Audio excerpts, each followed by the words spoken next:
Cool. And then, okay. And then, I just realized you have to do that. Cool, cool, cool.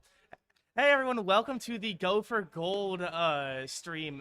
I'm gonna be your producer, I guess, and casting for the little bit. Well, Mochi was supposed to show up, but bless his soul, he's feeling a bit under the weather, so we got to ignore the Sanam Barb Nation. I forgot to change that. We're gonna ignore that for now, and instead we are gonna be worrying about Censored. How you doing, bro? Doing pretty good. Drove up from Omaha last night. Okay, okay. The told us like, yeah, I have not been to a Minnesota event since Josh was here. Oh my God. So it's been a while for you.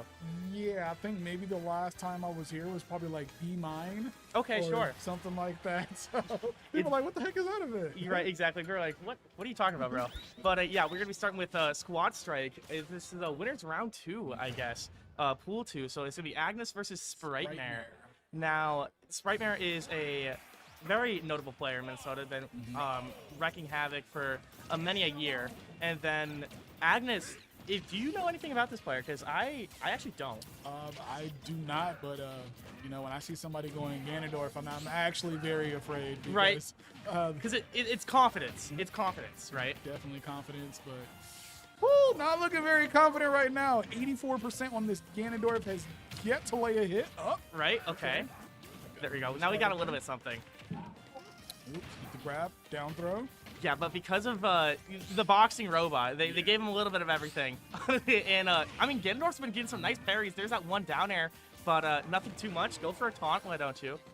Sadly, wasn't able to get anything afterwards. Sitting at 129 right now. Oh, down air into the up air. Finally able to get that to land. Okay. I can't believe he's finding these down airs. I would say, yeah, he's just leaving himself very open above, which is... Ooh. Ooh. Oh, nice yeah. stall. Able to hit with the back air. I love to see it. I mean, we're getting some mileage off of these parries. We still have stage control, and with an up air like that, 157 in a dream, Agnes going to be able to take the first stock. Okay, yeah, now up air is going to get rid of Ganondorf, but Agnes played that stock very well. Was able to live to about 160%, then was able to get the stock before losing his. Right. And you got to think about the grand scheme of things. You're winning Rob Ganondorf. Oh, even if it's just one stock, bro, yeah. you put in the work. You get to breathe now. You won a very unfavorable matchup. Right. Oof, gosh. And then you got to worry about this rush down Palutena with this back air. Going to be able to claim that Spritemare stock pretty early. Snake, I'm pretty sure Sprite still mains Snake, so being able to take out his main like that is... Dang, it made it look like some quick work. It's like, right? Maybe you need to pull out Ganondorf from bracket. That's what I'm saying, bro. But this Pyramithra, again, we're getting mixed up by the Goddess of Light here.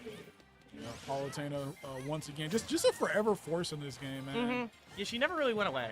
It was like, bro, as long as you have an invincible shield and some intangible moves, like, you know. Right. But as powerful as she may be, she has to go down eventually, which is why we are on the final character, Sephiroth, for Agnes. Going to be able to see if we can clutch up and do anything about it. Yeah, it'll be very interesting to see if Agnes is able to... Oh, okay. If Agnes is able to get in on Sephiroth, a character that has very great poke tools at a distance, gotta take that first game. Right. Okay, not bad, not bad. As we... So now there's something that I want. So it did look like they that's just how the end of Squad Strike works. I don't play Squad Strike. So So basically, you go between doing different. Yeah, it goes at the end. I thought I was like, oh, did they just? I thought they were able to just ready up and oh run it back. No, unfortunately, it was showing who took whose life. It's 2018. No. We're not that far. We're not that advanced. We're not that advanced. But okay, yeah. See, this is what I was wondering. I wonder if we were going to get a character swap because of the Palutena. Right. But then this also, when you get into the mind game of, I may have switched up the the order that my characters are in. Right. And that's exactly what we got here. We got two different characters here. We're gonna see the Aegis versus Palutena here for the first character. Right, and this is a little bit more of what we want to see.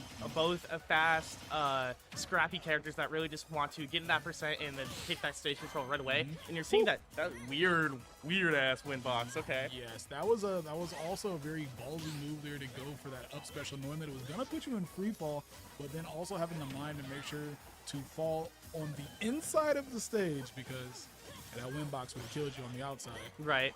So you're gonna be seeing. I mean, we're holding stage control pretty well from Agnes here. Or, sorry, from Spritemare, pardon me. Okay. Gonna have some nice retaliation there. Agnes now switching to Pyra, trying to get into a down tilt or a down air situation into an up air. Mm-hmm.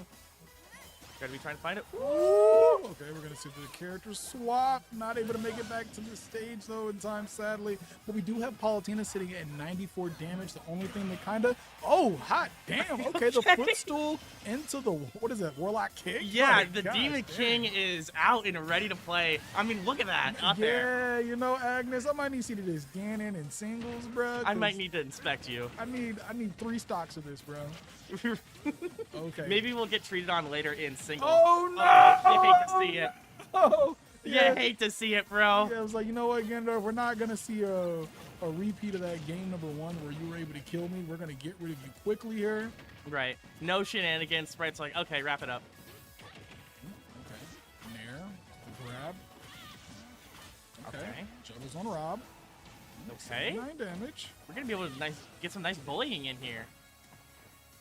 Like, we're able to just not like a Sprite come off of the ground here. I mean, because of this back air, you're still out of it. Nice arrow to disengage the gyro. And now you're on a really big kill potential threat. Oh, most definitely sitting at 117. Violet definitely a character that doesn't lack any kill options. Ledge. Okay. Ooh. Oh, wow. A drag down into the up tilt, but sadly, Rob's just too heavy to kill like that. That was kind of cute, though. Yeah, that was cute. You know, so he's got cat ears and everything on that. Okay, do 163, and this robot will not stand down. Oh, that's a bad laser to hit. That is big. 83 damage. Makes you very comfortable when you come into your last character as Sephiroth. Sephiroth, we might be able to zone this out, but if Violet just keeps getting in like we are doing, we could see something fruitful for Agnes. Okay, Agnes rolling in, not wanting to get hit by that forward tilt like in the last game. Like in attack, sends you off the stage. You got a second roll there. Ooh, good option select from that down air. All right, back to the ledge. Ooh, there you go. The jump that time. We got the nice jump. I like how we were like, okay, he rolled twice. Surely we just look out. There's no way he does it. Yeah. I'm like, you know, that's a great question. I'm like 90% sure it's best of 3. Go report to Caden, and then if he says best of 5, run it back. Because remember, friends, I am just a humble producer. If you ask me, bro, everything should be best of 3, bro. What a bold thing for you to say. I have always been a very strong advocate. You can make top 8 best of 5 if you want to. Okay. But Smash Brothers has more neutral interactions than any other fighting game. That is true. If you cannot decide who the better player was in those 3, dude, might be something wrong with your game, bro. Might be something wrong with your I game. actually don't disagree. I really do think we could see more of a best of 3 format later on. Like, I think for most of pools, it's best of 3. So, gonna be seeing that. And I think we are gonna be running it to a break. So, while we get the next game set up, because truthfully, it's kind of hard doing producing. Yes, very much. Because you're just seeing me look over, going, yeah, we're good. Because I'm gonna be so real. I don't know if we're live. So we'll be right back, fellas.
Hi, everybody. We're live at Go for Gold. What's up? What's up? It's me, H. I feel so short right now. Most of y'all know who I am. Instead of We got censored with me. How's it going?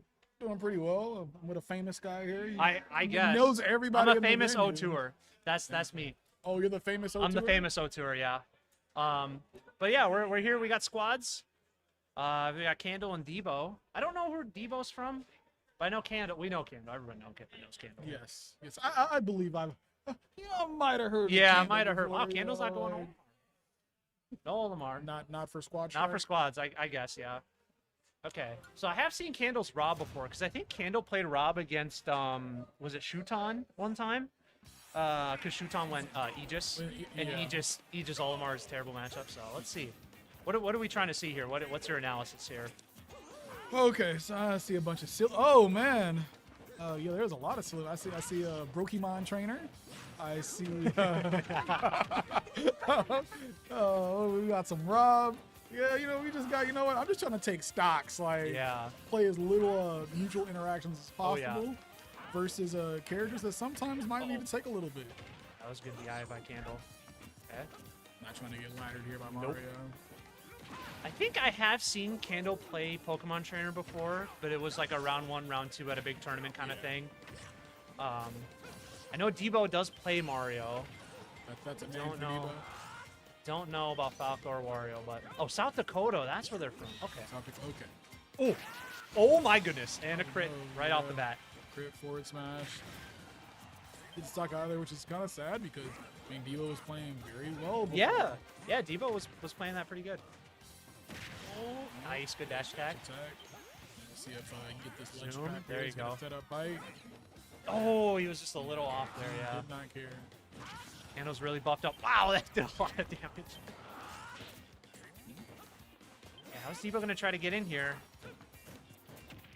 Debo's having a tough time kind of trying to get his opening here. He's got Candle at 100. There you go. All right, the up smash from Wario, move you don't see too often is the kill move, but Yeah. going against Pokemon Trainer and Pokemon Trainer, very much when it comes to Squirtle, double-edged sword, small, quick character, can put up Right. a lot of damage, but Right. a lot of times you see people stick on Squirtle for a little bit too long, and they Yep. die at like 70. Yeah, it happens. I see that a lot with PT players.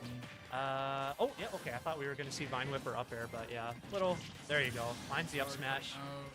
Yeah, we're getting up smashes off these get-ups here, so. Okay, Falco now. Grab. Yep, with Squirrel attacks. Oh, up throw. Okay.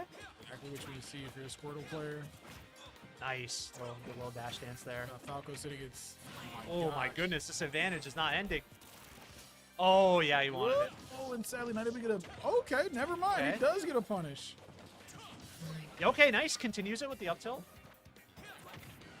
Oh my goodness. Wow, I got the reverse hit up there. Now this is kind of the area where you got to be careful if you're Squirtle. Right. You're sitting at 82%.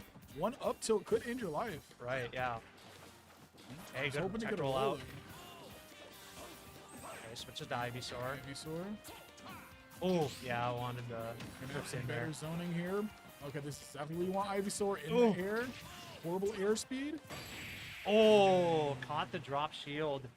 Candle gonna take game 1. I take it this is best of 3 probably. I have to assume Yeah, it's all best of 3. Okay. Or it's best of 3 till top 8, but all right, so Candle, they're gonna take it a 1-0 set lead. I think you got the score wrong, Wyatt. Yeah, it's Candle 1. It's opposite. It is it's opposite day. It's opposite day. Yeah. Well, now we So would you like to tell us why you're plotting on Candle's downfall here? Yeah, clearly. Don't want to see you do well. No, I can't. Save it for singles. No, my Twitch chat points. Okay, running it back with the same lineup here. And I mean, Debo, I feel like with Debo, like the adjustments you want to make, I feel like he was trying to get in, like he was a little too antsy to try to get in. Especially, I noticed that with Wario, especially, like he was really trying to force the issue. And I feel like you just gotta play a little bit more patient. So. Yeah, once you get to a certain part of oh gosh, when you're down just a certain amount of characters, Yeah. you do feel the need to have to push the button. Yep. Hey, that was a great grab. Okay. But here to start off with, it looks like Oh, nice no, jab lock. yeah. Oh, and it's gonna kill. And All right. Falco, so he's just gonna die. Yeah. All right. So Kando finds an early stock here with the PT. It's a grab. Nice dash attack. Dash attacks from Debo have been pretty good. Yep, just missed the falling up there. Very nice to the back throw. Oh, yeah. Yeah, there was like no waffle. Oh, yeah. Okay. Nothing existed. Oh, yeah, he just hesitated a little bit on that fair off stage. I feel like Kando was dead if you get that. Nice, gets up smash Okay, again. Another up smash. Nice. Yeah, Okay, both of these guys getting the up smashes Yeah. and the get ups. Oh, why is the score still? The score is still wrong. They got bounce, which doesn't do much versus. Okay, this good opening. Yeah, bounce ain't gonna do anything for Sora, but Does waft count as a projectile? I don't know. Oh, he almost got hit by that snooze. I don't think it does. I feel like because the game's evil, it does. Yeah, yeah. The game will just decide it Well, the does. game is actually just evil. Oh my goodness. Okay. Up tilt there. Nice grab. The stage, Oh, yeah, not man. living that one. All right. Oh yeah, that was a great jab from Candle. Okay, nice. There you go. This is good percent. Yeah, got the up airs. Yeah, Okay. if nothing else, this is good percent for Debo. Oh, he just flubbed that landing punish a little bit. Another jab coming out. Nice, catches the jump. Here to keep him off. Okay, what are we gonna do here? Another jump from ledge. Did he get punished for it? Oh, I think Candle may have flubbed that. Nope. Okay, we had just enough mana. Oh, crackle slash. Oh my goodness. No. Okay. Oh, okay. Spot dodges. Nice. Rolls right into the arms. Okay. Let's see if he can get his hands on Rob here. Oh, okay. Oh yeah. I'm Okay. surprised if we get that forward tilt out after. Yeah. I was Yeah. like, oh, okay. I was too. Okay. Oh yeah. Smash. And that's gonna do it. Candle gonna take it 2-0. Yeah. Caught him playing on the shield there. Yep. but, Yep. that Squirtle just did a lot of damage. Yeah, the Squirtle made the biggest difference there for sure.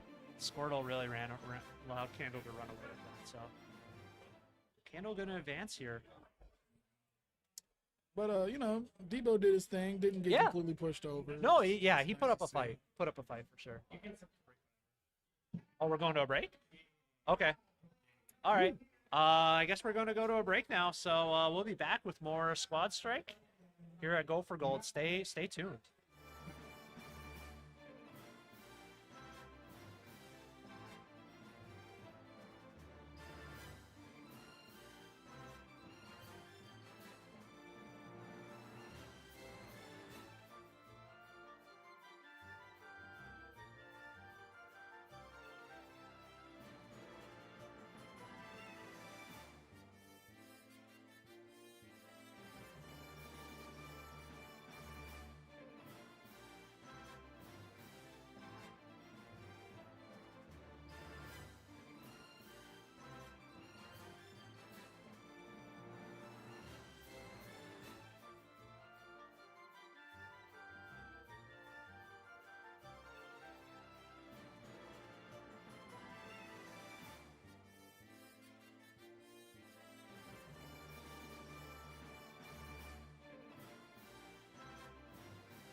You guys.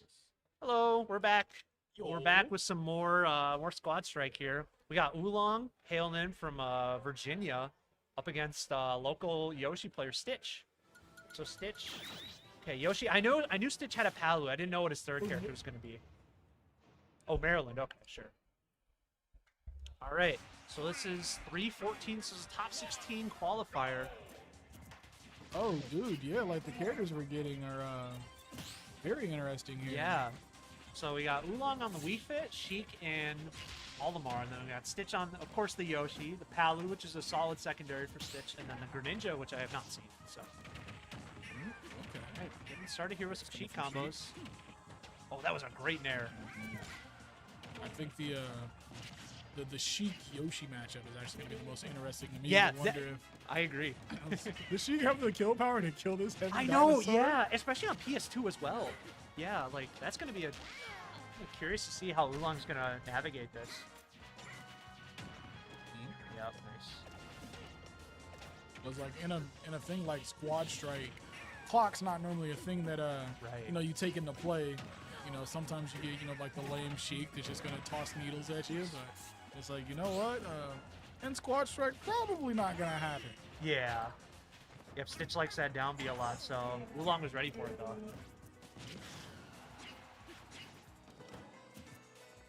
I like that we're not being greedy here after going for one Yeah. of the tilts, then we just pop up the shield because you know Yoshi has some great out of shield options. Right. Yeah, Oolong's playing this super nice. Oh, that back hit right at the ledge gonna catch him.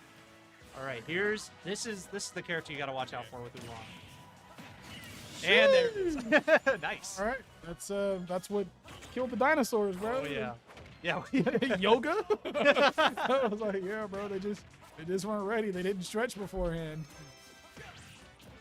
Nice shuriken to counteract the soccer ball. Is that a soccer ball or a volleyball? It's a soccer ball, right?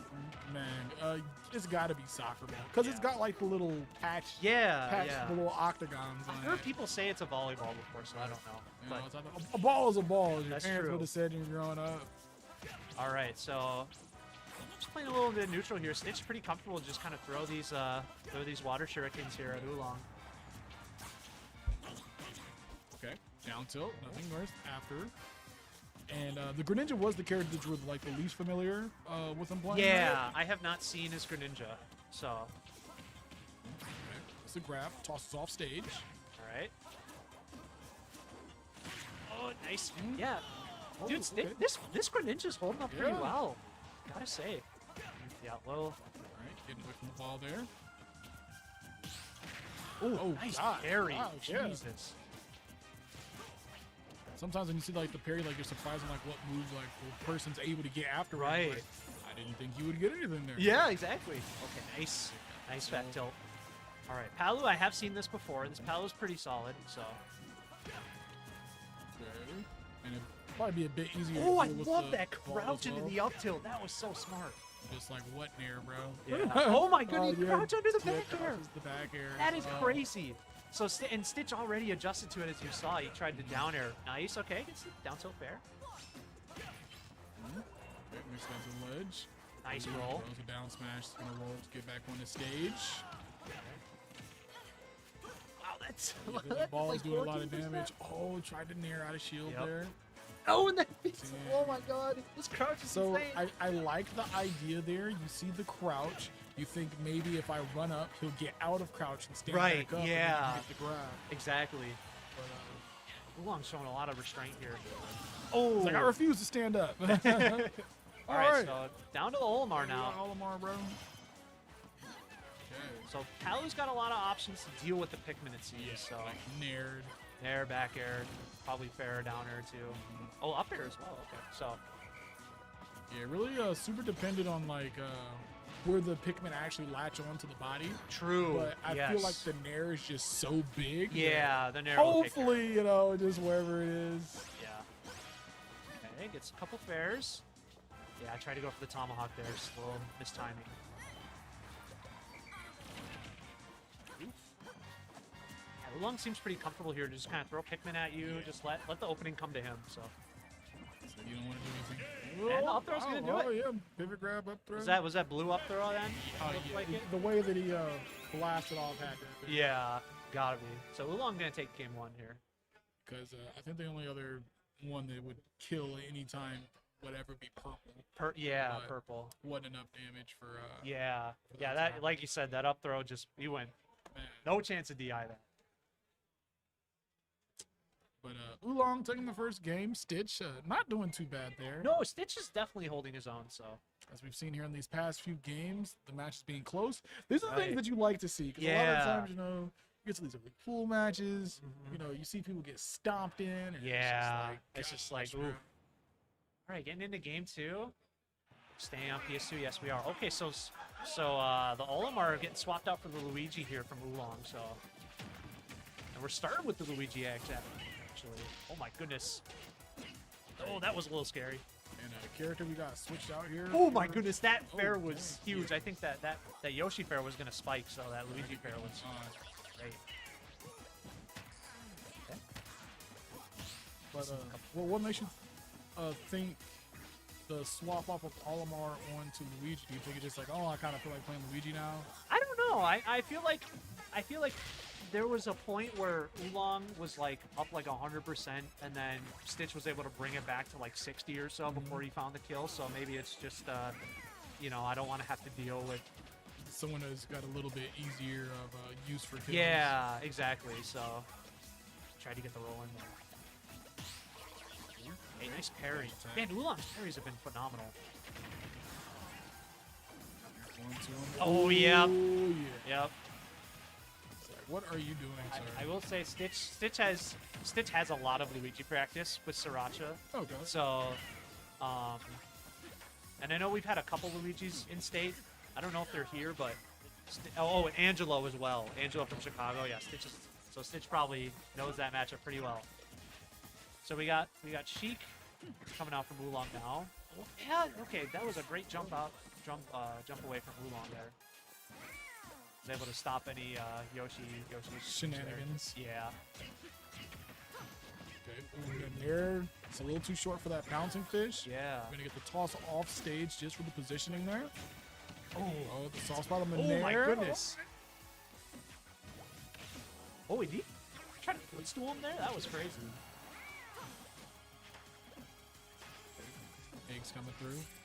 Grab back on ledge, makes it down to the ground. Once again, just out of range. Okay. Yoshi at the ledge, forward air, trying to get him gone. Nice. Nice egg throw. Nice. That's really big. Way to here for catch the drift to Stitch. the center.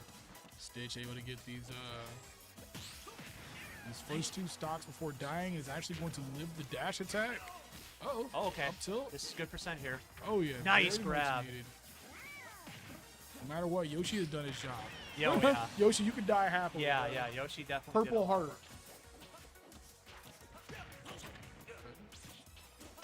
Greninja's here once again. Greninja did a pretty solid job in the last Yeah, game that Greninja we did saw. great. Character that we're not familiar with him having.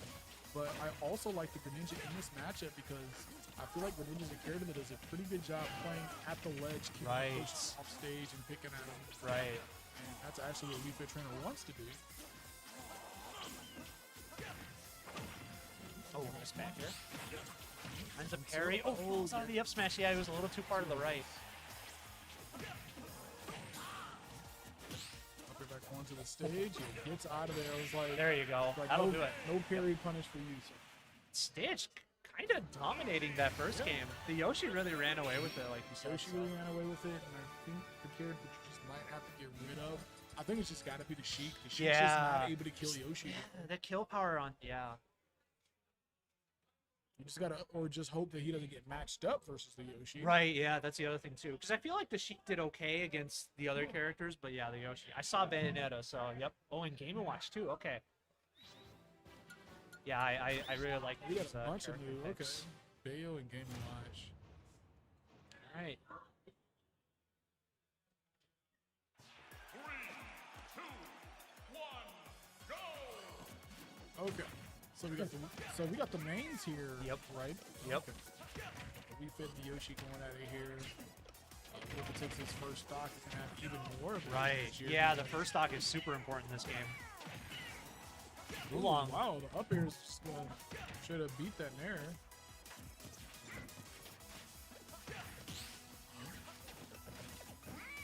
That was great drift from Ulong. Landed behind Stitch there, so he couldn't grab.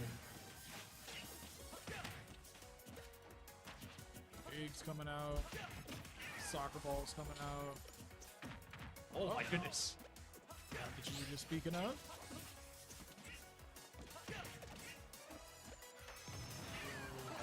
A charge one there. Got deep breathing. Oh my goodness, Ooh, what okay. a B reverse there. That was crazy. Oh, wow, okay. Oh, I don't know if I've ever seen that. Nice. yeah, we got some Way sort to of catch the momentum roll. canceling moves there. Yeah. And definitely got to be thanking whatever it is you believe in, Stitch, for being alive. And, bro. Oh, yep, here's it. Yeah, I was just going to say, there's an opening for Stitch. Okay, air dodge. Nice grab. Down, bro. Ooh. Oh, he flubbed it a little wow. bit. Oh, but he wanted to punish. Yeah. Oh, nice jab. Okay. Yeah, we're both flubbing a little bit here, but now we're kind of resetting the neutral here. Stitch really wants us up tilt. That'll do it. Okay. Just All like, right. Like, what's going on, Yoshi? What's on your tail? Okay, so we're getting a peek at Greninja Bayonetta here. Oh.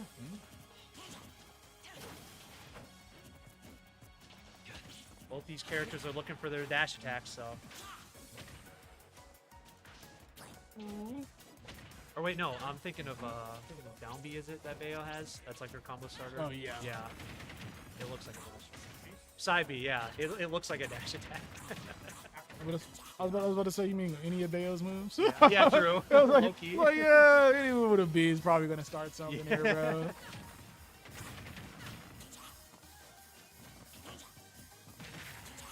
Up tilt. Oh, nice air dodge. Man, these parries from Ulong have been ridiculous.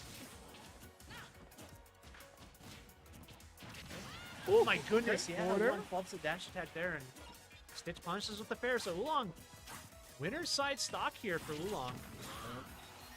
See if this Game & Watch can kind of clean it up versus this Greninja here. Yeah, really only need one, and I Okay. feel like Game & Watch is a good character to have versus Greninja, especially Yeah. in these offstage situations. You can go out there and show them the turtle. Definitely. Nice. Yeah. Okay, game All of right. chairs. So have a seat, bro. Last stock, game 3. All right, Who coming wants in, some more? the Palutena. This is actually going to be a very hard. Oh, well, let me shut up. Let me shut up. I was gonna say, this is a hard battle here for Game & Watch. Yeah. And the double back air. Juggle on the Game & Watch down air is going to beat whatever Palu was trying to cook up there. Okay, no grab, no grab. Nice grab. Okay. Tosses him off the stage. Okay, yep. Big grab for that. To an up air. Ulong trying to crouch like he did with Wii Fit. Oh my goodness, that gonna do it? Oh my Back air is god, going it to does. take And it. Stitch with a pretty big upset, like 14 over the 3. Stitch gonna take down Ulong. Squads. Stitch is gonna move along with his Oh, and that was the same team I believe for Yeah. all the games. You got Yoshi, Palutena, Greninja. I was just sitting there like I'm watching Greninja. I'm like, Greninja, Minnesota. This makes sense. yeah, we have a I was lot of like- Greninjas like, here. Like Shinjobi, and people are like, who's that old man? Oh, I'm yeah. like, oh kids, let me tell you, let me show you some stories, We man. still have some Greninjas here today. We got Drip, Okay, and we good got drip. Okay. we got Vinny T as well. All right. Crab MP3. We have a lot of Greninjas at varying levels. Okay. So Drip was PR Yeah. one season, and then Vinny was pretty close, and then Crab is like a 2-tour, 3-tour ish, and Okay. then I can forget one more, but yeah, we got a lot of Greninjas in the States. So It happens, man. You guys got a lot of lakes, bro. So yeah, yeah, true. Makes sense. We got the water bro. types.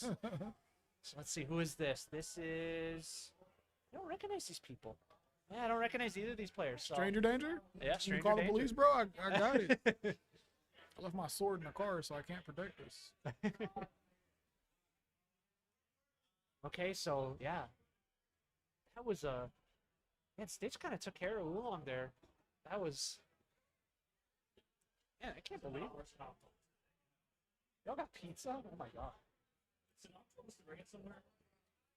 What? He did a terrible job describing it. Maybe there's a dressing room? Yeah. Is there like a teal area anywhere? Is there a dressing room? Well, Is back that here, open? honestly. Yeah. I'll let me have the pizza. Yeah. Give it to Lefevre. Yeah, I'll take the damn Yeah, he'll pizzas, take care bro. of it. This will be a non-issue. Yeah. They got couches back there? Alright. Gotta go see, they got a cool little VIP area there. But, I wanted you guys in there. Yeah, But true. It was too messy. Yeah. No, that would have been nice if it was. Yeah. It's, yeah, sometimes you're like, well, I actually like being out by the crowd and stuff. Sometimes you know, you just feel like it's just too, yeah. like you're being interrogated by the police or Right. something. Yeah, true. But like the idea of it sometimes is cool. It's like, oh, there's a caster room? Like, Yeah. cool. Definitely. I like it for like weeklies and stuff. Yeah. 'Cause then like, Yeah. feel it's like a you little get bit more of, low-key like, a vibe. you get like the random people just coming in and talking, not realizing like, hey, Yeah. we're broadcasting. You can't just come in here. Right. But when you're at a regional, people kind of Yeah, you definitely want to like, feed off the crowd. Yeah. Yeah, definitely. Man, oh man. So, Galaxies and CRB. So we got a Wisconsin battle here. CRB. What does Wait, is CRB this stand singles? for? I believe. Oh, this might be singles. I don't know. This singles? What's up? Oh, gotcha. Okay. So CRB, I believe. What? Well, yes. So I know CRB's name is Caden Rohan. So I think that's what the CR man stands for. I don't know what the B stands for. Buddy. Buddy. Buddy. Buddy. I feel like it's not buddy, but we're saying No, I buddy. agree. It's probably not. Oh, okay. I'm like, So it's something to do with his name. CRB is a Palu player from Wisconsin. I believe he got #1 one season. okay. I don't know that's if it was why the the most name sounds recent. familiar. You're talking about CRB, right? Yeah. Okay, that's And why I then recognize the name. Galaxies is a lacrosse Kazuya player. I believe also just recently got ranked #10 in Wisconsin. Lacrosse? Lacrosse. Yep. Like he plays the sport lacrosse? That's No. Oh, it's a what? it's a city. Oh, it's a city. Lacrosse- Okay. It's southwestern Wisconsin. It's about like. Okay. That's the same I was like, oh, so like That's the same shit. he's ranked #10 in lacrosse. Like all their teams good. Wow. And then he's like, yeah, in my spare time, I like to electric people. Yeah. It's like it's like oh yeah, Dirk plays hockey. It's like oh yeah, that checks out. Yeah. Yeah. All right. So Galaxy's Kazuya and CRB Palutena, man. I feel like I've seen CRB on Lucina as well. So people call CRB White Dadsy because Dadsy is a player from Minnesota who plays Palu and Lucina. That plays. Oh, okay. So we're just like, you know, everybody's got that player that plays those same characters. Right. All right. So getting in here. Getting a good start here on the Kazuya for Galaxy. Switch here to the Zero Suit Samus. Interesting matchup here watching the Zero Suit Samus versus the Kazuya. Right. Because I believe, I'm thinking Doorstop. I feel like it's Doorstop, the one that was not the big fan of the matchup and then also started, or no, so there's another Zero Suit Samus on the far east of the Midwest, and they were picking up Sonic for this matchup. Ooh. Okay. So I wish I could remember the name right now. Ooh, there we go. No, any ZSS. I don't know of any ZSSs from the East. Is it, isn't there a Wolfie? ZSS? Wolfie is Sonic. Wolfie is Sonic? Okay. So Gosh, maybe darn. Wolfie started with ZSS. I don't know. That could be. Because Wolfie's Indiana. And I know they play Sonic. Okay. Are they like top 2? The top, I think they're first in Indiana. Okay, yes, they were Zero Suit Samus. Okay, so Yeah, that, they wow, were I Zero did not Suit know Samus. Wolfie played At the Midwest Invitational is when you Oh. saw him, like he was pulling out the character because he Right. was not a fan of the Kazuya. Got it. Because I think they had like the child phenom Kazuya player. Right, in the area. Wilds probably? Yep, Wilds. Yep. Damn, bro. Okay, so now we're on Sheik for Galaxies. Nice. Sheesh. Oh my goodness. Oh, nice tilt there. Trying to chase to get that up air. Not gonna get it there. Oh, Ooh. okay. Oh, wow. Wow. Okay. That was I don't think I've seen that kind of punish before. Yeah, like it's just like in neutral. Yeah. Just like, you know, it might have been a miss up, but we Probably, take it. but yeah, we'll take it. All right, so send CRB to the Lucina. Okay, back airs. Gonna send the Sheik off stage. Sheik not having the best of luck here in the squad strike Yeah. game so far today. Like Sheik's one of those characters you just really gotta fight for everything that you're getting. Right. You know when it. Ooh, that air. Holy. Now we're on. Now we're on Mii Brawler. I believe this is this. I wonder if this is Grizzhawk's setup because this is the Mii Brawler that he uses. Oh, it's yours? So what move setup does this have? Oh, okay. I believe it's like 1, 3, It's got 3, the 2. zero suit kick we've Yep. seen, and we've seen like It's the got body dropper. slam. Yep. And then it's got the Doya where he does like the backflip, like a man grab, I think. And then okay, it's got shot. But yeah, that's what I was waiting for. I was like, I haven't seen shot put yet. Yeah. Which, I know. I feel like I've seen Grizzhawk also use like the like the Mach Punch. I feel like I've seen that. Oh, the one before. that lets you charge. Yeah. So little variation here in the Mii Brawler, but same idea. Trying to kill stocks early. I'd say yeah, try to come in there and cheese up some stuff. What? Like Oh, it's that door. the Oh. far right one. Oh. It's just a Wow. You find out they got hidden doors here in the university, bro. Oh yeah. What is this, Hogwarts? Heck. Ooh. Oh, Oh shield no! break, that's Hurt- gonna do yeah, it. yeah, that's a hurt break, bro. Oh. That's a hurt break, bro. CRB, gotta clean it up there, take game 1. And Lucina really did a lot of work there.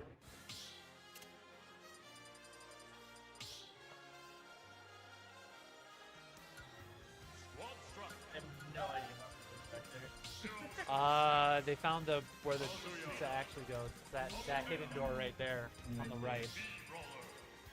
Yeah, no, this is my stuff. All of these, it's been corrupted. This shit's been. That'd be funny, people. It was like, oh, you know what? I wasn't gonna play me, but because it's here, you know, Yeah, you know what? I might as well. I might as help myself. Yeah, I wonder if this Mii Brawler takes inspiration from another lacrosse player, Dead Maniac. I don't know if Dead Maniac is here today, but Dead Maniac is notorious for only playing the 3 Mii's. I would assume someone with dead in their name is probably not with us anymore. I was like, alive maniac. You know, he might be here. Dude, it was awful, man.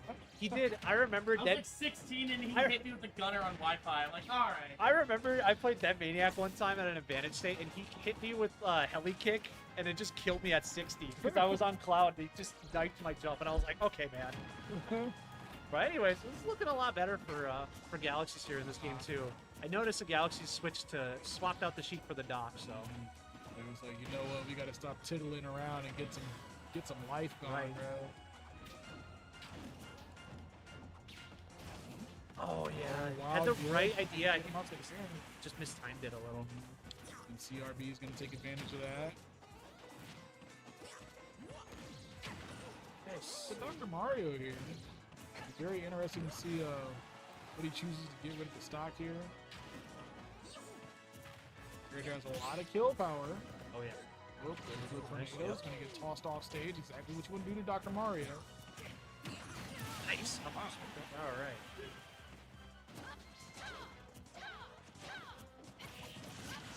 Okay, dancing blade. Ooh, all right. Forward. Oh, That's damn, good. yeah. Nope. Oh yeah, but Yeah. all right. CRB making quick work of that Doc and Lucina. So now we're down to the Kazuya. Saving the best for last. I don't necessarily blame Galaxies for doing Oh, that. yeah. Okay. Okay. Got- Oh yeah. Facing the wrong way. Gonna get another chance here. Okay. Some okay damage here, but nice. Beats out the spot dodge there. Oh my goodness, going way out there. I think Backer might be able to take care of it. Is that gonna do? No. Okay, Kazuya's got. Here, yeah, these backers are going crazy, crazy. Oh, good air dodge. All A right. little bit of air dodge back to the stage. And, Oh, okay, and the laser's going to hit that time as well. Things kind of looking up here for Hurt Break. okay. Right, now you're sitting at 110 damage. Let's see if you can take the stock. It's Kazuya honestly as possible. Okay, it's back onto the stage. Goes low once again. Ooh, yeah, got up. And that was kind of one of those, you're nervous getting back onto the stage rolls. So, we got CRB like that, taking yeah. that one 2-0, right? Yeah.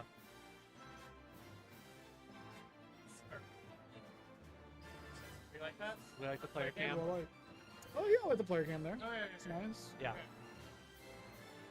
Well, you can get all the tears. People cry. Can't believe you killed my Kazuya. Gosh. Okay. With that, we're gonna take another short break, but we'll be right back. I think with more squads, probably. More squads right after this. Stay tuned. Okay. TKL, that's my goat.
Yeah.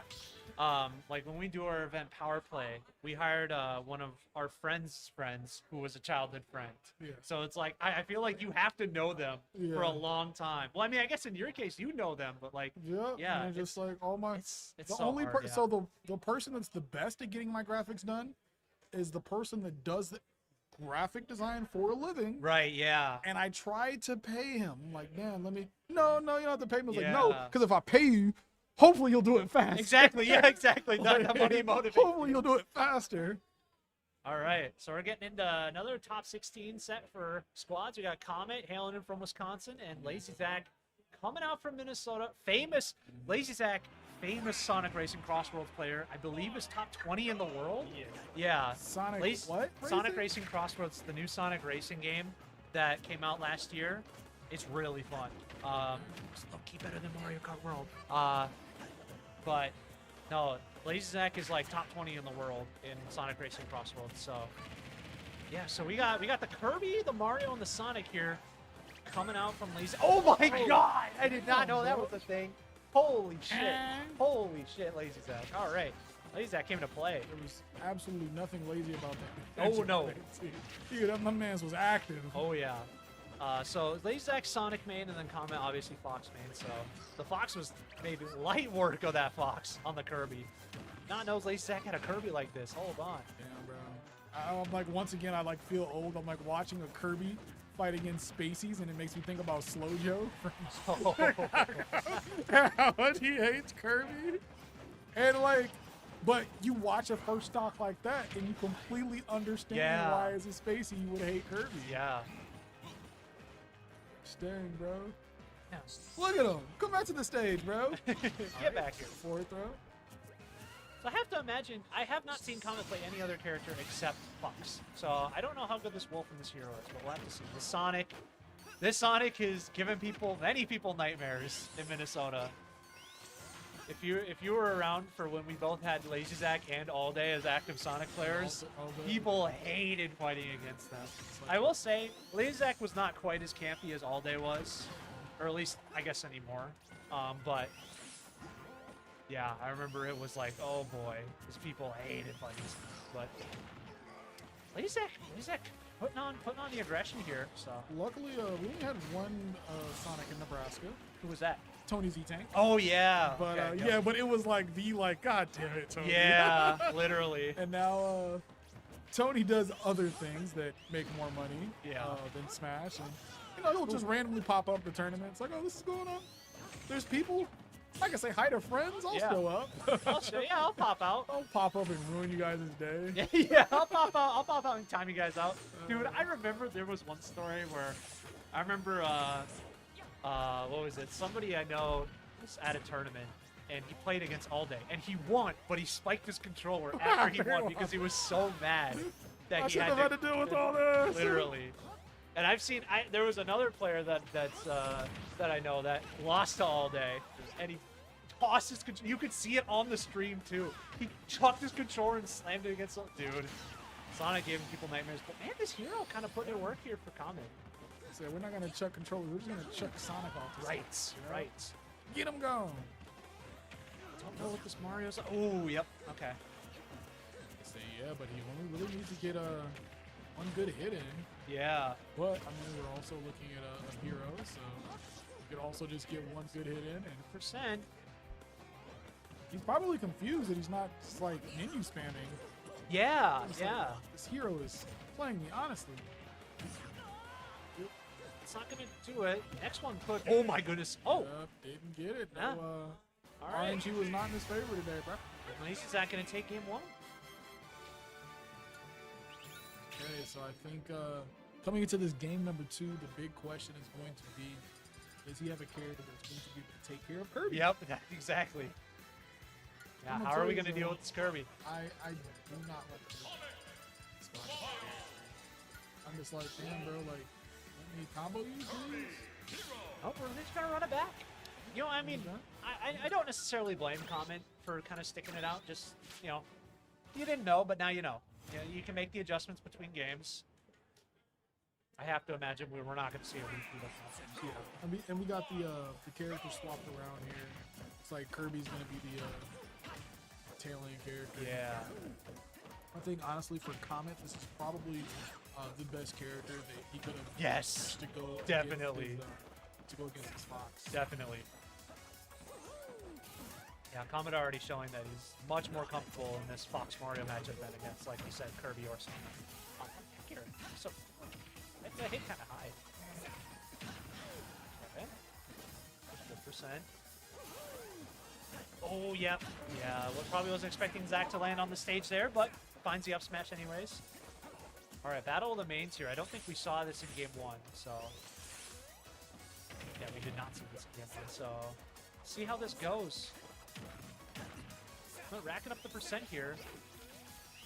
Zack kind of unable to get his Sonic shenanigans going here. Good parry. Okay.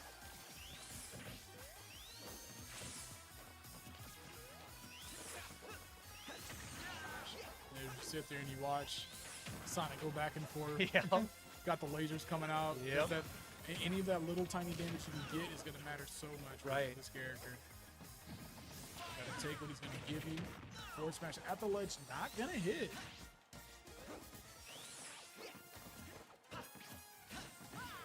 Oh, yeah, we're both trying to find... We're just like, one of these moves is going to hit. Yep. Oh, yeah, just... Yeah. Not able to get the forward smash to connect there. Oh, nice. That was a great dash control attack there. into the back air. It's going to get it gone. Now you got 3 characters to deal with this Kirby. There's gonna do it. Why did he just like obliterate from that Kirby nair at like 100? Really bro? surprised at that nair kill. Yeah, he was nearly up. Kirby's broken. Yeah.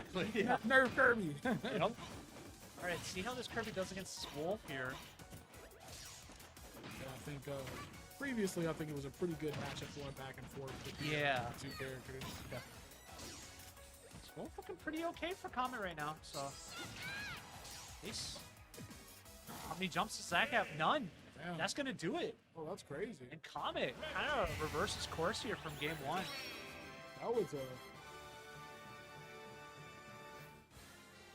That was pretty nasty, bro. Yeah.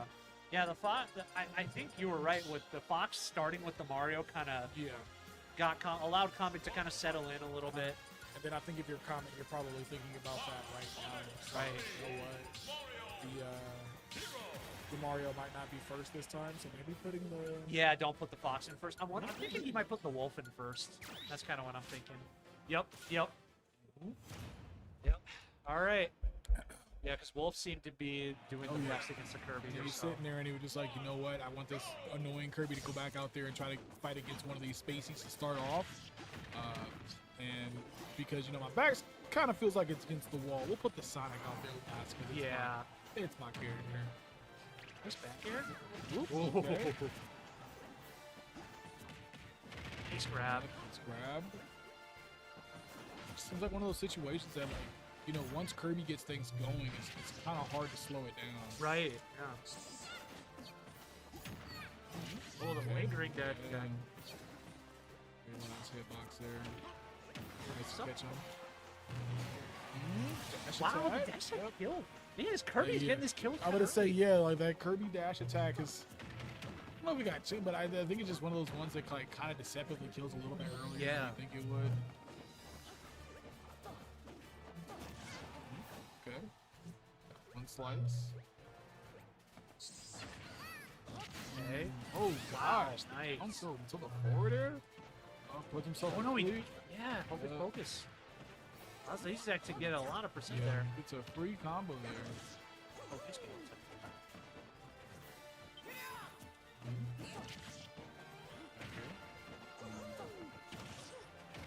Wow, these trades. Ooh, that was close. That was scary. That was Yeah. so much scary.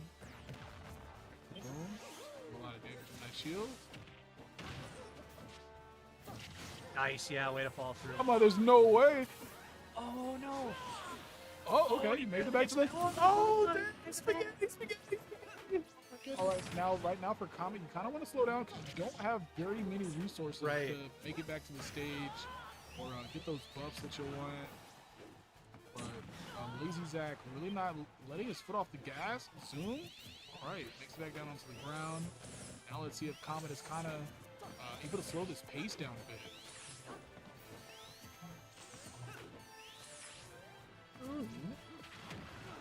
Oh, wow. It's going to low profile that move. The dash attack, not going to get hit there. Gosh dang, bro.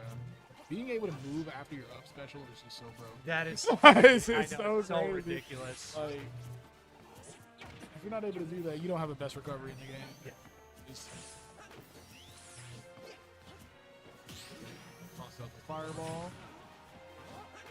Off the stage once again, was able to avoid the spring off stage.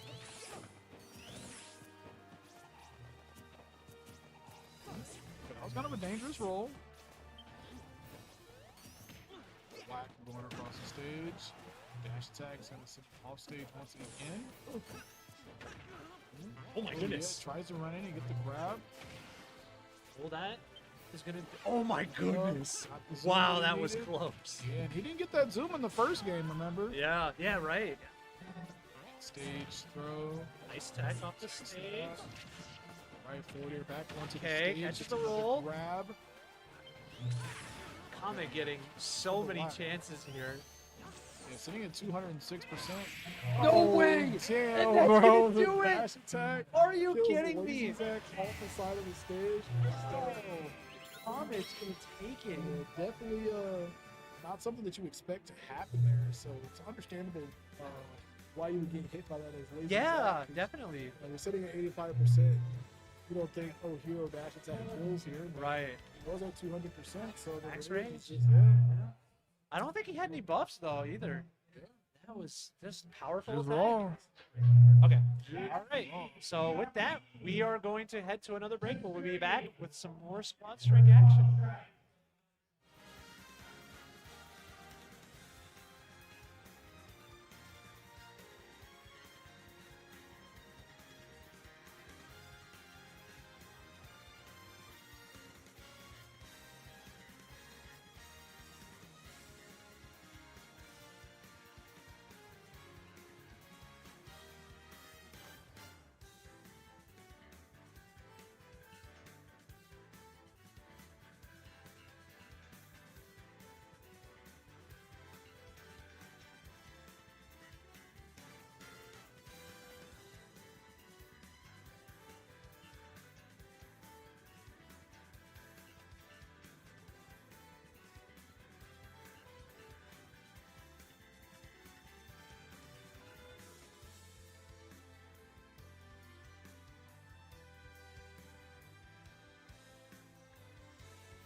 We are back with some more squad strike action. We got Dadsy and CRB.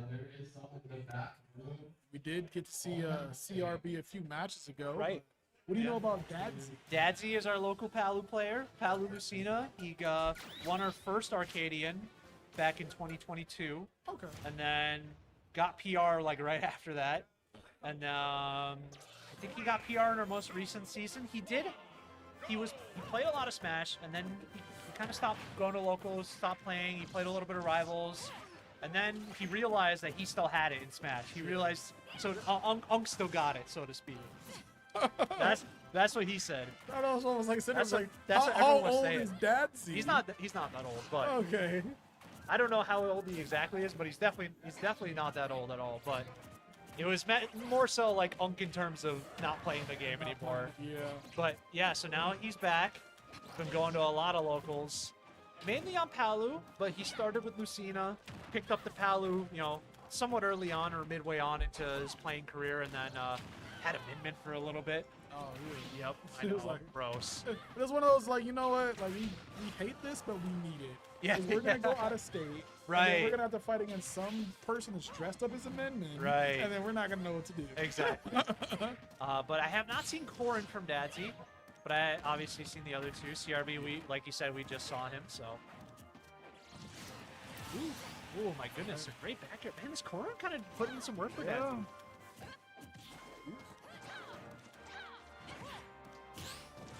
Oh, Barry got down tilt, up. Okay, the Dolphin Slash is going to get you out of that. Nice counter. Ooh, yeah. I'm like sitting here with like these characters are so similar here to each other. Right. And On the now play.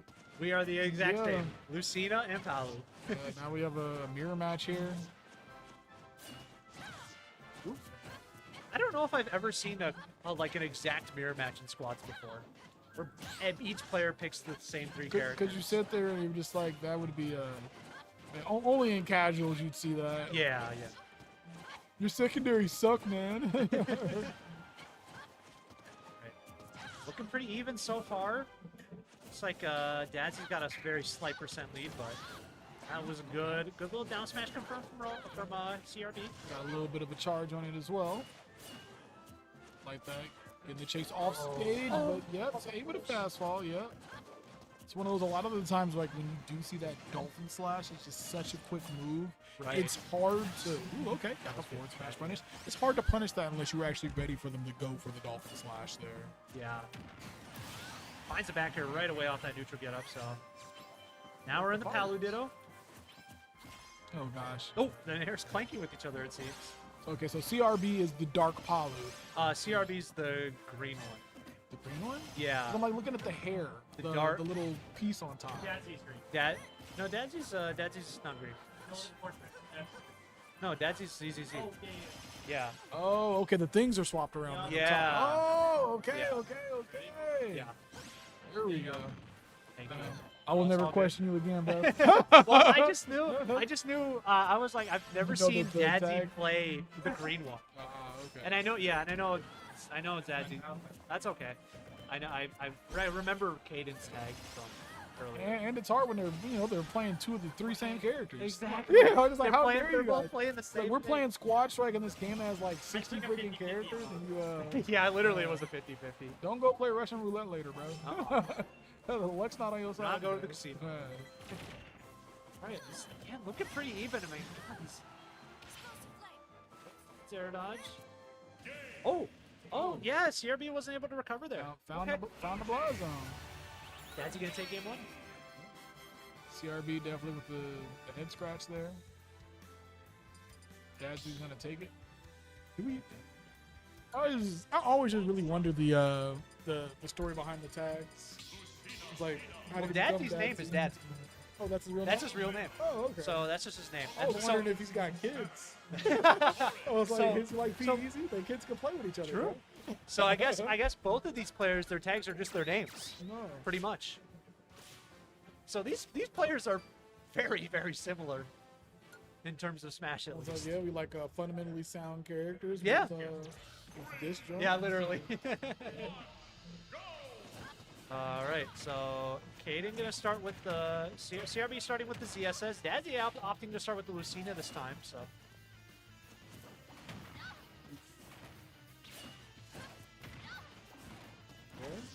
We're not getting anything afterwards. Fortilt gonna send off the stage.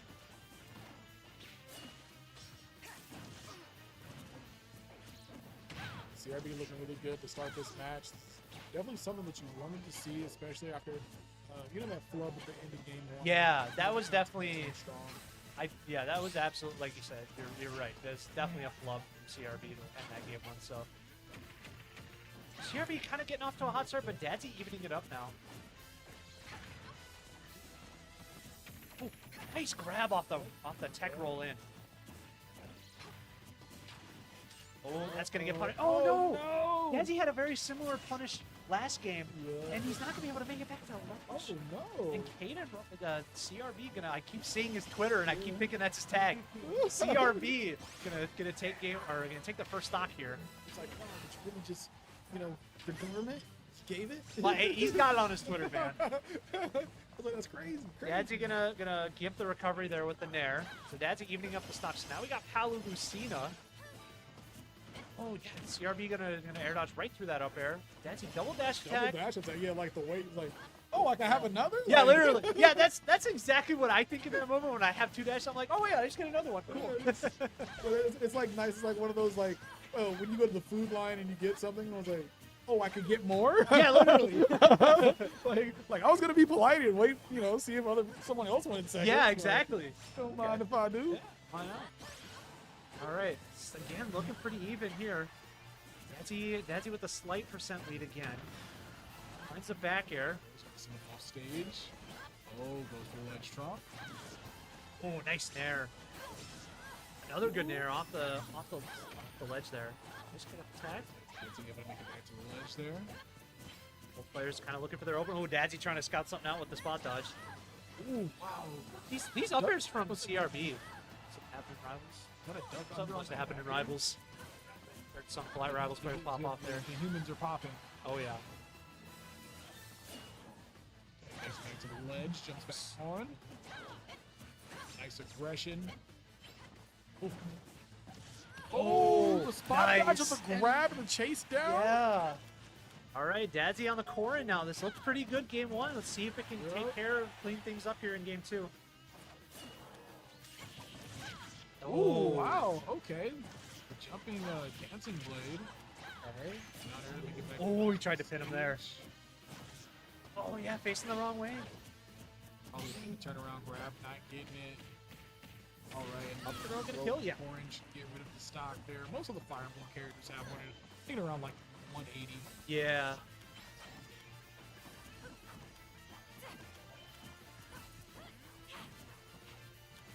Yeah, there was a lot of crazy footwork there. Yeah, we are seeing a lot of footsies here. Okay, well, up air string gonna even up percents. Back tilt.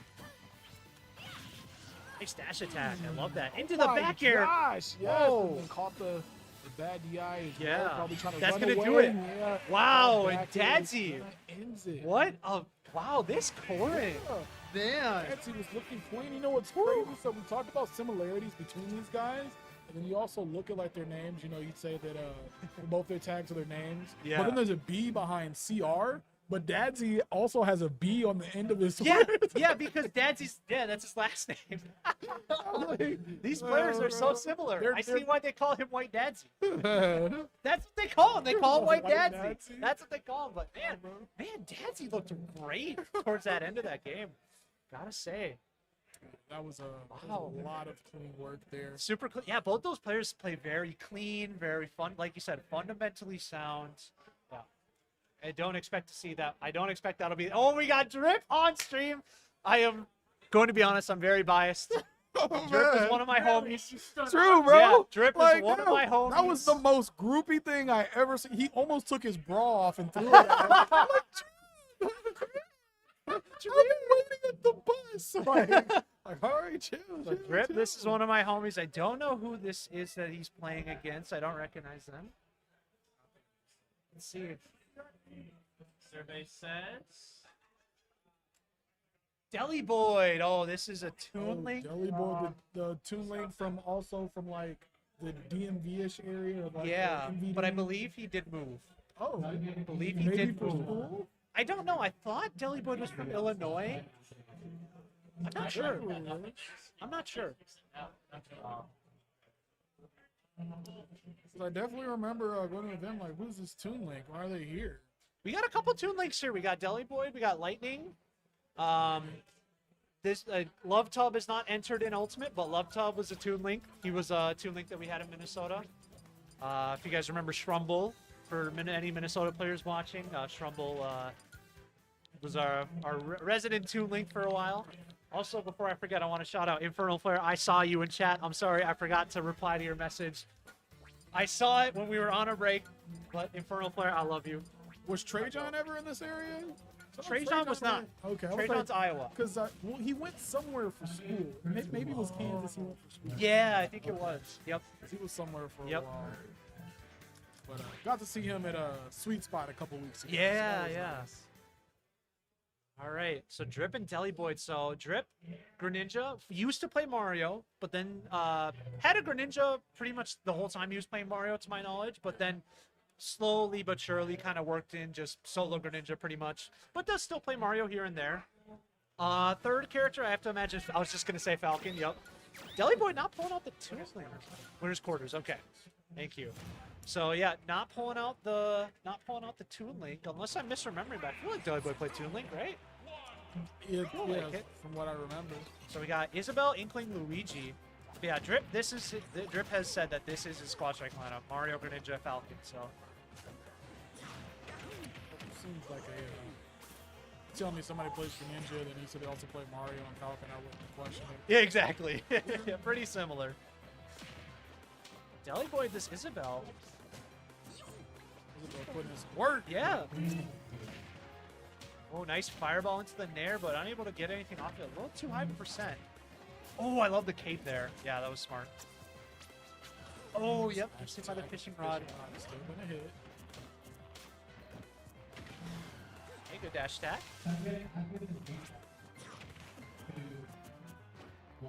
Just putting that cape to work. Ooh. See the combo there.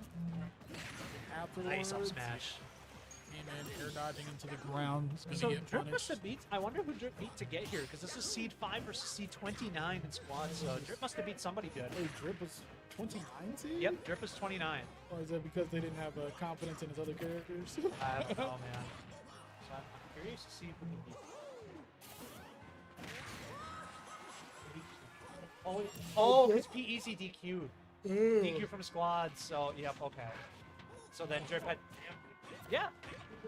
Yeah, Quank took a solid win. Yeah. Very good win. So Drip beating Quank to get here.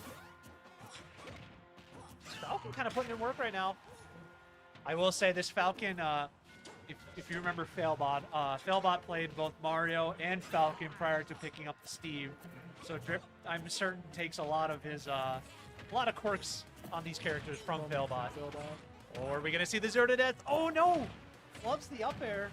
Yeah, but he's gonna continue the combo. But It's like, you know, a lot of we're percent. back in the shield. Evens up the percent just like that. Oh, and he gets a down air spike. Deli Boy switches it up here and takes the lead. All right. Okay, let's see what Drip's gonna do here. Harassing Oh, Fuji off stage. gets the misfire. Yeah, Drip definitely didn't want that. That will do it though. Yes. All right. I think if you're Deli Boy, it's really nice to get that misfire because then, you know, you don't have to deal with the poking from the ninja coming from the stage. Exactly. The most you got to deal with is trying to tech the stage on the attack. Oh, yep. Missed the get up option there, but still good percent here for Drip. Oh, down there. Oh, into the side To the B. ground. Oh, he tried to go for the. Up air. Yeah. Still either way, a very, very nice stream to put yourself ahead when, I mean, just 15 seconds ago you were down and things weren't looking too good. That's right. Special mix back into the stage. Got here. Back here's to the shield. Yeah, Drip pretty contentious. Just kind of wait for my openings. Oh, That's dang, gonna the two do it. cancel. Wow, it Drip staves off the Deli Boy comeback attempt there in game 1, and he'll take it. Yeah, we could see Drip winner's side top 8 a squad strike. That'd be kind of heat. Holy. I don't want to speak too soon. Clearly, obviously this set's not over. There's a Toon Link. All right, all right. He's like, you know what? There is some money on this squad strike. Yeah, I'm gonna yeah, come back to yep. it. 83 entrants, so that's a pretty good pot. Oh, okay, we're gonna see the Roy instead. Okay. And I think I have seen the Roy at events before. Yeah, I've not seen the Roy. I'm only familiar with the Toon Link. I've not watched Deli Boy play, but I guess I do know about the Toon Link. Familiar with the Toon Link.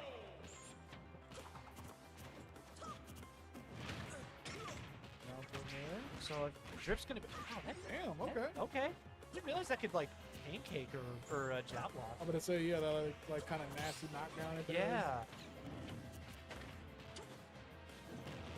Yeah. So if Drip. Oh my goodness! If Drip can take care of this Toon Link early, he's looking pretty good here. It's always a double-edged sword, putting in your best character first. Right. Yeah. Because, oh my gosh, I was gonna say when you have a close game, you know, then when you need that character to make that strong comeback, you don't have him anymore. But Right. you know, Drip has actually been looking pretty dominant through a majority of this game too. Yeah. Nice grab. Oh my goodness. Deli Boy slowly clawing his way back into the match. The bomb there is there. Ooh, okay. we're Should still be able to get make this that back. second hit. Yes. Oh, but he missed the tech. no, that was pretty nasty. Oh my goodness. Oh, gonna into do the it. up special Wow. is going to kill. Oh, I love seeing that kill. It's like literally a move you just forget the character has. I didn't really realize that would kill. I'm not familiar with the pickup special. Rounded up special has some power. Okay. Oh man, that boomerang coming back. Wow, this is a crazy setup for Deli Boy. That was really cool.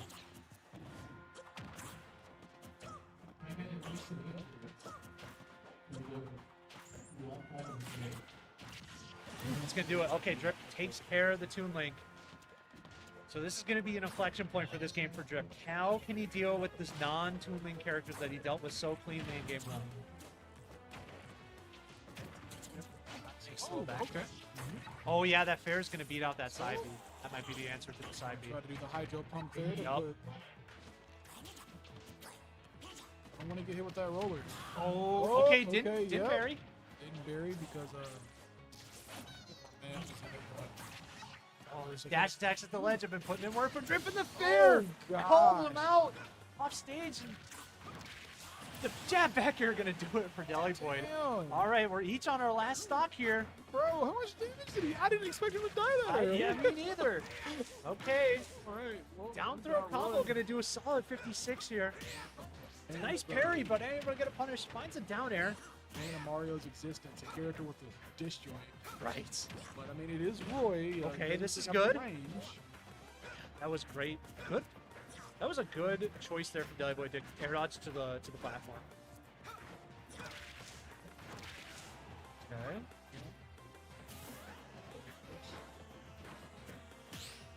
Nice parry. Unable to get a punish though, just too far away. Forward tilt coming out from. So for one. Nice Okay, roll in. brave. Okay, I like the way he was trying to see if there was going to be some sort of panic option there. Yep. Drip staying calm, collected. there. Okay, finds a back air. Oh my goodness, Drip is looking for it. Forward tilts on the center stage. Oh my goodness, that beat up the up smash. Oh my goodness, a great, and that's Wow, going in okay. Deli Boy's favor. Yeah. Deli Boy wins a close one, game 2, to send it to game 3. Oh my goodness. So if I see those two moves coming at each other, Mario back air and Roy forward air. I just always assumed that the Mario back air was That's- off. Yeah. Yeah. And then I looked at the percentages. And I'm like, Yeah. So yeah, we're not gonna see. Oh, we are gonna see the Roy again. Okay, I thought maybe we were gonna switch it up again, but all right. I wonder if Deli Boy's gonna lead with Toon Link this time. I was just makes sense to put the Toon Link on the tail. All right, let's see it. Game 3. Chance to get to top 8 winner's side. There's something crazy going on the rivals over there. Ooh. Oh, what the? oh, yeah, What an just F fall smash. into a forward smash. I Okay. don't mind if I do. Up tilt, I get a hit with that. This is a good percent here. Oh, okay. Oh my god, the falling knee. All right. Okay, finds a back air. Okay, we got a neutral get up. Down tilt's gonna send him back off stage. Yeah, there's a punish. Just the back Ooh. throw. Oh, wow! yeah. If he would have continued it, Yeah. that was a dead bird, bro. Yep. Oh, okay. Wow, okay. Maybe you were expecting an aggressive option. Up special would have grabbed him. Oh, and he just. Oh my goodness, it's so spaghetti right now. And What? And it is like surprisingly hard to hit a Captain Falcon. Right. Too. Right, and yeah, this up throw. Up might throw. take care of it. Not yet. Wow. Thought There maybe you with go. The rage would get rid of it, but we got the up air. It's gonna get rid of the stock. Got the ninja. Looking for a forward air to finish the stock. If Drip can finish the stock quick, and he does. Okay, Drip did exactly what he needed to do there. Then after Alright. applied some pressure to Roy. Character that doesn't have the best time coming back to the stage. Right. Okay. Good DI there from Drip off the up throw. Okay. The roller has been really good to develop. Yeah, the rollers have been putting in the work. Oh, yep. Oh, the Nair beating out the forward air there. Ooh. Not quite gonna do it. Kill, but with some great damage. Off stage once again. Oh my goodness.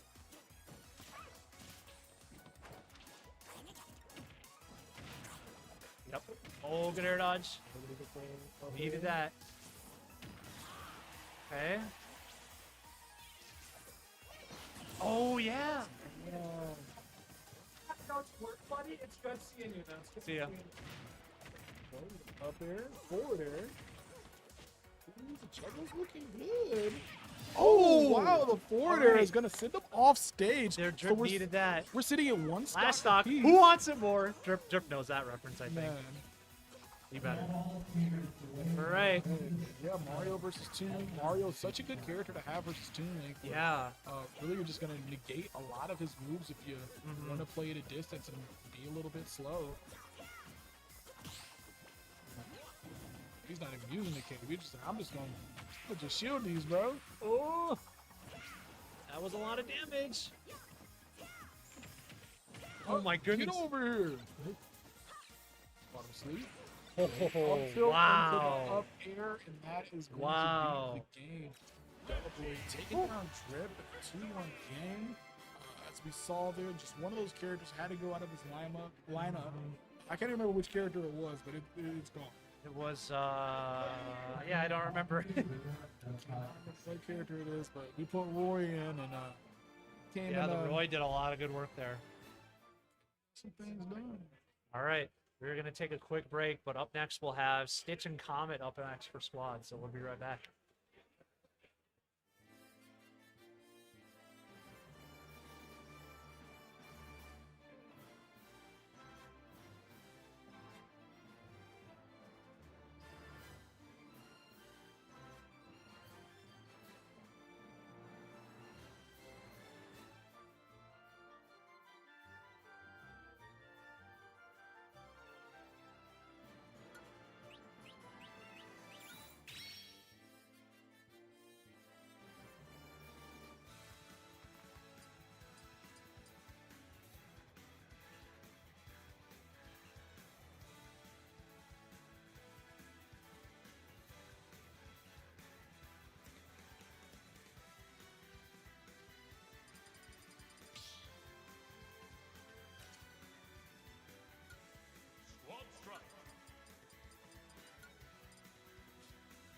All right, we are back with some more squads. Two players we've seen already earlier today, Stitch and Comet. So this is winners, probably top winners quarters. Yep, winners quarters. So we're gonna see the exact same lineups that we saw earlier for both players.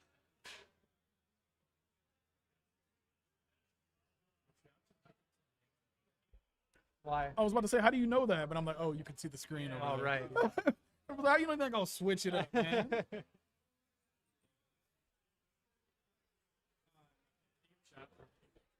Oh yeah. Oh, and before we get into the set, I want to give a huge shout out to Huntington Bank. for Oh, sponsoring okay. this event.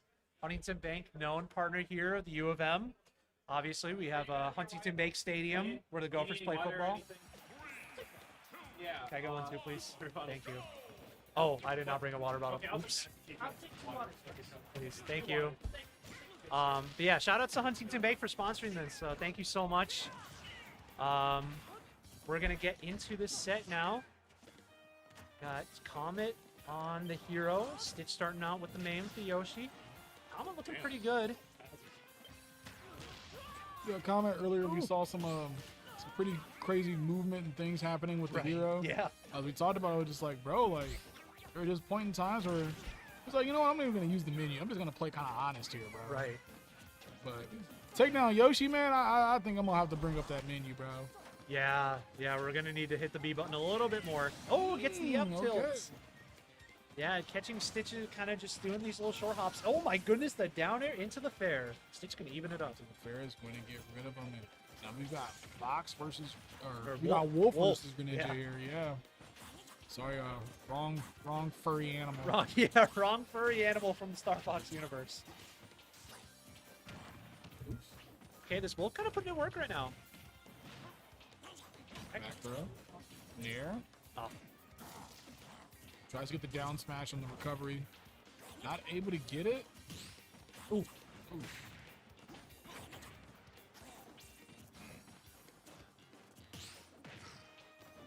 Oh yeah, he was looking for the up smash. Yeah. Yep. Well, What these did he players kind of happy to throw out kind of their safe moves and just wait for an opening. Yeah, feeling each other out, making sure they don't do anything dangerous that's going to get them punished hard. Right. Or tilt on the shield, and retreat afterwards. Just another situation that shows that these guys really respect each other. Yes. I don't know if these players have ever played against each other. Singles, squads, whatever. I feel like they probably have at one point. They're both very good players. They're both pretty close by. So. Yeah, it's one of those, like, it's hard to tell sometimes. Yeah. But I remember there was, like, 'cause I'd see, like, Smash players on Twitter all the time talking about, hey, you know, we're about to go to Ignition, like, Yeah. everybody hop in the car. And I'm Yeah. like, damn, bro, like, y'all really about it. Yep, Ignition and Tri-Point. All right. Yeah, Stitch kind of unable to find his, or no, I'm sorry, I had the percents mixed up. Comet unable to find his kill here with the Fox. Stitch just kind of content, just like we said earlier, just happy to just, you know, shuriken, fair, back air. Oh, back air out of disadvantage there. Back air. Finds the stock. Catches him missing something. It was like, all right, here's a nice little punish. Comet versus the Palutena. All right. Comet gonna open it up there with a good 0 to 60 there. Ooh, A little bit more percent. Yup. Oh, not quite gonna kill. Up smash. Not enough to kill yet, though. Ooh. Oh no, is he dead? He is. He air dodged. Yeah. I think he went for a back air off stage and then he buffered an air dodge and just wasn't able to make it back. Yeah, sometimes these things just happen in Smash Ultimate, okay? Yep. All right. PS2. So Stitch gonna take game 1. I feel like every game has been played on PS2. Yeah, I don't think we've seen a single game not on PS2. Did we? Okay. Once. You can tell this is Minnesota. I mean, Smash players, they like their PS2. That's the first thing I do when I sit down in a set. PS2? And I say no. And then they sit there and they struggle. And I'm like, I'm already winning right now. Yep. Because they don't even know the stage list. Yep. Yeah, exactly. They don't even know the stage list. 1-0. It's 1-0 already. All right, getting it in here. We're going to see the Wolf up against the Yoshi. I don't know. Did we see this last time? Because we saw the Hero against the Yoshi, right? it's all the Hero versus Yoshi last time. All right, so Comet switching up the order a little bit. This is Yep. a match. I was gonna say this is a matchup I enjoy. I'm one of those like. Yep. Who do you play? I play Samus. Samus, okay. Yeah, I got a fraud wolf too. But Fraud. Dash tech, yep. Good DI there from Stitch to not get hit by that dash tech. damn, I was like, he's just walking my man's across the stage. Oh, yeah. Okay, Stitch getting some good damage here on this Wolf. Jugger's coming through. attacks to the other side of the stage, showing these back airs. So, okay, yeah, hold on that shield. To the forward still. Stitch Oh, back off the nice. stage, reflects the shuriken. Wow. Really gets scooped. That Haagen up smash Dazs. is huge. Okay. Comet with a commanding lead for this game too. All right, Oh, up throw. here from Palatine. I don't see a lot of Palos do up throw at all. So.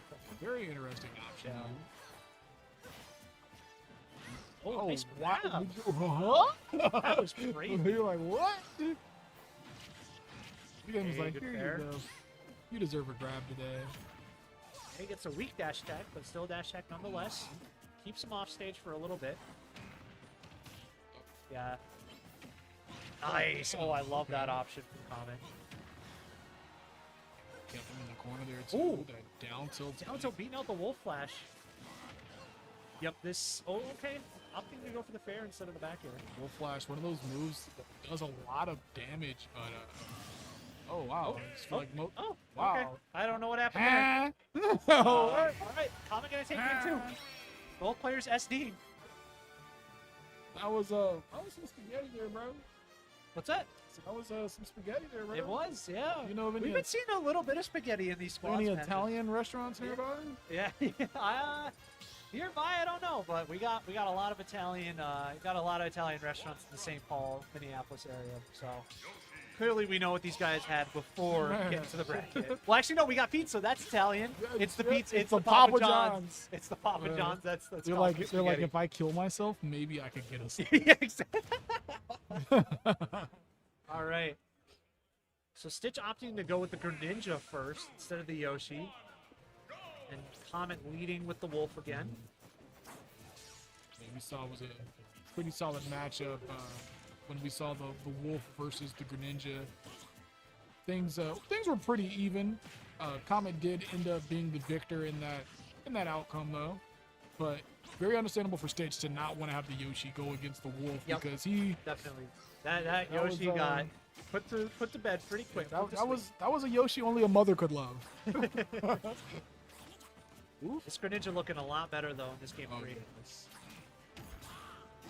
Dash attack, Okay. and who's able to get the up air and a second up air. That's Oh gonna my do it. gosh! Wow. Yes, and see, that's what comes like sometimes you're just rushing yourself, coming right Yep. back down to the stage. Yep. You know, sometimes you just got to go to the ledge and Greninja reset, too, bro. a fast follower as well. That really played right into Comet's hand there. And yep, there's the down B. Stitch I know likes that down B a lot. Couple up airs. Got Nice. Big into Hang an up there. up air, very important there. Only taking 48 damage. Definitely went a lot better than the last time those two met up. Got the up Anyway, ghost sorry, coming I'm off getting from distracted by people I haven't seen in a minute. This is looking pretty good for Stitch right now. Oh, nice snare. All right, yeah, the Yoshi's looking a lot better here. Yeah, Stitch is just kind of overwhelming Comet right now. Oh, that egg was huge. Egg providing some coverage there. It's gonna do it. Wow, Stitch making quick work of that hero. Hey, man, we gotta talk about the non-existent. What character was Comet just playing? Very non-existent. Stitch saw that hero, made very quick work of him. Okay. All right, up Comet gonna smash. find the up smash. Only sitting at 26%, but it's definitely something that's doable. Yes. Got a nair into a back air. Okay. Onto the stage. Nice Block grab. that nair. Ooh, okay. It's one of those like this Fox, like they're gonna give you a lot of grabs because Right, what is Fox gonna do to you after he grabs you? exactly. Double nair, looking for the up smash, not quite gonna get it. Then also, I don't think we want to live in a universe where Fox is getting things off of his grab. No, definitely not.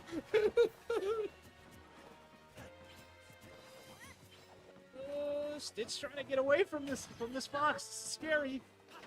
Oop. Oh, that might Got do the it. Oh, we nair. did get the, Yep, yeah, got the goes fair. to the- Look at the back air. Thought we were gonna see back air off that.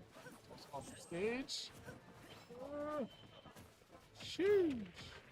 All right, once again, it's that forward throw, but as I had just previously said, there are a lot of times where you're just gonna see people give Fox that woo, okay, Ooh. down air. The F tilt catches the the air dodge, F tilt and Stitch catches him. with another upset, going through Ulong, and now Comet. Stitch finds his way into winner side top 8 of Squad Strike. Wow. I don't think he expected that Palu forward tilt. I think maybe Yeah. he thought another move was being tossed out. Yeah, I think, the forward tilt was a great mix-up there in the clutch for Stitch. So we're going to head out to another break now. We'll be back with some more Squad Strike action.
What's up, everybody? We are back going for the gold 2026. And we're here in Minnesota. It's Rod and it's Pack Smash. Talk to me, friend. How are you doing, I'm ready. brother? I'm ready. I'm excited for this. Yeah. Beautiful, beautiful day in Minnesota. It's warm too. I thought it was gonna be so much colder. I'm from Wisconsin, but no, it is beautiful. Yeah. It's beautiful here. Absolutely. Yeah, when I landed, it was about 20-ish degrees. I'm like, okay, I got to remember I'm in Minnesota. It can get cold. It can get Pack cold. everything, pack the bundles. Yep. Yeah, but I'm glad it's starting to warm up out here. Of course, outside, but definitely inside this venue as well. Of course, the competition is certainly thick. We're about to bring it this action. It's a really good feeling to be back here. I've not been here in 10 years, so it's 10 good. It's been a years. long time since I was here. Yeah, so it's good to be back and see what the Midwest up here has been up to. Good. Yep. Yeah, it's gonna be good. It's gonna be a good time. Yep. And our first set, what? Axiom and Brown. And I've this is my first Minnesota tournament. I have no idea who these people are. I'm excited. Oh, you have no idea either. State. Okay. Double out of state. Double out of state. I was Okay. okay. I was hearing double Wii Fit. It's gonna be a pretty healthy match. You know what I'm saying? That's other people. That's other people. Other people. Okay. Woo. I was gonna say We well, you know, almost had double fit. We almost we opened up. almost did, and I would not be surprised. I just feel like for those who don't know, who are maybe just tuning into what Minnesota has to offer, Minnesota has historically been a region full of different characters. Clowns. Okay, well, some could say clowns, but back in the day, I mean, like the people who were the character specialists up here were so good that people who would come in from Chicago or Michigan or like the other really strong regions just come and get their butts kicked because they're like, what the heck do I do versus Wario? What do I do versus Toon Link? What did it say?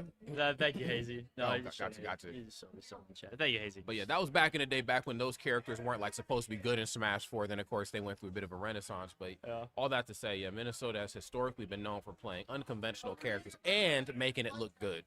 And I know now we're in like a renaissance of Yoshis. There are like a 5 billion Yoshis up here. I couldn't tell you. I came up here. I was told there were 2 Yoshis on PR. I went to the pre-local and I saw 2 Yoshis. I was like, oh, those are the PR Yoshis. Oh wow, 2 different Yoshis Two that weren't PR. really? Sure. Okay. Sure. Ton of Yoshis. Ton of Yoshis. Land of the thousand Yoshis. Oh my. Wait, Oh, it's a button check. Wait, is it? This looks like a button I check. believe this is just a bunch of they scared Okay. us. Scared us for us. We're good. Okay. But yes. We're good. Okay. I think it was just a. No, I can't see it. I think no, we're just doing button checks. Yeah, it looked like a very, very competitive button check. but- Unless this Ice Climbers is fighting the 3rd player. They might be. I mean, sometimes one just swings in a direction. Okay, no. You can start whenever. Alrighty. Got to make sure your razor leaf comes out and your vines can still whip and We're your good. hammers can still hammer for plus on shield. Let's do it. Oppen climbers is crazy. Can you hear the music? I just imagine anytime they grab you and put you in like, their situation, you just hear the That's 33 versus 96. I've never seen good Ice Climbers before. I'm so excited. I like rarely see good Ice Climbers. Who's We Really? don't have any in Wisconsin. That's valid. Axiom, thank you. Valid. Well, let's see what Ice Climbers has to bring to the table. I feel like, we, depending on who you ask, we could be at the tail end of Brawl or tail end of, Ultimate, but even like back in Brawl, there was a lot of Ice Climbers at the very start. Then they all started kind of weighing off at the end. And I think it's the opposite here where we didn't really have any at the start. Now they're starting to pop up. But I hate that it feels like it's at the 11th hour. Like, damn, we've needed this matchup knowledge at the beginning. Yeah, But- no, it is. Yeah. We're here. All right. Axiom and Brown at getting ready to throw down here. Oppen Climbers, an uncut gem. Surely, Let's yeah, do PS2 start. Has to be. Has to be without question. Okay, Squirtle said, I am out of here. We are back onto the Ivy Right Store. off the rip, too. Why not just start on Ivysaur? Yeah. Could be some long game mental play, not entirely sure, but I do appreciate the start with Ivysaur. And of course, you have that physical long range advantage that you are certainly going to need versus the Ice Climbers. 100%. You want those mitts not on you in this match. Multi-hits, name of the game. Ivysaur's got quite a few of them. That back air, that nair. Razor Leaf's good at disrupting him sometimes. Oh, yeah, there it is. And yes, I just have hitboxes galore, able to hit one or the other. Of course, I'm looking for Popo, but if I got to hit 9, I will definitely take it. Okay, gets the spin to win. Playing around these platforms, you got to be careful, too. Ice Climber is one of the few characters who moves out a plus on shield, so when they're swinging, if both are hitting you, it's not your turn to swing back. Disengage. Disengage. Get the heck out of there, my goodness. Oh, my God. Okay, hammer time. Back into the corner, and smart to just kind of wait out the chaos. It's not uncharacteristic for Ice Climbers to just get super aggressive in the corner. Let Such them a swing. safe back air. Yeah, such Yeah. a safe back air. Let them swing. Hanging out. We're loitering at the ledge. I re-grab. Yeah, and they know it too. Yeah, re-grab this. Good. Yeah, we're going to go ahead and melt that ice. Charizard a big target Unfortunately, the bigger they are, the harder they're going to fall right there. I like that switch. Maybe just a little too late for Charizard, given the nature of how that was going with Ivysaur. Big dude. I really like the confidence to like not even like consider with Squirtle. Like Squirtle's not going to do well here, so don't even bother. Yeah. I really like that a lot. I do too. Yeah, confidence is going to be key in a matchup like this, especially if we were talking about coming into this. We want to see some good Ice Climbers, and if you ask, you shall receive. So definitely go for what you know works. Yeah, what started as an even game, I mean, now we're already halfway on this Ivysaur. Oh, Sopo time. Okay, in the corner. Oh, goodness. I thought it was Chuck E. Cheese versus it was Whack-A-Mole, man. Okay. They were spinning on the way down. Just need some active hitboxes to try to stop Ivysaur, because that aerial harassment is a thing. There's the tilt into the corner and just trying to toss out anything to give himself some comfortable leverage back to the stage. Yeah, get chucked. Good one. I swear, Ice Climbers players turn into like Fundy's Kings when it's just Popo. That's when they're scarier. Fun D's, that's where fun dies. I tell you, that is where it ends. Razor Leaf to get out of the corner. This time seeing a little bit more confidence, and that time not hanging out at the ledge. I'm just gonna, get back off the ledge and just kind of stare you down. Get some Razor Leaf going. And that this time, Charizard here. Oh, and a little too late again. Again, here's Squirtle. There he goes. That's right. here, then he's gone. Well, a couple more back airs. I don't know. The Ivysaur did really, really well that first stock, but it hasn't since been able to get that same reaction going. You got to figure out that proper way to physically space. I mean, obviously spacing more times not. People think, oh my no, lord. Yeah, we're good. We're fine. Yeah, we're gonna use fly. We're back to the ledge. Okay. Oh yeah, you're getting chucked. I could not tell you what is going on with these Ice Climbers. Yeah, they are desynced and also in sync right now, man. It is Where's Nana going? Okay, nothing off the tilt. Nice, an immediate up B. I'd like to see a little bit more of that. Of course, there is a little armor on it, so it's a great wake-up option. Yes. I feel like we should have killed Nana there. Yeah. Had a perfect opportunity. That, fortunately, is one of the parts of the matchup you just cannot ignore. And it doesn't matter what character you're playing or what the matchup says. Yeah, you have got, when they split up, you got to know, okay, this is how I keep one away and keep the other one on the opposite side. So, clean stuff. That was 120 center stage on Charizard. I did not think that was going to kill. Op and climbers. Op and climbers, they're strong. They're strong. Can you hear the music? I'm telling you. Incredible. Are we going back to Pokemon Stadium too? I mean, I can't say anything was super wrong for Brown in that match as far as stage picks go. I mean, you played it very well. No Squirtle. You knew exactly that this was going to be the Ivysaur and Charizard show. I'd say if anything else to adjust for this next game, maybe Charizard a little earlier. Yeah. I'd like to see more in a best 5 set. I'd like to see them experiment with stageless more, especially since we have. I mean, you've got games to play with. Might as well try. Like, I'll throw in a Kalos in there. Yep. Oh my God. I'm saying once that zone is broken, it's not really much Ivysaur can do as far as like quick options. I think is Nair maybe the quickest option out of Shield for Ivysaur. Maybe. I mean, I'm not entirely sure. Then Charizard, you at least a little slower, of course, but you have up B. You also have Flare Blitz as well. I like that. Just disengage, get out of there. Although now you're trapped on the other ledge. Yep. Unfortunately, big body right here is just getting smacked around. Now he's going to go for the up tilt right into the back there that time. A little bit of a mix-up. Caught in this corner once more, and unfortunately, you cannot loiter at the ledge. Brown shaking his head like, what do I do? Hey, okay, we got some percent. We got some percent on the board. There we go. Yeah, you really got to get familiar with that B button in this matchup here. I mean, I'm talking wear it out. Wear that B button out if you're Ivysaur. Yes, use that razor. Do not let them in. They are too many Kazuya's. Do not let them in. No, seriously. Kazuya with the hammer, right? Oh, I thought he was going for fair. Okay. Charizard back into the picture. I love that. Just tossing out the active hitbox with the Blizzard at the ledge. Just try to force either a neutral get up or even just a hold in place if they jump. And if we get a good back air here, something off stage, we can even this back up before it gets too out of hand. Oh, don't touch me. Okay. Now, of course, Nana with the invisible damage meter. We weren't entirely sure how much damage she's taking, but we definitely know how much Popo has. There's up B. Okay. Even stocks presents a slightly different narrative, but this is Ivysaur. I mean, one solid conversion on Ivysaur's behalf, you could cut this lead in half, or if not, regain it. Doesn't get punished. Doesn't get punished. We're good. We're good. Pokemon trainer not in control of his Charizard. Maybe not with the right gym badges there or something. Something was amiss. Something was amiss. Snoozing mid-match. There's up air. Taking these platforms away. Yes, you have the multiple jumps to kind of, fake out the empty jumps here on Ice Climber's behalf, but not on that stock there. Squirtle's back in the picture here briefly. It's the Ivysaur show. I do like the flash of Squirtle. We get to see like, oh, he's still here. Don't Yeah. worry, he's still here. Squirt, squirt, you know. All right, Just letting see y'all ya. know I'm in this episode. This Blizzard is putting so much work for Axiom. It really is. Okay. And then of course you're just such a big body. By the time you switch over to Charizard, you've already taken so much percent. You know, I think one of the luxuries you have as Charizard, when you get like those early percents that you can still throw your weight around, but once you reach Dark Red, I mean, it's hammer time, you know? Especially Ice Climbers. I mean, we've been saying Mini Kazuya. They kill about the same percent. Like we are looking at a kill percent here. They If we freeze get you like in a Blizzard, place and hit you just as hard, and yep, that's gonna don't even do it. need the Blizzard. Don't even need the Blizzard. Nope. But surely now we're hopefully gonna experiment with the stage a little bit. Although I don't know, to his credit, I don't think they're really doing anything too crazy. Like they're No. not doing anything wrong. It's just No.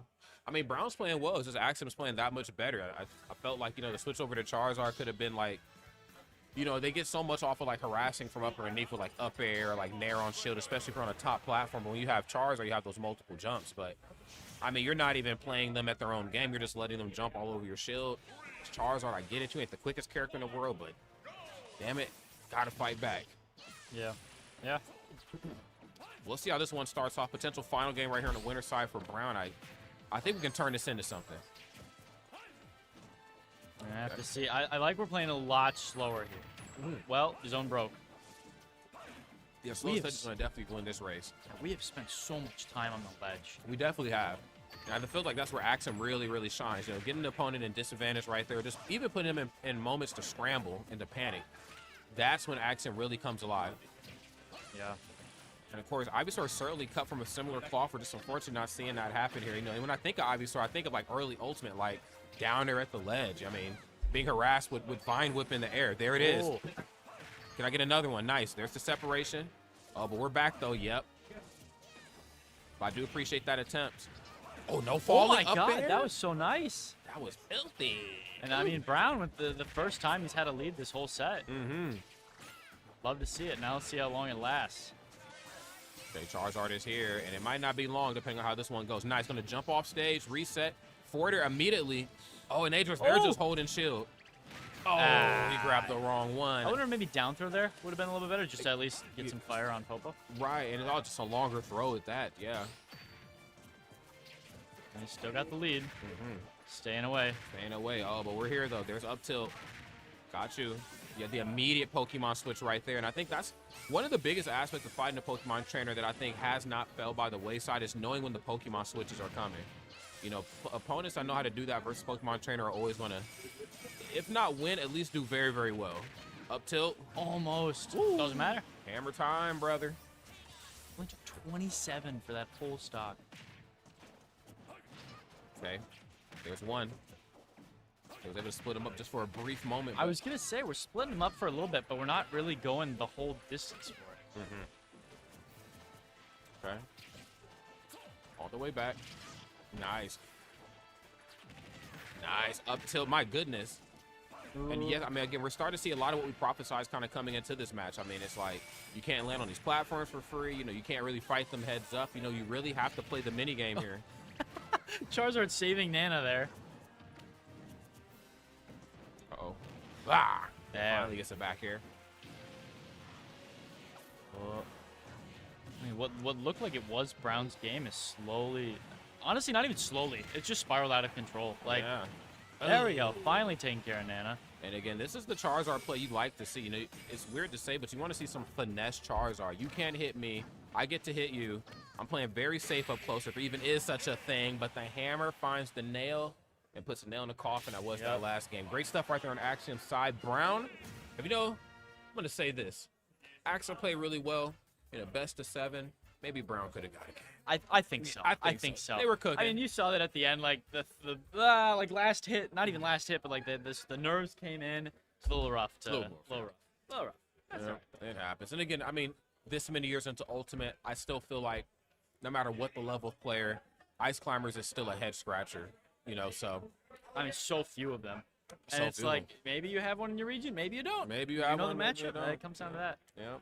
I don't So know. Let's see. they're always going to run through bracket until they run into the right opponent. And that's something that Ice Climbers, I think, share in like all 3 versions of Smash out there. And like in Melee, like they banned wobbling, but I felt like that character is just so solid, wobbling or not, that character is not going to change. Like, it's Still got gonna the be- handoffs. Yep, still got the handoffs. That character is still going to fall where it's supposed to fall. Yep. You know, same with Brawl. You know, character was certainly cracked, but there was a character or two that character could not beat with ease. And then, of course, here we Wonder are who in you're Ultimate. talking about. Yeah, right. And then here we are, of course, in the Ultimate. So, yeah, Ice Climbers is Ice Climbers friends. And if you're just tuning in, you are here in Minnesota. We are having a great time. It is Pack Smash. It's Ride. We're up in Minnesota doing the damn thing, going up for the gold. And all my health enthusiasts rejoice. It's time for the Wii Fit duo, okay? You said go for gold Olympic medalist. Like, That's Wii right. Fit could surely be there. I would think so. Wii Fit Ditto. Wii Fit Ditto, friends. Grab your yoga mat. Grab your bowl of acai. Hula Okay, hoops. hula hoops, okay. Grab your probiotics, okay. Now, while you're doing that, I'm gonna look through the pool, see if we got any upsets so far while we're waiting for these guys. Doesn't look like any. Couple DQs. Okay, Nothing too crazy.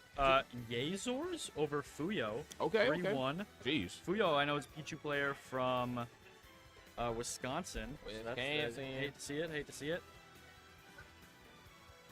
Who else we got? In Pool A2, Orion over Blaze K Soul, Game 5. Wow. Nothing too crazy there. And nothing crazy there. Oh, we got the Wii Fits. Got the battle of the Wii Fits, y'all. Let's work it on out. Ooh, Helen, the Sephiroth over Bunny 5001. Seeded not to happen. 3-0. That for off in the big 2026. We had a couple of them.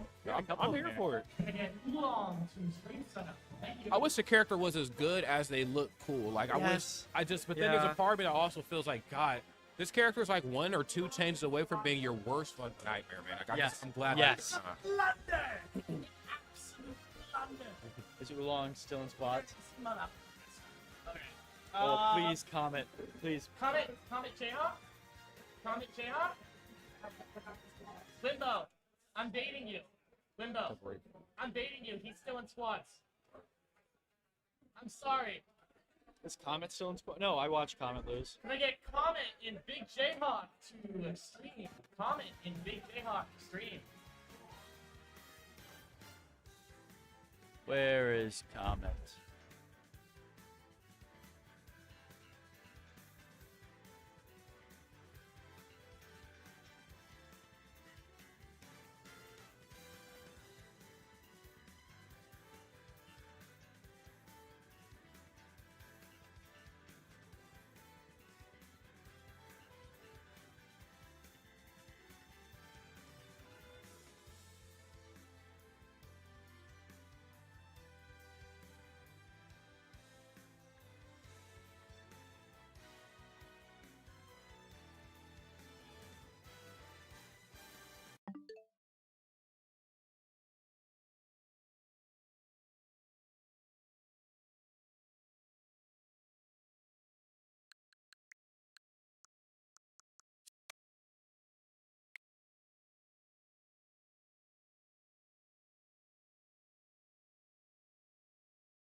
All right, guys, we're back, man. Comet and Jayhawk are next, and if I'm hearing this correctly, this match was prophesized many moons ago. These two were destined and slated to play, so I'm excited to see how it's going to To go. quote one of the head TOs, they really want to see this Fox player get cheese. And I don't know, have you ever commented Comet before? Multiple Wisconsin's times, yes. finest. Yeah. Have you ever seen him die like a hamster? No, actually. That is what he's known for in Wisconsin. He will die in the craziest ways. But even I think in squads today, he was on stream I think he SD'd at like 6. Correct. Yep. Good old Comet. Happens. Okay, man, let's see how it goes. Okay, I'm excited. You know, I've known Comet for a very, very long time, so I'm not used to Comet being cheese. Maybe I've only seen him at those rare appearances where that doesn't happen. Probably when he's performing the best. This might, yeah, with DK. See, when he said DK, I was like, are we talking Diddy Kong or Donkey Kong? If there's ever a character that's going to cheese, you know what I'm saying, respectfully so, it's going to be DK. Yeah, but I'm hoping there's none of that. Comet's able to just shut this down. Don't care how prophesized it was. It's not happening. Yeah, 100%. So both sides keeping it dead even here, all things considered. Donkey Kong playing very, very safe at the ledge because, as you know, there's a lot of characters that can hold you down at the ledge, but there's not very many characters that can do it quite like Mr. McCloud here. Oh, yeah. Yep. Wow. No. Yep. Oh. Hey. Magnet hands. Almost cheesed himself there. I'm Okay. telling you, die like a hamster. Oh, down air to up smash. Easy come, easy go. Oh, my The God. immediate answer back right here from Big Jayhawk, the biggest Jayhawk. Comet right now with corner control, though. Hold up. Nice. Gonna get the rapid jab. Should feel every piece of that. I'm doing an amazing job keeping Big Jayhawk at ledge. I mean, he literally cannot get out. There's nowhere to go. Yeah, he's cooked. Okay. All right, finally center stage. Okay, I love that. And a little too telegraphed with the way back down, of course. Back air and forward air. He's going to be the quickest get off me options coming down, but great parry on Comet's side. Up smash. Clean. Oh, don't touch me. Oh, my goodness. Maybe a Probably little, will die. little too much charge on that. Oh, my. Wow. Donkey Kong, big guy. Yeah, he is. Big guy, met by some very fast fingers right there, man. Comet. My God. Okay. Go for the F tilt. That's one luxury you do kind of have this DK, especially as Fox is trying to recover. You do have that luxury of like being able to down tilt the ledge, F tilt the ledge, you know, as they're trying to like Fox illusion or Firefox back. Like to see maybe a little bit more of that right now. But Comet, again, just in firm control here of how this match is going to go. No up tilt. Oh, get the spin, boy. Oh, my God. Put him in the spin cycle right there. The hairy lariat. I mean, the crowd's going nuts. Clearly a Minnesota favorite, Big Jayhawk is. No. Okay. Hey, as a Wisconsinite, I've got to cheer for Comet here, but I got to know, this crowd's quite nuts. Yeah. Okay, both sides playing super safe on shield. But that up smash is the one that closes it out. Love that double back and right to the up smash. I'm glad. Good, I'm good, glad. good, A little bit of mid-set coaching. Wow. That's what you want.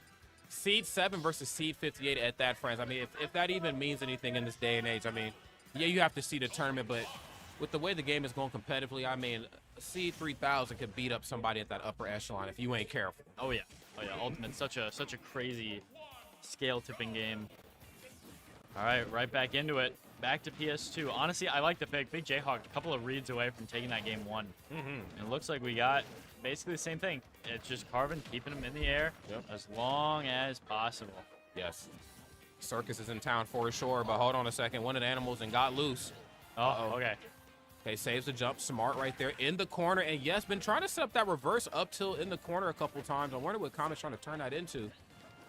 Doesn't quite get anything off of it. Oh my God. He is clip farming now. Okay.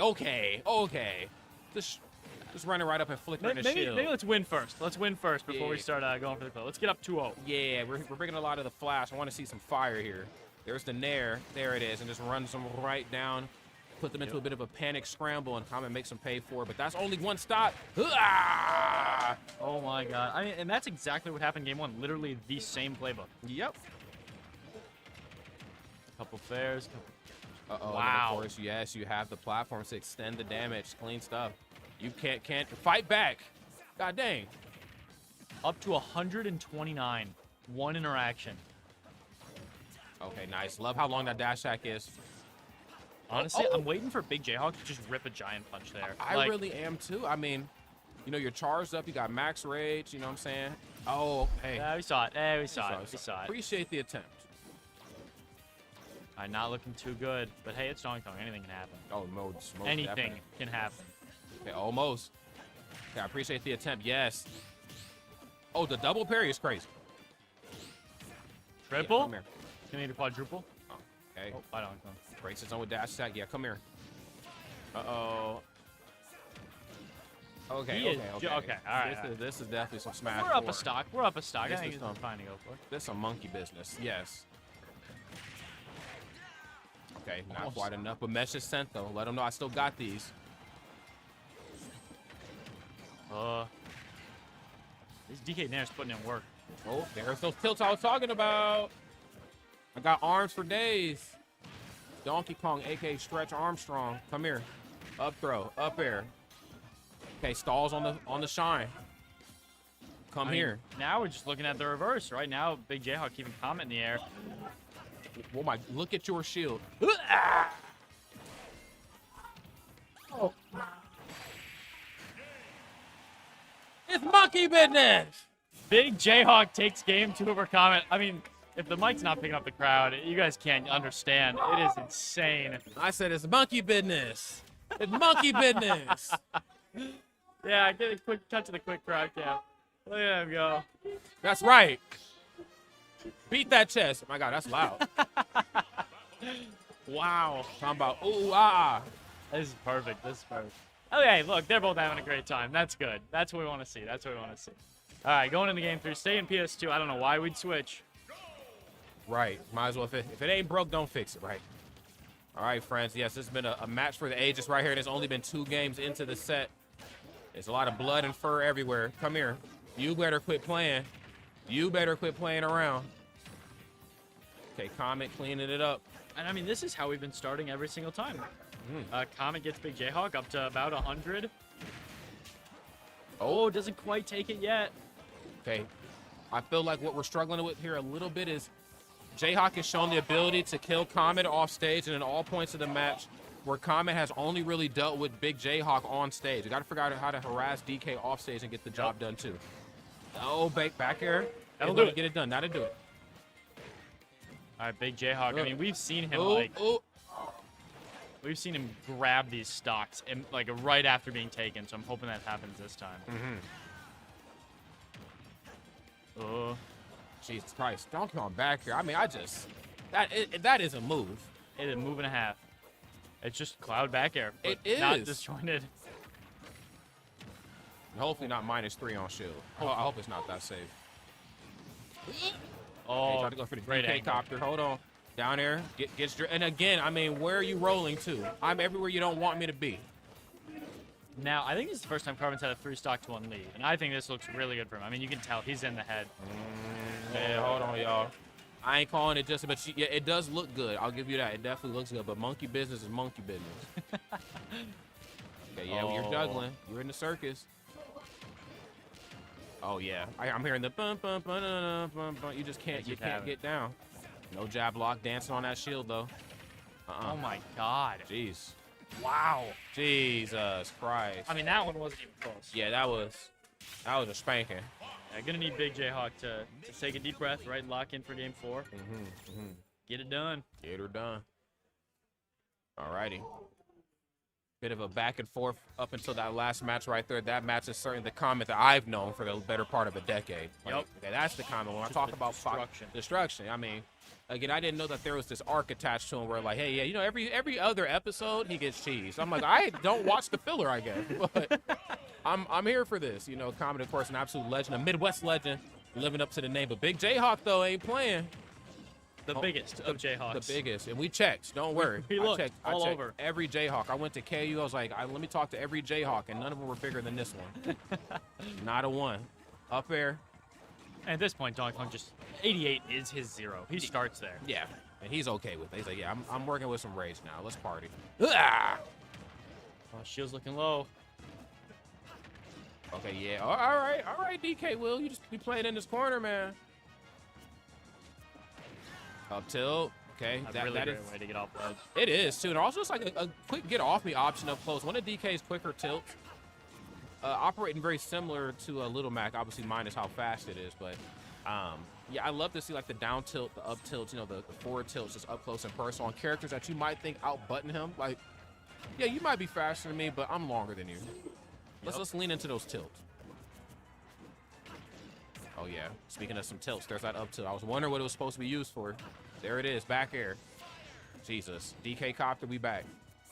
Wow, I mean, and now, okay, all right, got a little too much with that up smash. Bro. Even stocks, which I mean, hey, I don't care about the percent. This is even. No, this is definitely even. This is definitely even. I've seen, since Rage's been a thing in Smash, DK and Bowser, you know, between this one and Smash 4, do some crazy things. Absolute demons. Oh my goodness, every demon meets their maker. My goodness. Okay, F tilt. Is anything off it? You ever seen a lot of just dancing around? Now when you have the lead like the way Comet does, you get to see how nimble Fox actually is. It's a down If he air. doesn't want to be hit, he won't. No, absolutely not. One of the fastest characters on foot, button-wise, foot speed-wise, has that ability to dance on shields, quick frame for dash attack, up throw. I mean, now this is, again, it's not out. He's not out of it. Ooh, bro. No, this about to be ooh. He needs something like that. He needs to close his stock out now. Oh, whoa. Planet of the Japes. Couple back airs, saying stay out. Brother, this ain't done yet. No, it's I'm not. trying to tell y'all, it's only 107. You got it, but you got to know how to land, though. I'm talking at all points, when you're doing well and when you're not doing well. That's the tricky. Oh, my lordy. Ooh. Crowd's going nuts for 29%. Man. Love it. I'd love to see it. Oh, a lot of dash attack. Ooh. Okay, playing this one safe. Of course, trying to keep him in. Oh, damn. Oh, damn. Oh, my lordy. Man, we need the crowd cam. He does it again. Jesus, man. Honestly, usually against bracket rigging, I'm so thankful that this is happening right now. Jeez. This is wonderful. Yeah, look at that crowd. Jesus. Planet of the Japes, friends. They know what they want. It is now. All right, game 5. It's a new era, friends. It's monkey business. I don't care what you didn't heard. 88 is the new 0%, okay? We're playing the game. Okay. You playing a game with them napalms, forward throw. You know, I forgot what DK's forward throw animation looked like for a second. You never see it throwing at that lower percent. My God. Okay.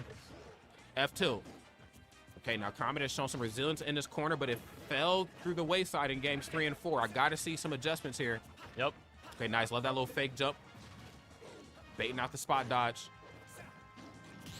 Crowd's gone quiet too. It has. They want this. They want this. It has. Yeah, this is the zoo is here, friends. And I mean, even if you're Jayhawk, and even if you lose this, I mean, this is incredible. Yeah, you won the audience. Yeah, you won the audience over, taking one of the best players in Wisconsin to game 5. Maybe even sending him to losers, maybe. Maybe. Okay, gonna go for the nair. Oh my goodness. Yeah, you playing some games. Okay, F tilt. You got a rage animal running at you. Okay, slowly but surely charging up that punch, which we did see come out in the 11th hour at the end of that last game. But yes, I'm gonna go ahead and up smash just to try to kill the party. Crowd heating up, saying, I don't want him to go just yet. Okay, you're gonna hold shield, I'm gonna grab you. Okay, if there's ever a time to get this stock taken, it's now. Okay, nice. And I love the cross up is so smart right there on Comet's behalf to stop him from getting grabbed, but almost got spun on there. Huh. I mean, now, Lapton percent, we saw this before. Yeah, we've seen this movie before. It ain't done yet. This is Planet of the Japes. Come here, man. Come here. Ugh. Okay. Firefox. Oh, he needed that. Honestly, that's what I said last time, and then he won. Okay. Yeah, Fox is, in just in case y'all forgot, friends, one of the fastest characters on foot. And again, you only see it, I mean, you see it in a multitude of matches, but you see it start to come out when he has the lead, and you got to chase him down. Fox just kind of becomes impossible. This ain't nothing. This ain't nothing to a DK. 137, I mean, this is home. Okay, oh. 151. Okay, you getting a little too side be happy. Hold on now. Uh-oh. Maxed out rage. Maxed out rage. And You needed to secure that stock. You had to. Maxed out rage, but you're no longer on that stage. Comet looking like the person to beat here. Forward air. Up air. Yeah, that C stick is getting flipped. Yep. Right. Right.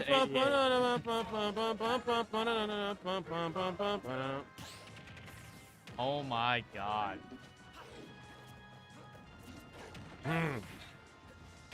Crowd going wild for every hit that Jayhawk hits here.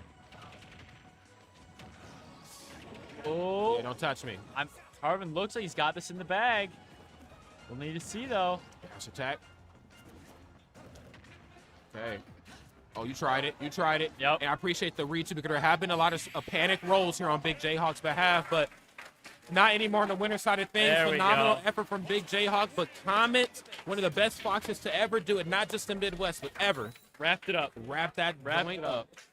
You know, I mean, in an absolutely terrifying way. Absolutely, But wrapped I mean, it. Wrapped it up nonetheless. You started to see the seed come through right there. You know what I'm Oh saying? my Seed gosh. 7 started to show its roots. Yeah, Carvin, you can't do that to me. You can't do that to me. That was terrifying. That was absolutely terrifying. You can't do that. No, please don't do that again. No, please don't do that again. Yeah, I mean, yeah, Big Jayhawk earned a fan. I don't know about you. He earned at least one fan. I don't know, Definitely. two? Definitely. 2 fans. 2 fans. So ain't nobody else in your corner.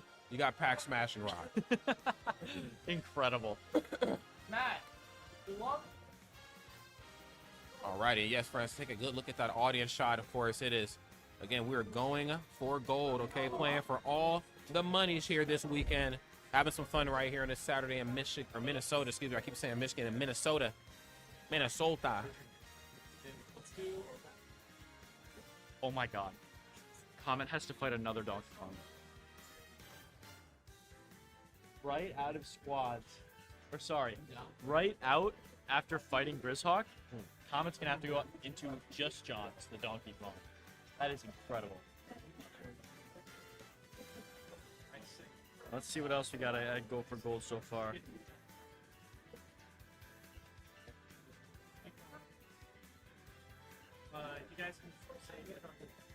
Okay, guys, hey, keep it locked right here. We're actually going to throw to a quick commercial break and get some things squared away. When we come back, we got some more Smasher coming your way right after word from our sponsors.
Ladies and gentlemen, welcome back to Go for Gold again. I'm Pack Smash. I'm here with Rod today, bringing you the best matches from Minnesota. I mean, this has just been nuts. It has been. It has been. If you're just Amazing. tuning in, you missed Big Jayhawk, excuse me. Make sure I get the whole put some respect Big- on the man's name. After that performance, the biggest of all the Jayhawks, and don't worry, we all checked. Face off against Comet, and what was a no-biting finish, I mean, there's a lot of 11th hour plays, but at the end of the day, Comet was able to really lean into that resiliency that we know him for and close it out. But Really wow, did. Big Jayhawk winning the hearts of many. Let's see if these next two will certainly do the same thing. Let's do it. We got Lucas, and we got those Yoshis we prophesized before. Yep. And I mean, this is Minnesota versus Wisconsin. Quite a lot of Wisconsin talent here. Inky Rain being one of, I mean, I don't know about you, one of the only tri-mains I've ever seen. He is Tri-main. a Lucas Kirby brawler player. Okay. He's got some Alright. stuff. He's got some stuff. He's I here know. to make your life hell. I'm Yes. here for it. Yes, he is. Yes, he is. Yeah, I don't know. Lucas Kirby brawler. I don't think any of those characters were in the Bible. No, they were not. No. Oh, here we go. But I mean, he is Minnesota's finest. Seed 19 for a reason. Hey, well, let's see if they're going to live up to the seeding here. Both sides looking pretty good. Oh. But Yoshi doing what Yoshi does, holding forward. pressing My goodness. Beautiful. Yeah, I mean, again, you sometimes float around maybe a little bit too much at the ledge. And again, that's a luxury that not a lot of characters have. Ness and Lucas can certainly lean into that. But Yoshi's one of the few characters that can make you pay for it. Got to be careful how you play at the ledge. Nothing off the up tilt. Immediate nair out of shield. Quick 3-frame option. Getting God. tailed. My goodness. 61 My God. unanswered. Yoshi's an animal. My God. I mean, quite literally. Quite literally an animal. Jesus Christ. All right, My Inky Rain. goodness. Let's put something on the board now. Yeah, he's Inky Rain, but the other side's bringing the Inky Pain right now. This is kind of crazy. God, man. There you go. Maybe hoping to start something up. I need to see some like Lucas Twitter clip material. You definitely do. You know what I'm saying? Like getting up close. I need my short hop nairs, my double back airs on shield. But of course, that's also with the implication that you can get close on Yoshi, which is a very daunting task you can see here because when he's ready to get close, that stock might be toast. There's Nair. Put it away. He just wants it. He wants that forward air again. He smells blood. I mean, once you get that one forward air spike, it's hard to not keep looking for it. I mean, might as well. You came all this way. Right. Oh no.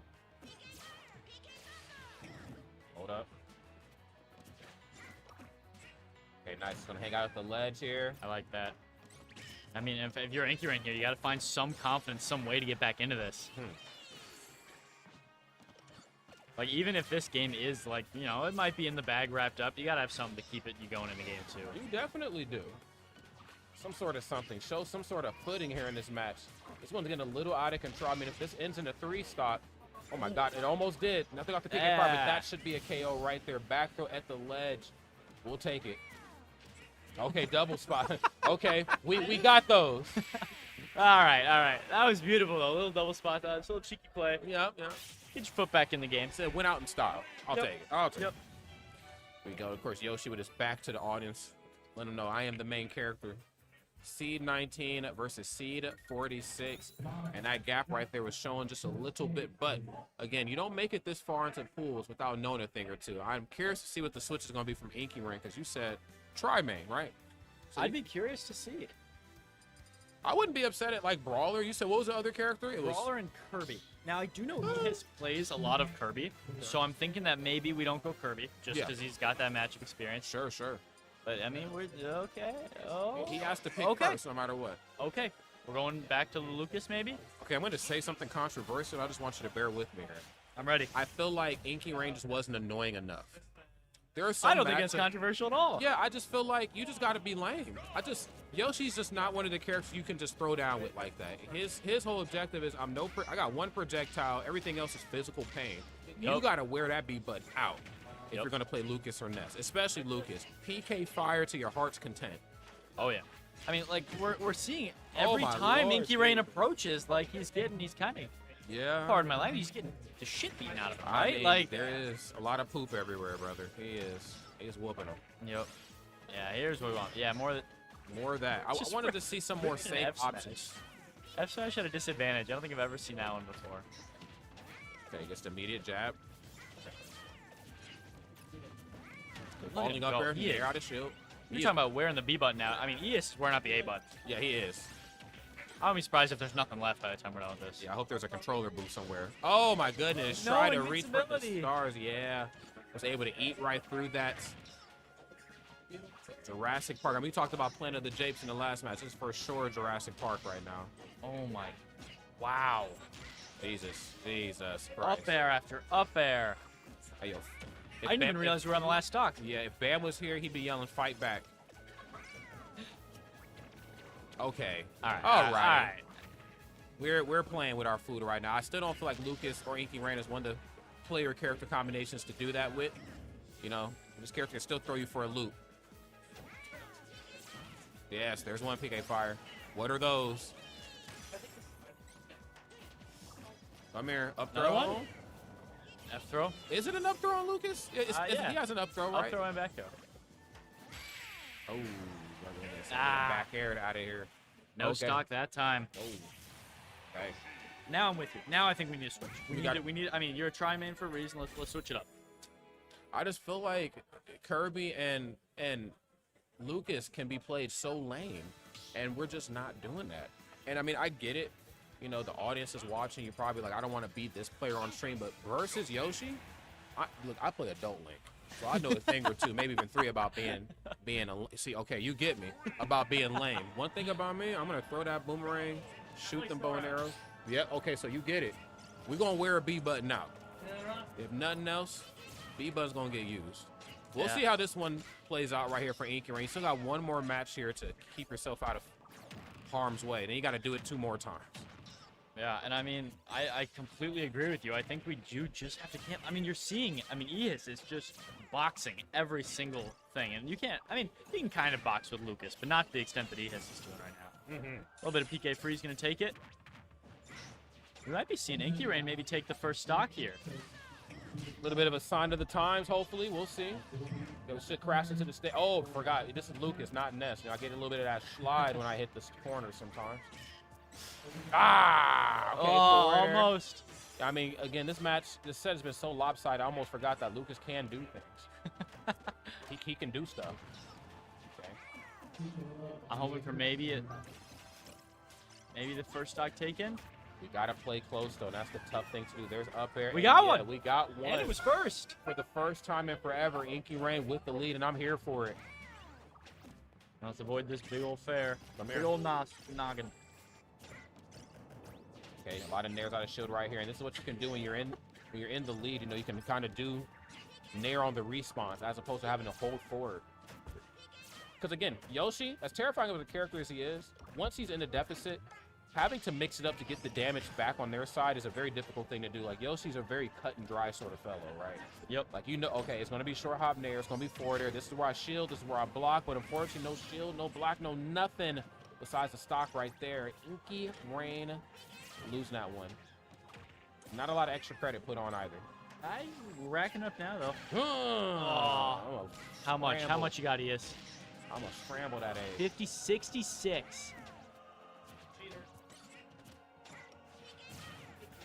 I mean, hey, Inky Rain's keeping it close. Unfortunately, does lose that lead. Tongue twister.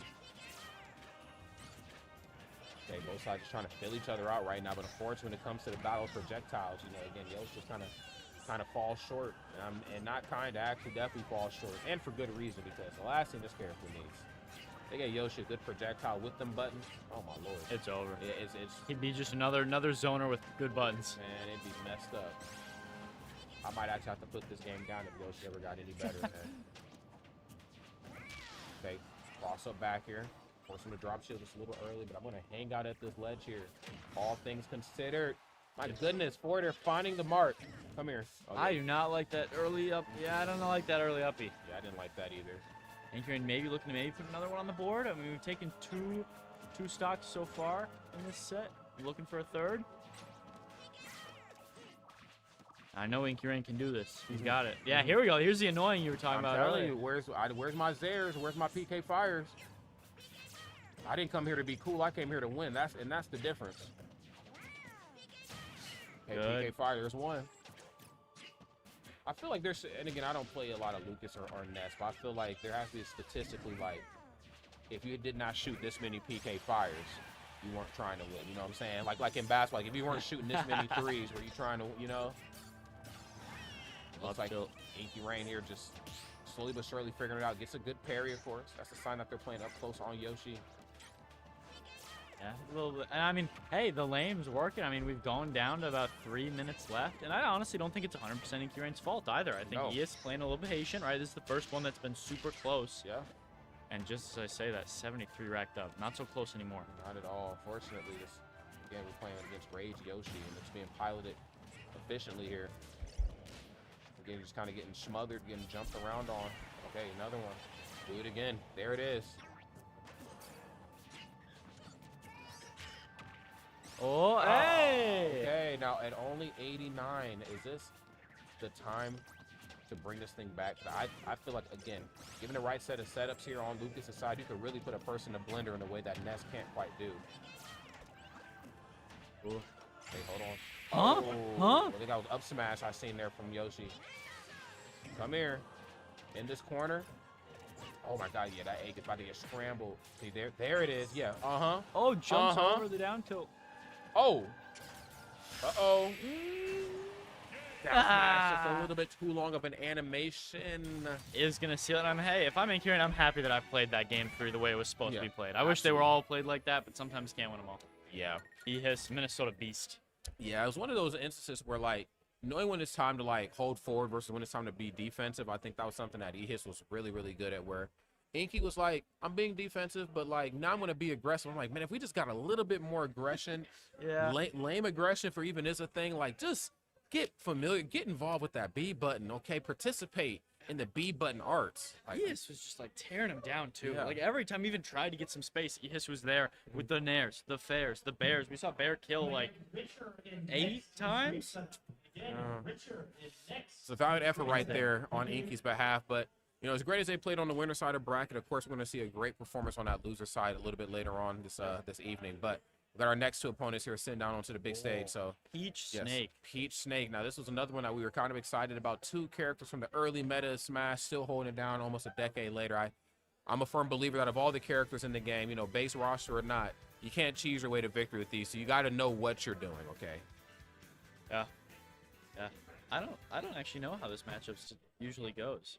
I mean, I want to say, I mean, it's Snake, right? At the end of the day, it's Snake. Snake, yeah. I say even maybe Snake favorite. Yeah, I would maybe lean a little bit more towards Snake. You know, depending on who you're talking to, they might tell you it's the opposite way. But I just feel like, again, the explosions could be a little much for Peach. You know, in the instances where, you know, Peach can break that physical space, you know, she'll be cooking. But the problem is you have to adjust your combos to those grenade pools. Oh, yeah. You know, what doesn't have to be airtight versus most characters has to be airtight versus Snake. You know, if not, she's going to be trading a lot of damage. Also, C4, just not being able to float around for free. You know, you lose access to certain parts of the map. But, you know, she has a plethora of aerial options that harass Snake when he's trying to cipher around. So I think, well, down air and up air probably don't break cipher, but I think both the fair and the bear do break that cipher. Side B maybe if we're feeling crazy. Side B, yes. If you're feeling a little loony. Yep. That's right. Yep. Get involved. So. And one other thing to note is Richard actually plays on box. Oh. So we might see some, like, really messed up stuff. You know, people who play on Beach. box, I'm like, yo, y'all are cut from a different cloth. You want to win. We get it. We get it. You want to win. You showed up to win. Yeah. Okay. He's got it. Look at him go. Locking in. Music selected. Hands on the box. Nick, you ain't never seen anything like this before. You ain't never seen it done like. You might have seen it, but you ain't seen it done like this. Illinois versus Minnesota, C23 versus Seed 87. The dominoes are starting to fall inward here, friends, as we move through pools. It's Snake in my favorite costume, too. The red camo is crazy. I don't know what instance in battle red camo is beneficial, but in Metal Gear Solid, he makes it work. All right, here we go. And Red Peach. Here we go, y'all. Game 1, Knicks. Richard, let's do it. Seed 87 versus 23. I mean, hey, we've seen. I mean, I'm always gonna bring it back to Comet and Jayhawk. Like, those quarters. It's quarters, bro. Oh my Nick's God. beat. Nick's on a run, maybe. Well, we are moving through this bracket. Oh, hey, you commented this. I'm gonna see who Nick's beat. Okay, well, let's see how this one's going to go right now. A lot of what we talked about coming into this match is definitely starting to play out in a big way. Peach is going to break that zone. and keeping those aerials airtight. That way Snake cannot pull that grenade. Knowing when it's time to adjust those combos will certainly aid you in this battle, but Snake, again, I'm coming through with that dash attack, bro. I'm breaking zones. I'm breaking bones, okay? Important note, Nick's actually, I think he beat his winners one, but other than that, he benefited off a beautiful Hunter Hippo DQ. Okay. But even then, right, he's proven, hey, I still deserve to be here. I deserve. Okay, oh, down tilt, Okay, quick frame for F tilt. You about to taste the rainbow right now, though. Peach is coming to get you. Oh, yeah. Ugh, kiss the crown, my friend. And yeah, like you talked about, I mean, forward air and back air, when it comes to that Cypher don't want no smoke with that, okay? Gotta be careful. And I mean, 120, I mean, Snake's a heavy guy, but 123 F air, and he knows what's up. They say heavy as the crown, you know? I get it. Grenades everywhere right now, but when you have the lead, you have that ability just to kind of break away. Grenades are an issue at all points in the match, but they're really, really an issue, you know, when you're in the deficit. When you got that lead and Snake has to come to you, back off a little bit. Back air, there it is. Throwing that thing around. Oh! Almost.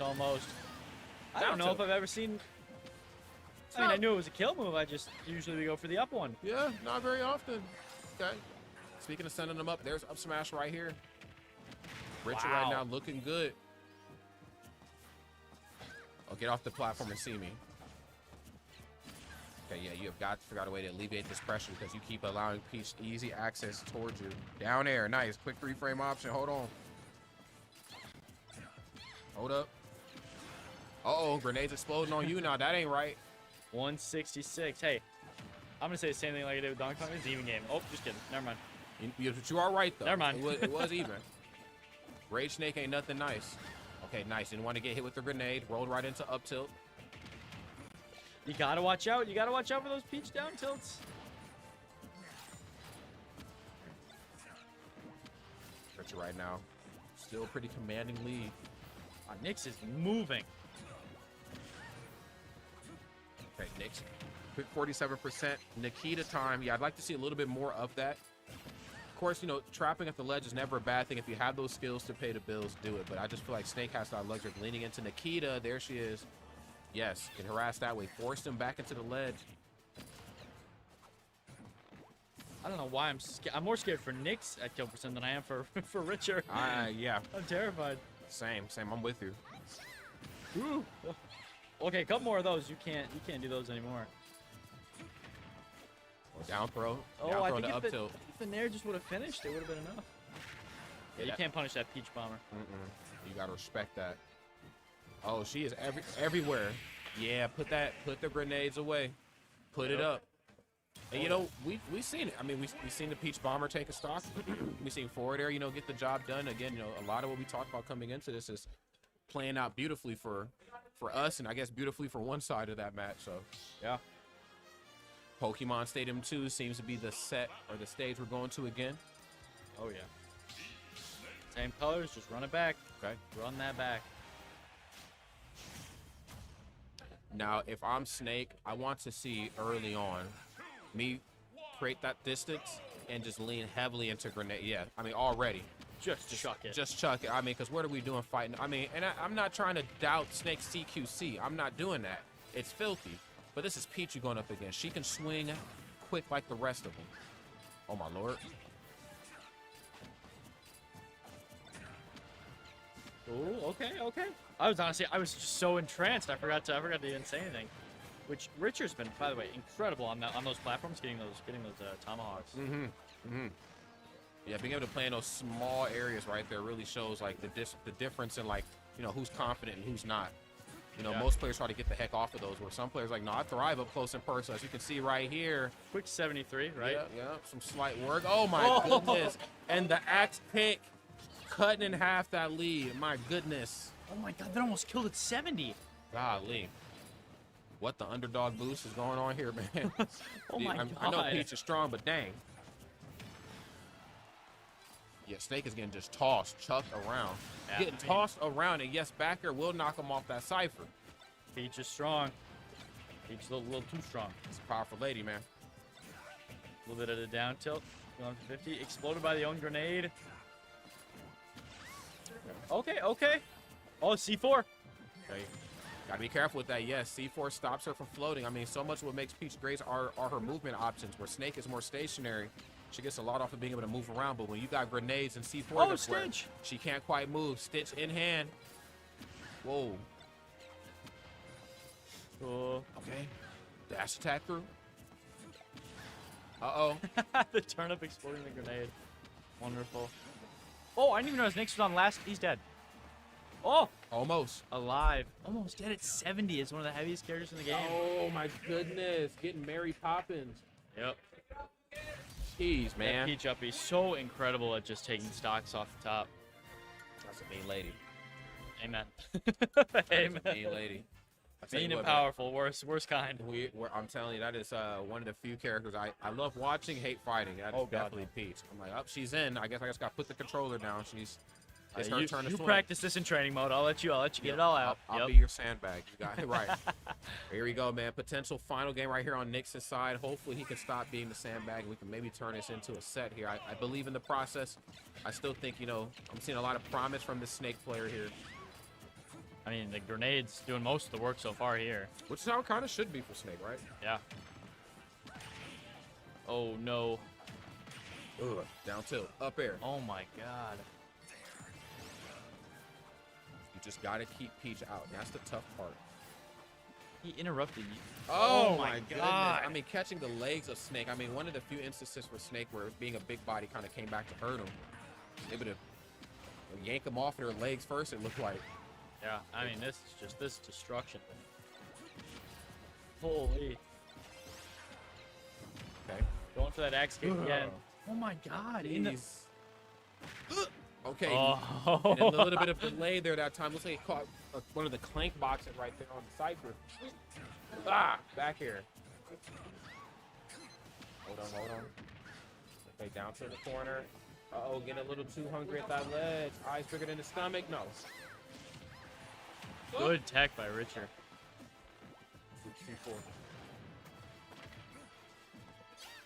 Okay, the tomahawk. A little bit of dash dance, too. Hopefully not going to get a 3-stock here. I want to see Nyx do a little bit more here. I definitely do as well. I think Nyx definitely has what it takes. I mean, 155, I'd at least like to see them get 1 stock take. Yeah, but I mean, when you're this down against Peach, you got a 0-to-death machine that's just going to churn out, turn snakes at low percent into stocks. Oh, yeah. No doubt about that. 186 can't take more grenades, though. Come here. I love the standing jab. Nice, gets the pummel. 200. I mean, are we going to reach sudden death percent? 213. Peach is heavy, too. I guess she's heavy these days. All right, but not heavy enough. These boots getting it done right there. Crowds coming alive for Lucas here. I'd assume that's Nyx. I would assume. Right. unless they're coming alive for Richard. But Richard seems to need no help from the crowd here. Sure, I mean, definitely living up to the name. This is some rich gameplay for sure. They're trying to end it in a... Wow. It remains in hand. Unfortunately, not able to find any sort of success with that. And again, that is still your biggest tool in a matchup like this, even despite being in the deficit here. Wow. Keep leaning into that. I mean, hey, we've almost taken the 2nd stock. Somehow that Peach down air did not blow up the grenade. Yeah, it's going to be it. Dang. Wow, the Wow. 2-stock victory. I mean, a valiant effort for sure for Nyx, but Richard just the strongest player there. I mean, that gap between 23 and 87. Pretty big gap. It's a gap, and it showed. It definitely showed this go around. Wow. Wow. See, even when we talk about seed 87 and 23, I keep coming back to Comet and Big J-Hawk. It was almost there. We almost had it. We definitely almost had it. And again, I guess, when it comes to differences in seeding or PRs or whatever, funnily enough, of all the fighting games, it's really Smash, and more specifically Ultimate, that is very into the idea of rankings. Oh, yeah. And, I mean, seedings, of course, matter, but, like, the rankings plays such a big role into the seeding as well, even at a localized level. All right, and it looks like we are going to take a little bit of a break. We'll be right back. We got some more gameplay coming in a bit. Okay. Stay tuned. Cool.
What's up, y'all? We're still here. We're still going for the gold up in Minnesota. Of course, it's myself. It's Pack Smash. We're about to bring you some fun. Now, little birdie told me, a very helpful birdie told me that we could get some Kazuya and some Mega Man here. Am I hearing Kazuya that? Mega Man on the side of Silsey, and I believe Toasty is a Diddy Kong player. Diddy Kong Kazuya, pretty, I know among Kazuya mains, pretty bad matchup for Kazuya. Yeah. So might be seeing Mega Man Diddy Kong. Okay. We've got Peanut Tweak at home. Yeah, that's very fair. Very fair. Well, let's see how it goes. Curious to see how the numbers are going to fall and how it's all going to crunch around. I think Mega Man, of course, we talk about characters going through a renaissance. Mega Man is definitely one of them. Yes. Yeah, I mean, we thought we knew what that character could do, and we had a pretty good idea of how good that character was. But I guess the real tricky part was like finding the right player to pilot it. My God, Peanut is that player. Peanut, I'm telling you, man, I commentated the Peanut Spargo set at Supernova, and then their performance at Let's Make Big Moves. I was on the mic for that too, and I'm just like, this guy. I mean, just what can't he This do? guy's nuts. What he's just peeping around, brother. Yep, yep. So And I'm gonna be real. You've seen the highest Mega Man. I haven't seen any Mega Man ever. Really? I don't think ever. No, Wisconsin has no Mega Mans. oh wow, Like at all. I've never seen a Mega Man. Peanuts never came to wish watch you. No, he is not. I wish. Yeah. Hey, maybe clutch up. Maybe and you clutch know up. what? Yeah, because as far as big tournaments go in Wisconsin, what do you guys have? I know Smash and Splash used to be there. Yep, we used to have Smash and Splash. Right now we've got a tournament that comes around Halloween, Cross Slasher, and Okay. then we've got a tournament in April called Clutch Up, and those are like our kind of two yearly regionals that we've got hosted in Whitewater, Wisconsin by the fabulous Whitewater Smash Club. W, friends. They're doing their best down there. Y'all heard it first. Y'all better sign up for those 2 tournaments, okay? Sign up for Clutch Up. You know, the Midwest, if nothing else in the Smash space, we can say what we want about the tournaments that happen, but the Midwest is going to keep hosting no matter what the state of the game is. Amen. Here we go, friends. It's Diddy Kong. It's Mega Man. Let's get to it. Now, I am actually able to provide a little bit. I saw Silsey at the pre-local, and I think they went mostly solo Mega Man. Really? And I know they went into losers pretty early. So maybe we'll see. Oh, we got button check maybe? No, this Unless is it's neutral. this is neutral right here. We got it? It's mind games. Yeah, it's just mind games. I don't know. I don't know, Rod. I do this all the time. Trust me. Sometimes I play Any a- second now, a monkey flip is coming. It's coming through.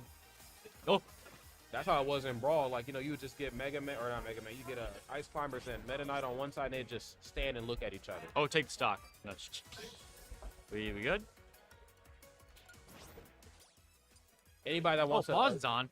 anybody Oh. that wants a good laugh, go and watch Crossfire 3, Nakat versus Mewtwo King. I talk about this tournament a lot in conjunction with like Put that matches. in my recommended right now. Yeah, Crossfire 3, Nakat versus Mewtwo King, and it's Ice Climbers and Meta Knight. And I just bring this up because those 2 players are known for their neutral, right? Like, I mean, Nakat and Mewtwo King, I mean, what haven't they done in the platform fighting space? But when they just stare each other down and do nothing, like, it's Smash Brawl greatest hits. it's the funniest thing I've ever seen in my life. Hey, it's in the recommended. You guys do that too. I remember watching that one at home, like, okay, This game we're playing. we're playing. We came to play, but we didn't come to have fun. Got it. Seed All 5 and Seed 28. Now, I've never heard of Toasty before, but apparently they're pretty damn good. Yeah. Silsey, I've heard of. MO Repping, was Missouri? No. Minnesota? No, MO is... MN's It's Missouri. No, it's Missouri. Missouri. It is Missouri. Okay. I was down Missouri. myself. Yeah, because an MI is Michigan and then MN is here. MS, Oh, right? that's Mississippi. MS? MS. Yep, it's MS. Ah, okay. Yes. See, we got that. Hey, we got that. We paid attention. To Just in this. time for neutral to start. Just in This, time. this is the real match. This is not a button check, friends. If you couldn't notice. Here we go. Down tilt, yes. And again, this is what you do when you're Diddy Kong. I mean, of course, your character that you're fighting is has. Oh my Lord, Jesus, sorry. Let's talk about the scoop really quick. That is up smash on Mega Man. My goodness. I mean, just grabbed him from like a character length away. He needs it, though. Yeah, he does. And not to say that we need to be extending any grace to Diddy Kong, but I'm just. My goodness. Incredible stuff, yeah. Okay, back air, stopping the monkey flip. Now this one of the few characters that's going to force Diddy Kong to think a little bit when it comes to these monkey flips. Are you sure this is the option you want to do? Because I got forwarder and back air that takes no prisoners. Your name on it. Yes, for sure. Peanut pop gun. Ugh. Forwarder. Yeah. Keeping him at the ledge. Keeping him at bay. Yeah, the minigame is present, friends. Yeah. Oh my goodness. Now, was that intentional? What do you think? I'm going to have to say yes. I'm going to say that was intentional. That felt intentional, felt a little personalized. Okay. Oh. What are you up to? Okay, we almost had something incredible. Yeah, looking for something kind of spooky there, but Silsey not going for it. I blinked and he's at 27. What happened? Yeah. Okay, Lemon right into Thor there. Again, you got to watch how you really leave your feet if you're Diddy Kong. My goodness. All the way up to 71. Just what's happening? Okay, and even in those moments where you want to hold forward and just, and smother your opponent with those good buttons. I mean, Diddy Kong, some of the best buttons in the game, fastest up smash in the business. You got to respect, the leaf shield. You got to respect it. Come here, I mean, hey, Toasty's doing Toasty? I don't even know. Toasty? It's Toast. Let's go with Toast. Toasty. We'll say Toasty. Toasty. Yeah, we got it. Toasty minus the A. And he's keeping this really, really close. For the seed differential, it's keeping it real close. Okay. Go for the up air. Down tilt. Nice. Fortunately, does not get every hit of the up smash there, but Mesh is definitely sent. Don't let the boys charm on Mega Man fool you. He's a pretty heavy character. Oh, there we go. Toasty up a stock, but I mean, against Mega Man, the lead's not too crazy. No, it is. Holy! It just keeps. I mean, what the heck is that move? That move is absolute insanity. And again, not extending any grace to Diddy Kong. Oh my goodness, that's plus. That was beautiful. Yeah, I'm gonna do that again. Nair up air. Oh. Okay, back here again. And it's that the type of meta you want to see in the corner. Again, Diddy Kong has a great recovery as far as distance cover, but what I'm saying, if you just touch any part of it though as the opponent, he'll come down crashing. Oh yeah. Down tilt, nice. I'm gonna go for the dash attack. No forwarder that time, but the banana pull, not in hand.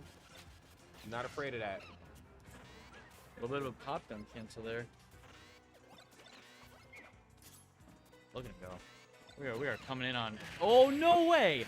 Oh no. Okay, Mega Man, like you said, heavy guy. Oh, down tilt fair, not quite gonna take it.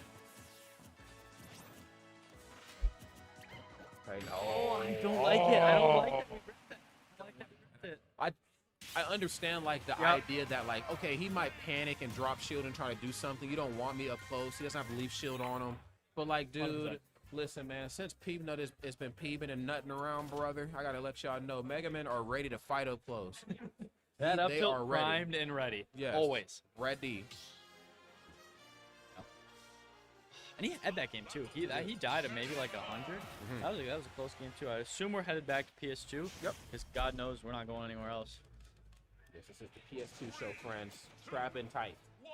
They used that green. Yeah, they used that grassy knoll, that AstroTurf. I'd like to imagine they're saving on budget and just using AstroTurf. I don't know if they are. Look at all the stands around and the lights. Yeah, it's a lot of money. Who built this? A lot of money just for 2 people. Then they got production they got to pay too. There's usually a commentator in Pokemon. I mean, it's crazy. Jeez. Alrighty, friends. All that just to watch Sonic Steve at top level. Man. Losing out. They're losing out. Not my favorite episode of Pokemon, that's for sure. Alrighty, man. But I'm definitely into what's going on right now on this screen, and as it's all playing out, both sides keeping it pretty even for the most part. So much of this match, especially in the last game, was played in the corner. Okay, I let you slide with the up smashes, but the down smash, okay, that's criminal. My goodness. And I mean, one thing I haven't been seeing a lot from Toasty is I haven't been seeing any. We've been seeing a lot of monkey flip, but always the kick. Yeah. And I'd like to see more of the grab because a lot of those kicks are getting shielded. I mean, really, at the end of the day, it's 50-50, right? It is. Right. You're right. I mean, Silsey doing such a good job of just staying in the air away from the monkey flips. You drop on the banana peel. That was really smart. You're sneaky. You're a sneaky person, Silsey. My God, gear in hand. And it also doesn't help too that Diddy Kong, very easy character to combo. Once you get your hands on him, it's go time. But the tricky part is forcing Diddy Kong to stand still, deficit or lead. Diddy Kong is never not moving, but gets. I'm about to date myself. Gets pineapple right there. Good Lord, I'm old. There's the back air. Z drop, you know it. I mean, Silsey, with how close that game one looked, Silsey's looking to. Oh, I can't. Double dare. So this is looking to clean this out with a 3 stock. Oh, okay. Just kidding. He heard me. All right. All right. Give Toasty one. So I gotta at least make it look a little fair. Okay, gets the footstool right into the leaf shield.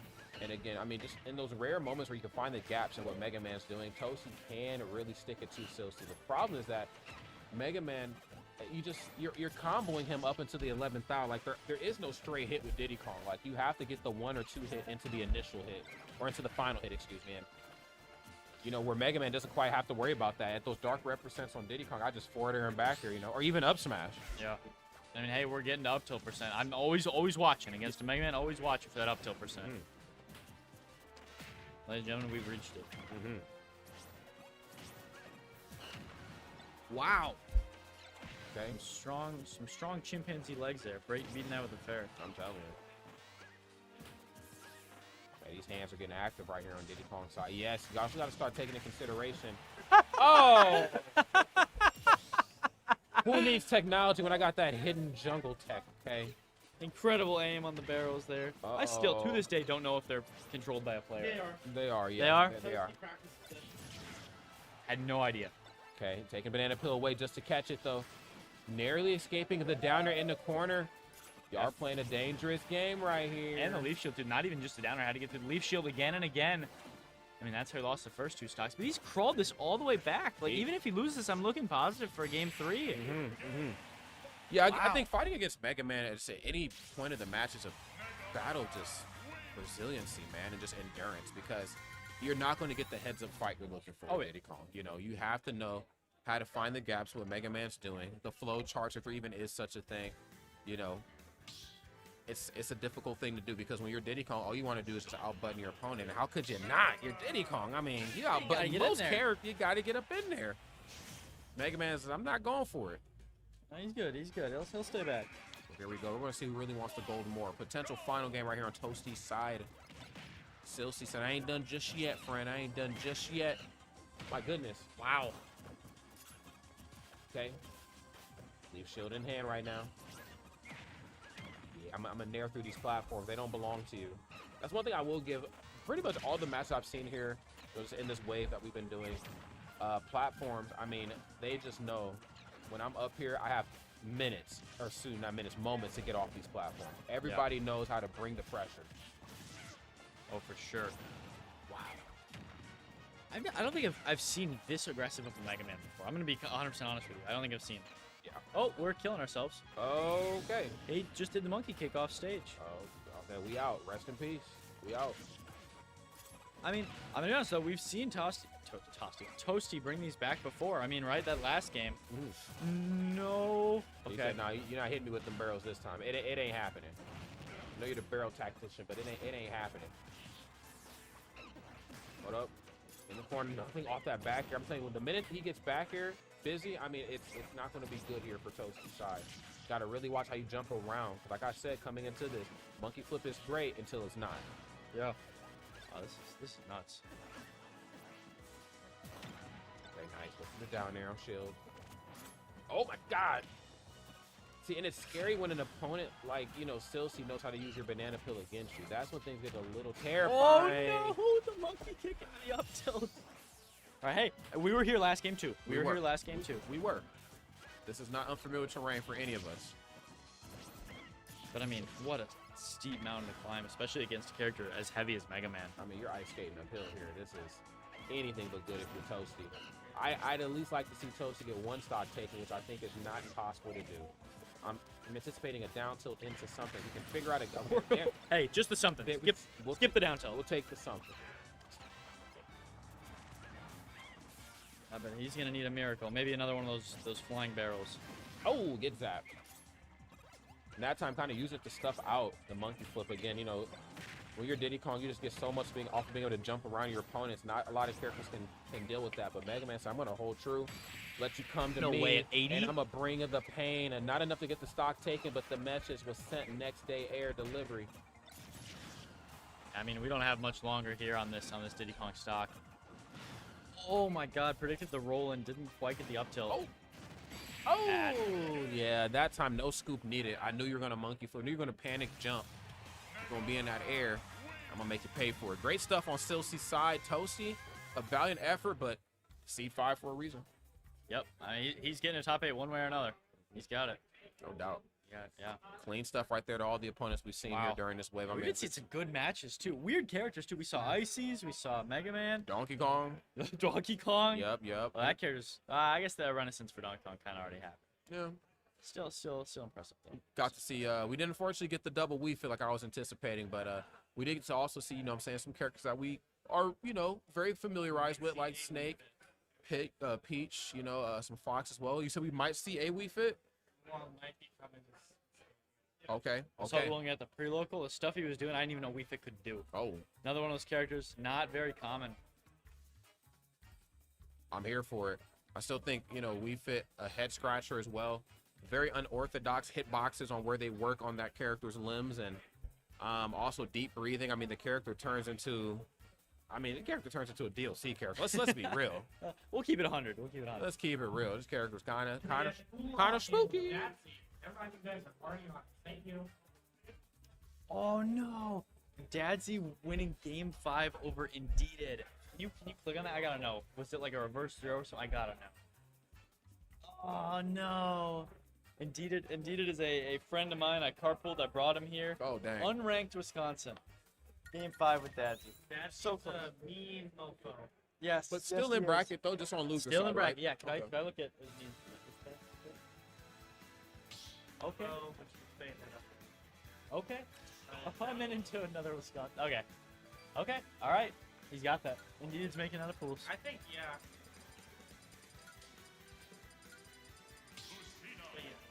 All right, friends. We'll strap in tight for what I believe is maybe our final game right here of this wave. Are they? Are Okay, we just? we're just jumping right in. Oh, Lucina. Okay. Oh, okay. All right, I'll take Oh, it. they are just going. Okay. You got it, production. You're killing it. Hey, you're killing it. You're killing it. We will commentate it while the giant crowd takes up most of the screen. Oh my goodness. Lucina at some unknown percent. Oh, there we go. There it is, 51. I was like, she's not flying as far, but she is flying far away. Maybe you could call that about 30. Yeah, you know, 30, 40-ish. Alrighty. Now here we go, deep breathing. Yeah, we gotta get recentered. We gotta recalibrate. Okay. You know what I'm saying? It's just not enough for me to swing. I gotta make sure I'm right. Gotta make sure my zen is where it needs to be. Ulong seed 3 lead versus grab. feed 30. Again, I mean, Now you know Okay. better. You knew better. game's been out for how long? Right, now you know better. We've seen, if I'm not mistaken, Invincible either on the startup of that move or in the air or something like that. Startup. So, yeah, so you know when you see her pop up, you know, oh my goodness. That's you what I'm ain't doing talking nothing. about. But What? God. Golly. Just, honestly, I say this in a nice way of an abomination of a character. I say that with as much like praise and respect as I can say. Yeah. Abomination of a character. She is something, that's for damn sure. God was not present when we did this time at all. He Took his lunch break. He was like, I'm out. Yeah, but I'm kind of here for it. You know, I was a firm believer in this character in Smash 4. I remember doing a couple combo breakers and like John Numbers getting top 8 and just, you know, thinking, wow, if this character gets any better or gets piloted by even stronger players, I mean, this could be just a scary thing to deal with. And as you can see, here we are. Peanut on a Wii Fit. Oh, God. Could you imagine? Dude, listen, I will walk home from the tournament if I see some stuff like that. I don't care how far away the tournament is. Yeah, that's What a snipe on the ledge hang there. I'm up. We will be back to the stage. Just get F tilted in it to the blast on clean stuff right here. That's such a powerful Wii Fit trim. Oh yeah, there it is. Hey. W. Such a powerful move. Okay, Ulong, named after is Ulong T, right? Ulong is a type of tea, if I'm not mistaken. I'm on it. Yeah, that's a Really? cool How tag. do you know that? Okay, I only know this because in Dragon Ball Z, most of the characters are named after food, right? Or like articles of clothing, and I know that Ulong is a type of it's a tea. God. Yeah, Oolong's a type of tea. Elite knowledge. I would have never. I thought maybe it's something funny. Wow. Yeah, Ulong is a type of tea. That's the pig character in Dragon Ball Z, if I'm not mistaken, right? Yeah, Ulong and Par, they could transform, but one could do it a little bit better, I think, or something. I would have never. That's all right. Yeah, wow, I was like, you got that. No, my, you got that. my brain was like, Ulong, okay, they must really like tea, and who doesn't, right? I mean, everybody likes a little bit of tea, some sort of way. But alrighty, well, let's see how this one goes. I mean, if you're drinking tea playing Wii Fit, I mean, you're all about the health. That's for dang sure. A little bit dash tag, open her up. I'm surprised that we are on Battlefield. Yeah, me too. Letting Lucina go to Battlefield, certainly a choice. I think we have done 2 hours of the straight PS2, if I'm not Yeah, mistaken. I'm honestly, I've seen the blue sky. Where are we? Where are we? Where is this place? They just add this one to the game? Right. Here we go. Now, 2% differential between these two Titans. And yeah, get it out of here. Yeah, you better go for the stage check. Okay. Recalibrate. Hold up. Yeah, and I mean, hey, Ulong actually teched the uppie this time. I mean, as you would expect the seed 3 of the tournament to do. Oh. Heads up, bro. Down tilt. Okay, nothing. But, you know, it's not uncharacteristic to go for a regrab at the ledge when you're Lucina, especially when you know you have that a little bit of invincibility. You know, you're like, well, I should just hang out at the ledge, you know, but can't do that here versus Wii Fit. Oh, cross up back here. My God, legs for days. Hold on. Yeah. Wow.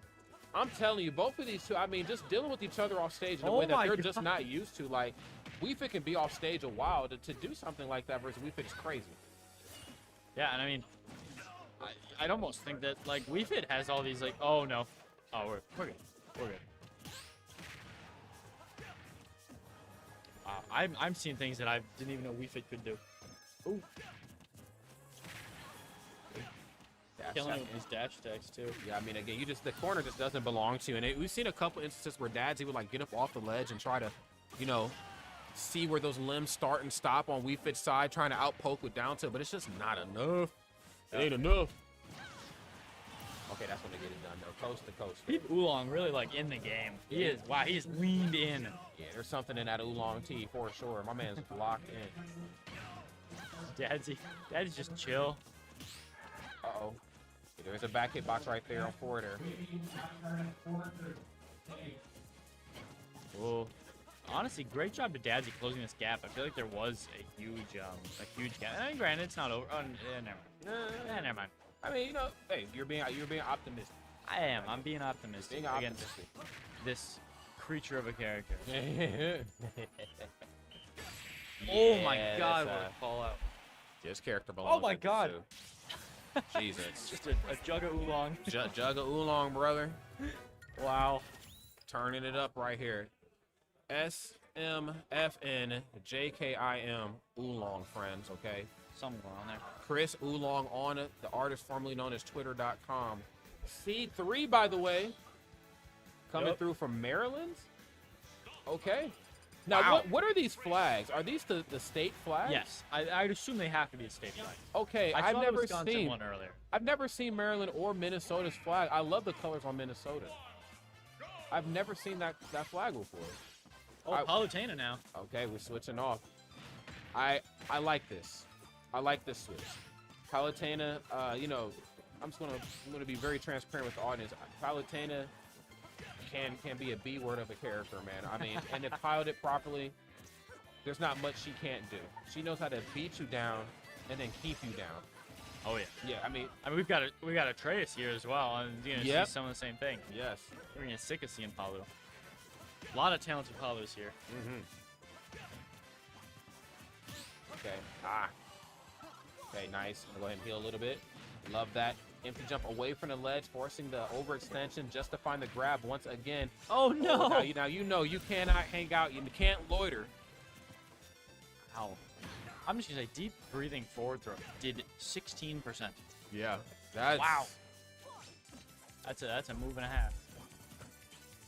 Okay, standing jab, just checking the temperature, gets the throw. And again, you play a character Saul's Palutena, you got to take the platforms away from your opponent. You got to see that 5-frame nair. I need to see some more of that up air. I got to see it. Oh yeah. Ugh. Okay, double nair. Nair, up air. Apparently, staple Wii Fit combo. Couldn't have told you that. If there even is such a thing, right? Ugh. Okay, heads up. Okay, a little bit more difficult to pinpoint where Palutena is going in the corner. Oh, no. My goodness. Unless you're Chris Ulong. Chris Ulong surely knows something we don't. Right, Christopher Ulong T. That's the full name. It's doing the dang thing. Come here. Goes for the down throw. Not gonna quite hit that. Oh, I love that pop-up. Yeah, then again, it's that pop-up that you only really get to see, like, you know, Palutena and Incineroar go for. Like, you know, you see an opponent hanging out, pop them up really quick. rinse and repeat with forward air back here.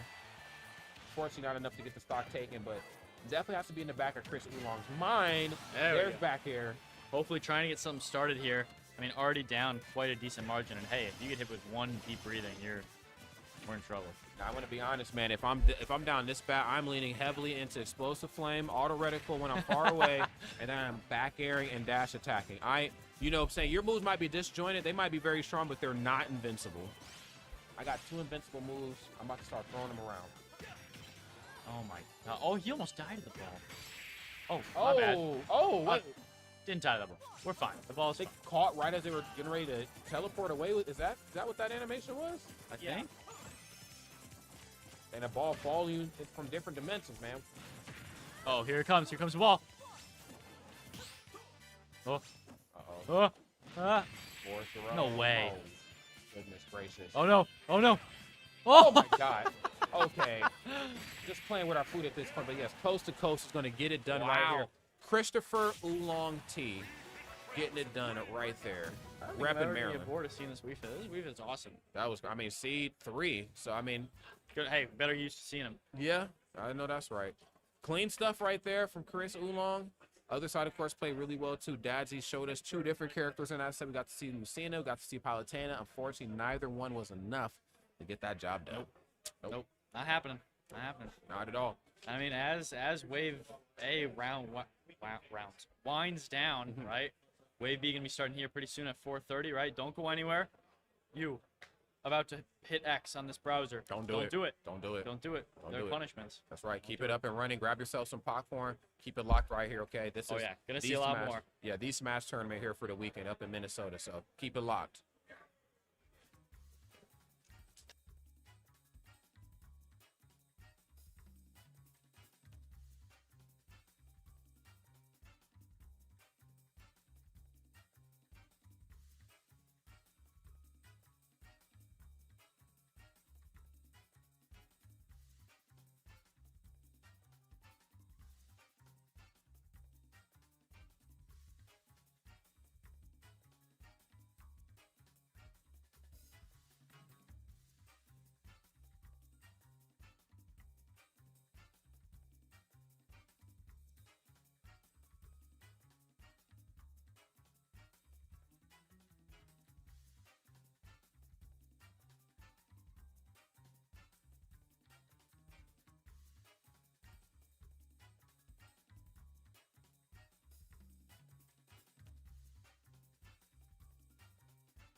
Hey everybody, welcome back. We are here at Go for Gold 2026. My name is Skip. With me is Pow Pow. How are we feeling today? I'm doing good, man. How are you? I'm doing all right. You know, it's a little warm in here. It's a little toasty, but we'll be okay. We'll make it. It's nice to see a regional back in Minnesota too. Like, Yeah. especially like since the days of when Josh was running the scene here with Down B.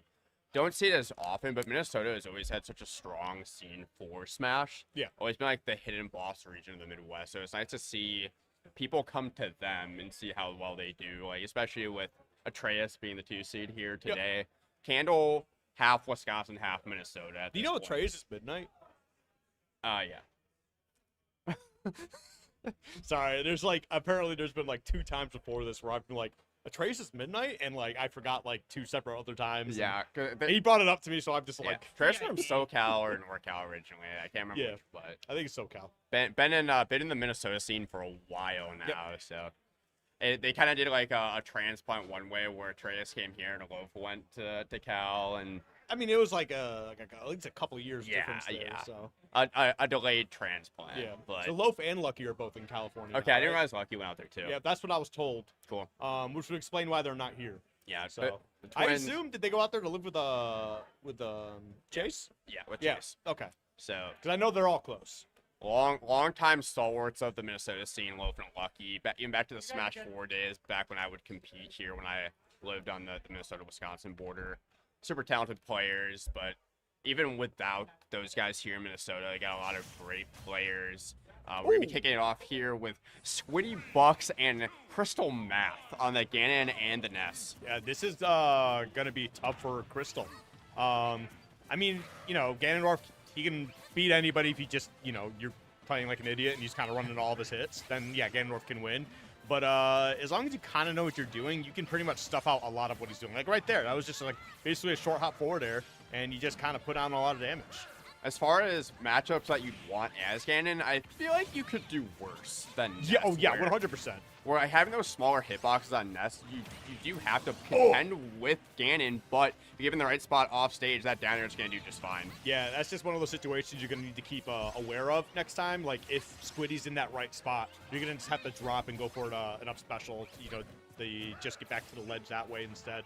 And even though you can also do that as a reversal if they try that stomp again, and you can actually get stage advantage. Great air dodge, actually. Nice. As we were talking about at the beginning of this game, Ooh. Squiddy is not giving Crystal Math any opportunities to play the game. It's just continuing to apply that safe Ness pressure, great frame data, and Ganon just isn't able to get the space he needs to get anything going. So already down to his last stock is Crystal Math. Yeah. If I remember correctly, back in Melee, him and Falcon would both get their jumps back after down B in the air, right? I think so, yeah. Yeah, they should bring that back for them. It's For surprising that they Falcon, it would don't have be that. really good for Falcon, but it should definitely be there for Ganondorf. Especially in a game like Smash Ultimate where recoveries are, like, they're stronger. For the vast majority of the cast, not being able to jump after this kind of option is kind of bizarre. Yeah, because like Ganondorf has the absolute worst recovery in this game. It's just, Oh, yeah, there you go.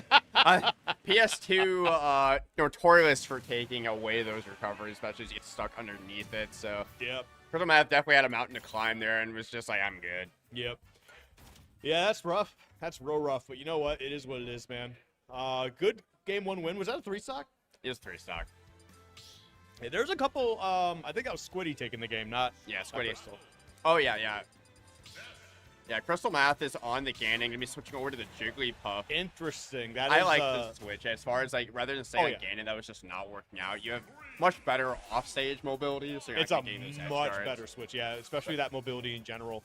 You know, you just have some decent aerials to kind of contest a lot of what Ness is trying to do anyway, forward air, back air, nair in general. Yeah. The air-to-air game is definitely much more even now, and you're not going to be as impacted by those PK fires on the ground as well, because Puff really isn't going to be there very often, except unless she's like looking for a jab or a grab. Okay, So good. this definitely gives him a lot more options to play around Ness's neutral. Crystal presses pound a lot on Jigglypuff, I've already noticed so far. It's definitely like a good lingering hitbox in this matchup Yeah. too, where Ness is trying to approach with those fares just to get things going in neutral. So gets you that long lingering hitbox just to deal with Ness. And it's working out a lot better, already off to a much better start. So as his first stock and a little bit of a percent lead. Okay, there we go. I like that. Tried to get the forward air out of the shield, not to be able to find it. Man, okay, there we go. I was about to say, somebody's got to land a hit eventually. We were just whiffing back and forth. And one of the trade-offs here though is now that you're not Ganondorf, you're much lighter on puffs. That up smash on the ledge going to kill very early, and if Ness gets a throw too on puff, he's gonna die incredibly early. But that's an edge guard that you're not gonna be able to get with Ganon. Yeah, that was very well done. Okay, there we go. Okay, that was the down smash. Interesting. Oh, wait. Okay. He should be fine. So you might have gotten his jump, but like I don't think you're gonna be able to take the stock here. Nice air dodge though. No. Wow. No. Okay. I was gonna say either he just falls or you just go down there and then take the PK Thunder from him. That's a self edge guard there though, where you try to reversal with the down air and too far down to get that PK Thunder. Can't really see under PS2, so down a full stock is Squiddy Bucks. So there's a lot of percent he has to pile on here to even this back out. Yeah, that second stock certainly was pretty detrimental here. Okay, there we go. Boom. Good damage. Okay, I like what they attempted to do there. Unfortunately, like, kind of just rolled away to the other side. And I don't think he would have been asleep long enough to actually just take a stock or get anything out of it. Sing lasts way too long. You definitely go for the home run here as you've got that full stock lead. So it's up to Squiddy Bucks just to continue to chip away at this lead. A lot from Ness will take it on Puff right now. An up air, a back throw, a back air especially. But a back air from Puff is going to put bad spot off stage. Can he make it back? He cannot. Yeah. Very well done. Much better game here from Crystal. My goodness. Great switch coming into. You'll see it a lot more, especially in like early rounds where people typically tend to play a couple of characters. They're more likely to switch, especially if a game one I think it's doesn't also go. because like people are more likely to get into their head about it too. This just happened to work out this time. I can't tell you how many times I've seen like the pools in general. You'll see someone get destroyed one game, they immediately swap to another character. And it wasn't necessarily about like the game plan. They're just like, oh, I should just switch characters. Yeah, this character doesn't work. But this was a fantastic switch where Ganon really was not working, did not get the openings that he needed. So being able to air with Ness made a huge difference in that game too. Yep. Yeah, this should definitely be a lot better, and it's already looking a lot better here. Getting back to work with those pounds as you're talking about. Still trying to get juggled a little bit here with those PK Thunders just to disrupt Puff as he's coming in. So Squiddy Bucks showing that adaptation or return, but here we go. Nice little combo starter, but not too much damage. Yeah. Okay, there we go. Back air, but a nice parry. Forward air. Both these guys just trying to apply some decent pressure. Going to get that falling up air.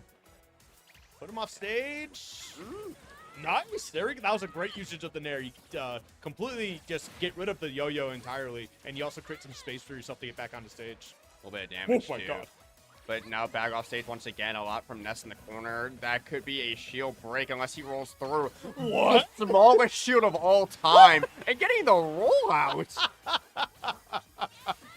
Oh no, I don't think he wanted to grab that ledge, but still, I'm still recovering from the rollout. Here, the back air. This is such a goofy game 3.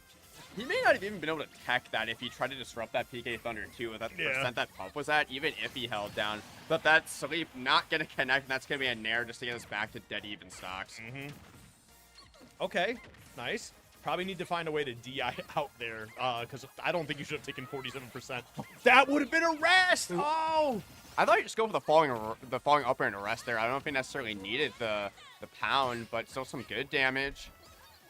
You see, it was all Squiddy Bucks game 1, Crystal Math game 2. Now it's just like dead even as they continue to adapt back and forth. Yeah. I think they wanted to hit the rest. I think they heard me and they replied to me down there. I think the pound might have just been. It might have just been one of those situations where you get your opening and you're just like ready, like you weren't ready for it, so you get a little excited. It happens. Ooh, there we go. Second stock gone, but 100% really not that big of a deal, especially for a Jigglypuff. We've seen it before. You get him off stage, you follow up with a forward air. I like that. Oh! Just didn't quite hang down there long enough to get that edge guard, so Squiddy Bucks going to live a little longer here on this second stock.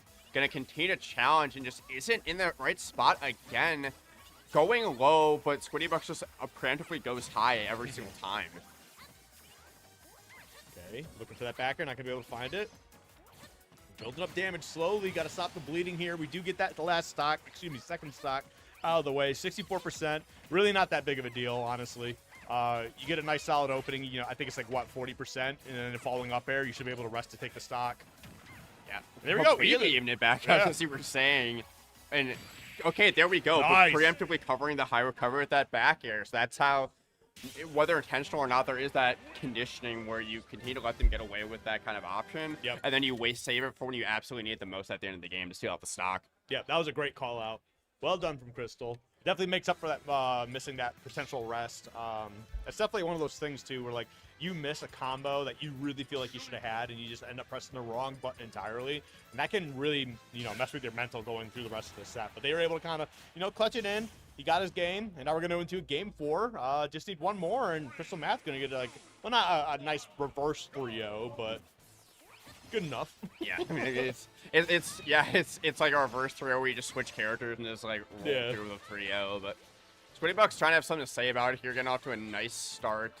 I feel like he's going to be looking to do more just walling, trying to stay away from Jigglypuff here as the set goes on, because whenever Crystal Math has gotten his little pink hands on him, it's been a ton of damage. Yeah. The big thing here too, okay, like right there, shouldn't have dropped off the platform, but Crystal isn't scared to go off stage, and I think that's huge, especially against a character like Ness. You want to try and get rid of all those resources that they'll have as they try to recover, and you can make them get rid of those. It's just going to become like an easy game. You don't have to guess as much because they only have so many options left. And Ness has to recover at very specific angles in order to like protect himself from getting edge guarded. But like here we go, off stage really deep. I'm just gonna get that drop down back air. That's that clinical stuff to just finish out that stock. Ooh. Okay. Great timing getting up through that for the yo-yo and just continuing to pound that damage. Just didn't quite follow up off of the reset. Oh, there we go. The rest this time. And wow, And we gets got the shield off. Yeah, Okay. That's huge. Yep, gonna get the drill going on here. Yeah, this swap to off Ganondorf was definitely the right play here. Okay, gotta punish. Oh, living. Okay, great DI. Continues to survive off these PK Thunders going sky high. The PK Thunder disintegrated before it even gets to Puff. And man, Spritemare just out of answers right now. Might be on the verge of getting a 3-stock here, deep off stage. I would have just hung out there if I was him, Skip. Okay. Hey, you settle down. You settle down there. My goodness. That would have been sick, though, if he hit it. Oh, my God. Oh, yeah, that's what we get up. We see you go down there and dap him up after. All right, but anyway, right now, Squiddy's definitely battling back. Definitely letting us know that, they are not done by any means. Sometimes when you get a little too loose there, they kind of gives the opponent the opportunity to come back and stem that tide of momentum. Starting to see that here where one good hit from Ness could take this stock very early in the corner, like a back air that would have absolutely done it. Yeah, back air would have been the down right smash play. get it done. Yeah, great down smash. Would have liked to see the back air, but, it was a very good Crystal game so far. If Squiddy just continues to play this wall-out game, should be fine. It's going to be a tough recovery cell here. All right, yeah, that's smart. Just go for the easy option. You don't need a clip every single time. No. Very well done from Crystal, though, after losing that game 1 in a 3-stock, just getting the next 3 games under Jigglypuff. At that point, you're wondering, like, who's his main then? Like, I don't know. It might just really depend on matchup, but he looked so much more comfortable on the Puff. And you felt like he could barely press a button. It just looked a lot better in general. But that's kind of also how Jigglypuff works a little bit, too. Like, you just get to press more buttons for free. Yeah. Especially in that kind of matchup where it's much more air-to-air. Yeah.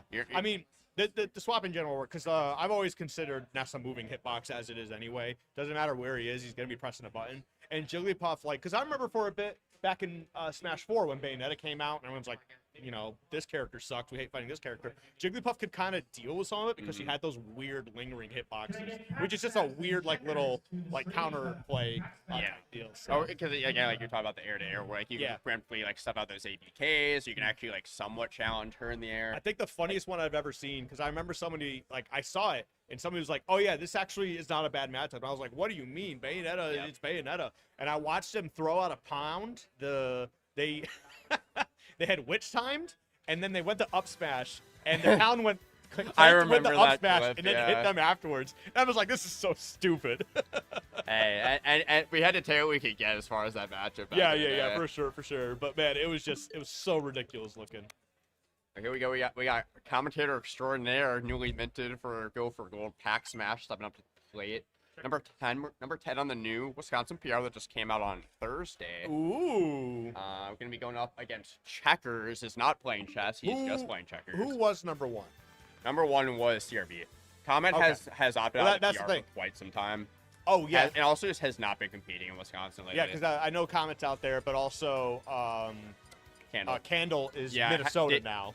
Well, Mostly. no, Candle like still lives in Wisconsin. They were at the Wisconsin Summit. They Oh, won okay. this year. It's just they haven't been to that many locals. They didn't qualify. Isn't Comet or not Comet? Isn't Candle going to school here? No.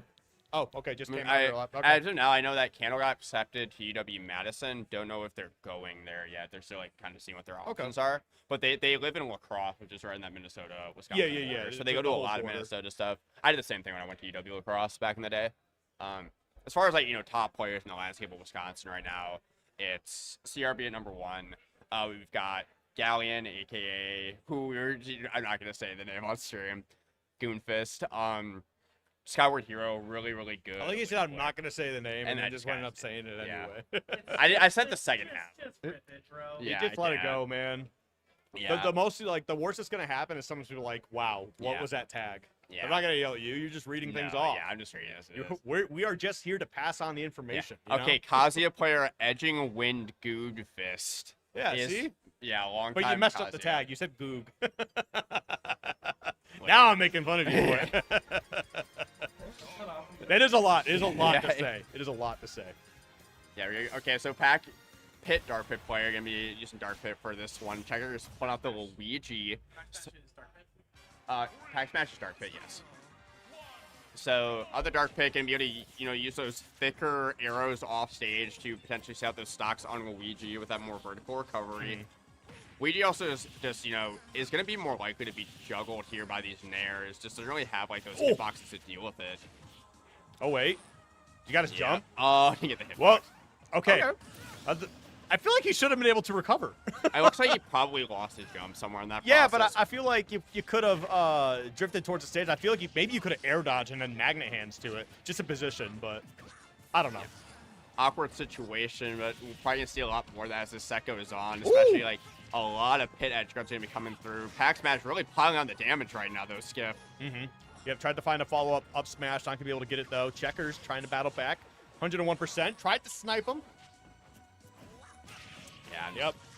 Having all of those jumps allows Pack Smash to just hover in that zone to whip punish the up smash from Luigi, which is much easier said than done, and you get that down smash, up smash, and now he's already down to his last stock, his Checkers. Jeez, taking a ton of damage. I feel like in those scenarios where you see Pack Smash just kind of hovering above you, trying to get that down air scenario, just jump down B.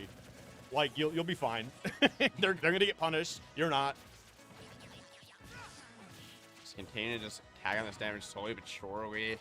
Checkers, he's throwing out some jabs. He's trying to wall in, but Pac Smash is playing a great spacing game right now. Yep. I mean, that's the thing, is like we've been seeing Pit kind of go up that tier list a little bit lately, especially with Zack Ray kind of coming back and playing mostly Pit, not Dark Pit, but still, like this character's got a lot of solid stuff. So, But yeah, like, you talk about the meta of the game too, where characters that you touch you want to explode. Luigi's definitely in that category as he has steadily risen in the meta.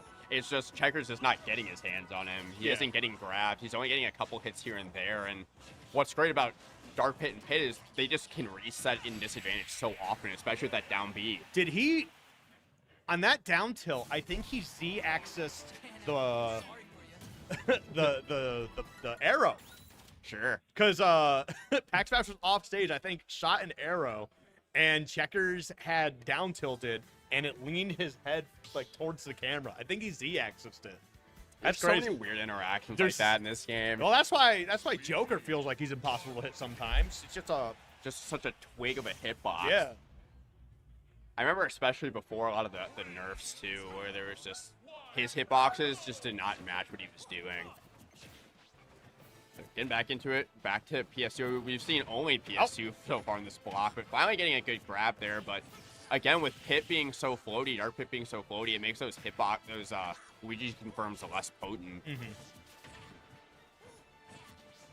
Yeah, that's the bonus of playing a floaty sometimes. The combos work a little bit weird. But either way, got the drag down. I don't know if they were expecting Checkers to go to the other side or if they just misinput the down tilt in the wrong direction. Yeah, but using those up tilts this time, just use that as an extender a lot in neutral, just to continue those pickups and continue to whip punish with those jumps. But Checkers are getting a lot better in this game too. Could potentially take the stock here on this edge guard scenario, but decides to just opt back and throw some fireballs and let Pack Smash back for free. I mean, there's not much the Luigi I feel like can do really off stage without like, because especially just the reversal potential that Dark Pit has because of the extra recovery resources, you kind of don't want to risk it. So I don't blame Checkers for doing that. My thought process more so like you can drop those plungers there, just like to cover the it has no hitbox on the pit up B, so I think you an opportunity to kind of reset and tag on some damage. I think it was because it just saw Pack Smash above the ledge rather than below it, so it's probably just went for the fireballs. So I mean I get the mentality of it, but yeah, plunger is the crazy option to be put in there. But we got the back air, going to be able to take a stock right back. Needs to find one of those grabs, but it continues to land like just above Checker's space there with those jumps. He's getting a lot of great damage that way. I want to see more anti-air coming in from Checkers. Maybe some just like sharking with some up airs just to keep Pack Smash honest in those scenarios. Okay, there we go. Drag down forward air. Nice. Went for the down smash. The up smash might have been able to take care of it. Probably just a little unconfident as we've seen where like sometimes the Nair puts them in like not sure what side he's going to end up at. But there we go. We're talking about that going to the set with those snipes. If Weedy starts to commit to that green missile, that is prime real estate for Dark Pit to let those high knockback arrows go. There we go. A couple up tilts. Tried to get greedy with another one. Not going to be able to find it. And now you got Pack Smash back on the offensive end. There we go. Okay, we get the misfire. Stage control for free. Kind of need that too at this point in the game where you're down a full stock. You can't be affording to take that extra damage in a ledge trap, but being forced off stage immediately again and just cannot find his way down. Okay, there we go. Back air, arrow, reset. Oh, okay, saved the jump. And another side B coming through, but the electroshock not going to connect with that up air. Absolutely will, and that'll be another big win for Pack Smash. Yeah, that was a nervous air dodge there from Checkers, and I get it. Like, you know, it's Pit. He's been able to catch you a couple times. That up air is so active in general. That's definitely something you just need to wait a little bit longer on. You would have been able to get down to the stage for free, but that is the double-edged sword too of being a floaty where your air dodge is going to last a lot longer, has a lot more frames on it. So if you commit to that too early, it is very, very big opening for your opponent to take those stocks. Like what happened there? Are we going back to PS2? I didn't see the pick. No. Okay. I like shrinking the landscape because like having so much space for Dark Pit to whiff punish Luigi is making it really difficult for Checkers to get consistent openings, consistent damage. I mean, I still don't know how I feel about the. Okay, we're gonna try the infinite attempt here. Okay, we're gonna be able to fall out. I do like the fact that they were kind of, you know, they had a follow up at least to get a little bit extra damage after they dropped the combo. There we go. There's that tornado. We haven't seen that much in this set. It's mainly been Pack Smash going for the Guardian Orbiters, but that might have been an up B attempt there and just like got the side B instead. But finding that Dragon you're talking about, you know, the forward smash, up smash. So okay, man. Yeah, he's fine. He'll get back. And finally, fourth time is the charm on the electroshock. So Pack Smash gonna go up this game 3, trying to end this with a 3-0. Yeah, Pack Smash is not a good person. We love Gavin. I love Gavin. I think he's got his earpods in. He did the way. Forward smash, back air, yep. Should be able to take care of it. I don't think he has his jump anymore. No, he doesn't. He does not. He didn't even need to hit him. He's still living here. Can Checkers take a stock? I mean, he's trying, but like it's looking really rough here. I mean, just especially the way that you know, Pit's lingering hitboxes here. He's got so many multi-hits. And like you mentioned earlier too, Luigi's being so floaty in general. It's a lot of pressure to deal with. And he continues to go high and use those jumps, use those air dodges, making it really easy, or much easier for Pack Smash to just whittle away at this defense because he knows those options are going to be gone. And so is Checkers after yet another electroshock. That'll be a quick 3-0 for Pack Smash. Yep, very well done for Pack Smash. That's a 3-0 there. Very mean 3-0. And a top 64 seed here for this 200-man regional C-tier event this weekend. Crazy, 200 people out here in the Midwest. Yeah. So you got someone in the chat who's watching. It's like, I didn't know there were 200 people in the Midwest. Ooh. Every time. In Minnesota? I mean, I feel like Minneapolis is so overdue. Like, having like a regional out here is great, but I feel like we are so overdue for a major in general. I know Run the Mix has been, you know, making a a bigger run on the Midwest Mix Fest, stuff like that. I don't think they run Smash Bros though, but Yeah, the unfortunate reality is that, you know, with the political landscape here in Minnesota right now, it's just really volatile. I'm sure to organize something like that, but you know, there's a big protest today, so shout out to everyone going there, stay safe. But obviously, like as far as, you know, Smash is concerned, there's always those opportunities. Like you know, they're making it happen here on campus at the St. Paul portion of the University of Minnesota. he's back. Yep. The king returns. We've got Kevin, aka Young Savage, on the Ganondorf, can be taking on Galleon, aka Etching Wind Goonfist. I will be calling him Galleon. But we're gonna It's Galleon all day. another Ganondorf. But now instead of dealing with Ness, gonna be dealing with Kazuya. Yeah. Which honestly I don't think is necessarily too bad, because like Ganondorf hurts. He hurts a lot. He doesn't care too much about armor because he just hurts enough. But if you get one electric wind god fist It's- going, yeah, it's literally- Ganon cannot get out. it's literally just Literally it's done. curtains. That's the thing, is like it's not like Kevin doesn't have, you know, experience. Like we have Maestro out here, who's a fantastic Kazuya player. Mirai back in the day also Yep. played a lot of Kazuya. Definitely no stranger to it. And Kevin been one of the longtime TOs too in Minnesota. And that's the thing, is like when he was running Advantage State when I was still going, he'd get to a certain Rest in point peace. in the bracket, and then he would just be like, okay, I'm doing straight money matches for the next 3 hours. And I'm like, hey, the bracket needs to be advanced. He's like, no, the players can do it. That's an Advantage State, man. A long-standing stalwart of the community. Yep. And you know, we talk about Josh. I'm going to continue to talk about Josh throughout the day because he's just such the most. If you had a Mount Rushmore of like Yeah. Minnesota Smash, Josh is up there for Oh, sure. Like you probably just put him up there. Yeah. Like I just say, like you had the legacy that Down P left, and Yeah. Advantage State did a really great job of like carrying on that legacy for quite a few years in Ultimate. Yep. All right, well, here we go. We got Galleon taking on Young Savage. We're going to see exactly how this works out. And here we go. That's going to be a lot of damage. Yep, you rolled in. Oh, okay, hang on. Oh, you got caught. And Galleon's definitely a player where he is a kind of Kazuya where he's gonna know a lot more than just the general combos. He Yeah. knows how to update his branch as needed based on the DI and based on the environment. So even if you do get out of one combo, there's gonna be at least 2 or 3 other options waiting for him. Yep, that's going to be the stock right there. Getting that up smash, but 41%, not bad. I mean, there's a couple of missed opportunities that I feel like Galleon should have been able to take advantage of. Okay, I like that. Tried to get the recovery. He's trying to keep him off stage as long as possible. There we go, forward air.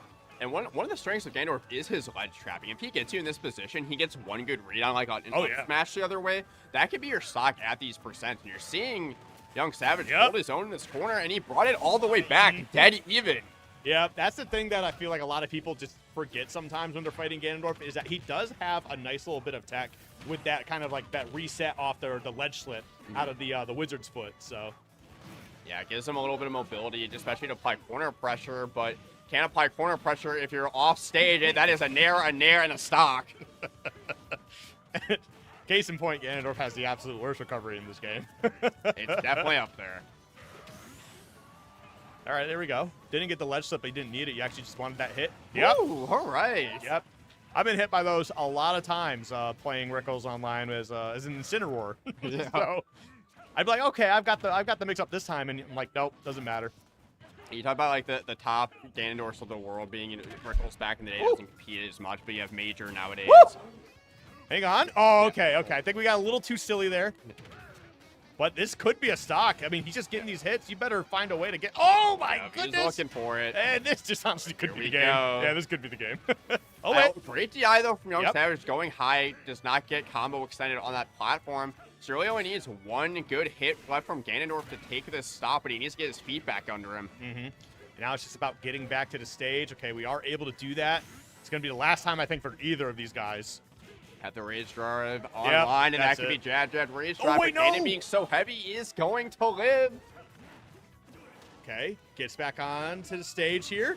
The down tilt, almost taking the stock. No! Gonna be the low profile, so unfortunate. But a last stock, last hit scenario. Kazuya, one of the most explosive, polarizing characters in the game, and for good reason, going against one of the worst characters in the game. But as you can see, the two of them are just gonna beat the absolute hell out of each other. It's a very manly matchup, the way they swing back and forth. And Yep. Young Savage definitely no stranger to holding his own against Minnesota's best, which is a very strong region. So I mean, if you are like a true Ganondorf like specialist, this is the only character that you actually really play in competition.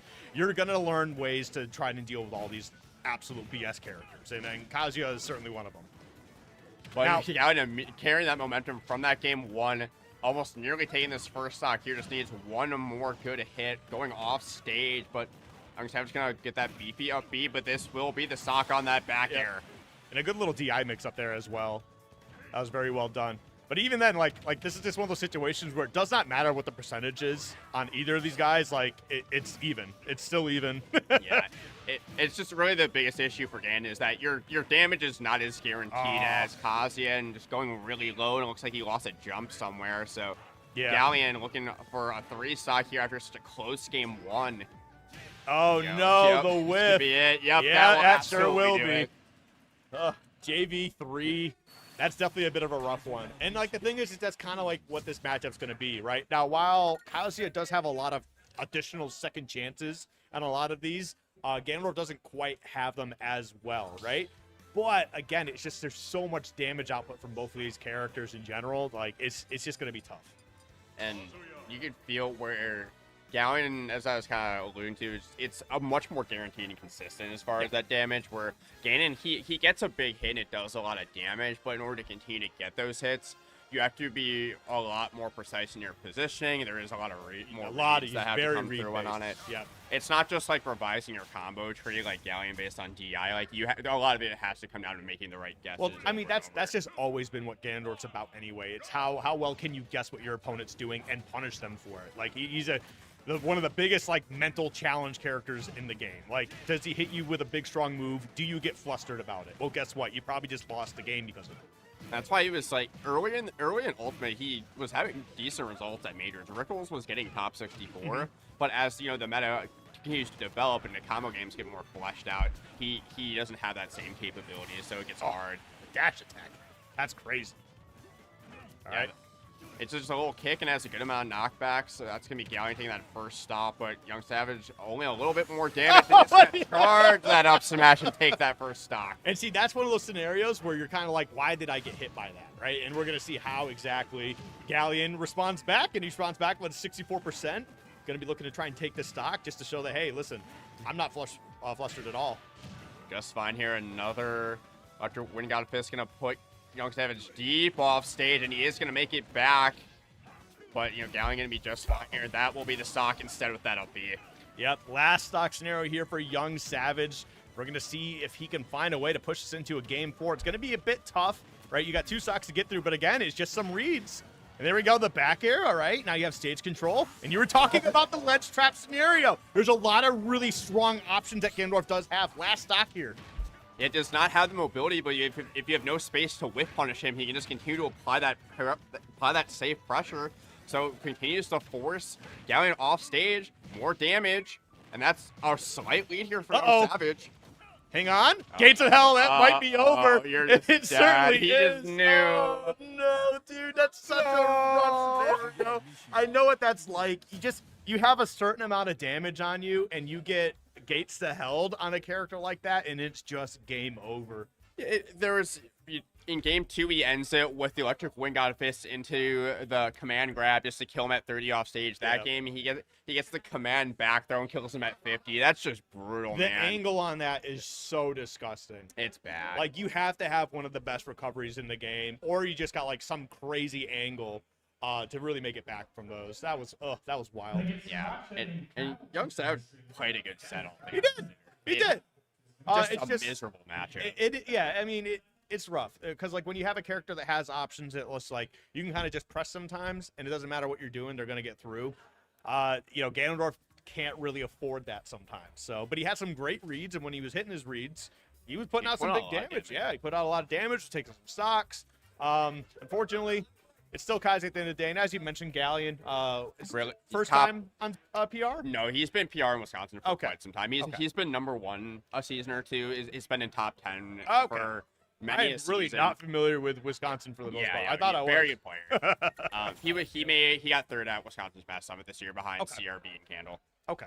But coming up next year, we got more Wisconsin. Going to be Wisconsin, Minnesota, Cal on the Young Link, and then Sriracha, one of the big TOs that really helped organize Go for Gold on the Piranha Plant. If So you lose at your own tournament on stream, I swear to God. did not hear it, but he's gonna hear it later. Yeah, he sure is. Well, unfortunately, like Piranha Plant, Young Link, man. He also plays Zelda. Oh, you're right. I didn't even think about Yeah. Zelda. Young Link is a tough draw, I think, for either of those characters, though. Zelda's probably the better option here, but again, like, you can deal with some of the projectile pressure from Young Link. You said Young Link or Toon Link? Young Link. Oh, don't play Piranha Plant. No. I just forgotten about the Zelda entirely. Yeah. Where I think you're right that we are gonna see the Zelda. The issue there is just that like Zelda is a character where if she gets outzoned, it's tough because Young Link can continue just to press the B button and get those arrows out where she has to spend a lot more time setting up. Yes, she does have the reflector, but she still has to apply her own offense. Yeah, it'll be interesting to see how Sriracha plays in this. It's really funny because earlier I was like, I was talking to him and he was sitting with his girlfriend, and I looked at her. I'm like, "You ready for him to go 1 and 2?"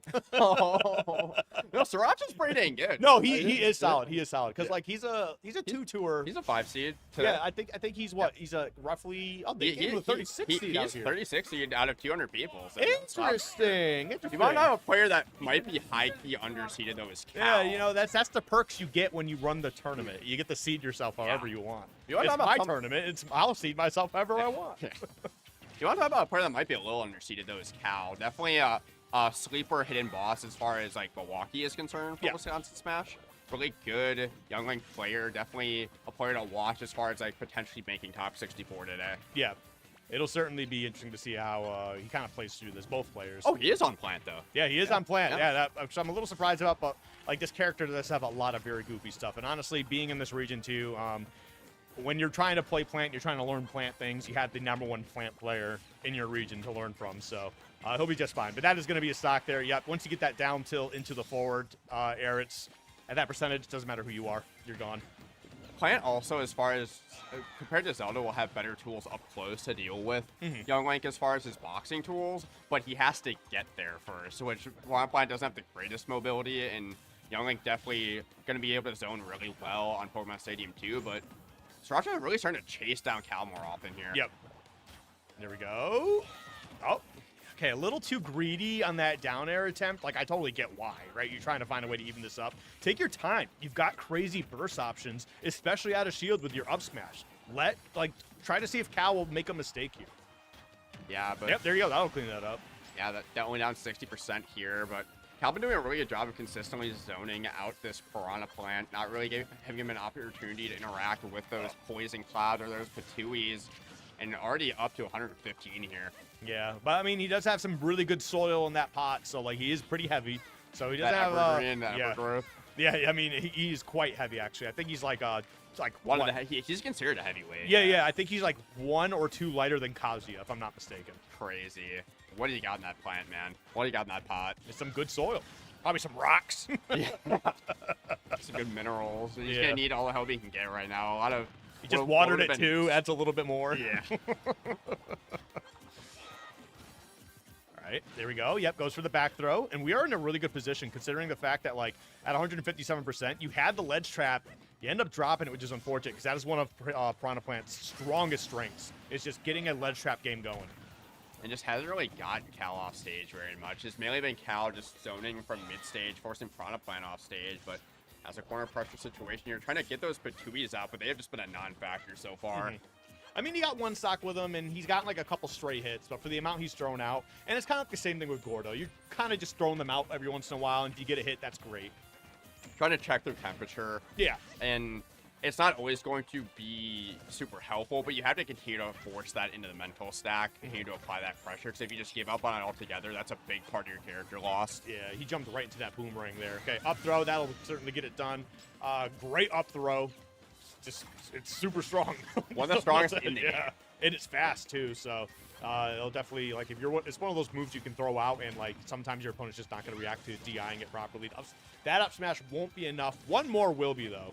Ooh, Just looking for one more down tilt fair in the corner is Cal. He had him. He had the right guess. He was just a little too early. Yeah, I wouldn't be surprised if we saw the Zelda after this game with just how hard it has been for Sriracha to get in and stay out. Yeah, the Zelda, you know, if he pulls it out, like, I wouldn't be surprised if he tried it. I really don't think that was that bad. There was a couple of scenarios that he could have taken a bit more advantage of. Like, there's a couple ledge traps he just dropped entirely and just didn't do anything else to really kind of capitalize on it. But I wouldn't be surprised if he stays it. We are going Zelda, but we are going to make our way over to Hollow Bastion. So you get that middle platform to just set up shop as Zelda, get those knights out. And it makes it really difficult, especially for Young Link, to just land on top of you with those nairs, those approaching aerials. But, like, you still, if you can hunt in like he's doing with that boomerang, it does give you some options. Yeah. I think you definitely stick with the Zelda here, see how it plays. If you get a W, great. If not, I would like to see him go back to Plant, because I really didn't think the Plant was that bad. And I think he is more comfortable playing that character. There we go. But the setups right now are not looking too bad. Getting off the ledge in this matchup seems more difficult for Young Link, who's definitely known for having pretty poor ledge get-up options. So having that knight to deal with along with Zelda's hitboxes could be a lot more frustrating for Cal. Yeah. Okay. Oh. And also nullifying those arrows too a lot more from Cal. So Sriracha gonna be taking that first stock here.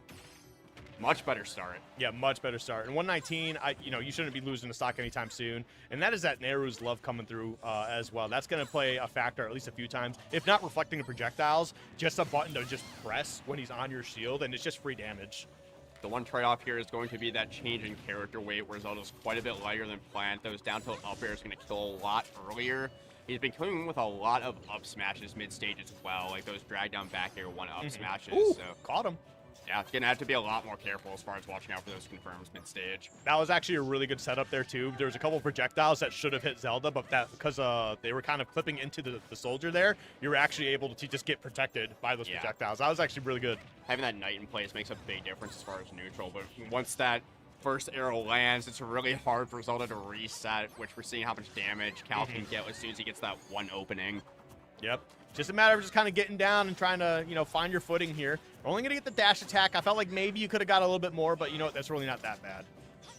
Yeah, that knight's still holding strong. Hold the line, but isn't going to really matter too much. But dead even, just going to hold down the line and hold that forward smash to take another stock lead. Okay, yeah, we really just kind of threw that out there. Sometimes in those scramble situations, what you got to do is just let it rip. We're going to let rip that up B, so we're going to even things back up immediately for Cal. Yeah, I feel like that was a little too greedy, but that's fine. Last stock scenario here, really not that bad. I mean, Sriracha's taking the stock first every time so far in this game. So just down a little bit of percent here. Needs to figure out what to do in these up-close boxing situations. Cal's been so consistent at finding those up tilts, those down tilts, into whatever conversion he's going for. So Sriracha needs to find some answers, unless he's just going to keep him at the ledge the whole game. I mean, that's kind of part of the game plan here for Zelda. You know what? That was one of the situations I thought he was going for an up smash, but it was actually a forward. Yeah, not quite going to be what he's looking for there. So now it's Sriracha's turn on the ledge, but just going to miss it entirely with that up B, and that's going to be the game. What had been a game where Sriracha was leading the entire game there, and just got a little too impatient at the end. Yeah, I think that recovery onto the stage was, again, very greedy. Like, yes, if you hit it, fantastic. Probably should just gone to the ledge, worked your way through the ledge trapping, and just try to get your opening from there, reset the neutral as much as you could. Yeah, honestly, he goes either character here. It looks like he's going to stick with the Zelda. I feel like either character, it's doable. It's just a matter of cleaning up some of these ledge trap scenarios, and just kind of being more on top of some of these recoveries, I believe, from Cal. There was that one part in the last game on this side of the stage, essentially, which is kind of wash, rinsing, and repeating, and this wasn't really quite able to get it done.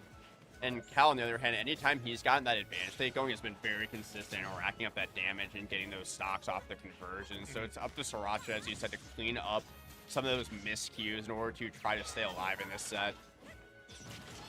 Oh, no! Very goofy. Okay. Speaking of oh no, that should have been an up B conversion off the top. So. I don't hate him staying there. That time was greedy. You're just trying to do something that you landed once and you thought it could work again. The first one, I don't mind him staying on the ground because if you miss, Young Link gets back down to the stage before you, gets a free combo, probably a down tilt to a forward air once again. So, no, we hate to see it. It seems like up B is starting to short circuit on the use of that move as the set goes on because. As far as, neutral, a lot of positioning, Sriracha's been great, but it's just those miscues that have been the huge difference between winning and losing in these last 2 games. Yep, honestly, and I still don't think, need to be a little more aggressive on that. I really don't think this game is even that bad of a spot right here. No. Wow. Got the parry on that. Up air, not going to be enough to take the stock. And we did see that forward tilt a little bit earlier from Sriracha, which is a move that got buffed for Zelda as it is. I feel like we should be seeing that a little bit more. Trying to find the right situations for it. There you we go.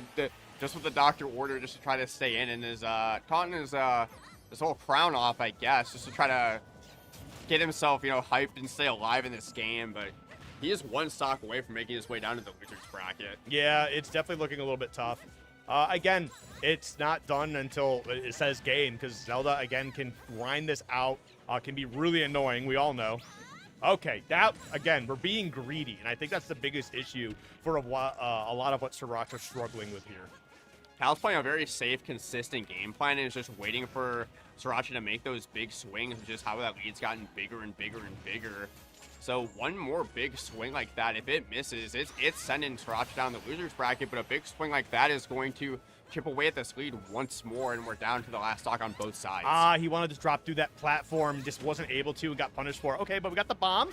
All right, there we go. Fall through up air, and a second up air. And this is some rage on here, too. If you can just find a way to get back down. Okay, reset the neutral. No, that's going to beat the game and the set. Unfortunate just throwing out that up smash for Sriracha, but, disconnection. That's fine. We're all good. That's an unfortunate ending. In and out, in and out. There we go. So Cal playing I think he played so consistently well in that set. Yeah, I really like seeing the that last minute energy boost from Sriracha at the very end there. Definitely was starting to make a bit of a play, make a bit of a comeback. Because unfortunately, you were in that position where it was just basically you could play as perfect, you have to play as perfectly as possible. Because as soon as you mess up, that's the stock gone, as we saw with the up smash. So unfortunate, but that's the game sometimes. And you talk about too, the disparity in tier lists. There are, Young Link's more of mid to maybe bottom of high tier, where you have more non-committal options to box with a neutral, where Zelda and even Plant to a certain extent has to really make those swings. At a certain point, in order to get offense going, you have to make more of those unsafe guesses where you kind of feel like you have to make a play. And Cal was just perfectly content to just wait for those big swings and punish accordingly. Excellent. Yeah, no, it was really well done. Honestly, wasn't a bad set for either player. All right, we got Stitch and Cheese. Stitch on the right here. Yeah, so Ethan, aka Cheese, Steve, he's number 8th on the current Wisconsin PR.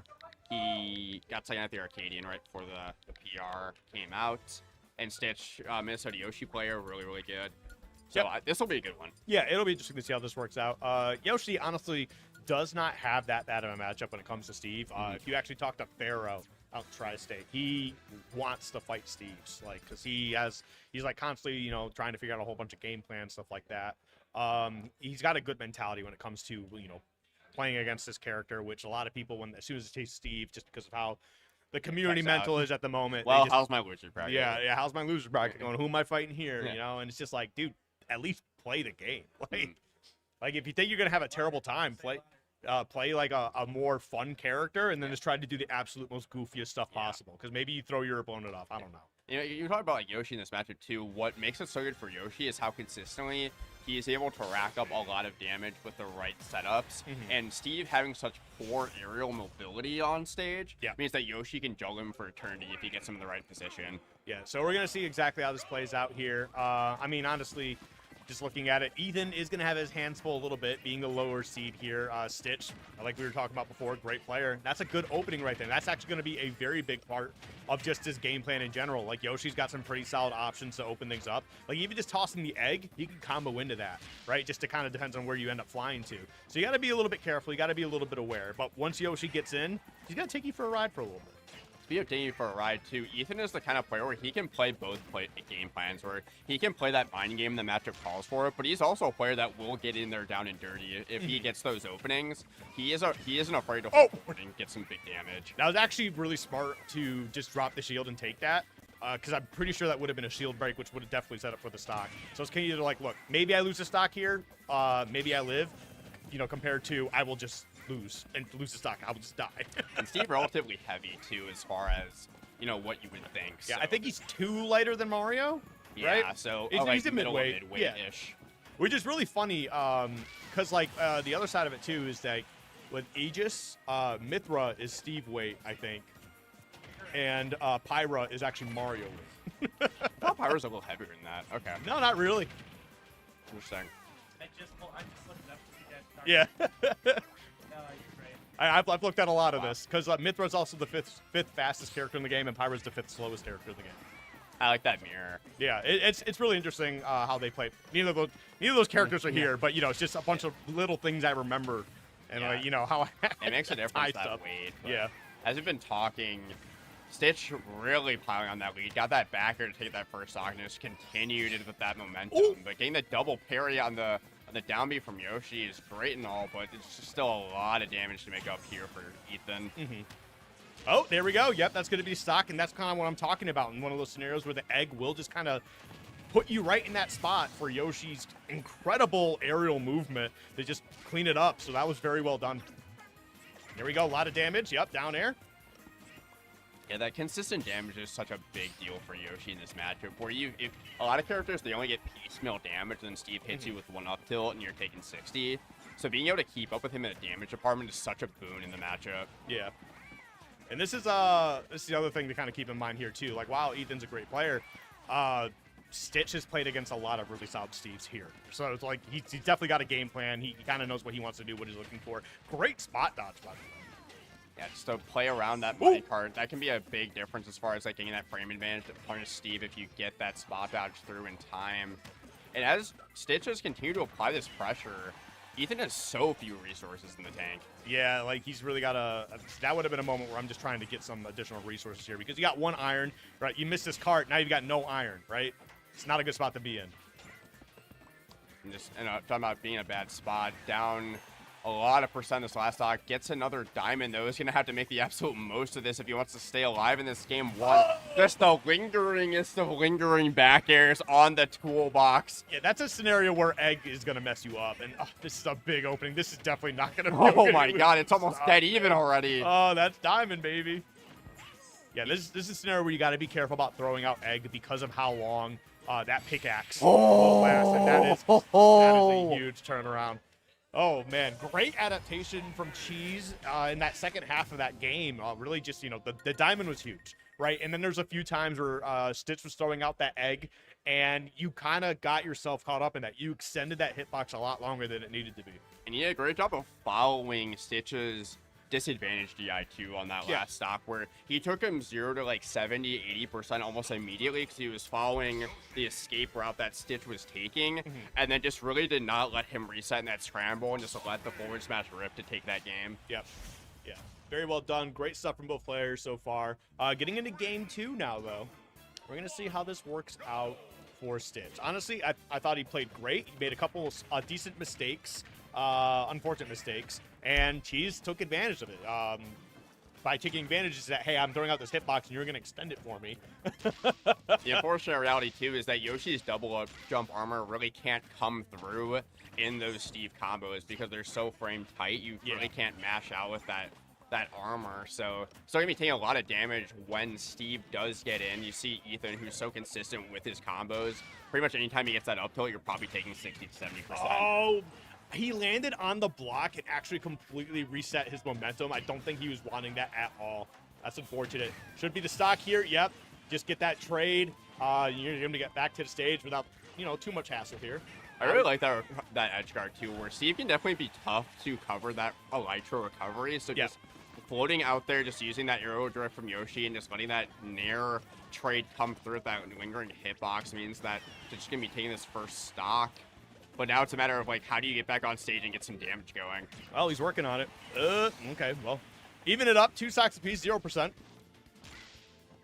I like that. Just get those blocks out of the way. And that's the thing is, like, Yoshi does have a lot of pretty decent hitboxes. Just clear out those cubes, those squares, you know?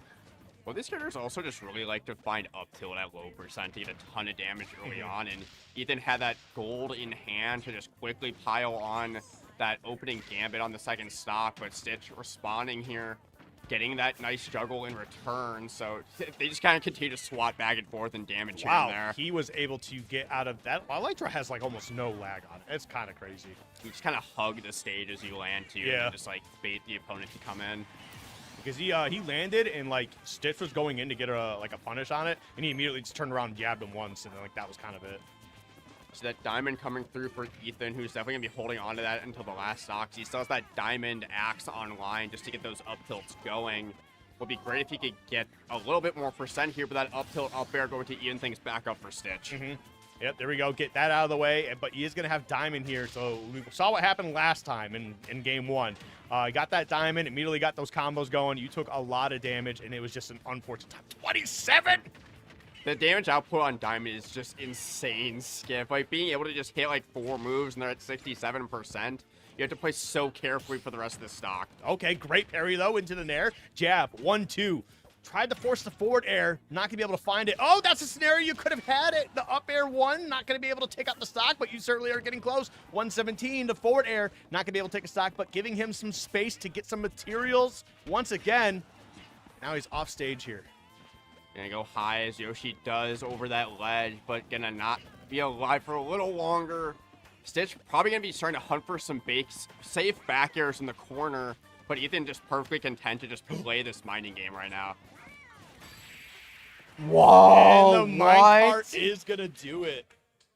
Did he have gold? Yeah. Okay. He did have gold, and he had the redstone. But man, doing that right in the face of the back air wall that was coming through from Stitch, you had to time that just right. Like, I get it, but at the same time, Yoshi back air deserves that. And a lot of times, the counterplay with Steve minecart is like, you have to be hitting him before the minecart starts moving and the hitbox becomes active. Because if you're playing at that space, like where the minecart is moving, like Stitch was there, you're probably not winning that interaction. I do think that if he threw out the back air a little sooner, he could have gotten rid of the minecart. Yeah. But you are right. Like once he starts moving, it's especially with the redstone and the gold. Like, hey, be careful. You have to preemptively have that hitbox ready to go. And the thing is I feel like Yoshi can afford to do that. You can afford to throw that hitbox out there because it lasts forever. I think the biggest issue is like the block layout that Ethan had set up over there, where it made it so he had to play at this distance where he couldn't like be in that zone. And so that was just great placement from Ethan. But we are going to be making our way over to Town and City for this third game. Ethan up 2-0 in what would be an upset. Okay, I like that. Did a reverse like jump in and then was able to get a decent punish with that Nair. Tried to go for the sunny side up, not able to find it. Sunny side up, is that like the rising egg or what? Yeah, it's where you hit them with the egg and they die off the top screen. I love that. Shout out to Rickles. He coined that term and it stuck with me forever. It's the Midwest. We love brunch. Brunch is good, man. Sometimes you just go into like a diner at like noon and it, just pancakes and eggs. It just hits. And a mimosa just because. Actually, yeah, you can get away with that. Yeah. That's socially acceptable here. Breakfast mimosas. Yeah. That's real. Ethan down a full stock here, though. Gonna die even despite that big top ceiling on Town. So this has been, I think, the first meaningful lead that Stitch has had in quite some time. Yeah, it's definitely helping out quite a bit here. Okay, there we go. Some decent damage. Yep. And followed up with the Nair, 48%. Back air, chase him off stage. He's out of the minecart. He's got 1 iron left. And that's the issue with Town, too, as Steve, where you just get a lot more of the dirt, a lot more of the wood. You're not going to get access to those thicker materials. And so just absolutely making the most of that right now. Just continues to chip away at this defense. But that up smash going to even things back up from a stock standpoint. And there you go. As soon as you build the wall, you just kind of get over there with your invulnerability. And I like that, too, recognizing, hey, I put myself into a pickle. I got to get out of here. Retreats to that platform. and just kind of recognizing the defensive options that Stitch had available in those moments. Just you know, try to put some pressure. Didn't work out. Get out of dodge. But back into another combo we went, so now it's back to dead even here, where Ethan piled on that damage so quickly as he's been known to do. So Stitch really needs to make the most out of this corner pressure, but Ethan just gonna sail right above him with that Elytra. Okay, I like that. Retreat out real quick. Yeah, trying to use those eggs just to apply that pressure over the wall. But Ethan going high, and he's gonna live a little bit longer. He's gonna reverse with that back air, but that's not quite gonna take it. Yep, the up air. Tried to get something out of that. Okay, there we go. Just throwing out an egg. You know, that's fine. You lost the stock, but like you can get down here and take this back real quick. Yeah, another misplaced back air there. Just going to be taken out by that minecart. So Ethan going to be able to hold onto that diamond a little longer and just pile on some really quick damage. Like, yes, he was able to get the double jumps out, but it was still a ton of damage. Yeah, I mean, at this point, you just kind of hold on to this diamond. You just build up damage as much as you can here. This you get is the just stock extra rate. credit. Yeah. At this point, you've got to see passing grade where that's going to get you through a college class. So anything after this, you're more than happy with. Yep, there you go. Lost the stock, that's fine. You're going to be able to come down, get that those diamond tools made up very quickly. 76% on here, too. Honestly, you get one of those Steve combos that pretty much closes it out. You get a strong read here with a forward smash. That should get it done, too, especially at the ledges here. Getting a back air, too, but that fair is going to take him all the way down to the depths. And putting a block right there is going to put an end to Stitch's winner's bracket life. That's going to be Ethan advancing into a top cut winner side qualifier. I feel like he doesn't get the ledge there anyway, but that block certainly, for good measure, was like, because magnet hands are sometimes the craziest thing in this game. Yoshi has really good ones. Yeah, too. and that block was certainly like a, you're definitely not, buddy. You need to go home. That's back to Wisconsin dubs over Minnesota that we've seen. Yep. Yeah, Wisconsin showing up and showing out. We really came for this one big time. There's an Airbnb of like 16 Wisconsinites that came. You said 16? 16. Would you guys get like a mansion? No, it's not very big. It was. I didn't stay there, but a lot of Wisconsinites like sleeping on the floor and stuff. It was old style Smash living where you're in the hotel room with like 8 people like wedged in between like sardines. So good stuff. It's been a while since Wisconsin's traveled big time to a regional in the Midwest. I mean, it certainly helps too, because like Wisconsin in general is kind of in a good spot where like you drive like 3 hours or so and you're in Minneapolis. If Minneapolis has a regional, it's 6 hours. But like, it's 6. Is it 6 hours? Like from Milwaukee, where a lot of us are. Yeah, actually, that kind of makes sense. Still, it's drivable. It's drivable, yeah, because like I had to think about it because I've driven from North Dakota to Virginia and then Virginia to North Dakota when I was moving around a lot. And Stitch, Meadow, Stitch, Meadow. But it. Links, best of 5. Oh, 3. Oh. Why can you guys see that? It was so huge, dude. It was. That was all we saw. It's me editing my spreadsheet. Yeah. We saw. We knew you were editing. Anyway, Great job. one of the spots because it would be like a 3-day trip with like our dog and our cat. Yeah. So we would stop in Madison, and it would be about 10 hours to get there. So I guess that kind of makes sense. But it's still in a good spot, like you were saying. Like Yeah. Chicago is like 2 to 3 hours south. Yeah. Michigan's not too far either. And Chicago gets a couple of pretty decent Smash events a year, at least in terms of like, Combo Breaker when Nintendo gives them the license, and Frosty Boss Stings. and Frosty Boss Stings. Flash Flood was really great. It's not in Chicago proper, but it's in Illinois. Yeah, it's just like it's probably like what, half hour, 45 minutes out. Yeah, it was about a 3-hour drive from me. I Yeah. think. So it's Not really too not that bad. You guys got me tripping. How could you see that? Dude, it That was covered the all that whole was on our screen. But like, why? It's not. I don't know. I mean, it's fine now. We're not seeing anything. How did it switch on its own? It's fine. It was really funny. Yeah. I mean, You're good. You're good. Don't worry about it. No, I'm just confused of like how that happened. It's computers, man. Sometimes computers do some crazy things. Sometimes did you turn it off and on again? It really does make a difference. Oh, okay. Try pressing the any key. Here, let me turn it off and on again. If you press the any key, you might be able to get Screen past just it. goes Yeah, here. I think we're gonna All be right. getting Lynx and Mito on stream. Lynx, I know a good Chicago. It's Meadow. Lucina. It's Meadow, not Mito. Meadow? Meadow. Okay. Yeah. like Meadow Night. Yeah, Yeah. Meadow. Baby llamas frolicking in the meadow. Yeah. But yeah, it's actually been a long time since I've cast Meadow at all. Because the last time and the first time was actually in Combo Breaker like a few years ago. Yeah. It was like one of Meadow's like first real big runs at a tournament. And I believe I might have been casting with Censored. Censored. Okay. And Yeah, he's yeah, serious. that's the first time I ever saw Meadow play, and I was like, yeah, okay, this just ice climbers can do some shit, Okay. you know? So, I mean, and Ice Climbers Lucina, that'll be interesting because Lucina does have that range, but Yeah. I don't think she necessarily has like the best and good enough frame yet to keep Ice Climbers out like consistently. Yeah, I mean, a lot of it's going to come down to how well do you separate them, and I think Lucina can do that.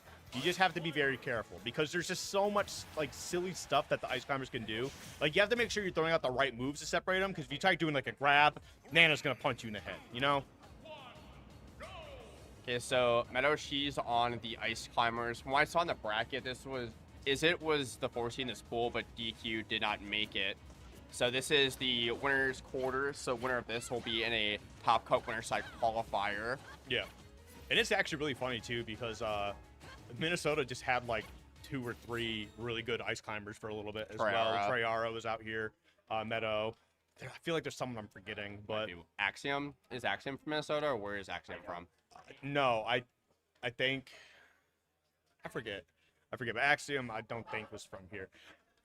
I live here. I should know, but I have not really been attending a lot of events lately. There isn't a ton as far as Minnesota is concerned right now. They For don't make a events. Dinky Dojo.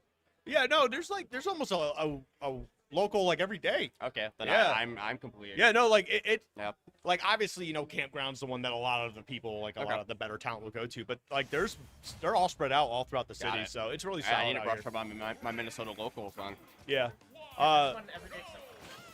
Yeah, it's like Minnesota Golden Week for us this time that's all I instead of heard. Tri-State Golden Week. But all right, we're gonna start here. PS2. And it's gonna be interesting to see how Lynx kind of finds their way in, because this is gonna be a really big problem. Is that Blizzard, right? Like as soon as you land with anything, you're probably gonna end up getting hit. You're probably gonna trade and then end up taking damage. And you know, Mito's gonna love having those platforms to just Meadow. sit under. Meadow. Meadow, like in a meadow, yes. Yeah. Meadow is going to love having those platforms to just sit under and put out that freeze. Just be able to mitigate the approach options from Lynx. Mhm. And being that we're on such a big stage too for PS2, it's gonna make it a lot harder for Lynx to consistently get Meadow off stage in these edge guard scenarios. Yeah, it's gonna be tough for sure. You know, I feel like at that time, that's when you go for Nana and just try to, you know, separate them and keep them separated even a little bit longer. I mean, I do understand going for Meadow in that scenario, you know, just try to get the stock out of the way, but you could have, like, really kept that advantage state going strong. Meadow nearly at 2% here. That forward tilt is going to close it out, though. So Lynx doing a good job of just playing around these platforms and just playing this keep away game from Meadow, who hasn't been able to get that big damage. The big thumbs up for getting it right. Let's go. Good job! Good job! It's one of those where like, you do it wrong once or Yeah. twice, and it's just in your head of like, no, that's correct. It's one of those scenarios where, like, you see the tag, it makes sense to say it one way, and you're just like, I just have to ignore the tag entirely. I just have to Yeah. remember this word instead. Yeah. But right now, though, Link's still doing a pretty solid job holding on to this first stock. 17% is all they've gotten so far for extra credit, but, you know, there are a couple more hits should be nice. There we go, 28. Ice Climbers, at this point, you're really looking for that raw hit, like a back air in the corner and Yeah. an up tilt up air. Doesn't really have necessarily the greatest raw kill powers. It's the issue with this character where you have a really great confirms to take early stock, but at this percent, you can't really take stocks as easily. It's kind of like the Wolf problem here, except this character's a lot more janky. And doesn't have bonkers aerial drift. Yeah. No, Wolf kind of has that similar too, and I know someone's gonna be like, Wolf doesn't struggle to kill. And I was like, He does. well, I don't know. Have you Outside of those confirm windows, it's definitely harder Yeah. for. Like, than I'm for not other saying the character sucks. No. He's very good. I'm just saying he struggles to kill sometimes. We're seeing here too the Ice Climbers where Meadow, she finally gets that up air through the platform just in between that shield, but still down a full stock here. Needs to try to find those freezes. Feels like those went off the table after the beginning of the game. Yeah. Sometimes just kind of you need to remind yourself That was actually a great challenge there on the Squall Hammer. That was really well done from Lynx.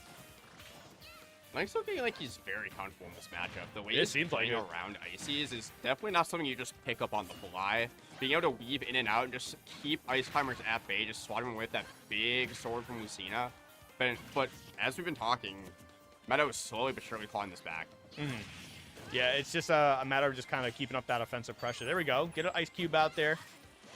Throw a little bit of Blizzard. Great way to take space, too. Yeah. Just, when you're trying to get out of the corner, just inching forward with those desyncs on the freeze, but still down a full stock. You need to make the most of this ledge trap. Okay, tried to call it the jump. Not going to be able to find the hit that they were looking for. But she's still working hard. She's throwing out those Blizzards. There we go. Swatting away. Fly Swatter. Get out of here. Working hard, hanging out those blizzards like it's Dairy Queen. You know, everyone's here for it on a nice hot summer afternoon, but you need to put in a little more work here just to get that confirmed. There we go. Sliding up tilt, up smash. That's good stuff from Meadow. Dude, there's some really weird janky stuff that Nana is able to do in this game. It's so funky. Like them and also Rosalina and Luma. Like there's some really janky stuff you can do with like trying to like manipulate the CPU. It's a lot more consistent, I feel like, with Illuma versus. Well, yeah, that's not like half your combos. Yeah. Where like if Nano is more consistent in terms of her action, this character I think would jump significantly on the tier list. But Yeah. The peaks and the valleys can just be tough to navigate. We're gonna have to be all so-po for the end of this game, putting on a lot of percent, but that down air into the up air is going to get it done for Lynx. Yep, Lucina is still good enough despite what a lot of people may feel, and I feel like we would definitely see this if Proto Banham was still I'd be active. interested. Yeah, because I know that he's got his min, but man, dude, his Lucina, oh, At this point, miss though, it. it's a couple years removed. Like, the meta has really progressed in terms Yeah. of punish game. Like, we've even seen Mr. E completely transfer over to playing yeah, Aegis. and I get like playing a better character, but I don't think Lucina's bad by any means. No, She's just but- boring. It's just isn't good enough. Like, if Yeah. you want to be a top player, she is a good counter pick. Yeah. But, like, as far as, like, maining the character, there's just a lot of demons in that higher echelon of the tier list that she does not have the consistent damage output for. Yep. Whereas Ice Climbers have great damage output. They but have just, great, yeah. There's a lot of matchups where they just can't do anything, but sometimes when you just get the needle thread just right, you get great stock confirms like that. Yep, that was very well done. Oh, how you missed. I don't know what it is, but I feel like in this game, Nana is just so impossible to hit sometimes. She's I so think she's slippery. horrible to hit. Sometimes you get them split up and it's like, great, I can't hit her. Yeah, like, I don't know. She just knows. Like, she's literally reacting to everything In the I'm Matrix. doing. Like, yeah, suddenly she sees the code. And, like, sometimes, like, you swear, she's used her jump. She's trying to come back to stage. You throw out an aerial. She has another jump for some reason. Surprise, I'm Bayonetta now. Yeah, it's just kind of like, what is happening? But either way, right now, Meadow off to a much better start in this game, too. Yeah, even with that early stock taken, though, Lynx bringing this back well. But now, I think as the set's gone on, though, she started to find more consistent damage. Just getting her desyncs and getting that damage more and more often, whereas the Lynx is starting to kind of struggle to find that consistent walling that he had in that game one. All right, there we go. Up air. There we go, Nair. People in the crowd yelling at production. Yeah. Boo those people. Production I'm works sitting there, hard. I'm just like what is going on? Oh, yeah, that's up there. You got to go ahead and... there's someone up there. That's why. Yeah, that's not our fault up here. Yeah, there's literally someone up there. Go yell at whoever's up there. Anyway, as we continue to get back into this game here, we got Meadow. We're losing it on Yeah. production right now. No, we got Meadow trying to battle her way back while she was off to a great start. Oh, no, big punish. Nothing out of that. That's unfortunate. You really need that damage, especially as Lynx is starting to right the ship here. It has a sizable lead, but then you get those desyncs on the platform with those blizzards, but on the ledge here against Lucina, this late juncture in the game is not where you want to be. Yeah, this is definitely looking a little bit rough right now. Ooh, gonna be able to get back onto the stage. All right. There we go. Dolphin slash. Get off me. Oh, Yeah, return get to off of me sender. to swat that right back at you with the icicle. This package is not for me, Amazon. Return to sender. Oh, goodness. Is it good? Is it good? All right, well. Yeah, whoever's in the crowd, hey, Yeah. I'm going to talk to you after this. You're in trouble. He's like, uh-oh.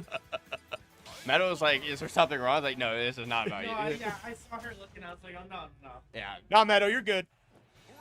All right, but we got to see if Meadow can find a way to turn this around some way, somehow. Granted, this is winner's side, so whoever loses here, they're not out of the bracket, right? But, like, we're getting later into the bracket, which means if you go into loser's side here, you're just going to be facing other tough competition who are also fighting for their lives. And more sets you have to play, the more stamina you're taking up in these one-day events.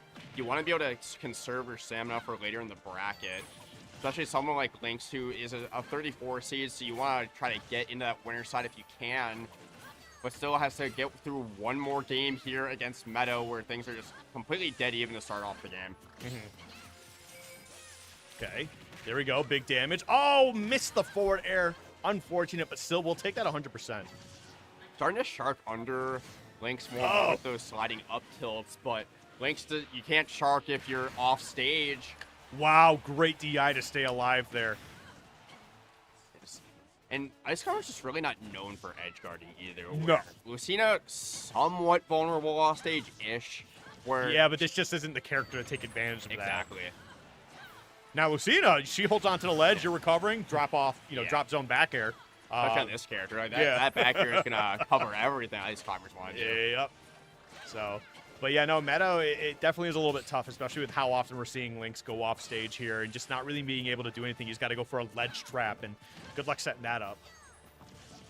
Lynx really only coming down to challenge off those platforms when he gets the lead. What? I've never seen that before. I think it was just because of like how horizontal that recovery was. You basically just got pulled in this way rather than getting pulled up. No So- two-frame required there. Just smacking Popo, trying to get back to the stage with that tether. So that could be a big difference maker just to try to seal out this game. One more stock needed for Lynx here as he tries to advance to a top cut qualifier on the winner's side. Okay, there we go. Gets back to the stage. Oh, goodness, this is getting a little tough for Meadow. Okay, there we go. Blizzard to get started. Oh, wasn't able to find the hit that they were looking for. Missing Gets the up up tilt tilt, confirmed too, so these you just can't have these misses at this point in a set like this, Skip. Yeah, she's definitely trying to get something going here. Okay, you get a little bit of Blizzard, create a little bit of space for yourself. Oh, goodness. Nano's going to take a lot of extra damage. Okay, not that much damage, actually. Every damage at this, every percent at this point is just not what you can really afford. A shield, a bright. Nano, She does! Oh, no, this is so tough. Nano, help! Taunt your little ass off, too. Dude, Nana takes the stock and then just taunts afterwards. God, I hate her. You won the set, but, like, did you? Yeah. And, like, what if Meadow ends up winning this game because of that? Oh. I mean, just Meadow almost lost the game because of that. All right, tried the Squall Hammer right there. The down smash is going to be enough as Lynx takes it 3-0. Meadow certainly tried hard, but it's not enough. Great stuff to Lynx. My goodness. Nano giveth, Nano taketh away. Yep. That was so funny. What a roller Don't worry, coaster. bro. I got you. Hits the up smash, and then this. Yay, I did it. As Popo just continues to just get absolutely demolished. That's when, you're playing the two-player game with your, like, little sibling, and they, like, anytime they do something, That was so funny. That was so silly. you're playing Nabbit in New Super Mario Bros. It's like, you're invincible. Was that our last set, or we got one more? There we go. Good amount of time. No, you got like 7 minutes. Okay. Do you want to do one more? Yeah. Don't matter to me. We started a little late anyway. Just Yeah. because of, time. Oh, yeah, that's right. Yeah, we did start a little late. Wait. Oh, what's your tag? Oh, yeah, Isaiah 7 up play Pac-Man Extraordinaire. I was gonna say they forced men out before me give me a different set. Ah. No, I'd love to see some Isaiah gameplay. No, he was on the list. Really good Pac-Man player from the Kansas area. Yep. I always like mix up like the Kansas City and Kansas kind of regions, but Isaiah really good. Like him and Rocky both very good Pac-Man players in that Yeah. area. Oh, dude, Rocky. Oh, man. I swear to God, every set I've cast for Rocky, he would be dominating and then would just start doing stupid shit. Get derailed. And then just lose the set. That's almost every Rocky set I've ever cast. And I love it. that is the Pac-Man special. Like, whenever I would play CeeKayla back in the day when he lived in Wisconsin and Yeah. Pac-Man Sonic, I was just being steamrolled to neutral, but I get that one edge guard Yeah. opportunity, he just explodes. Yeah, it's just, I've just seen Rocky throw away so many sets just trying to be goofy. And, I respect the hell out of it. Have you ever heard of Banana Gun? Oh, sorry, Apple Gun. It is Apple Gun. the Pac-Man Apple Gun. I don't think so. There's a way that you can manipulate it where like they have hydrant set, and if you shoot Apple like the neutral beam in a certain way, it just like shoots across the stage and just explodes your opponent. That's basically any a lot of the fruits have very, very silly interactions with the hydrant. It's really, really funny. And that's I feel like that's why Pac-Man just isn't around as much nowadays. Where like he is such a deep character, but there are zoners that you can do more. Yeah, by but having that's to the do thing less. is like he's a great boxer too. And yeah, there are some better zoners that you can do less with, but like I feel like the more time you put into Pac-Man, the more you're actually gonna like be able to Rewarded for learn it, and yeah. get rewarded for a lot of stuff because he's just got some crazy setups, just real goofy stuff. But What? we're gonna be getting Treyarch up here, so we're going from one ice seats to the other. Yeah, This other is ice. gonna- Yeah. yeah. Triara, what really, really good ice. He's probably best in the Midwest at this point, I'd say. I think Unless so. I'm forgetting something. He was only in Minnesota, I believe, for school. I think where's he from? Is he from Canada? I think somebody said he was from Canada before. I hate that. I hate that for him. Yeah, because it says he's UMN, Triara, so definitely going part of the esports program there. Yeah. So getting a Pac-Man Ice Climbers, I think if you're Pac-Man, you probably like this matchup, don't you? You know what? Like, yeah, Yeah. probably. Just But stay also, away. like, we were like, one more set? Like, yeah, one more set should be fine, and we're going to be here for another hour. I don't know. This one could go one way or the other. Where I Oh. wouldn't be surprised if Isaiah just walls out Triara for 3 games, but Triara just so good at this character where anytime he gets his mittens on Isaiah, that could be a lot of damage and stuff. Yeah, but I mean, the big thing here, too, is just like, from what I've noticed about Treyarch doesn't really have a bad mental with the game. And if he does a really good job of hiding it. You have to have that kind of mental if you're playing a character like this, where it's gonna be a roller coaster, Yeah. game to game, stock to stock, where sometimes your character just decides that it doesn't want to cooperate anymore. Yep. This is going to be a large portion of the game. Is a lot of hydrant. Yeah, it was exactly what I was going to point to, where I see Hydrant interrupting a lot of these Ice Climber combos as well. Yeah. Like the grabs and the desyncs, I can see that being disrupted very heavily by Hydrant. Oh, I thought Nana grabbed the Galaga for a second. I'm like, Nana! Imagine that she's just running around with it the whole game, like, look, Mom, That would be actually crazy. bell in hand, Oh, confirms. man. That would be terrifying. Yeah, there's some times where Nana's just like the greatest player this game has ever seen, and then just, the other 99% of the time. I'm a genius, oh no. Yeah. All right, well, here we are. We got Hydrant that we can put down. We got the bell in hand. We could do some of the very silly stuff here. I'm curious to see how Bell really where you find those openings with Bell in this matchup, because how often are you going to end up just accidentally hitting Nana instead of Yeah. Popo? But you still got to get those out there, apply that pressure. All right, there we go. Whoa, okay, we got the Hydrant coming through, kind of creating a little bit of a silly scenario. You're going to grab Nana, I think just barely. Grabbed her by the cuff of her, shirt. That grab is just so good from Pac-Man. You wouldn't expect it with how committal it is, but it goes so far. It doesn't have too much end lag once it retracts. But he does have the bell, keeping that away from Pac-Man. This could be a confirm. They get the right opening. Oh, I'm saying you can use this against him. Yeah. You can C-drop it, and then the Hydrant will just shoot it at him. Yeah. Yeah, that's what how the apple gun works. Yeah. Finally starting to get some good stage Oh. pushing for Triara. Probably looking for a back air here in the corner, but it's going to be an up tilt. Just does not find that up air afterwards. Yeah. I thought that Isaiah wasn't going to be able to recover, and then I remembered that it's Pac-Man.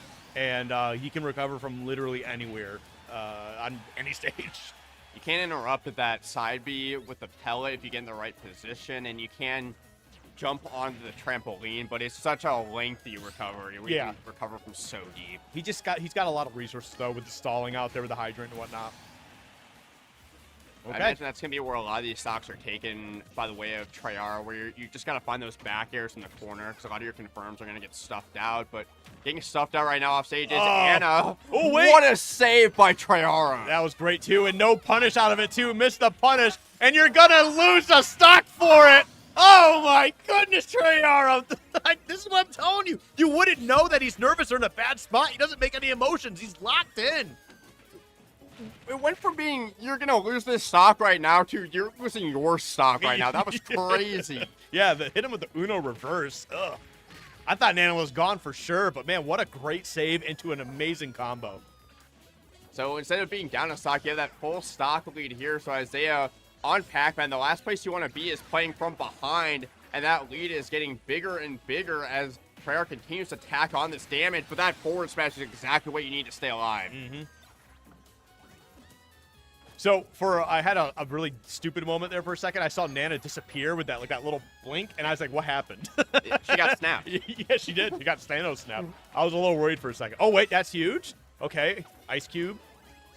Get him out of here. Just gonna not interact with those at all. Just trying to get the neutral B charged up, that Galaga, but you cannot afford to eat that Hydrant at this point. Oh, tried to get him with a 2-frame. Just not going to be able to find that. Ooh. Challenging high, just trying to keep Pac-Man from sitting down and resetting. And that up tilt, not going to be that sweet spot, so Isaiah going to live just a little bit longer. Yeah, Isaiah's got to be very careful. Any whiff here, Nana can actually cause a lot of problems for you. Oh, tilt him off the top. Damn! Get the Hydrant out of here. Challenging the Hydrant, and I think, just the up special alone was going to be able to take the stock. The Hydrant was just that extra insurance. That's like, do you even own a boat? I'm gonna get boat insurance anyway, just to make sure. Holy, Triara with the great heads-up play there to take that final stock. And it started off pretty strong for Isaiah, but as soon as Triara got a lead, you could just tell Isaiah, I think, was starting to play a little bit nervous. You have to play such a consistent defensive game if you're Pac-Man in this matchup. Yep. But if the Hydrant isn't there to disrupt those confirms, Triara was getting so much consistent damage. Yep. All right, well, we're going to see how things start to play out from here. But right now, really got to hand it to Isaiah in this early game and game 2. Yeah, going to use that Hydrant just to attack on a little bit more damage. Has that bell in hand, and that could be a stop, but just does not get the follow-up. Still sitting pretty right now is Isaiah. But now this has been the hard part throughout the set so far, is finding these stocks. Yep, okay. There we go. That'll get it done. Get that stock out of here. 20% is all that has been taken so far, and I think we can definitely see Isaiah. It, has a great offensive game plan going on right now, but it all starts on that defensive end. Really moving and grooving with those fares. Seems like he's just continuing to chip away and apply that damage. Just continue to stuff out these jump-ins from Triara, forcing him off stage time and time again, and then resetting and grabbing the Galaga. Just making it really hard for Triara to get any offense going. Yeah. Okay. Here we go. I think has Bell ready once again. Oh, no. Galaga. Just a way to disrupt, but we're going to have that Bell. We are at that percent where a Bell forward smash will get it done. The Pac-Man dance coming through, dashing back and forth.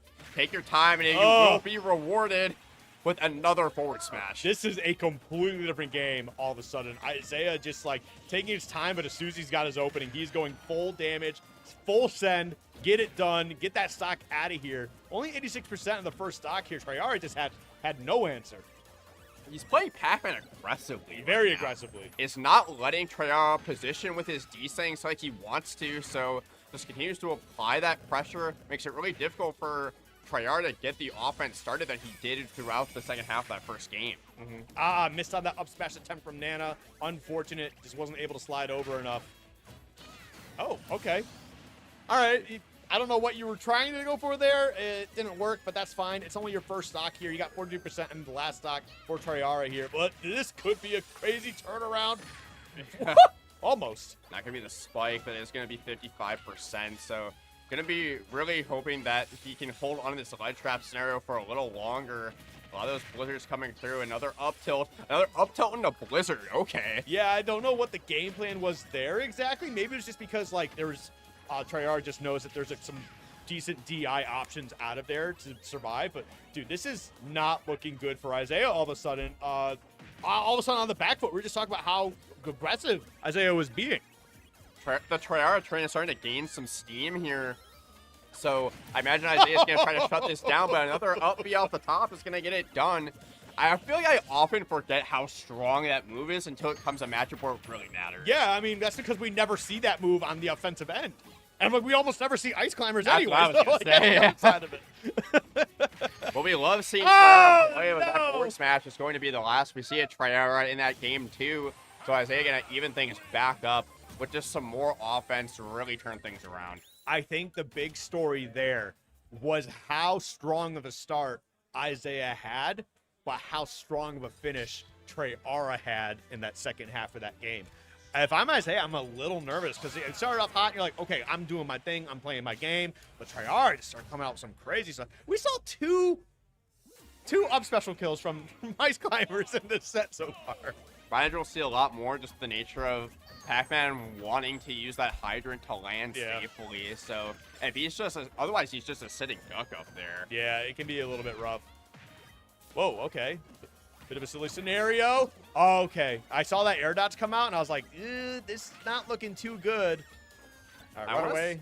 The big thing I'm looking for this game 3 in neutral is how does Treyarch continue to respond to Pac-Man approaching fair in neutral? You were starting to see him position better where he was getting those up smashes to cover the jump through, because that was mainly how Treyarch was getting his offense going if he wasn't hitting him with an opener with a projectile. Yep.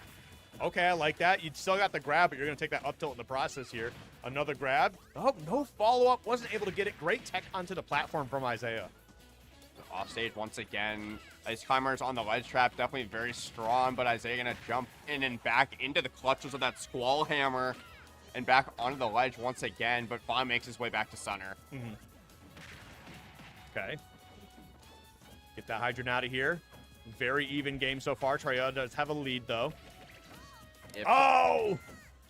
If Isaiah doesn't have the space to charge fruit, he's definitely looking for that fair, but he's really looking for this bonus fruit confirm with the bell in hand, just continues to dash, and he's found so much mileage out of these bell into forward smashes. Yep. And you can tell Treyarch is respecting the situation here. Okay, there we go. Gets that bell out of the way. Great stuff.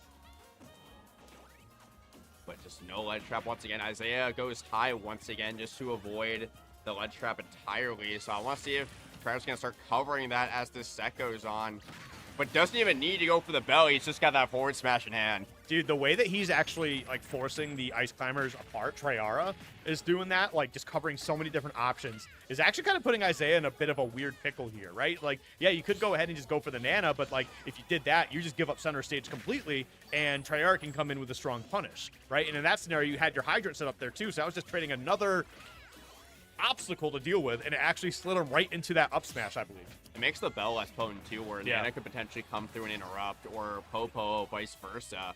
So now, what was the main way that Isaiah was killing in that game, too, with those bell confirms, he's just not finding them right now. Yeah, that'll do it. What a goofy setup. Just throwing that down throw, and it covers the ledge. It's such a great option for Pac-Man. You know, I was making a joke about how this set was gonna take forever. And we were talking about just doing one set, and it's actually been a lot of fun. It's a great set. It's been a great set. Very a lot back of, and forth. A lot of very tricky technical stuff happening between these two players. Yeah, both very technical characters, and what we've been talking about is just that Isaiah is required to play more aggressive and neutral. He can't afford to just sit back and let Treyarch set up the desyncs that he's looking for. So it's making Isaiah just reshape his game plan, and it's creating, a lot more interaction on both sides. Yep. All right, tosses out the melon. I don't know if that was on purpose there. All right, Hydrant gonna get hit by it that time. There we go. We got the bell in hand. This could be a big turnaround if Isaiah can find this confirm. Got a lot of rage in the tank on this Pac-Man, and that is going to find the stock. What was up with that forced grab? I assume they was trying to desync something, but man, that was certainly costly for Triara here. And look at that dash attack. You have stage control here. Goes for the Galaga. Not going to be able to find anything. Does get a little bit of damage onto Nana and just not going to be able to follow up with too much else. Yeah, that's gonna. Any damage right now is good damage. If your Isaiah just continues to tack it on, but that down smash going to finally clean up the plate. So this is just one good Triara combo to even things back up. Yeah, and it's one good Triara combo to win the game, actually. True. You get him on the ledge in the right corner, you can get a fair spike off Ooh, the side. that was huge. You gotta make sure you have Nana, and you do not anymore. Going do. so low, but going high. Oh, that was actually such a good setup, too, because you land on the trampoline. You end up going into a free fall just a little too late on that bell for the setup. Yeah, there's so much damage already on Triara, though, here. He's to play so careful. Getting knocked farther and farther there's off so much stage, stuff. but that's another bell, but not going to find it this time. Okay, back to neutral here. Isaiah's doing a great job of just really throwing out a whole bunch of crazy stuff here and just trying to see how Triara is going to have to thread the needle to get in. But he's finding his damage and up there. Up tilt, another up air, 78%. You've got Rage. Isaiah finally getting his boots under him, but after taking Whoa! so many Where are you uppers- going? Where are you going? Nana, what are you doing? You're winning the game, apparently. Like, just a misdirection, the false sense of security, but Oh it's my going to be God. the apple that sends Isaiah up 2-1 in the set. What the hell was that skip? Nana got tired, I guess. I don't know. I'm out. That was wild. Oh, I haven't seen just the straight runoff. Like, I am so done with this game. I'm tired. Oh, man. Dude, Nana does some wild. And that's the thing, too. Like, she just runs off stage. Triara is, like, forced to give up position to keep Nana to have a chance at winning the game because Sopo's going to be a tough sell. On Pac-Man? Hell On no. Pac-Man? Yeah, it's going to be such a rough one, and you just give up stage for free. Unbelievable. Oh, my God. All right, well, there we go. These forward airs. Taking a lot of damage. 64. And that bell is back in hand for Isaiah, but not really at that percent where you're going to be losing a stop, but that's going to be some good damage, some good positioning. Prior just weaving around and finding that Oh, my his way God. back onto stage. Yeah, great DI to get out of that blizzard as well and not be able to follow up with any other aerials there. Oh, Isaiah also doing a good job just holding center, too. He's consistently with his back to center stage, and he gets those bells in hand, and that's going to be another stock. Okay. I'm hip. I'm with it, you know? I'll zoom in on it.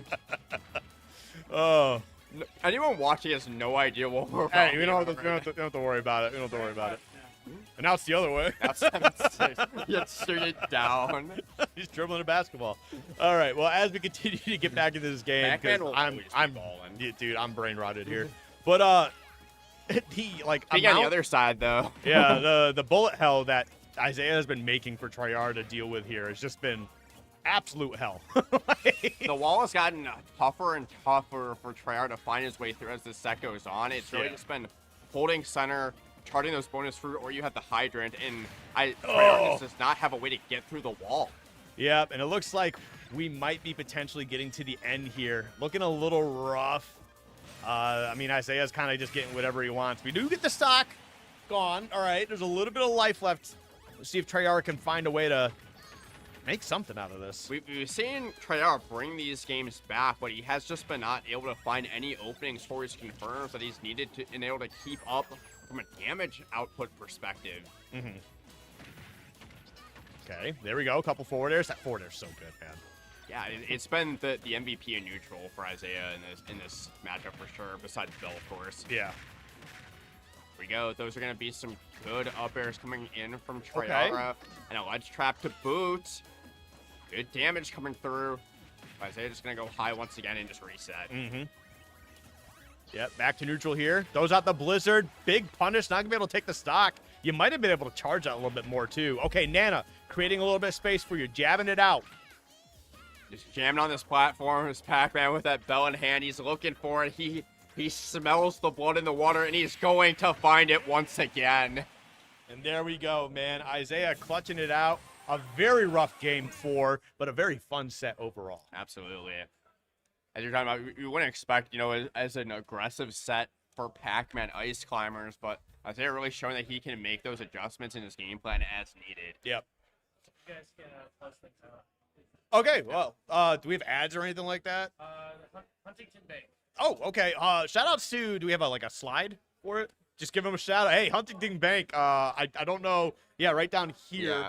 I don't know what they provided or whatever, but Money. they provided money, and we It appreciate is gold that. for gold, And so you know can't what? have gold if you don't have a bank. And you know what? You know where you can get more money? From the bank, Huntington Bank. So if Open you're an looking for a account, I bank guess. account, probably Yeah. If you're trying to get a loan or something. If you don't have a checking account, you don't have a savings account, maybe check out Huntington Bank and get that. Yeah, started maybe now. be an adult and go to Huntington Bank, and they'll get you taken care of. That's gonna. You can put that money away so that you can pay for that flight to Genesis next year.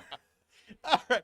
You know, that's gonna be it. That's gonna be it from us. Been a pleasure, Skip. We got more Smash Ultimate action coming at you here in a little bit. Don't go anywhere. We'll be right back.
Oh my god, what is up, gang? Now, I have to say, I was not expected to be here. I am not on the schedule. Blaze, I don't know if you are. No, I am. Okay, you are on the schedule. I was not on the schedule. I actually did not apply for comms this time around, and somehow I still ended up here. Funny how life works out. They're letting anyone up here. That's Literally, what I'm starting they're letting to anyone out. Anyone here. up here. But you know what? I'm joined by one of the best in the biz, Blaze, here with me today to watch some lovely Bowser Jr. Luigi matchups. Yes, we see this all the time at top level too. We see Bowser Jr. and Luigi taking it in 2 top tiers, equal in strength. We got Angelo and Angelo? Is it Angelo? I'm saying Angelo. I've heard Angelo. I've heard both. Can we? I've heard it. I have never seen this person before. I've been out of the Smash game for a while. But Yeah. who I do remember, Yeah. who I do remember is Graysock. Yes. And Graysock has gotten so much better. Grizzhawk has gone here for school for a little while, and over the past year and a half that he's kind of been in this state, moving from South Dakota, absolutely made a name for himself as a staple of the PR. Constantly getting better. I'd say he's trending upwards on the PR at this point. He was seated higher than a lot of players that we typically see pretty high performances from, like Dadsy and Dadsy, he's. Yep. I mean, I can buy, but the thing is, he's really kind of earned being up there. Yes, he's very consistent. Oh, yeah. That's one of the things that. Oh my God. Oh, wow. That was a really good improvisation from Angelo. That was. Luigi can just gotta do that sometimes. That's why I think that's why he's so broken. People say he's a grappler all the time, but he can find stray hits, and if you're good enough, you can find kills off them. Yeah, you can just Crazy. turn it into whatever. Yes. And that's what makes like a good Luigi a great Luigi, is being able to have that improvisation. And this dude is no doubt a great Luigi. Yes. He knows his stuff. He knows exactly how to like kind of handle this. Speaking of which, we got pronouns on the thing here. I'm unsure. I believe. both Sorry, are- both are- we're in the big Minnesota, so we got to keep things woke. Yes, 2026. 100%. And we have a big invader from Illinois. Yeah. So Angelo from Illinois, I believe they're PR. I can't remember, but they're if not fringe PR. But recently, I think in the last like 6 months, very, very particularly good performances. As we can see here, pretty dominant first game. And this matchup that it can be a little tough for Bowser Jr., but even still, Grizzhawk is no stranger to awkward matchups. This dude goes to everything and he plays all the time. This dude is no slouch. Yes. But the thing is, it's something important to note. There is not a strong Luigi in Minnesota. There's a few people with a pocket Luigi. Yeah, but like no one, there's no like PR or HM level Luigi in the state. Yeah, right now we have Sriracha, who is kind of in the secondary phase with the Luigi. Yeah. I've seen it. It comes out pretty decently frequently, but we don't have like the PR level. You're right. We have kind of, our goodish ones, but when you play against this one that has very quickly demonstrated the ability to kind of find that stray hit kill confirm at 50 and, improvise off that ladder or that drag it down kind of setup from a Battlefield platform. Yeah, but some beautiful edge guarding there from Grizzhawk to get an early lead in this one. Going a little different than last time, keeping things a little. Oh, yeah. Oh, yeah, he got that. I forgot about down B as an option there on platform. That kind of just covers it no matter what. God, especially if you're that move is so strong. That Cyclone, it just picks up everything. It's priority over everything. It's just so much stronger. Frame 1 invincible. Oh, beautiful. We all love it. It kills way too early for like it has like the Rob property where it like side switches really ambiguously. And that's just so messed up on vertical kill moves. It's really not. It's not fun to be hit by. It's not fun to... Ooh. That's a good tech. That was a really good tech, actually, because I feel like you're biting a Nair and potentially an uppy if you do not tech that. It's almost fucked up to say that, like, you still could have, like, died there if the tech chase happened properly. Oh, almost definitely. I mean, Luigi, that's just his bread and butter right there. That is the #1 spot he wants to be in every single time. Is like putting you in one of those tech chase situations, just being able, okay, I can just sit here, and if I get my one hit, I'm doing that. And now we got sour down there, and it's like, all right, let's just keep going. Let's just go for because victory. we can. Yeah. Like, because if you just get good enough and you just get high enough on this, like you just push that ceiling so much further, you can get to this level. Yeah. Where you could just do this. There's so much more to Luigi's advantage state than I feel like so many players like realize. It's almost like Kazuya in the sense that like there's these scenarios where you're not able to get like a kill confirm off this, traditionally. So you kind of have to be able to have that free flow state, right? You have to be able to make your own combo in a sense. And there's not a lot of characters that can do that. But Luigi absolutely can. His up air, that sends nowhere, like, for some reason. That's a beautiful, beautiful advantage state, too. Like, man, I almost don't know what to say. It feels very textbook in the sense, like, we didn't see like 3-0 to deaths, and that was kind of it, right? Because sometimes we do see that with, like, if you watch those top level matchups, we kind of just see that, oh, you grab, you die. We saw even when we weren't getting 0 to deaths like that in the traditional sense, we were pushing advantage state really hard and keeping the pressure. It's just brutal. It's brutal to keep up with. Yeah, it's just really, really hard to deal with. That's just kind of what Luigi does. He's the Kazuya archetype. He's the OG Kazuya. Yeah, oh man. All right, there we go. Yep. Ladies and gentlemen, welcome to the show. That is welcome to Super Smash Brothers in 2026. That's the one we were waiting for. You know, you can kill the idea. Like, you can kill the man, but you can never kill the idea. Bayo, you know, dominated for a while, went away.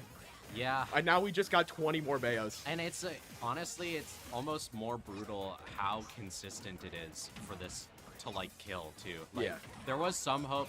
I think Bayo was definitely a little bit more messed up just because of, like, the context of the metagame. But, like, it's brutal just how consistent Luigi finds these, right? Yeah. But now, I mean, I have to say, we have talked a lot about Luigi here.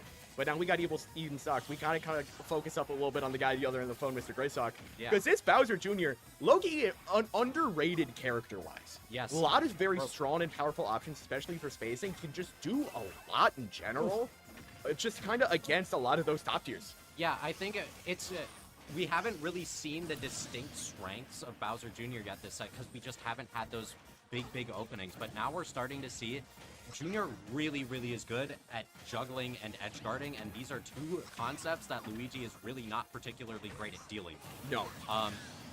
So this matchup is wholly defined by Luigi being able to avoid that altogether, because if you play it right, if you play your advantage right, it's not particularly, like, it's very lethal for Bowser Jr. to get the right hit in at the right time against Luigi. Yeah, definitely just... Ooh. That up air breaks armor, too. Is Luigi secretly the most powerful Mario brother? I think, well, I don't think it's a secret. Not a secret anymore. No. I'm saying in the lore, can we add this to Luigi power scaling? I mean, Mario's, man, he's just kind of, he gets it. I feel like Mario needs the power-ups, right? Luigi can just do that for some reason. That's a really good back air. Yeah, really good. Very, very dominant showing from Angelo there. An extremely dominant showing. That is a huge matchup there. And more of a really big statement, too. Coming in C20, so a bit on the lower end. I think that, like, a lot of this is what we're seeing here is kind of like a showcasing of, hey, I'm here and I'm playing hot today. Top 8's the goal. Yeah. And I think it's also rough. I feel like we have to mention the fact, you know, there's some, when you're in these winner's side situations especially, you have these long breaks between sets. Right? Yeah. You have so much time to kind of simmer, and some people thrive in that situation, some people don't, and it also depends on the day. Yeah. And I feel like sometimes you can be playing hot like 2.5 hours ago, and then you have to wait for top cut or something, or you're in winner's side and something slowed down. Yeah. I feel like that's sort of a lot. What are we doing? yeah. Yeah, baby. I love it. I feel like every tournament can be defined by waiting. Pretty much. Did Connor make top cut winner's side? Dude. I think he might. And he's playing against Angelo. Oh, awesome. Love that. That was not something I expected. He definitely rode the very, very positive route off a DQ. Yeah, I was, believe it or not, I was a little excited to commentate with him. I hate Gummy.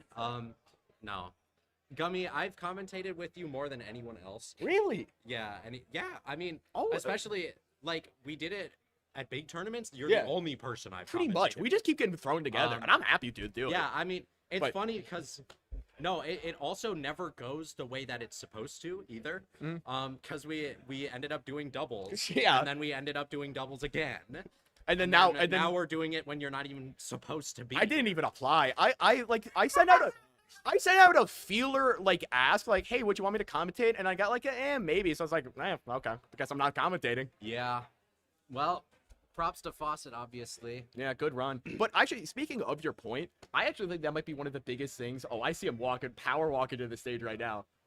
I guess he has an opportunity. That is true. But let's talk about, because it's like, I feel like a lot of times in Ultimate, it has become such a day-by-day game, whereas in you never know who is going to win, because there's just so many upsets at every bracket. Like, watching Genesis was one of the first tournaments I tuned into in a very long time. Yeah, and it was just, like, I pulled up that, like, top 64, and it's like, none of the people in top 8 were seeded to make top 8. Like, right. Okay, I got something to say. All right. It is with great pleasure that I announce I won't be commentating on time because I'm out in winner's side top 32. Oh yeah. Oh. Hey, Let's go. Congratulations. Hey, this guy's Freest, taking my place. This guy's Okay, taking my place. so- He got it. He got it. literally every the single freest path of all time. Yes. He's lying. We don't gotta talk about that. We don't gotta talk about that. Every single time I try to commentate for anything, it doesn't go right, and I end up with gum. Like, that's happened every time. Pretty much. Hey, I mean, I'll be out in like my top 8. So You don't got worry about it. Angelo I'll next, be out by and top 8. Angelo just he kind of beat Grizzhawk in like 11 minutes. Okay. So. I beat Grizzhawk in 11 minutes on Minnesota Wi-Fi. So. Okay. Hey, that's a All big win rock, right there. no Tua. You know what I'm saying? I don't know. Okay, hey buddy, it might be a good thing you're not commenting tonight. You know, we all got off days. Hey, bro, listen. This is an on day. This is like the on day that I've had. Anyways, wait. Who's talking? Who the? That's my man. Javon. He's my teammate from UND. He was here a little bit ago. He's also a huge Blaziken fan, like Blaze K114. You'd like this Dude, guy. Blaze kick 114 Absol. That's crazy. All right. Where'd Well, Axel come from? I'll stop HK bugging Soul? you. Oh. I'll take your place once I'm done. Thank you. Good luck. Right? Because we literally have no game. Actually, can we send it to break? Because I want to watch Jaden's set right now. And I also I have another whole ass job to do with photography that I'm just not doing. That's true.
Oh, hold on. Hello, hello, hello. I didn't realize I was going right away. Okay, we are here. We are back with some more Top Cut action. This is the start of Top Cut. We only have winner side sets here so far. Losers still catching up for pools. You got dang right, Bobby. But you know what? Who cares about the loser side? We got to focus on some winners here.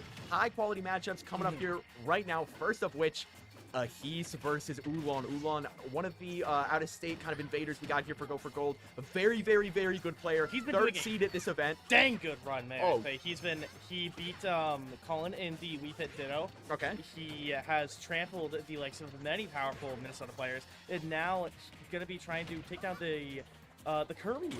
We're subbing out the Yoshi, it seems, and we're gonna be going for the Kirby for the first time in this bracket. He's a man of many tricks. Blaze is back. Blaze is back. Okay. Oh, welcome back to the desk, Blaze. Well, we got to focus up on this one. Now, me and Ryan were talking about this a bit earlier, but I have seen Agnes practicing this Kirby against Wii Fit for essentially since he's been out of bracket and waiting for this match. That is all he's been doing, is sitting in training mode, doing the same front air, like forward throw, fair, like loops. Yeah. Just over and over and over again. So I have a little bit to say about that too. So after I had gotten out, I was sitting out in the hallway, whatever. It's like, what, 4 hours ago? Yeah. Maybe 3.5 hours ago. Agnes came out and he went over to Comet and he's like, what do I do against Wii Fit Trainer? I'm like thinking, what? Why Comet? Why Comet? Okay, Comet is a great, fantastic player, knows a lot, but why? He just goes up to people and does that, though. Yeah. But this is to say he's really focusing on the moment here. Yeah, he really, really believes in this. And honestly, I believe in him too. Coming into this one, I honestly think they underseeded Agnes like crazy. Yes, like especially pre. 30th was insane. 19th is a little more understandable, but still crazy to me. I mean, I've been out of the scene for a while, so maybe I'm wrong. In all fairness, Agnes has not shown his face in bracket very frequently in the last year. It's pretty it's a fair amount, but not a ton. Right? Yeah. He's just. But it's still Agnes, and I remember, fresh in my mind is his run recently at North Star, where he had a really, really solid run, got third, beat out Maestro, beat Grizzhawk, had a really solid run. There we go. Oh, but so I'm thinking if we get that Agnes again, I'm seeing he could push this to 5 games. He could get pretty close to top 8, maybe even make it. I feel like Agnes is one of our most explosive reps in this state, especially think Supernova run as well. That he made it the furthest in state. Yeah, he went absolutely crazy. Yeah, so he can really goes off. All right, here we go. We're taking that stock back pretty darn unanswered though. Yeah, I mean, you only got 40% extra credit. Yeah, and he's had a pretty solid lead going into that. I thought the top off was going to be pretty substantial, but we have the ledge situation. We bully our way back, but still 65 now. We're looking a little better. Yeah, he did a really good job of just instantly coming down and exploding into a combo and just getting as much as he can. Yeah, I think keeping the pressure here is really important. I think he's doing a really good job of kind of mixing between that low poke approach and going in with a fair or aggressive nair. Yeah. Whatever. It's pretty tricky, I have to say. Push him down. Oh, but gets hit by the soccer ball. Really coming in clutch there. That could have been brutal. Here we go. This is a classic last hit, and I feel like both these characters are pretty awkward in last hit situations, especially Wii Fit is particularly strange. She can blow you up for sure, but yeah, especially with this deep breathing. Yes, that can just do so much more. And the strange thing is, you just can't be afraid of it. You just got to keep pushing. Yeah, and she has it all the time. Exactly. And that's exactly what Agnes is doing. He's going full throttle. You can see he's playing outside the burst range just a little bit, but always trying to just jump in with a fair or back air, trying to get just a tiny little bit. I feel like the style of gameplay has not changed much with this situation, right? He's still keeping the pressure, despite the fact that he's kind of on a razor's edge here with he could get up aired from ledge and deep breathing, and I wouldn't be surprised if that killed. There's a lot of things. I wouldn't be surprised if that killed. Yeah, at all. That Kirby, not a heavy character. Yes, not at all. And Wii Fit's back air, that's frame 5, but it doesn't feel like it, man. It really certainly, if you hit the sweet spot, it really feels like you're getting hit by hero back air. As a matter of fact, it might be stronger. Who knows? Deep breathing certainly is, but... Yeah, now, I wonder, I think he's probably just going to keep a PS2. I don't think stage was really a defining factor too much in that set. Ooh, the Bastion pick? I think there's a... Ooh, I'm interested by the Bastion pick, though. Yeah, so I think the idea behind it is PS2 is a little bit bigger of a stage, right? And you have... I think this is generally better for Kirby because you don't allow Wii Fit to be able to camp under, like, 2 platforms. He has the big center one instead. Yeah. And generally, this isn't a small stage, but PS2 is bigger. So I think just giving Wii Fit less space to operate kind of closes the gap because there's less stage to be on in the first place. There's just less of land. the gap. Yeah. And it's just constantly closing that gap. And he can still just play in that burst range, too. It's not so small. Like, this ain't FD, and this ain't Smashville. Yeah. There we go. Okay, that's really linking to the grab. I did not believe that would happen. Kirby combos are all so funny. Because no one knows any of them. And if you do, you're lying to yourself or you play Kirby. Yeah. Big hub cancel there. Any hub cancel fans? You're looking at me like you don't know what the hub cancel is. I have no idea what a hub cancel is, You know, when Kirby does down air, he's like, hop. Yeah? If you auto cancel it, which is like all of the time before the move starts, he'll say hub, but he will not. See, he will not do any of the move. That's Blaze K's learning corner like time of the week. It's relevant though because out of that back throw, you want to do it because you don't get to fast fall because you'll just continue the animation otherwise. But if you cancel, if you up cancel it, you can fast fall and you linger. Yeah. I did like some of that shield pressure there from Akisa, like patiently wait for the back air and then get a second. But it's just like Ulong's just too ready for it. And the combo! The ball saved it. The ball saved him. Oh, Balls just has some weird knockback shenanigans. And you kind of just seen it there. Are we gonna see it? He's really take this a mile here because I feel like there's a world where he gets this kill here and he starts, you know, bringing it back a little bit. That's a great ball angle. Yep. I didn't even know you could do that. There's some whack shit that goes off with that ball, man. Yeah, but good work from Ahis there. Now, you know, it's not quite that situation, but you do always have to remember, Ahis did win that set. Yes, Ahis went. From now until the end of time, Ahis has won the title of most clutch player just for winning that set. And no one can ever forget it. It's really funny because you look at that image and you want to like know how he won it, but you can't. Dude, no one can know. It's lost media. It's lost media. Like all we know is that he did in fact win the set, and it really looks like he's. It is only there for whoever lived through it. I'm sure in the trenches of IGF. But I don't remember it. I think that was one of the ones I didn't go to. Ooh, man, this is a lot more brutal show. We're really seeing the kill power on display from Wii Fit this time around. Yeah. And you know, we're not getting the really early kills, but we are being whacked around. It's just been a lot of disadvantaged gameplay, and that's tough. Yep, we're pulling the trigger a little aggressively on that up smash. That up smash is extremely slow. Oh, yeah. It's not like... It looks like it is fast, but it is slower. Yeah. Like... Something I do have to say, though, I'm kind of noticing from Ulong is one of the biggest things I think I notice watching other kind of like mid-level 2-2-er smashers is they can play a really clean game in neutral, but a lot of the times where they first start to really hit the wall is having to find kills and get kill confirms. Yes. Where they just, stocks go till like 180, they can't find it, they're just spamming like some random ass BS that doesn't work, but they think it's gonna work. Yeah. Ulong is so good at taking stocks when it gets to that time.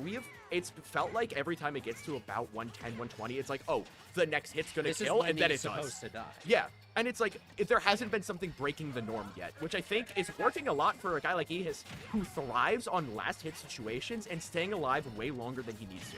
Yep. And, okay, so the tempo switch here with the Yoshi is absolutely, we saw 0 to 80 followed by pretty quick, relatively uninvolved, unscathed stock here, only at 33% from getting hit by header.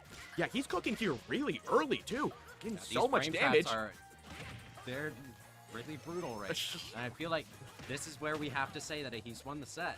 Right? Yeah, like this is where the comeback happens. Yeah. It's not, he just changes the character, and now everything changes. It's also like one of those things. This thing, you start to think in this situation, why did he ever start with her? Yeah. Right. Like I kind of get it, right? Wii Fit has like kind of that awkward threat range and has more like anti-air capabilities than hitting low sometimes. But at the same time, Wii Fit will still always be stubby. Like that's kind of the thing. Ooh, the read? I don't know if that was a read or a lot lucky. of coverage. Yeah. That. Oh, hit him with the big old noggin. Not be re-grabbing. Hey, Yoshi's a thinking man. He likes to use his head. Okay, yeah, we'll go that far. Yoshi sure does think. I did say think. I said he uses his head. Hey, you say he's a thinking man. Yeah, he uses his head. The thought was just use your head. That's all the thought you need. I suppose. All right. 46. Yeah, this is a really dominant game by Agnes so Yeah, far. this is that insane. Cannot be real. No shot. I just don't believe that. That makes me frustrated. I like Yoshi a lot. I'm lying to myself. I like Yoshi a lot, goodness. and I gotta tell you, I'm in Yoshi paradise because this is insane. I like Agnes a lot. That was beautiful. That was a beautiful turnaround where we saw that Kirby was not doing particularly well that second game. It was okay, but it just really didn't feel like it had what it took. Yeah, it wasn't the best. Yes, it wasn't prepared enough. But this Yoshi, I feel like Yoshi's one of those characters where you can kind of go in with a similar game plan against a lot of the roster. Yeah. And I feel like Wii Fit's one of those characters you can go in with that game plan. So I feel like that's why we're seeing a little more success here. Yeah, I'd have to agree. I mean, I also just kind of feel like Agnes is just also better at Yoshi. Yes. And so I think he's just going to do better at Yoshi kind of no matter what. I think he probably was trying to metagame it, outthink it a little bit with the Kirby, but instead just going back to the Yoshi. Yeah. You know, it's what you know, and it's working. Yeah. I think the Kirby's become more and more relevant as a character in his roster, but at the end of the day, Yoshi's the one that he, came to fruition with. He's the character that he knows the best. That downer's taking it off the top for sure. And they seeded this dude 30th. Yeah. And they seeded this dude 30th. I really don't know how that happened. He is locked in. Here but, we go with the up Ulong smash. locking in as well. 70, though. You can't forget, no matter how big we talk about Agnes, Ulong is that guy. He is that guy. He's incredibly good. Okay. Okay, and we're seeing a relatively even start here. Something crazy just happened on the side stream. Y'all want to tune in. Something on the side. I think Vinny might have just beat someone.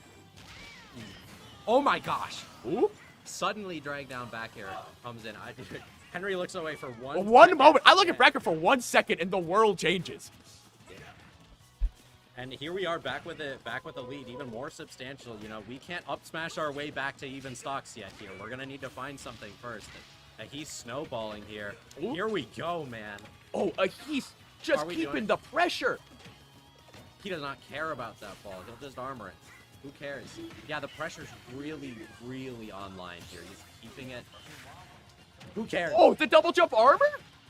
Insane getting through that. Took a lot of percent for it, but no knockback. Still able to keep the pressure on, staying in advantage state. Exactly what he needs, keeping the pressure on, but Ulong getting the reversal. Switching things back up again. Remember, he is the 3 seed for a reason. He can bring this one back, no matter how dark it looks. Ooh, great command grab.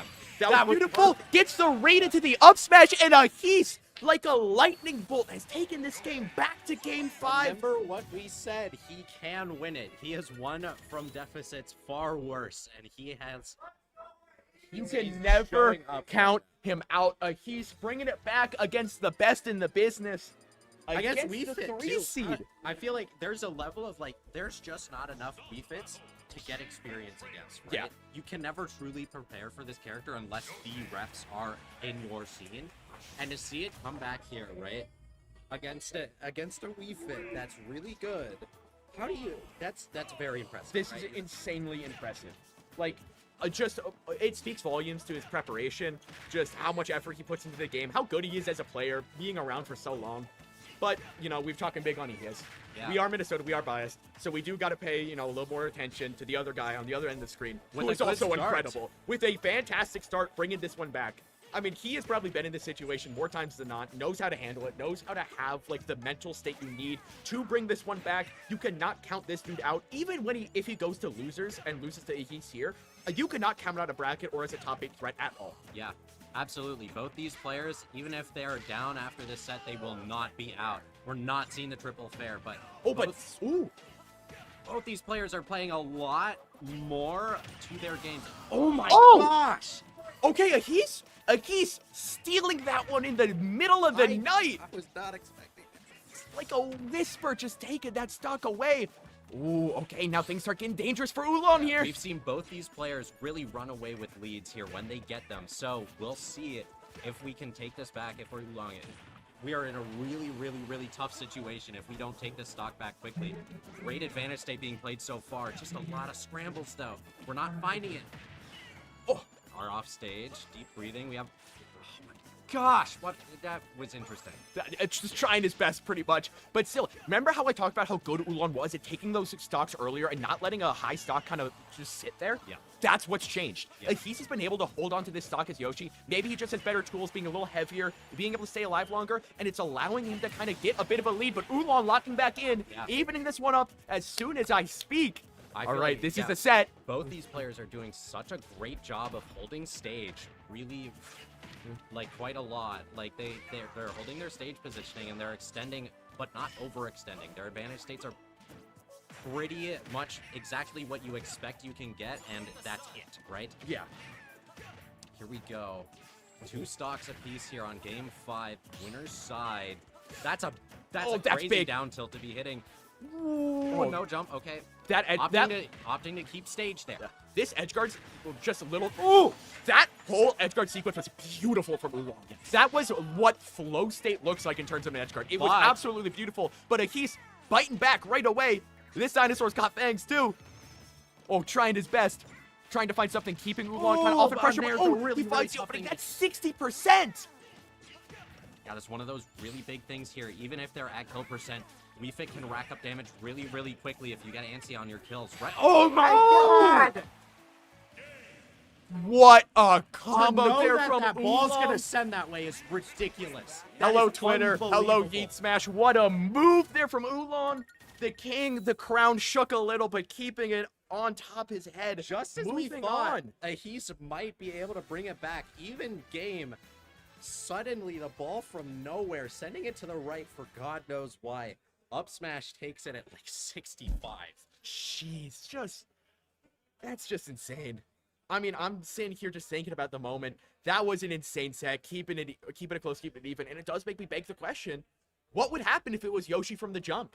Yeah, would Ulong be ready for it, or would it go like game 4 and he takes it? See, part of the reason I thought Yoshi was going to be so important in that matchup is I really thought Copy and Inhale was going to be like a really important part of that matchup, but we just didn't see it happen in the first 2 games. And whether that be because of like not properly integrating it into your game plan or just not finding the opportunities, we just didn't see that mileage come out. And I feel like Yoshi just worked so much better at, like, you don't have to claw your way in, right? Yeah. When you're Kirby against pretty much anyone, you're kind of waiting the approach or you're clawing your way in, especially against those zoners. You can't really wait because they'll just wait with you.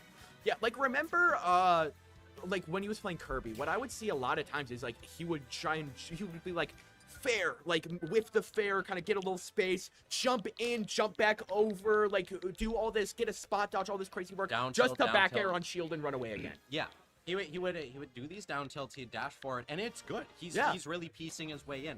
But that's kind of where you feel, at least in my opinion, that's where you kind of feel that this character is not doing particularly well in this matchup because they're having to like claw their way in and they're not really getting much off of getting it. It's not like you're clawing your way in as Kazuya, right? Yeah.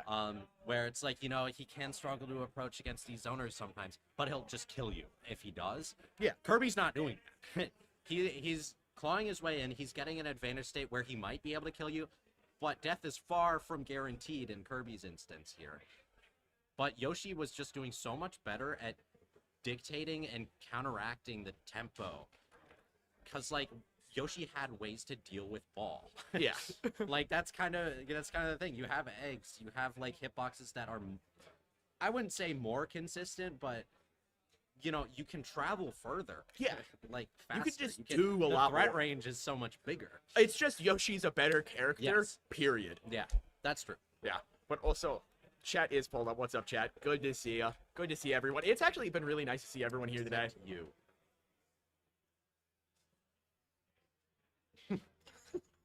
No, not you. Except who I'm you, talking in chat right now. You know exactly who you are. They know who I'm talking to. That's all I'm gonna say. Up next, it's looking like a little bit of, I believe, Joe Ragnarok versus Comet, which is very curious. Fox Rob is not a matchup we see very frequently outside of the top left plate, Sampa. Like, I really don't see, you know, I think this is more attributed to Fox just is not nearly as common of a character in the States anymore. No, not at all. But Comet is, you know, the Fox rep of the Midwest. Yeah, he is kind of that guy. There's some other Fox who, I think, what is it, PZ Pez? Yes, He's PZ. another really good Fox. Yeah. But Comet's obviously, you know, he's 7th seed. He is the #1 in Wisconsin for a long time. He certainly has earned his medals with this character. Yeah. He's very good. And He then is insanely Joe. good. And then on the other side, you got to talk about Joe. Now, Joe, I remember meeting him for the first time at a comeback, his very first tournament in Minnesota. And you know what? He really has grown as a player so much. Because, I mean, he started really good. Yeah. Like, from when I first saw He him. started Fringe PR, Yeah, right? but in the he gym. is, since then, has taken it from Fringe PR to, like, top 5 PR. Yeah, he's like, I think he's 3rd or 4th in MDVA. MDVA, which is as much as I love Minnesota, I have to admit, MDVA is a better scene than us. Yeah, it's a stronger region. So being that highly ranked in that scene is really, really something special. You know, when he left Minnesota a couple years ago, he was, you know, lower NPR here. So to see that much growth, like, it's really interesting to watch him play now because there's so much more strength behind him. Yeah. But on the other end of the spectrum, Comet Fox, this dude's crazy. It's like every Fox player, you know, there's that level of crackhead in them. Of course. Where it's just like, man, they really are playing this fast and this many buttons, and all of them are very good. Yeah, but kind of besides the point, I love that patience there from Ledge, from Joe. Yeah. He saw the gyro, and he knows, like, one moment, one breath, and I'm dead. Doesn't let Comet get the opportunity. Now turns it back around. A chance here to steal a stock here. Yeah, so the position you really, really want to avoid, I mean, go figure, but being off stage as Fox against Rob in particular, that's how he steals his kills, right? Yeah. Like, Fox is really, really good at playing this on-stage game. And what Rob is going to try and do is he's going to try and get him off stage as fast as possible because if you force him to fire Fox, he's dead, no matter what. Pretty much. Like, down air will kill at nothing, and even if it doesn't, Firefox is slow enough to where you just do it again. Oh, and great tech see it. chase. Great Okay, tech chase. we see a very, very big clawback from Joe here. Brings it back from having like 112 like on his second stock to nothing, bringing it back to evens here. Yeah, even Stevens here on this last stock, game 1. Keeping it on PS2. Nothing too crazy here so far. Still staying with Gyro off stage. Oh, just holding Shine to not let Gyro come to stage is actually so big brained. I mean, it's just kind of just like, try me. Yeah, I mean, a lot of the time you see those Robs, you know, they're trying to cover the... You know, that's kind of the thing. Fox isn't going to go off stage to contest Rob. Yeah. Fox doesn't go off stage to contest almost anything. That is, he falls too fast. He can get reversal too hard. And especially in that situation... Ooh, wait. That's brutal. That's a really brutal wait. Good wait from Joe. I feel like so much of that match... Was it really that long? I know, that was a long one. I didn't think it was that long. I mean, I think it's just kind of, it's Rob and Fox, and even though you would think it'd go a little fast, Rob's just kind of got a camp. And so does Fox. That felt weird. There was 340 something on the clock there. That feels evil. I feel like 6 minutes.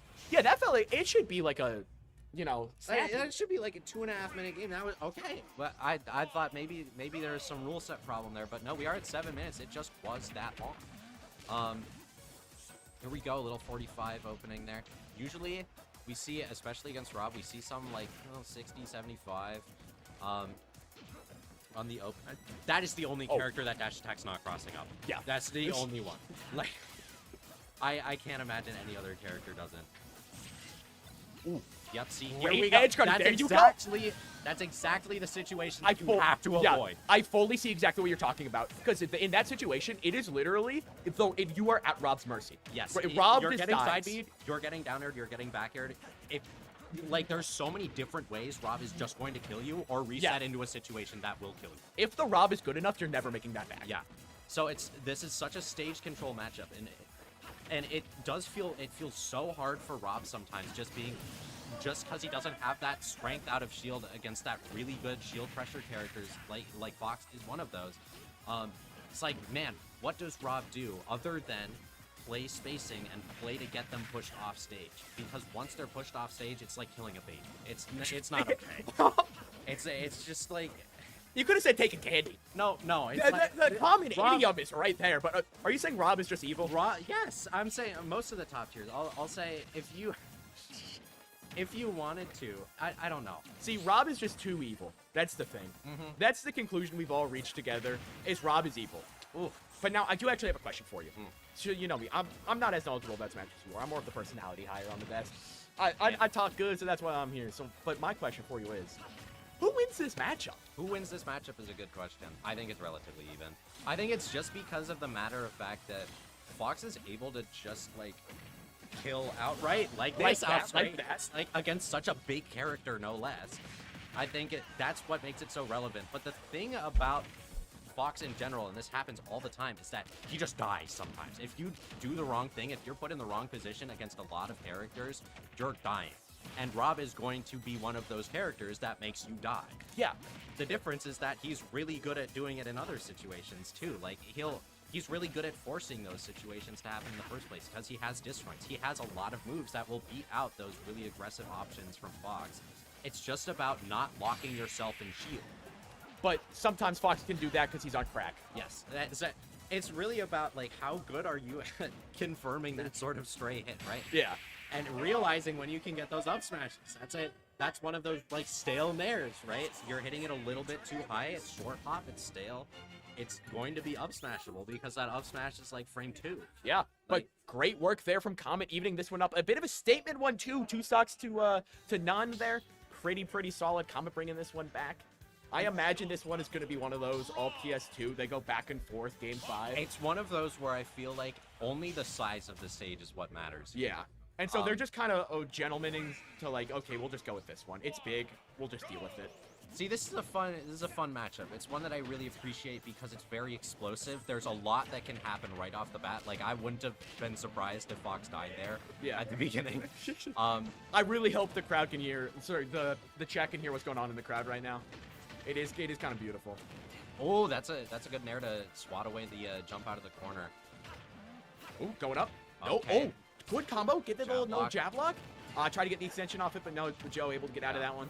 Rob's heavy enough to not be able to kill with up smash at that point. You don't have any options there. You just want to take your damage, maybe a mix-up. Here we go, gyro off stage. What are we doing for the ledge trap? Sneaking an up air in there. We have no ledge trap to speak unless we wait and let him be there for the ledge trap. I understand. Okay, oh, that shine. That shine is really coming in clutch here. You don't see a lot of shine in Ultimate, really. Just like at all. But reflectors, they have this sort of recursive factor of like, they're good because they're there, not because you're using it. Yeah, right? it's more the idea of a reflector is better than the actual reflector. If the Fox is all the way over there and you're all the way over there, you're probably not going to want to shoot a projectile because they're probably going to reflect it if you do. But yeah, that's a rare situation where you kind of just have to throw in the reminder, right? Yeah, but I'd say Comet doing a fantastic job of using it too. I think he's really just kind of fully understanding it. Oh, it's a brutal. Ooh la la. Dude, you see there's like these Instagram reels, dude playing basketball, and he just says straight BS every time before he shoots it. Oh, I mean, I saw the tribal like porn one. That one was. I think we need to start doing that on comms for every cool combo. Oh! See, I was going to say this before Joe lost his stock, but even after Joe lost his stock, I feel like there's a way he evens this out, right? You know, this is... Oh, an SD there from Joe. Unfortunate. You can see him shake his head down and dumps a little bit. Not great. Got to lock back in because he was playing strong there. He was shifting the momentum back his favor a little bit. Big chance here. If he can lock himself back in mentally, this game is not over. Yeah. And I think you can kind of tell. You can kind of tell that the crowd was bothering Joe a little bit. So Minnesota showed up a little bit harder than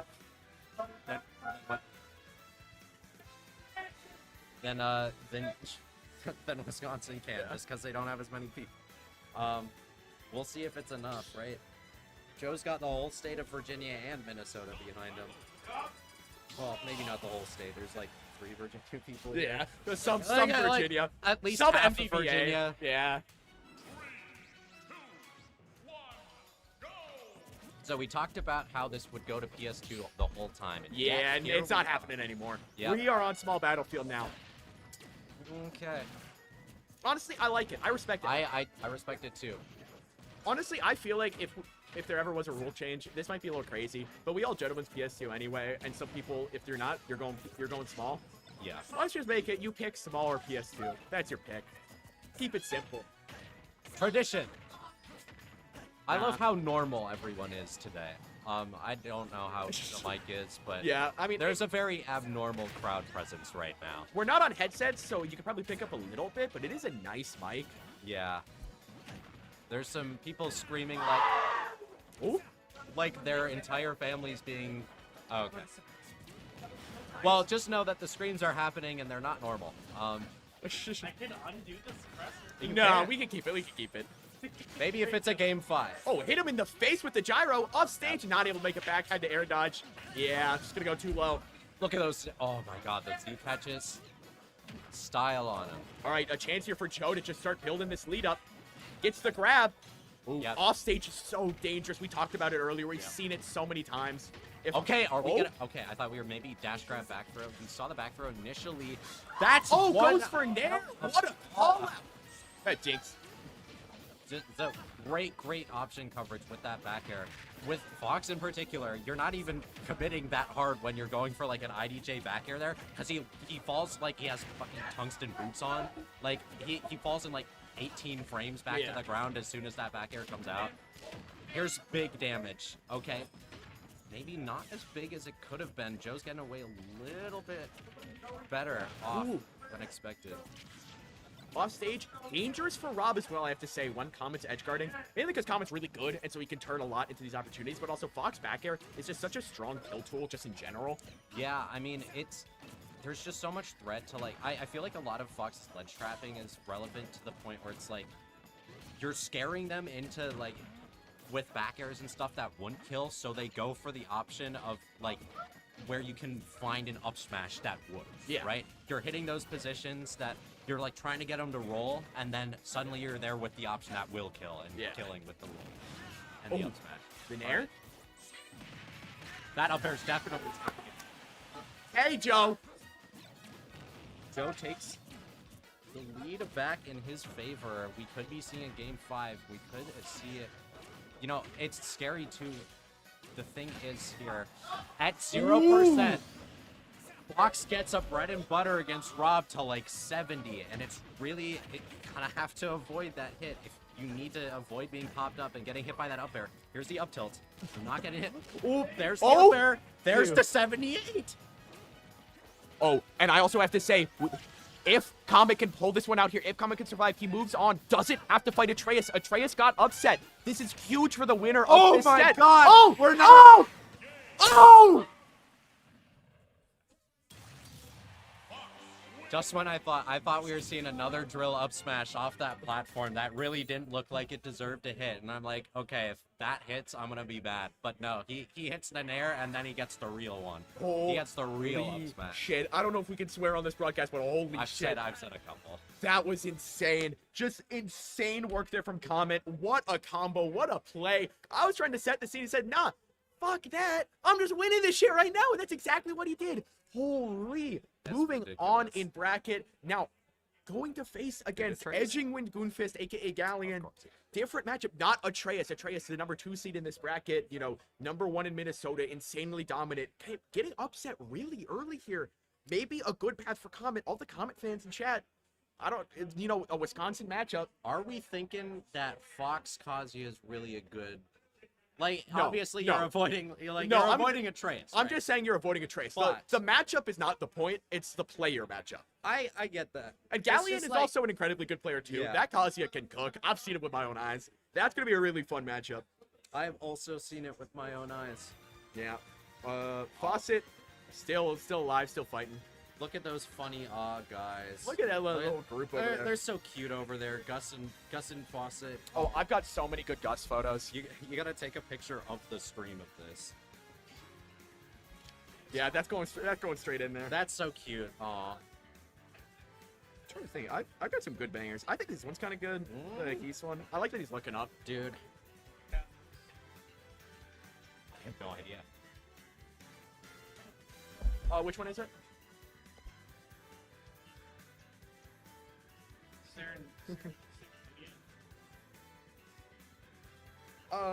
Let me pull it up. Oh, are we doing losers?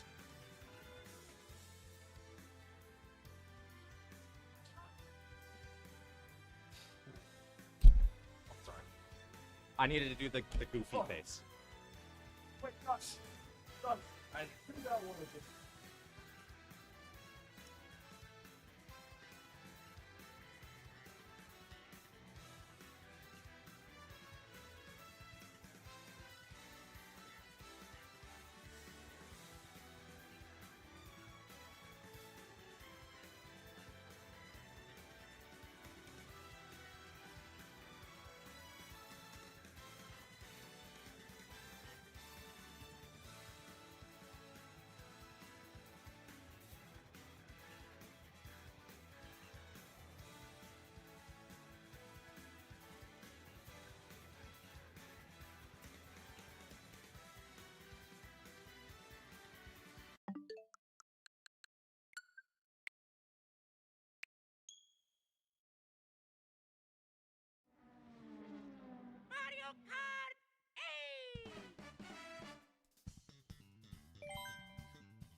Oh my god! Oh my God. Jump scare! Okay. They're playing their set now. Okay, so they- It's Doug Todd. Okay, versus, so they started theirs. This is a life lesson for everyone at a bracket. Do not start your match without the productions go.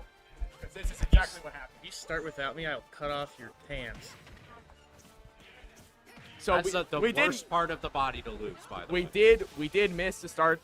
That is fully, you know No, what? It's just like I'm trying to imagine other appendages being removed from me. My hand is the one that I want the least removed. But you know what? You know what? What we're gonna do? We're gonna blame Jaren, and now we're moving That's on, true. and we're back No, into the matchup. What are we thinking, Joe? It's Joe, Joe's it's fault. Joe's fault. Like, come Screw on. Joe. Come on. Okay, so Joe lost. Now we got Ulong and Doug Todd coming up next, fighting against each other. Now we did miss a bit of the start.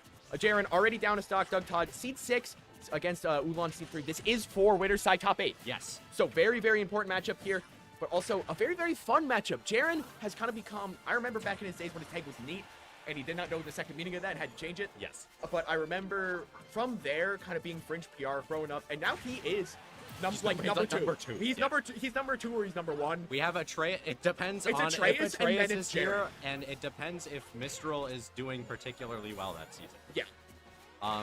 But yeah, top 3 no matter what. He is like kind of the rep of the state outside of Atraus, right? Yeah. Now that Loaf is gone, and, Yeah, we lost Loaf. Lucky's not here. and even when Lucky was, it was definitely in contention at that point. Yeah. So yeah, all this to say, Jaren, Doug Todd. I love saying that. I do. And I love that combo. Ooh, almost in the big finisher. Oh, as a commentator, it's just such a good layup to have a move that's a dunk. Yeah. Because the basketball, there's so many metaphors. Such you a could good go what? for. Such a good what to have a. Wait. Anyway. Yeah, luckily we didn't miss too much of this. I think this is game 1. I would be shocked if it's not. Yeah. That just based on how long they had been sitting down for, Definitely game 1. it's game. It's game 1. And Ulong, a dominant 2-stock performance here. Yeah. It was game. I'm certain of it. Just based on how time works, yeah, it's game 1. What? I think they were just lying. That's just No, a straight they're- lie. Yeah, it's Ulong. Say that way louder. All right, guys. All We're on right, small gang. battlefield. We're on small battlefield here. We got Mario versus Wii Fit. Now this is a canon matchup. Talk about Super Smash Brothers. Huh. Am I The right? Wii. Up top. Wii Fit Balance Board, everyone. Don't leave me hanging.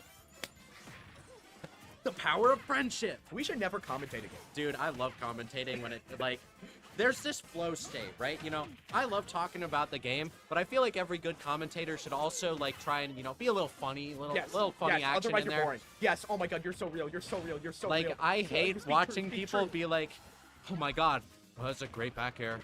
Yep, and the little edge guard coming out from, like, you know, you do that. But there's other things, right? You know, Yeah. like that was very good. Let's talk about Instagram reels. That's how that's how you commentate. Okay, but coming in hot here, gotta make sure we're locking in, because Ulong off to another dominant start, getting that stock early and getting a lot of extra credit off it too, putting Jaren on to 44%. I mean, Mario combo characters for the set battles, you know, a little bit less, because he could just get so much in one go. So it's kind of not as important, but still kind of important to know about, because that's extra credit, no matter what, as Jaren gets the back throw, trying to find the stock. Ooh, that deep breathing off stage, such a powerful tool for Wii And Fit. stalls for so long. Because you could just stall, and you're just like, come at me, try me. Yeah, and I think it's relevant to point out at this point, just from our experience in watching Ulong in the prior set against Ease, we were talking about how good he is at just kind of finding his kills. And he at gets a those kills star were- KO off the top. And I feel like that's going to be a struggle for Mario to deal with, because Mario's very particular about when he kind of gets his kills, right? Yeah. He has like setups, and there's some stuff that can be really, really broken, but you have to find it. Yeah. And Oolong's doing a good job of avoiding the finding portion of it. And that we're not killing until like down tilt up air. And you kind of want to be killing a little earlier than when down tilt up air starts killing. When up air is your kill move, that's not how you want the Mario stock to play out. And we're seeing it. It's just going fast, right? We're kind of getting run down. That's brutal. Yep. Okay, still living here, but it's just such a tough situation. Yeah, Right I mean, down you just till- can't make it back. I mean, He's got a jug, man. he does. He has a jug, and is that his potion? Is that his potion? No, of power? we're not. We're no, He's got the mana potion. no. There's no beating the His elixir. It's just like Actually, yeah. I feel like there's no. Does he potion. still have it? Yeah, he had a different one today. It was funny because so he has this big jug. Yeah. With like some sediment at the bottom and some mysterious like colored liquid above it. And this was the beginning as Trig Daddy versus Fetty, and they were playing a set. And we're like, yo, Ahis. And Ahis slams his drink down on the set. Oh, wait, hold on. The Roy? This is true. Okay, so he has been playing Roy a lot. I understand this a lot because after these first two games where you're not finding those earlier kills and you're not finding ways to find like kills, you don't have the moves that kill so early. What? Oh no, a steal of the stock. A diabolical dunk. The He snuck one in. And we're Okay, the Jared, Fur's not getting a quite little better? taking it, though. Yep. See, here's the thing, right? We have moves at our disposal now that are just going to kill in neutral. We're not going to need to find those setups. We're not relying on those weaker, stubbier moves that Mario has to kill in neutral. We have options. We have forward tilt. We have jab confirms that are very safe and very big. And that's why I feel like this is a really, really good idea. That was a nasty weight on that up tilt. That was really good. Watching Ulong just makes me impressed. I'm sorry about the glaze, but he's just really good. It's so... And he's doing this to someone else who's also incredibly good. Yes.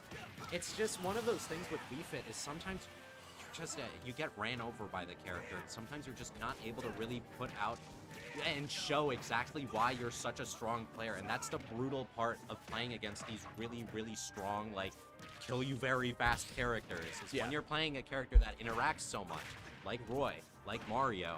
If it doesn't go your way, it's not going your way. Yo. 6-7 in chat. Oh my god, guys!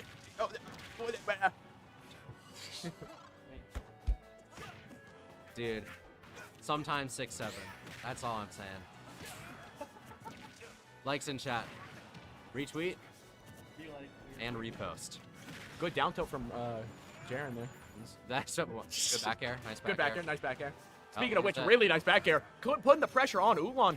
I mean, a huge chance here to just get a solid 3-0 against an insanely good player. This is as much of a statement as you can make. Yeah. I mean, it's just, this is maybe just such a better display of like the characters that Ulong is so good at dealing. Yeah. Right? That's just brutal. He's just kind of got that. Just because Jaren doesn't excel in the same way that Ahis does with his slower, like, pick apart game style. He waits for his openings a lot more. Jaren plays characters that force those interactions. And, like I said, Wii Fit will run you over if it doesn't go right. That horse will run your ass over. Yes. And the horse is wearing a leotard and his name Wii Fit. It just insanely good performance there from Ulong. Jaren, I believe in the losers run. I believe in his path. Hold on. Let me just pull this up. Yeah. And we are approaching top 16. That was a top 16 set, which means that I have to start leaving. And that's horrifying. I think we need to start moving on from this block. This was a little bit of an awkward block, and we weren't expected to be doing any of But this. you know what? We thought it was fun. It was a fun time. We finally got to commentate singles. I appreciate it. That was beautiful. That was All right, beautiful. We'll see you Hey, around. that's how you know we're smashers. That's That's how you know you haven't escaped the Matrix yet.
What's up, everybody? We are back. It's some more Smash Ultimate going down here in Minnesota. It's Censored, it's Rod. We're finally about to do the dang thing here, man. We're bringing in this top 32 to 16 territory.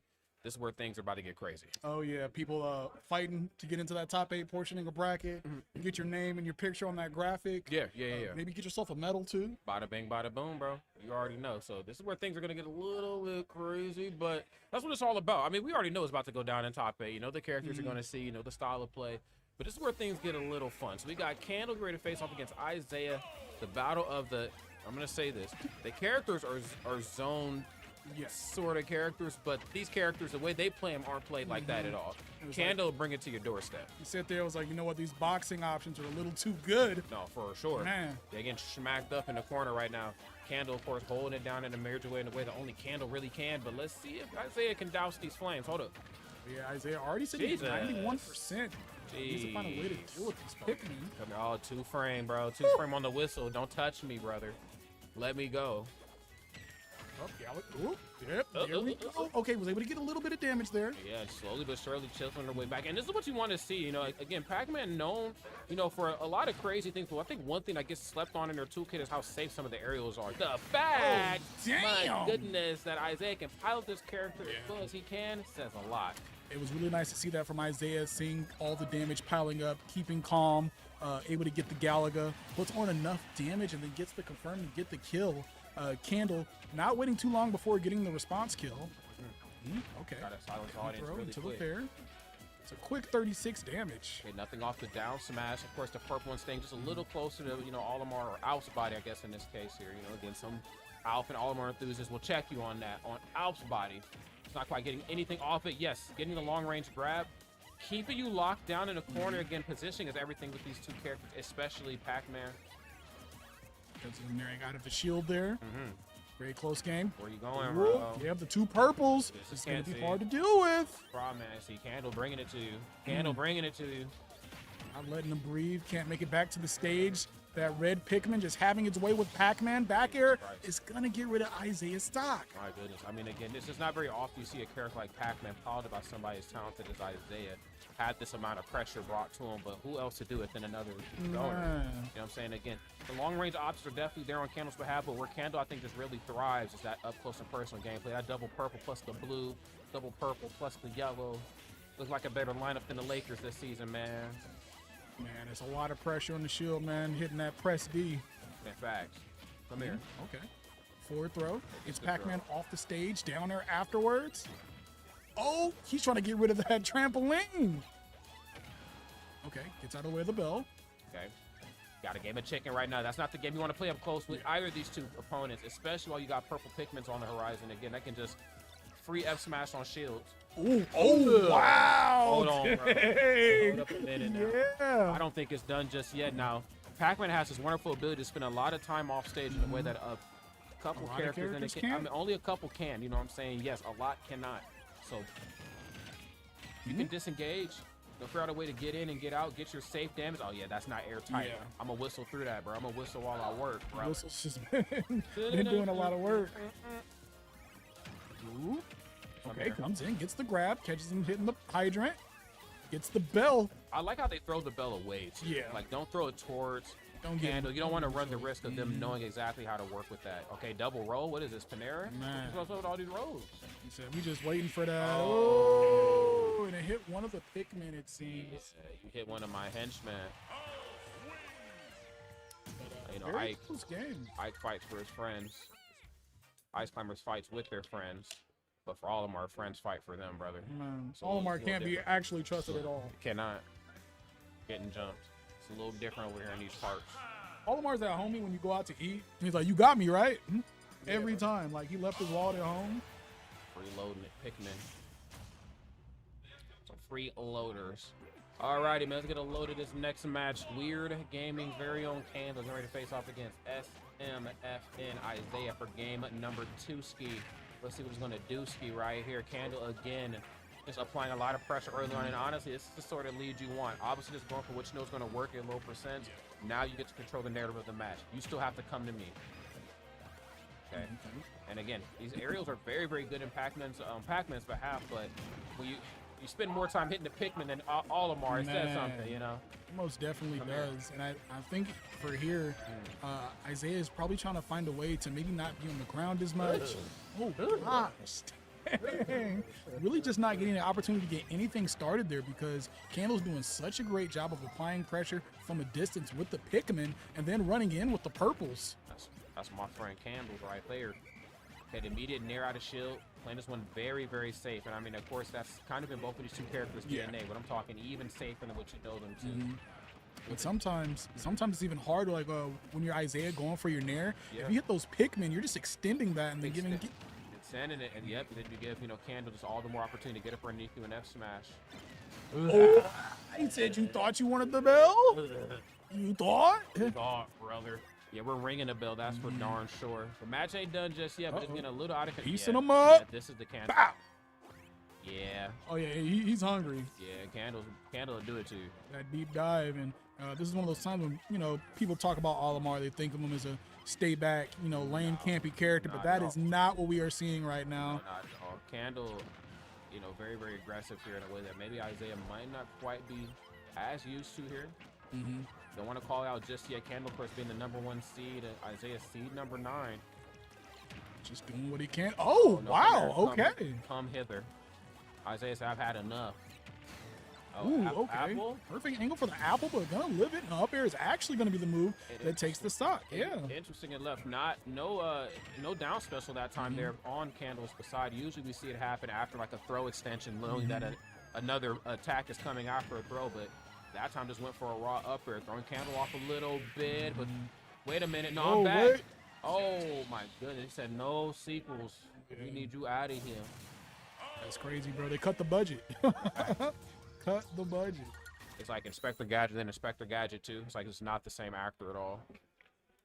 In fact, you came back for Aladdin 2. You had to get a different genie. Right. Probably I'm over this. Man.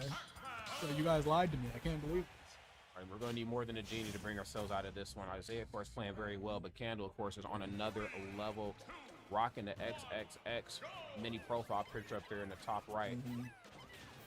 Okay, so we have game number 3 here, and Candle has just looked pretty much unstoppable here. So the first game, Isaiah was able to bring it back pretty close on that final stock, but that one that we watched there was just crazy work. We saw punishes on grabbing the bell, times that the hydrant was getting hit, and Isaiah's getting hit by it, and okay, he's got 2 Pikmin here. Oh yeah. And I mean, I feel like we get into like these situations where maybe he needs to try to get rid of some of these Pikmin before he fights Olimar, like treat it like an ice climber, I would have to say so. Again, I mean, if you know your character has these really strong tools, I would try to separate them from him. Of course, that's a task within itself because it's almost like the times that you want in there and hit Pikmin, or hit Olimar, you hit Pikmin and vice versa. And you start going for the Pikmin, now you're only hitting Olimar, so it's a damned if you do, damned if you don't. But keeping this one pretty airtight, all things considered. Kind of the spot you want to be in here too. I mean, neither side really pulling away, which is good. Both sides just getting their tools in line. But I'd imagine a big play here pretty soon. Candle's played so good in the corner, just kind of mitigating any sort of haphazard recovery. Hold on, Bell? Yeah, when you're at these high percentages, I think Pac-Man is a character that's going to benefit because of the weight here. Yeah, I can't help but to feel like, even at these darker red percents, Candle have a slightly better time going for stray KOs. Again, blue one, can grab you from far away, just like how Pac-Man's throw can, but you also have those purple ones just for some immediate death where, Pac-Man has strong attacks as well, but you still need a setup into them. Okay, you got Bell once again. Just going to toss that back up in the air, trying to get the chase down on the high recovery. Not able to get it, sadly. Up smash, but able to bring up shield quick enough. Jesus. It's the 1-2 jab, just enough trajectory to maybe try to bait out an aggressive option on the way back in, but that's what we saw. We saw the up air not going to hit, and Isaiah was able to capitalize with the back air. Only took 58 damage, so this is something that he can do. All right. Yeah, this ain't out of the realm of the stomp. No, yeah, for sure. Uh-oh. Hold on a second. Okay, sadly not getting as much, but still got 74 damage there. Is actually kind of crazy. That says a lot. It definitely says a lot right now. Come here. Goes off for the grab. Isaiah right now playing this one very, very carefully. Woo! Catches the get up with the forward I smash. almost fixed my lips to say it goes to show what a little bit of patience could do, but I mean, there's not very many characters that are more patient than these two. So, I mean, just having to up the ante on the level of patience. Down tilt, catching the ledge there. Gets Isaiah off the stage. He's done a wonderful job just really being in his face when he's off stage. A lot of the times, characters like Pac-Man, they just feel like, characters just let them do whatever they want out there. Yeah, you just really can't let Pac-Man do that because he would literally run away with the KO. Hit you real safe with them aerials in a way where you can't answer back, then to be off that stage. Nice. Understand that they knew Candle was actually going to go for the whistle. Wanted them to land back down to solid ground first and go for the grab. Don't touch me. Oh, wow. And it hit one of the Pikmin that was tossed onto the stage. All right, that late grab there. We'll take it. Whoop. Oh, my God. Okay, get another grab. Why don't the you? The linger, bro. Okay. Hydrant to the stage, and then the key. We got Isaiah getting on the scoreboard here. Isaiah, filthy. That was filthy, brother. Very good. Getting the read on the get up on that. I mean, honestly, I don't know if there was anything he was able to do in the corner on that forward smash. Can't roll. Neutral get up got hit. I mean, you might have been able to roll it. Yeah, you might have maybe eaten a sour part of that, but like you're still off stage, which is where you don't want to be. Yeah, I mean, again, that's just like that brief reminder of what happens when Pac-Man gets the lead. They just become impossible, and I would hope, for the sake of this winter side bracket for Isaiah, we can lean into that again. Let's see, man. Game number 4 is here. Game number 4. After that, game number 3, we saw Isaiah playing very well with his items and not even, 54 damage. And not even talking about the way that he played with the items. It was that he was very aware of how Candle was going to play against his projectiles as well. Yeah, also just on the topic of like great utilization with projectiles, the double shock, the double ring, whatever the heck you want to call it again, I'm not entirely sure the schematics of the move, but dang. Able to hit the Pikmin and Ulong there that time. Isaiah a little bit more precise with the weaponry, whether they meant to do it or not. Nothing off the down air. And again, getting a lot of mileage off of that back air. I got it. No matter how the match goes, no matter who's in control, Candle knows. Look, you're gonna jump right here, and I'm gonna have a Pikmin. And I'm gonna get you, bro. Every day. Yeah, he dropped that hydrant, and he was up there and ready to go. Yeah, they don't play. And I like that awareness there from Isaiah. Saw that the white Pikmin was on him, immediately narrated. It was like, you know what? We're not even gonna give you the chance to get going. No. Up here is going to break the hydrant. All right. Yeah. He just held shield that time because you know what? The last time there was a lot of everything going on there. Yeah. A lot of buttons being pressed. It's best to get the heck out of dodge. There's the F tilt. F tilt's going to knock Ulong away and pick up the hydrant. Back air is not yet going to kill. Pac-Man sitting at 100. 100 dead. 100 dead %, brother. I got to give it to him. I feel like Isaiah, the first couple matches was playing more reactionary based. This time we're being more proactive in the neutral. Making sure that I got my right tools in hand. If I don't have, Bell ready to go, I at least have something else charged up on that rotation chart Pac-Man has. So, just keeping this one pretty safe, all things considered. But you got to figure out how to out-tool all of them right now. His tools are non-stop. That's a frame 1 pluck.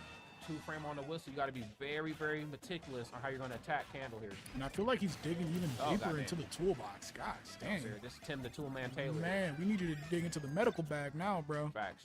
But seeing things like the key come out at the end of that last game, and then also in this one here, keeping Candle more on his toes. Okay. Candle, they're playing so good right now. I would hate to see them kind of fall by the wayside, but Isaiah, of course, bringing this thing close. No whistle that time either. Whoa. Oh, the apple. Whoa. The apple. Okay. Uh-oh, come here. They got the grab.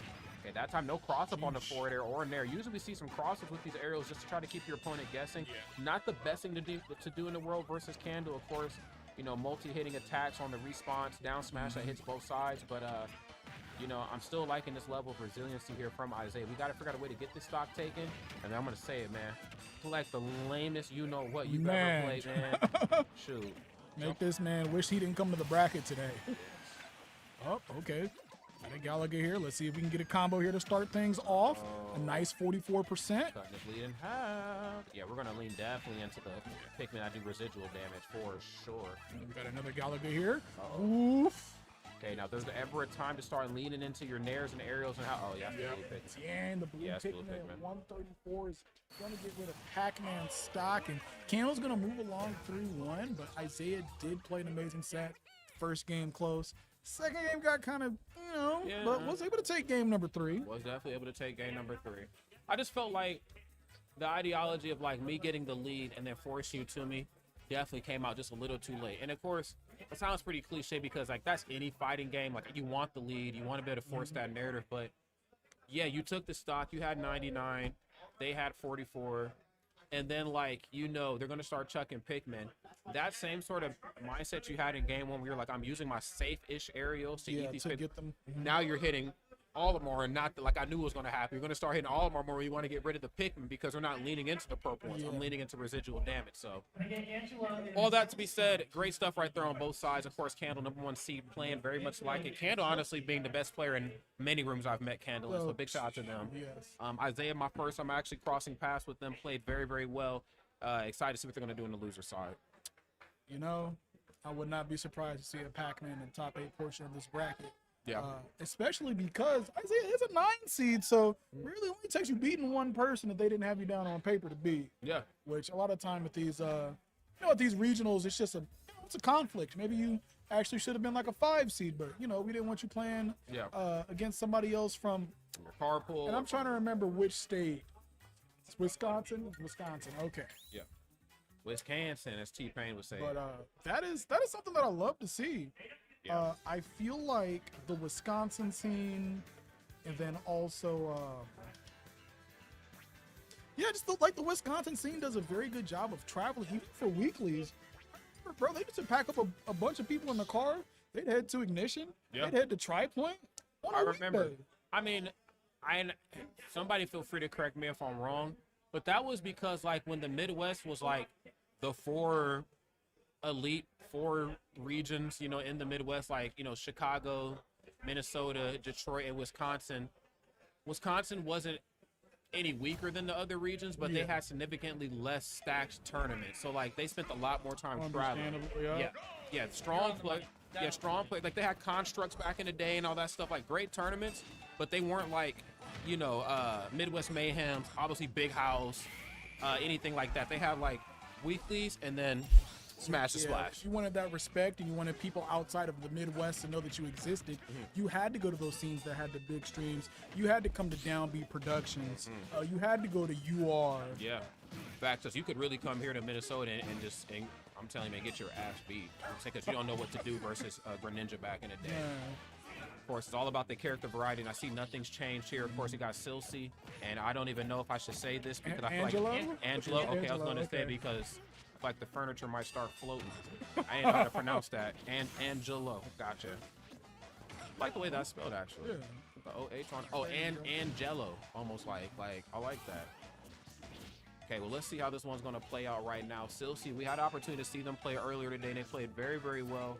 Of course, was rocking the Mega Man, but there was talk of the Kazuya Mishima, and he is finally here, but unfortunately bleeding out a little bit, courtesy of the original FGC character in Smash history, Mr. Luigi Mario. Yes, his last name is Mario. That's actually crazy. Yeah, because Mario's name is just Mario, right? Yup. I hate the whole family, bro. Yeah. That's what John Leguizamo said. He says it's Luigi Mario, Mario. He was the first Luigi. Ooh. Nice. Okay, gets the electric wing Godfist. Gosh damn, punch my man's off the platform in the shield. That shield doesn't exist. Yeah, he's dead, bro. You gotta get involved. You gotta get involved with some neutral playing against Angelo. They not playing with you. Okay, nice. Oof, oh, my lordy. Good grab. What you got? It's 61. Too big Gosh, for damn, he let that man make it seem like he had a chance. Got it down to 1 stock apiece, and then the 1 grab from Luigi while you're sitting at 0%. Yeah, I'm an Angelo fan. That was filthy. That wasn't nothing nice. And I feel like some of those grab combos, feel free to correct me if I'm wrong, I feel like some of those grab combos might be a little bit more easy to do on Kaiser if you can get him in the air. Obviously, he has the 7-frame jump squat. Everybody else is like, what, 3 or 4 or something? So, you can definitely harass him. And again, this isn't me trying to farm sympathy points for Kaiser because the crimes this man's committed, not at all. War crimes, not bro. at all. Put that man in prison. Has yet to answer for them for sure. Yeah, but I'm saying I would not Yeah, put it back. I've heard enough. I've heard enough. Throw away the key. There actually is no key to this cell. Yeah, just throw the cell away. Nice, down throw. Down there and there. Nice, falling upper. No, you thought. Yeah, he's like, no up special for you this time. So let me show you how it's done. I'm gonna use, but more efficient. Ooh! Ooh! Yeah, just when you thought it was okay to maybe feel bad for Kazuya, then that happens. Nice, gets the falling 3-frame there, right into the super jump punch. Luigi Mario's what the ID says. My goodness. And this is one of those stages where, I mean, a lot of the times when you're looking for, gosh dang, what is it? That was. Oh, not getting the sweet spot there, but was back airs him into the stage, and then. Oh my lord, Electric win grand finals. Hold on, bro. Damn, he did not want to be on the edge of the stage there. He's going to roll in and get punished. Oh, wow, that up tilt is just, I mean, sheesh. just to have the gall to go for up tilt in the face of somebody like Kazuya, I mean, my goodness. Got more balls than me, bruh. I guess so. Okay. I like that 4-frame up air. Just giving yourself some sort of overhead coverage, just in case Luigi wants to go down there and go for like down air or something. No. Yeah, Dr. E got on the phone. I need a bigger weapon than Luigi. That back throw, it's not going to get rid of him.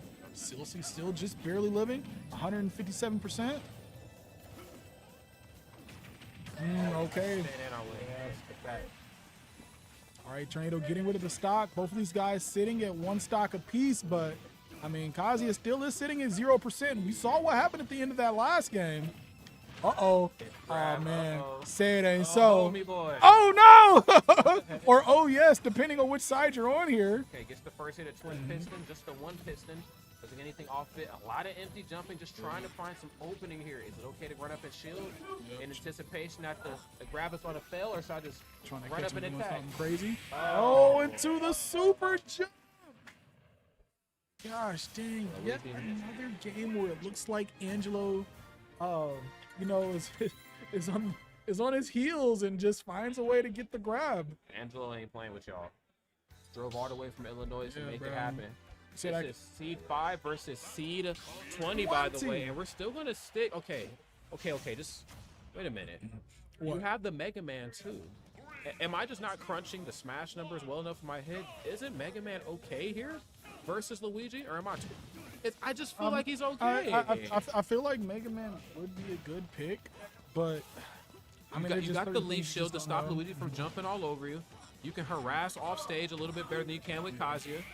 But I just feel like with Kazuya, like, you have to play a match of Tekken versus Luigi, and he's just not. Yeah. And I feel like they're both. Oh, they're both playing the same game like right now. Like, it doesn't really matter what stages you go to, because I feel like the stages that, you know, Kazuya does well on, Luigi's also going to go well on, because they're both just really getting, you know, one hit and then just doing as they please to each other. Yeah, I mean, they don't want those platforms getting in the way. This is kind of crazy. Oh yeah, bro. I just feel like, and again, I'm loving the Kazuya gameplay. I mean, better than a lot of. He's getting out fighting game players. Yeah, you're getting out FGC. You're getting FG'd. You're getting F'd up. Let's start there. Angelo, of course, is doing it too. Sheesh. Ooh, that was the back hit of the super jump punch too, taking that stock. Hey, nice. Kind of open. Is he gonna end it here with the punch? He's already shaking his hand. You see that? The hand was already up. He said, "Yes, he'll see. Go have a seat. Your father's over there." That's okay. Sheesh. That's steak.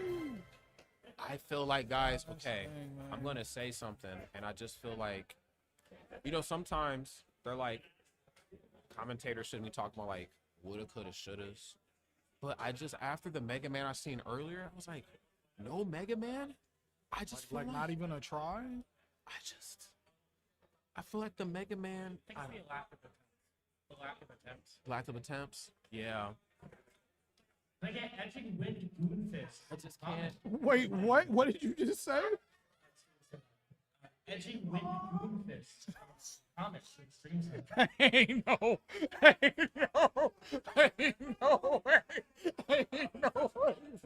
Show yourself now. Who are you?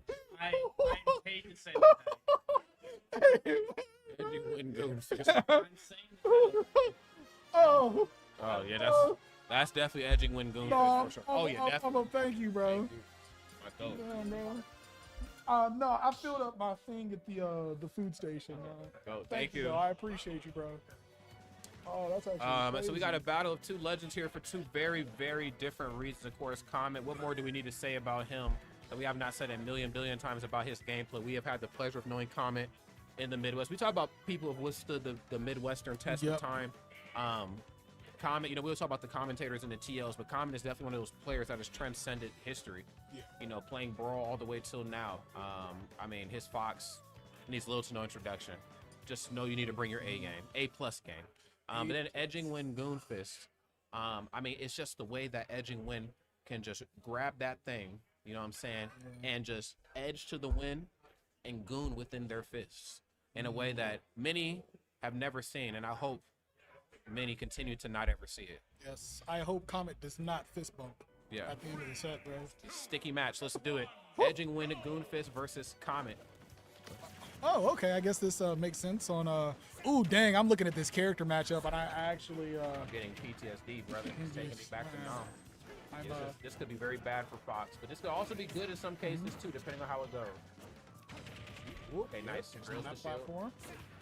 Okay, and he's also Wisconsin, number 15 seed. Wisconsin. Okay, 4-frame up air. Getting back to the stage now. Okay, up throw.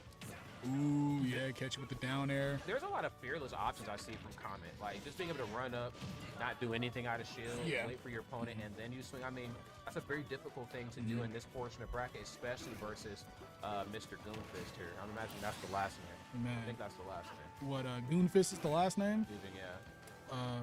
I mean, it could be Edging is just the first name, and then you got Win Goonfist is the last name. Like, you know, a lot of Spanish people have like 2 or 3 last names. I feel like Wind is the middle name, and then Mom got remarried, and so he has both parents' last name. Like, he has Goon. That makes sense. Yeah, we need a hyphen there in between Good Fist. I feel like that's what happened. One of the parents got remarried. So it's like Mr. Goon and then Miss Fist. Whoop. Oh, okay. Oh, almost took that man to the blast zone, but then he's going to land right in front of Comet. Got down there into the up smash, and that's going to kill. I would like to touch back on earlier when you're talking about how Comet will just run up to your face, you know, no shield, just stand there.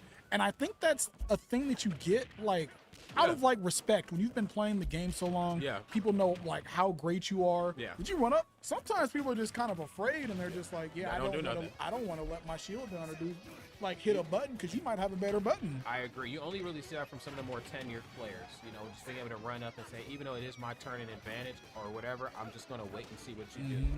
I'm going to let you think you got a chance to move. And, of course, you know, with Comet being around as long as he has, I mean, just doing the dang thing right there to Mr. Goonfist. I mean, good lord.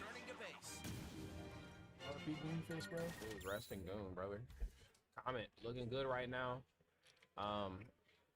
Again, the Fox, one of the best out there, not just in the Midwest, in America. I'm just talking about in the world in general. You know, we talk about Foxes. You know, sooner or later you will have to bring up Comet and his work, and he's doing really good now.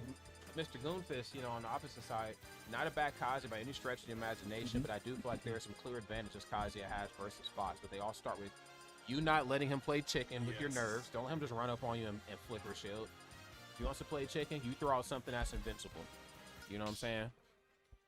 Or, I mean, Electric Wind God, or even just regular God, something. I mean, just. But we know once he gets that that fist on the Fox, man. Yeah, that Fox again. World of hurt, bro. Yeah, Fox. Last thing you want to do is deal with the fist, I tell you. Here you go. Comet. Starting this one out a little cold, yeah. Those fists, they just reach out and grab you sometimes, man. It's just messed up. Down there, forward air, and of course, not want to bite off too much more than they can. So even though Kaze has to play it safe off stage, you don't want to trade or you're that close to the stage. Oh no, and he falls off. Oh no, yeah, he's Goon with the wind, bro. Oh my god, because frankly, I just don't give a damn. Goon with the wind is crazy. I can't take this serious, man. All right, so too soon, bro. Rest in peace, man. It was a beautiful service. Ooh, up tilt. Yeah, we seen a lot of this earlier when Comet was playing against What was the Jayhawk? Jayhawk the Donkey Kong? Yeah, but it was the large Jayhawk. No, wait, he was the biggest, big Jayhawk? Big Big Jayhawk. Jayhawk. Yes, Wait, the there's biggest. multiple Jayhawks? There is, yeah. It's a multiverse of Jayhawk. Oh, this is crazy, bro. Yeah, and Comet Cinematic universe. Comet did away with that one. He made it. I ain't gonna say he made it look easy, but he did his thing though. But I say all that to say, you know, we've seen a lot of that reverse down tilt and up tilt at the ledge for obvious reasons. Characters that are big, you know, easy targets. Yeah. Some that are gonna, you know, struggle to recover, gonna have to deal with that. But unfortunately, Mr. Goonfish running out of steam here, man. Oof. All right, comes back on the stage with the fair. Okay, down here. He's just hungry for those Oh my- electrics. oh He's my got to God. get something here now. Yeah, you gotta really just reach out, man, and just grab victory in your fist. You know what I'm saying? And, True. Oh, Yep. damn. Oh, Yeah, just parried it, yeah. jump behind him. Yeah, put it up. Oh, okay. Okay, gets first Whoa, twin whoa, whoa, pistons. whoa, whoa, whoa. Okay, and he's ambidextrous, so I'm gooning with both. Alright. Sorry. Whew. Most people just pick one. He's Okay, greedy. Dash attack, 4 frame, hold up. Stop playing, bro. Catches him up on the platform. yeah. Oh, man, this ain't over, bro. Yeah, air has dodge to, off that, listen, man. that has to be a Wisconsin and Minnesota thing. They do not care about playing on those mini platforms. They will keep it going. Take you up there, and it was like, you know what? This is actually kind of fun now. Sean Kingston, baby, I can take you there. Uh-oh. That air dodge there on the outside. He playing a little bit scared. Ooh, he does know that he has the rage on his side right now. Oh, he had the rage. And he had the stage, but he's gone. Stock. He's gone, man. All right. You know, edging win Doomfist started to play a bit better in the later portion of that match. If we could have got that confidence throughout the whole thing, then, you know, we could have been looking at a different game too, but I felt like he was just throwing out a bunch of electric when got this. Comet was just not biting on those and then punishing him afterwards. Yeah, I mean, I get it. I wouldn't want to fight anything that Mr. Goonfist had. True. I get it. I'm staying away from those hands, bro. Okay, we're going to see who's going to catch the hands here. Maybe one final time here on one of the two sides. Comet, of course, playing so well, knowing the ins and out of Mr. Goonfist's, you know, meta here and just everything they're bringing to the table. But I feel like we could... Okay, hold on. I had to catch myself. I feel like we can... All right, you're playing with my emotions. I feel like we can get a stock taken here. Yeah. A game. We can get a game on the board. Fox, you know, at the end of the day, Fox is still Fox. He is not without weaknesses at all, but a lot of it's going to really come down to a testament of patience and how much you're willing to let Fox dance around you. Because honestly, if you just hold shield, or if you toss something invincible out, Fox can't really do anything. It's what happens when you keep holding shield. He can just run up and grab you, or if you just jump in his airspace. I mean, jumping in his airspace, losing, did not touch him with that fist one time. Okay, there we go. Fist the Fox off stage. that's crazy. Up airs. Oh, damn, yeah, he's just being juggled now. Up to 75 damage already, and I think he was like, I'm actually getting away from this situation. I don't like this. Yeah, this is a situation and a half right here. Okay, but glowing red, you can maybe put a stock to bid right now, all things considered. There's the up air again. And Comet certainly knows I'm in that prime. I mean, I guess technically every percent when you're fighting against Kazi is combo percent, but it's just that much easier versus Fox. Fox losing back to the stage, bit of a fake out. That back here is filthy, man. -5 or something crazy. Like, what? Who designed He's this? been making great use of that back air today as well. Saw that versus Big Jayhawk earlier. Just tapping that man's Leg kick. shield. All right, down there, not gonna get rid of the stock. Oh, damn, he can't. And he hit him with the back air. Was able to hit before the hitbox of the down air from Kazuya was able to do any big damage there. Yeah, Goon running out of energy right here, man. Happens sometimes, bro. Got to make sure he's hydrated. I know. Up tilt. There, down Down. tilt. Yeah, there's just a lot of feet going on here now, bro. Okay. Order on the way down. Choking him up. Still not enough to get it Yes, done. still not I enough to get always rid of feel like the Fox. I'm chokes like- are stronger than they actually are. Maybe it's the animation. Maybe it's because he was in the air. Yeah, I guess. I mean, I know Fox, Yeah. you know, he ain't the heaviest dude in the world, but I thought for Well- sure he'd be gone. Because when you hit somebody in Tekken with your Rage Art and they're in the air, it doesn't do as much damage. So Yeah. maybe it's like that in Smash as well. But then explain up air. How does up air work? Up air is not, that move is not. Right, like, I yeah, mean, bro. There are some characters in Tekken that I think extend combos with, like, you know, a jump kick or like an Jumping, orbital yeah. kick like Brian or something, but Kazi, I don't think he does that. Nah. Kazi's he's a turtley character. Jesus Christ. Defensive, Yeah, he just. Jesus. But yeah, edging Going lane, too hard, brother. Goonfist is gonna have to get up and go wash his hands now. Yep. But yeah, Comet still got it here, man. He hasn't been playing Smash nearly as much. Yeah. I was talking to someone earlier. It said that Comet showed up to the last chance qualifier for the summit event. Mm-hmm. And I think it said Comet got like 9th place there. Oh Jesus. And it was like, so that was like one of the first times where you saw Comet like, not do particularly, Comet results and not be upset. It was just like, Yeah, I mean, you ain't been playing. I mean, I was like, yeah, when you realize, I ain't been playing at that. I ain't been putting the time in. I don't have the right to be upset. Now, would you guys rather see a Kazuya Ditto or Pac-Man Power? oh. Man, bro, I'm not trying to see no Pac-Man Paul. Give me the Ditto, bro. Yeah, I'll take that. Give us the With Ditto. your fist and Mistral? Yeah. Yeah. Bring back the fist. See, that's why I asked. Yeah, bring back double the goon. Edging with Goonfist in Micro. He was goon too soon, brother. Sometimes you gotta go for that second round, bro. Facts, bro. Skip over. So you got some food in his hand or something. Big shout out to Skip too, man. Picking me up from the airport. I was supposed to be here last night. Not saying that we would have really gotten into anything anyway, but had a show, so had to fly in, and $300 later, Skip was able to come pick me up. So shout out to my boy, man. It's nice to have him in the area and able to see him more. Became more acquainted with Skip during COVID time, doing some online brackets and stuff with him. So it was nice when I finally got to meet him in person. And it's nice that he's in the Midwest, so things do happen. We got more of a chance to link up and see each other. Yep, it's like him. It's him, Last, Rayola, a lot of those great people, man. You know what I'm saying? They came out of that online, or they turned the URL to the IRL, and were able to pull up. And I'm so happy that they're still here all these years. I mean, if you think about it, we sometimes talk about the pandemic and like the COVID era Smash. If it was like a year or so, I mean that was 5 years ago. Yeah, It's so fucked up saying that. Yeah, it was 5 years ago. And whoever's still here is still here. I mean that right there. And again, I'm not a religious person, but it's a blessing, that we're all still here because things change in our lives. We get jobs, people get married, people get sick, people unfortunately aren't here anymore. But people have kids. People have kids. I think the real pleasure in the community is the people, not so much the game. Talk about people that have been around for a while. We got John Wick 3 there, sitting next to Pow Pow. Crowd, shout out to them. Pow Pow. You see Pow Pow there? Pow Pow's got the white hat on. Yeah. Yeah, the person right next to him is John Wick 3. Bro, I can't remember what his original tag was. Zero Suit player. It was John Wick 1. Damn, bro. He just skipped 2. Skip 2. Like I never watched it. I saw.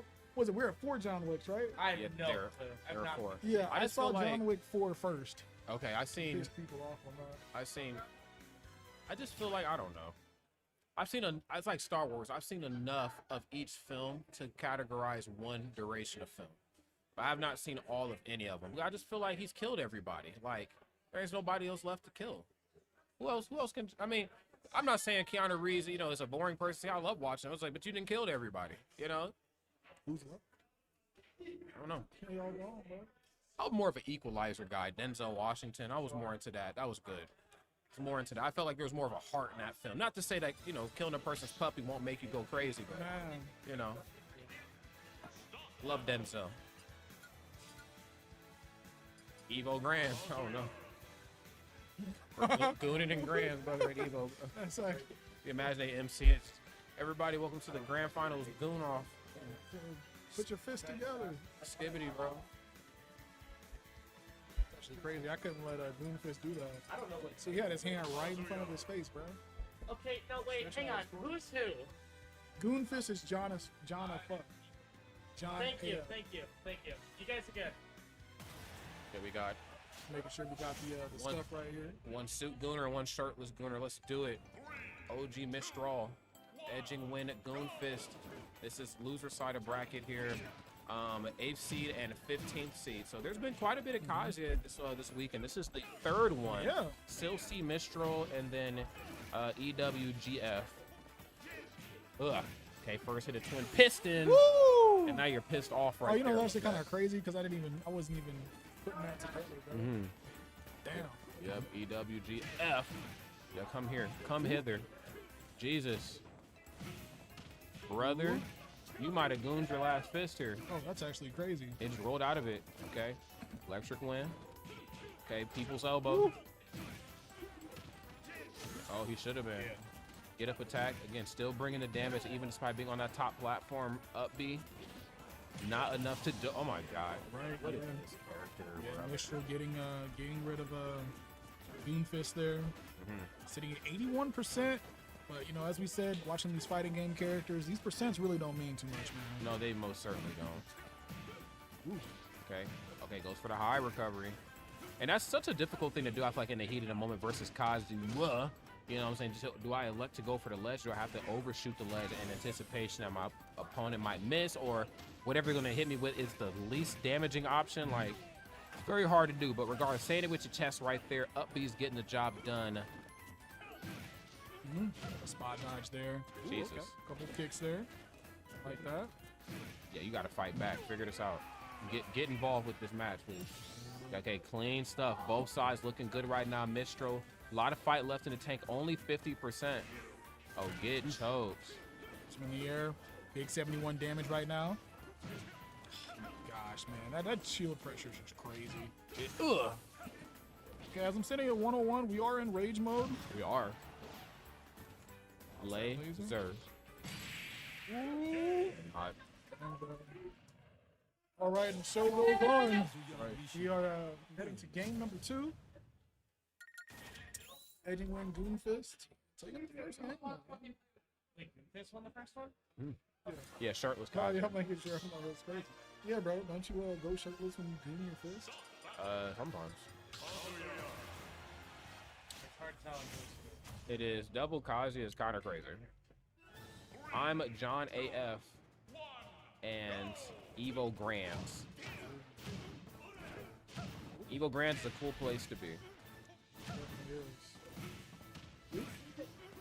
What you got? Okay, nothing off the big boot. Got that supposed to be run off backer there, but we're gonna get the falling upper regardless off of your feet, which is where, you know, Electric Wind has, or Edging Wind, Jesus, has done such a good job. I mean, just knows how to catch the opponents out of the air and forcing a weird recovery in back air, nothing off the laser, not forcing any air dodge. I'm chilling. Now your turn to get off this Back stage. off the stage, bruh. All right, what you got? Ooh, okay.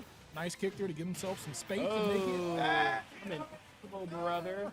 You can't hurt me. It's okay, bro. I get hit by that every time in Tekken, bro. I never block low. I'm invincible. Never.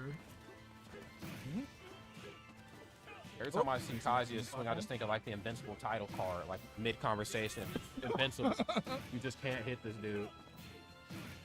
Oof. Damn. Jesus, man. Where's Luigi when you need him? Luigi would do away with these Kazuya. Nice. Big chillin', bro. Okay, gets the flash punch combo.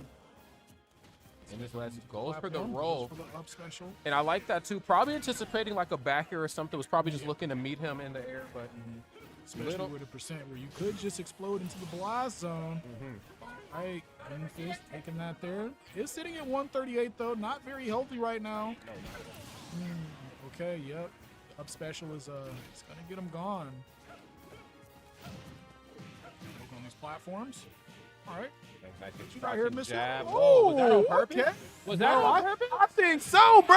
I think so. Damn. Evo Grands just reset his bracket, bro. That's crazy. Hey. He said, "You're not doing it today, brother." I definitely feel like him going off the stage there was like a purposeful thing to like That was OD. transition into that. That was OD. That was nasty. That's stink face, bro. That was put some stank on it. My God, yeah. You better counter pick the music. Figure that out. Get involved. My God. It's crazy.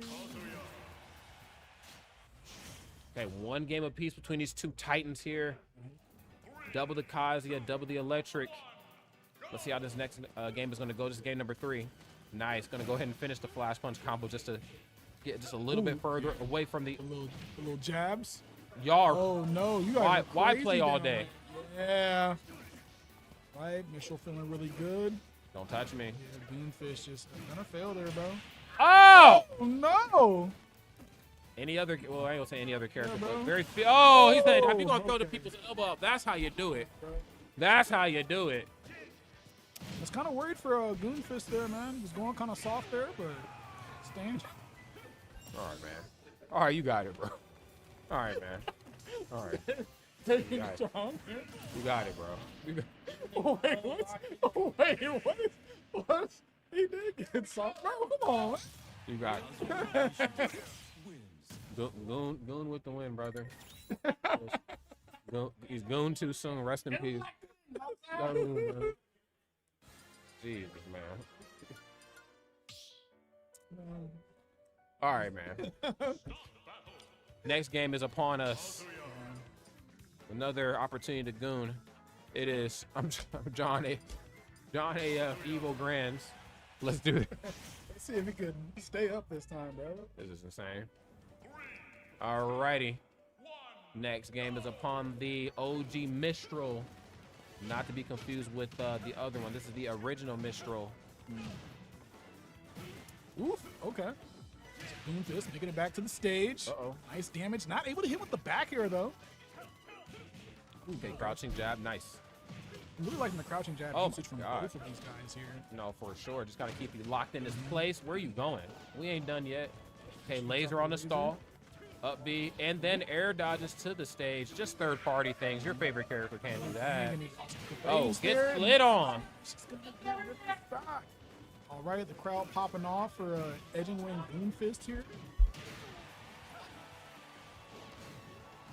Oh, yep, they're still going. We got Well, it's- frozen screens. So obviously you goon too hard, man. Is the match still playing? I believe so. Yeah, I see hands moving, bro. But it's not edging wing Goonfist, surprisingly. Jesus, man. Using up too much RAM. Okay, yeah, we're gonna wait till the game ends here.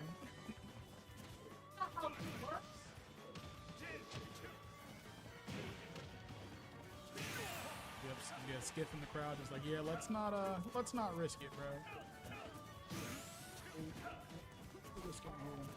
Shout out to everybody here in the Twitch chat, big chilling. Let me see, do I have this up, man? You guys having a good day? Which one of these Kazi are you guys rooting for out here, bro? Someone said just refresh the capture card. I can't even remember how to refresh it. I'm gonna have to do that. Hey. You believe it, John? You don't have to see it to believe it. I love that.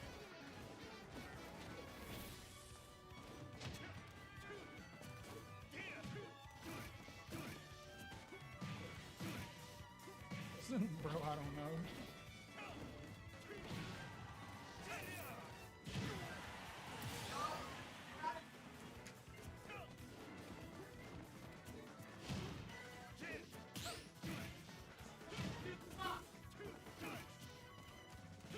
Spiritually tapped in, guys.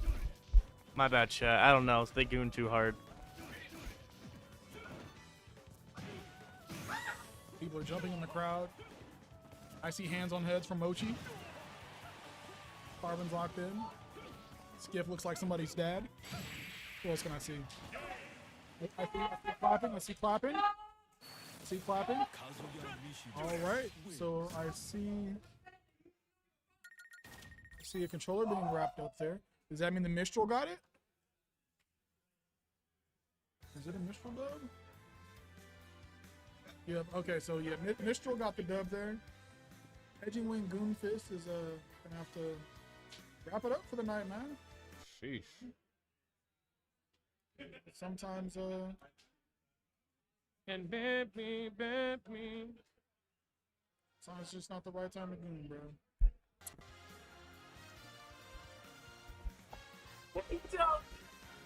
Oh, it don't work. Oh my. Oh You my. guys can sense a break while we. Well, guys, we're going to throw to a quick commercial break. We got some technical difficulties to work through, but fret not. We got some more edging win Goonfist on the other side of this break. All right, peace.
right, chat. Great news.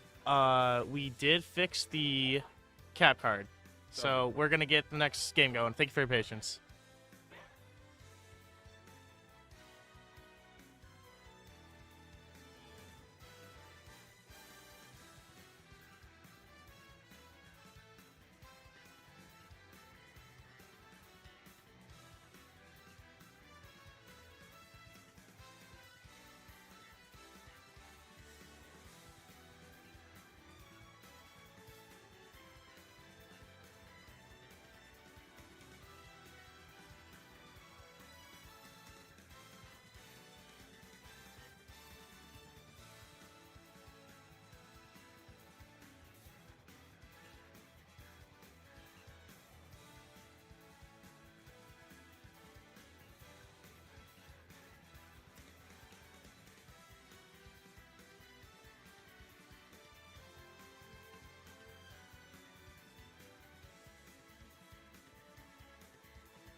Hello and welcome everyone to top 8 of Goal for Gold.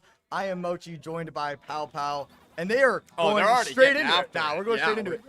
They saw our faces on the big screen, and then they decided that we can play. Yeah, you know what? Caleb is not one to usually be assertive in playing the game, but it is a start nonetheless, as we are already seeing way off the side. This might just be a button check. It has to be, right? Button check? Okay, cool. You guys can start whenever. Okay. Yeah. I was... See, like, and Caleb was known for having defensive play, so I would have believed that that's how he was going to start the game. I was in. I was ready. I'm like, this is an entirely new stalling tactic that I have not seen from C. Caleb. I haven't seen this guy in years, and now he's pulling out stalling tactics that I have never seen employed ever before. Caleb, he's been all around the Midwest. Originally from Michigan, moved over to Wisconsin for a few years, is now in Minnesota. So been all around, kind of like home turf, kind of honorary Wisconsin, and up against Silsey, who's going to be on the Kazuya, also has that Mega Man in tow. If needed by Matt, he's probably going to be just wanting to get in and up and after this Pac-Man. Probably. Like something that once you get your hands on him, you really can deal the most amount of damage, as C. Caleb is that very defensive, very elusive type of Pac-Man. He's a bit goofier on paper, but unfortunately for everyone that plays against C. Caleb, you're going to get a defensive playstyle, except not right at the start. You're getting straight hands and the big red boots straight to the dome. 50% early lead for C. Caleb. Yeah, it's just going to be a matter of Silsey finding the holes in this offense, trying to get back to work here with the Electric Wind God Fist. A little bit of damage. Here we go, just starting to pile and chase after, but Caleb gets away. Only 65%. Hey, that's... You can take what you can get if you are Silsey, and 65% is surely enough to bring Caleb to kill percent, and not even dealing with that apple, going straight for the strong upward punch. I think it's not an up smash. I know that I was corrected on that a few times. But Z dropping the bell, trying to go for something spicy, but just getting that down air to connect and going back and forth, trying to find a first stock.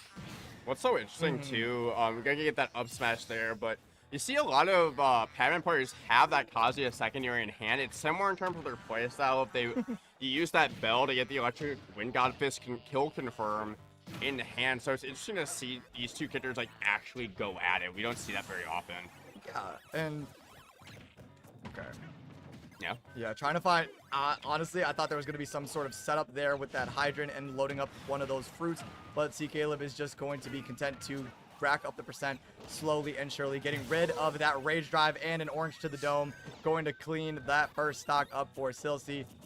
Clean his clock, no clockwork orange, but it's going to be immediately back in. Has the Galaga on the ledge. Out of the corner, and that's going to be a lot of quick damage piled on. Yep, 41 onto 50, and now back air to back air. Nah, but that side B is going to put him in a really weird position. And Silsey is at any moment ready to take a stock. Only 130. Only. But there's another back throw to get Silsey off stage, and C. Caleb primed position to take that second stock. It does so with that F smash. Galaga in hand, quick off stage. Okay, Silsey not going to get anything off of that up B, but now we're going to go back to the ledge as C. Caleb. As this game's gone on, Caleb's really figured out how to play his defense and hold on to these stock. But he's going to lose that second one here after getting a lot of damage early on. And that's Apple, and that Apple. 40%. Caleb's definitely applying that pressure, making it difficult for Silsey to get his offense going. I don't really know how I feel about Silsey attacking the fire hydrant with C. Caleb having a fruit in hand. We saw it right there as he dropped the apple onto the hydrant after a shot with the laser, but didn't really seem to be doing anything there. Maybe keep that in mind for later. Write that down in the notes. We'll come back to it. It feels a little bit like the giving him something to pay attention to, distract him from the Pac-Man, you know, the jingling keys to interact with for Kazuya, and you're seeing it's working out fantastic right now for Caleb.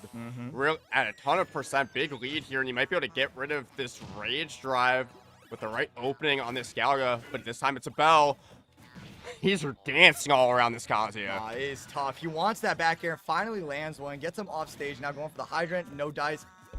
Cherries, nah, just gonna retreat now behind that fire hydrant and gets rid of the rage drive as C. Caleb tries to find a way to get this first game in his favor. And Silsey just has been struggling to find any meaningful opening as this game goes on, and he's gonna need to wait for it in game 2 as Caleb takes game 1. There was something so smooth and clean about that. It's like someone opened the front door for him and just like, hey man, Dropped it right in on him. Come on in, buddy. scoop him up with that up smash, and we're going to game 2. Man, that was almost like delivered. Yeah. Man. Especially being able to just drop the bell right on top of him there, where Kazuya wants you to jump in on him. So being able to just vertically hold that space and then whip punish with your own kill confirm off, that's really nice. Yeah, and he lined it up so perfectly, got both of those hitboxes of that up smash.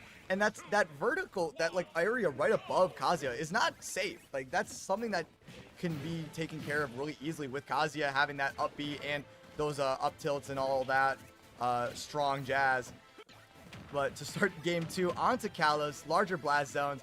Those platforms, more places for CKaleb to run away to. A lot of areas to deal with. Not going to get the Bell Paralyzer, but still going to get an F smash. And another F smash as that Fire Hydrant sends Caleb upward and away from the ledge. Lining it up. Ooh, down smash into the bow, into the key of victory. Ooh, CKaleb looking great. Moving and grooving right now.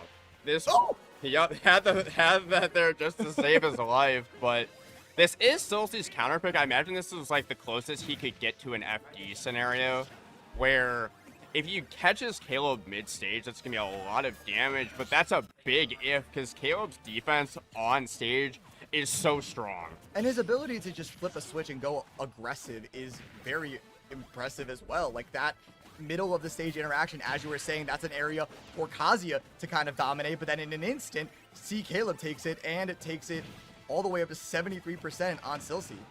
And taking away these platforms in the middle of the stage also makes Kazuya's approaches more linear. He has that 6-frame jump squat that makes it more committal to be in the air, so Caleb can play halfway across the stage, especially when he has a lead like this, so it's on Silsy to try to get in and maybe use that reflector. He hasn't really pulled that out yet. I'd like to see him threaten that more with the hydrant. I don't know if he knows when he can, because CKaleb has been throwing so much stuff at him, and we're seeing it more and more. There's always a fruit in hand. There's always a Hydra coming at you. There's always a dash attack from Silsy threatening those as well. So there might not just be a time for him to really... He's probably getting the timing down of it all. And there's another apple coming through on that as well. And he's just trying to let these up Bs rip while he has the Rage Drive for that extra damage, extra knockback. But it's just... He cannot land a hit right now on Caleb. No, it seems like CKaleb has complete control of this entire stage. He knows where everything is going to be at any given moment. Still not losing that first stock at 165, whiffing on the up B and barely getting away from that Fire Hydrant. Not even getting punished for a grab. Has Apple in hand. Probably going to see that right there off the top of Kalos. No shout out. You're down to 3-1 deficit. Silsy on the back foot for sure. But he is going to find that up B just to try to keep this game competitive, try to keep himself from going down 2-0 here. Where Caleb just going from coast to coast on those platforms, getting his damage, dropping his hydrants, and Silsy does not have a jump right now. Okay, never mind. Scratch that, scratch that. Well, he managed to find a way back to the stage either way. Okay, auto turnaround helping out with that quick jab. Shield looking a little small, but it's that Silsy. Could be the stock. Fully charged Pac-Man forward smash, not quite, but still.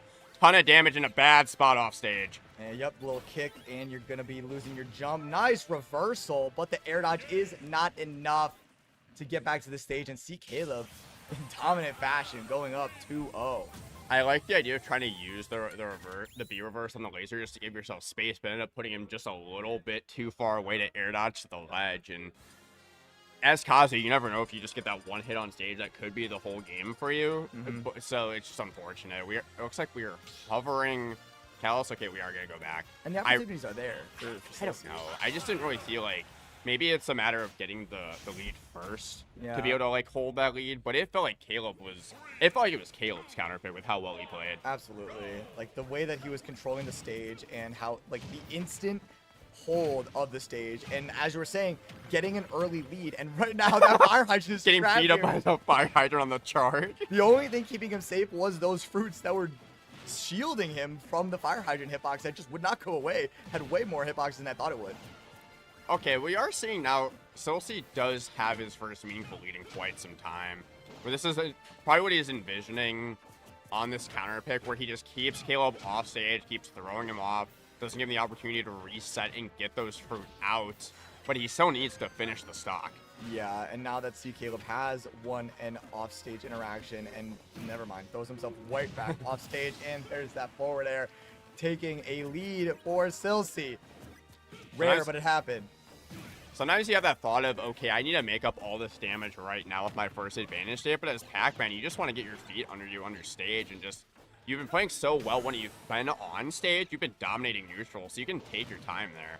Dude, his fruit angles are unbelievable. Every single fruit that he's thrown off stage, he just knows exactly where to use it and how to keep Silsey just pushing him further and further off stage. And he continues to do that with that apple. Now with the bell, you can't jump on that platform, so you have to approach me from the ground. He's just forcing every situation and the ball is always in his court, is C. Caleb, but You say that, but he is down 3-1 right now as far as stocks are concerned. Silsey finally getting a meaningful lead. Hey, even the Hornets get a win every now and then. Hornets are doing well this year. Sorry. Even the Kings get a win Even every now and then. the Bucks get a win every now and then. I didn't want to say it, man. Tough season. And a tough game for C. Caleb, but sometimes you can just flush it and move on to the next one. But Silsey's definitely figured something out, getting rid of the hydrant right away, and now another offstage ledge situation. But that grab, and not a great grab in theory, but does do get tons of mileage for Pac-Man players. Good for stage positioning there too, but just unfortunately did not catch the jump with that key. So this is where playing Pac-Man can get difficult, where you just are not getting those confirmed, but sometimes you just get an edge guard, quote unquote, and that's where you're still down so much. This is where it starts though. Good amount of damage coming in from that Galaga and just continue to force that advantage state. Yeah, those tech rolls are so easy. It looks so effortless for Pac-Man players to get those tech reads with those dash attacks or nice little clip onto the ground and air dodging through the platform. C. Caleb has been so smooth with his movement, but not smooth enough to get through the wings of Kazuya, and this is no longer a 2-0 to 1. No zeros on the board. We got ourselves a hot set in this top 8 qualifier. Caleb just needs one more game to punch this, take it on that loser side, but Silsey has to get the reverse 3-0 to make his way into top 8 here at this C-tier event for Gold for Gold. And Caleb definitely really thinking this one over, trying to figure out where he wants to go. I don't think he probably wants, okay, never mind, he's going to go back to Kalos. It's tough because you were so good in game 2 on Kalos, and then game... When you had the lead. Yeah, and then game 3 was a little tougher. Like, he lost the lead almost, he never had the lead at all in that third game. But now, I guess this is the rubber match on Kalos, so we'll see if they even go back for a game 5, should it get to that point. Let's see Caleb with the lead, as small as it may be, to start game 4. And Pac-Man is a character that really lives and dies by getting that early lead where he gets to set his pace and get his projectiles out and force you to approach. So sometimes you have to accept in a best of 5 that you're just not going to get that lead and try again. I'm assuming that's what Caleb is probably envisioning here. As he gets that Galaga out, hoping to get some more early damage just to pad this lead a little more. But he's not going to find us go sailing off. Nah, now we're starting to see that slow gameplay of C. Caleb. But against Kazuya, you can get sped up real quick, and we're seeing that happen as Silsey is chasing him up in the blaster with all those special moves, up B and neutral B, to try and get that laser to connect. But now got that dash attack, up air, forward air, dash attack, trying to get this ledge interaction to stay in advantage, and manages to do so. Now has the bell and a little bit of a setup going. As the set goes on, Silsey's understanding more and more what Caleb's defense looks like and is breaking through that wall more and more efficiently. He's gonna look for it right now here with that rage drive in hand, just dancing around that hydrant. The audacity of Caleb to set up right in Silsey's face is insane. Like, he's just throwing the hydrant, getting his fruit, and then Z-dropping it right in Silsey's face, and Silsey's just forced to do anything about it. But rage drive, Caleb don't want to touch that. Rage drive, and you've got your own version of it right now in hand with the bell, but getting like drop just to poke at that shield, and just poking and prodding at this Kazuya, trying to get rid of that rage drive just a little bit more percent. He's so close to getting rid of it, but he's playing so slow and using the fruit so well. First the melon, and now the orange. Snipe. Back-to-back shots from the fruit will give Caleb that back-to-back shots. I'm stun locked. I'm sorry. But stunned and down a stock is C. Caleb with the up B. Damn. Focus, brother. Okay. Fire hydrant, up B. Silsey wants nothing to do with that fire hydrant. Just gonna up B right, get it out of there. And now into this ledge situation and another combo for Silsey. Can he take the stock? Obviously, Caleb. Nah, it's just gonna reset. Yeah, having that hydrant though to mitigate that advantage state too, and help with that landing on a stage as wide as Cal is definitely really helpful. But he does not have access to that fruit right now, so he's just gonna let it rip though. Doesn't really get a ton out of that, but gonna get a lot out of this confirm, just not going to get that final finishing hit. Yeah, it's good DI from C Caleb to stay away from any continuations from Kazuya. Now floating down. Silsey's doing a fantastic job of just taking care of fire hydrant, not making it a fact, not letting it be a factor in this game at all, really. It gets to that point as the Pac-Man player where you're trying to see, are they a player that's going to interact with Hydrant, or are they going to disregard Hydrant? And then you can kind of mold your game plan around that. So Caleb definitely going to be paying attention to how much Silsey wants to interact with it, but he's going to interact with it straight into the blast zone, eating that. And so Caleb is now one stock away from top 8. And it is not a fresh stock at all. Silsey very easily could take this next stock with a parry. Does get the parry, but not able to continue it with anything. Caleb, 154, brought him up with the up air, but still nothing. Holding on, 174, but a swift kick to the fire hydrant will make this a one-stock game. Yeah, just trying to escort him across the stage with that apple, but he's going to make his way off. I believe he has the melon, didn't quite get to the Galaga, so he's not going to let it rip. Might just, okay, he did get the Galaga, and he has it back in hand. But great DI down from Silsey just to avoid continuing that advantage. And the last thing you want if you're C Caleb is to get hit with the off state near the ledge as Kazuya. Yeah, he's just going to play defensive. Finally getting anything to land. Got to go over the trampoline if you want to continue this combo. And that all started just from Caleb assuming that Silsey was going to interact with the Hydrant, and instead Silsey just let it rip that forward smash, but he's going to let this one rip as well. Does have the rage drive, but is down a good amount of percent here. Caleb really shouting off stage, and he's going to absolutely pay for it. Still alive, but so much percent. You are counting your lucky stars that you are still alive, Caleb, because you were playing with fire, and you nearly got killed. That was so close, and now has to deal with Rage Drive Kazuya in this last stock, last hit situation. Has the bell. Gone now. You got finally getting that reflect to come out, but no, goes for the get up attack, and in the worst, riskiest spot, up air, not connecting. Silsey, maybe a little bit of a flub, but man, this is getting so tense near the end. An F tilt on the ledge. Someone do something to finish this game before my heart gives out. Caleb trying to get that confirmed, but before he can get the bell, he is getting hit by the up B. Silsey one game away from clearing this reverse throw, and punting is taking it in the top 8. My gosh, what a ending of that game from C Caleb, almost getting absolutely smoked with that reversal with his own orange into that laser of Silsey. Great stuff, and Silsey ain't even there. Hey, you gotta stand up and block. I don't know. Bro's got one more game he needs to win. Is he getting some water? He's like, this ain't like, oh.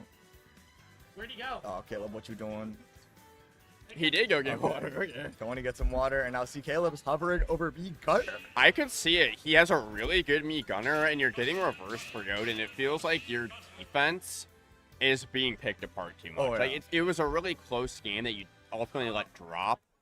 But that's a matchup, like, if they don't know the C Caleb me gunner, he's really good with that character too, and he really knows how to counter pick it when he needs it the most. Yeah, and this probably does seem like the time, because all of the stuff that was working in the first 2 games simply is not anymore. Even as the effectiveness of all of C Caleb's defensive options, the fruit, the hydrant, it was just going down as each game continued.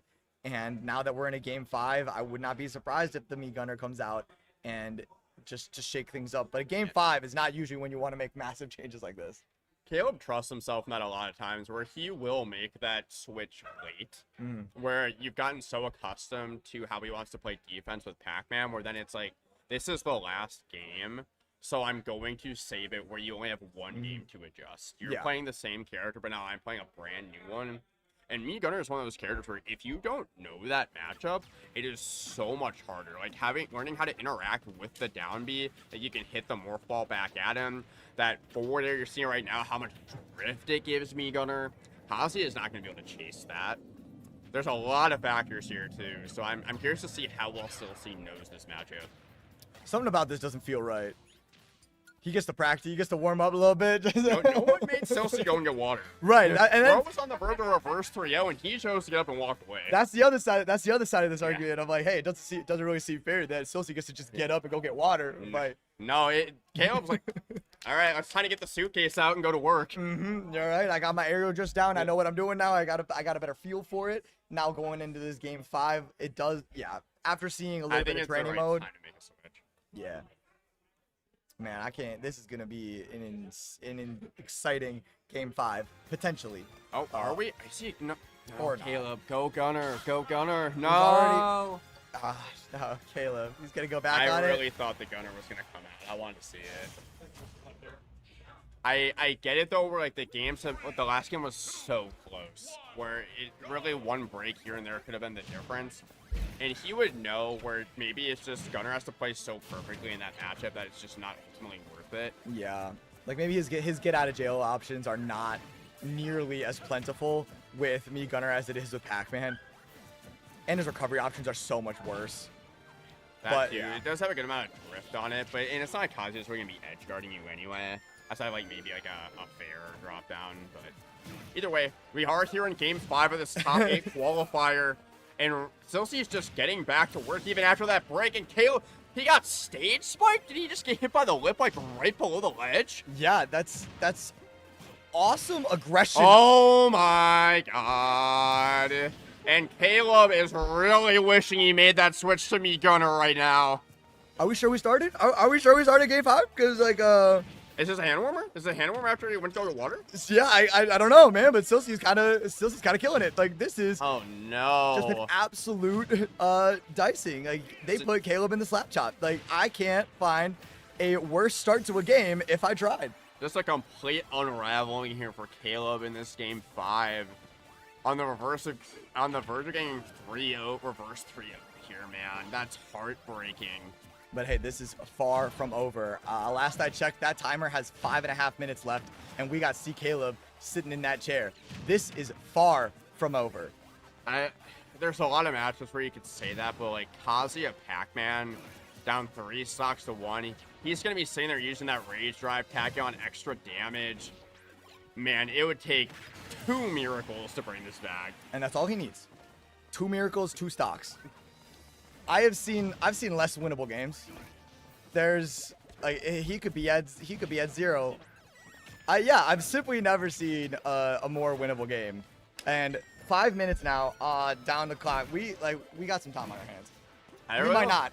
I don't ultimately think the clock is going to be a factor, and just the fact that like Kazuya just needs one more good hit to win this game, so Caleb will literally have to play perfect for 5 minutes straight, and he is not going to do that. That up smash is going to clean it up for Celsi and complete the reverse 3-0 for top 8 here at Go for Gold. I don't feel satisfied. I think they should play another one. I think because he didn't go mean Gunner doesn't count. Yeah, they're still sitting there. I think they can just play one more. That was an utter curb stomping. That was tough for C. Caleb. Like, went to go get the water break. Who stopped Celsi in the hallway and just like, hey, yo, just kill him off stage. Great question. Just like if he's got trampoline off stage, just go kill him. He's going getting water, but the water fountain had mid-set coaching. But as the set went on, he was adapting more and more to how Caleb was playing defense, and it really felt like Caleb had to win that game 4 to win the set because it was so close. The other games were so dominant on Kalos for Celsi that he really needed that game. He just didn't close it out. And it's not shocking that Celsi won the set. It's shocking that Celsi won the set in such a dominating fashion, but as you were saying, that set as it was going on, you could see all of the things that was making the matchup harder for Pac-Man, and Celsi was getting used to the defensive options. This, that, whatever. Celsi, congrats on the top 8 spot. And continuing. Angelo. So tired. Give me the fucking mic.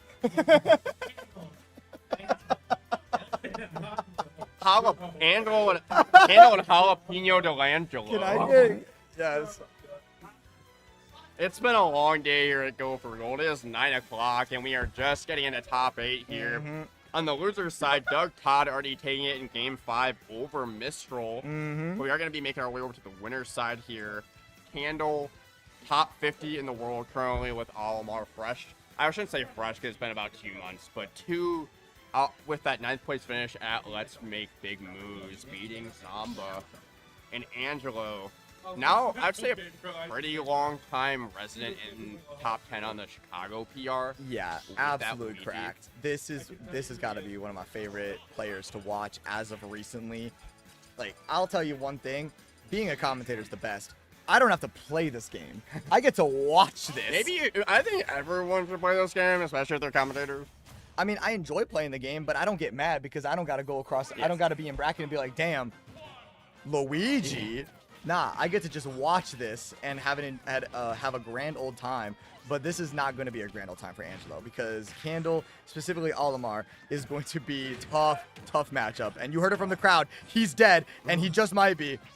This is a Olimar not matchup living, that's though. heavily dictated by grab on both sides, where Luigi is going to be killing off of one grab, but Olimar is going to be getting a good 50 off of those grabs and getting those up throws with the blues at those higher percents. And what makes this tough for Candle is they love to play up close and personal with their defensive walling, and that's exactly where Luigi wants you to be. Mm-hmm. And I think these offstage, the Pikmin dangling below the ledge with those down airs is going to be such hell for Angelo to deal with, and we're already seeing the Big Purple swinging off that first stock. Opening day was yesterday, and we're already seeing these bangers Big going into swings. the end. And nobody gets purples faster than Candle. Already had the double purple lineup on the first stock before it was even over. And getting back to work with already 80% onto Angelo in the blink of an eye. Olimar, definitely one of the best in the game at racking up quick damage. Mm-hmm. Luigi, you might think, is good at racking up damage. He is. But when you got a white Pikmin attached to him and you just get one of those hits and another awesome back air, you suddenly have a 2-stock lead. Playing against Olimar can feel like you're in the middle of an avalanche, where sometimes, you're treading water and before you know, you've been swept to the bottom of the mountain. Well, we are going to see Angelo get that grab and just finally get that first off, but it has been quick and furious from Candle from a damage standpoint. Absolutely. And Luigi does have that forward air to get that Pikmin off, but it doesn't really matter when it's already doing so much damage. And if it's in the wrong spot, forward air might not even hit, but that's absolutely gonna hit. I love that purple Pikmin back air. So big swing. And Candle going to take that first game. Candle ending it with the Minnesota Vikings lineup there with the purple and the yellow coming through. The yellow wasn't quite in play yet, so Candle was able to just do the down smash and then hit another back here immediately after. So being able to use that purple twice in a row. So time and time again, those purples were just ready to go and take those stocks. Mm-hmm, man. And going into game 2, like, the game plan has got to be probably pretty similar for Angelo. Just keep your distance as much as you can, get those grabs. But running up and grabbing is probably not the way to go about it. I imagine there's got to be a lot more trades in play, too. Trying to use those fairs from Luigi just to get in up close and personal. You're not going to have as many opportunities to grab just because Olimar is going to be occupying that ground space. So you have to find other ways to get in and land on this Olimar. And you can't really approach from above because Luigi doesn't have really awesome tools for It's that. like landing there. Or if you really want to get crazy, maybe some down Bs, but it's just... And it's so laggy. Like, there's just so much going on for... yeah, and it's already over. Like, that first stock is already gone. Like, he hasn't found a grab, hasn't found any footing, really. Candle knows that it's already getting late here at the venue, so just trying to speed run this winner's semis match. Again, already has double purple. You got to be careful in that corner. You cannot get your shield broken here, Angelo. No, absolutely not. 16% may not seem like a lot, but Candle, better than most at racking up damage and seemingly finding stocks where you might not think they would be taken. On this ledge, Angelo struggling to get into that middle of the stage. Has not seen the middle of the stage in quite some time. It might not see. And that's what you need. You know what? Can't get edge guarded if you get one of the green missiles with a misfire. That could inject new life into Angelo here. Getting a grab. Forward smash. Okay, man. Okay, spicy. What absolutely was not going to get any continuation off of it. So just going for the forward smash was very good for Angelo, but now has to find a way to get off stage. Good parry to get to the middle of the stage, but not going to get anything much off of it. That purple is in hand, ready to let rip with a back air here, but gonna whistle through the up B, and that's going to be another stock for Candle. Man, just when you thought you got your kill confirmed. All right, another good parry. Okay, never mind. Into the grab. Are we gonna see a whistle again? No, not even gonna get a chance to, as this brings us to a single stock game for both players. Not kind of what you thought you would see after that first game, but we shall see how this plays out. Yeah, it really comes down to Angelo being able to get those confirms at those lower percents. You're going to be able to kill Alma around 70-80 with the right grab into that up B. So Candle going to be able to rack up damage more consistently, but Luigi's going to be able to kill earlier more often. Yeah, and can't even get any percent onto Candle, but there's that grab, and that's all you really need. But on the side of the stage, not really where you want to be, but 56%, that's that danger zone that you were just talking about. But gonna get that down tilt in the back air. Gonna probably go for this edge guard here. Has that purple. Gonna cover that ledge with the down air. Isn't gonna get it, but Luigi, he's sharking. Just wants that grab. This is that percent where he needs to find it. Yeah, and he's got those got the two purples and the red. That is uber damage, uber knockback. Big, and the red's gone. So now, yeah, bringing in the yellow. I don't know if even you needed to, but I guess the F smash with the yellow is easily going to take that last stock, and we got ourselves a 2-0 for Candle. Minnesota Vikings line up back at it again to clean up that game and just kind of catch that rolling with the forward smash. Angelo definitely making a lot of good adjustments there in that game, but it really just came down to being able to kill earlier and get those grabs. You ultimately have to, especially against Olimar, be okay with sometimes taking that Pikmin damage latched on you if it means that you're going to get in and get those grabs, because once Olimar gets in a disadvantage, it's hard for him to get out without those whistles to armor through.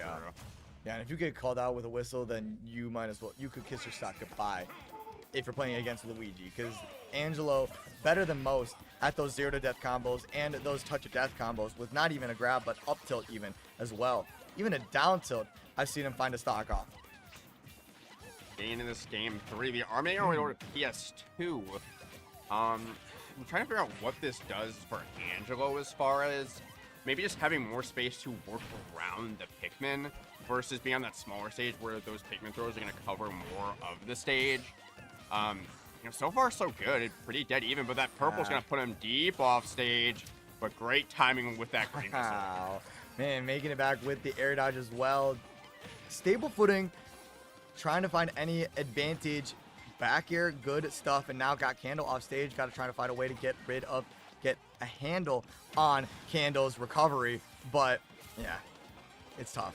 Trying to get a handle on Candle is much easier said than done, and you cannot handle this back air. Gonna clean up that stock. Oh.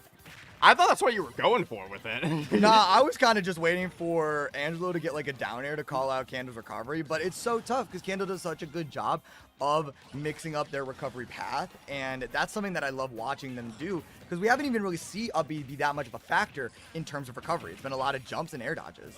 And just dying out of that down B was crazy, but immediately gonna get into the loving arms of those fisticuffs. That's gonna be a dash attack hitting the sock. So here we go, just forcing him off stage once again, and just going real deep for the edge guard. I love that. Candle, they've been waiting at the ledge over and over, and that time just going deep, but just didn't get that dare hitbox. Yeah, and Angelo's doing such a good job of keeping his jump and not giving it away for free. Like, that's something that is Luigi. You cannot give away for anything more than your stock, and it might just be... Oh, no. Yeah, there's no jump left. And you are going to have to give away that stock there after seeing that purple just sail perfectly over the ledge to start that edge guard scenario. So now Candle, one stock away from making their way into winners finals. And it could be over. Oh, going for broke and might end up that way with two purples bearing down on you. And it now got the Toronto Raptors in full form, going all in with these big haymakers, going for the down smash, but nah, Angelo's got more in the tank. Maybe? No. No. Quick lob. There is a jump left, but you put that yellow Pikmin on, and you are going to get stuffed on that green missile. And that's going to be all she wrote for Candle. Going to be making their way into winners finals. Man, I haven't seen a block I haven't seen a block like that since Matumbo was playing. That was rough. We didn't even see him come out of the magnifying glass with the green missile. You just got stuffed. You get that latch on it, it's just going to immediately stop any momentum on the side B.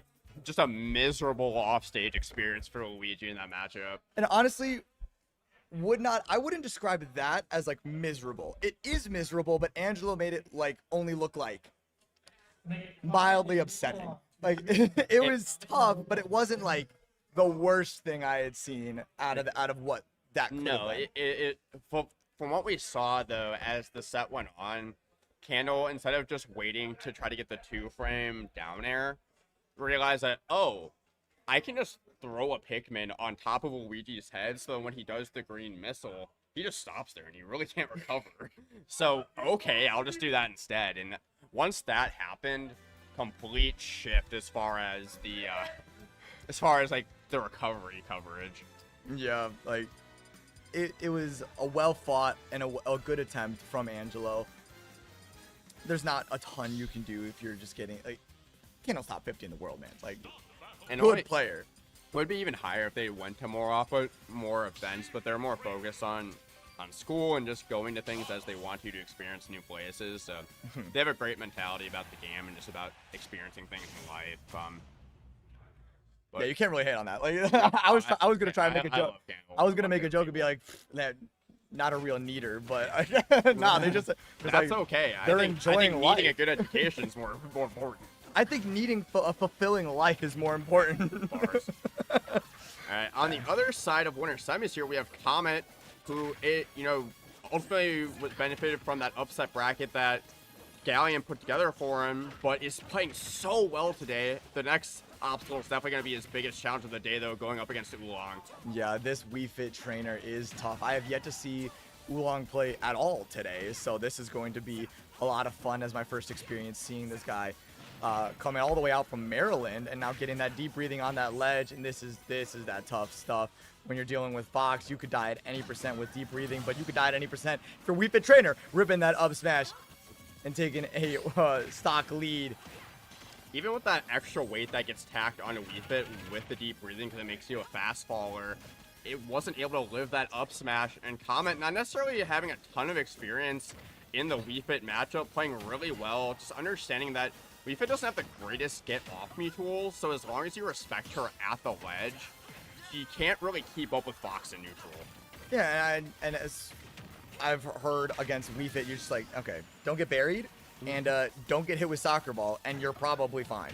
Like, but that is the game plan for Wii Fit. Use the soccer ball to your most advantage, but if you can't even throw it out, you're gonna get hit with these up smashes, and you're gonna be down 2 stocks to 1 as Comet continues this lead with a dash attack, up tilt, continue with more. Nah, no grab there. Got to reset.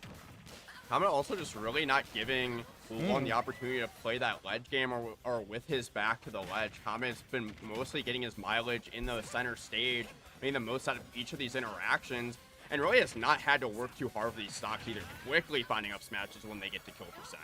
Right, finding these up tilts, finding these dash attacks. Oolong has not, oh man, that's tough.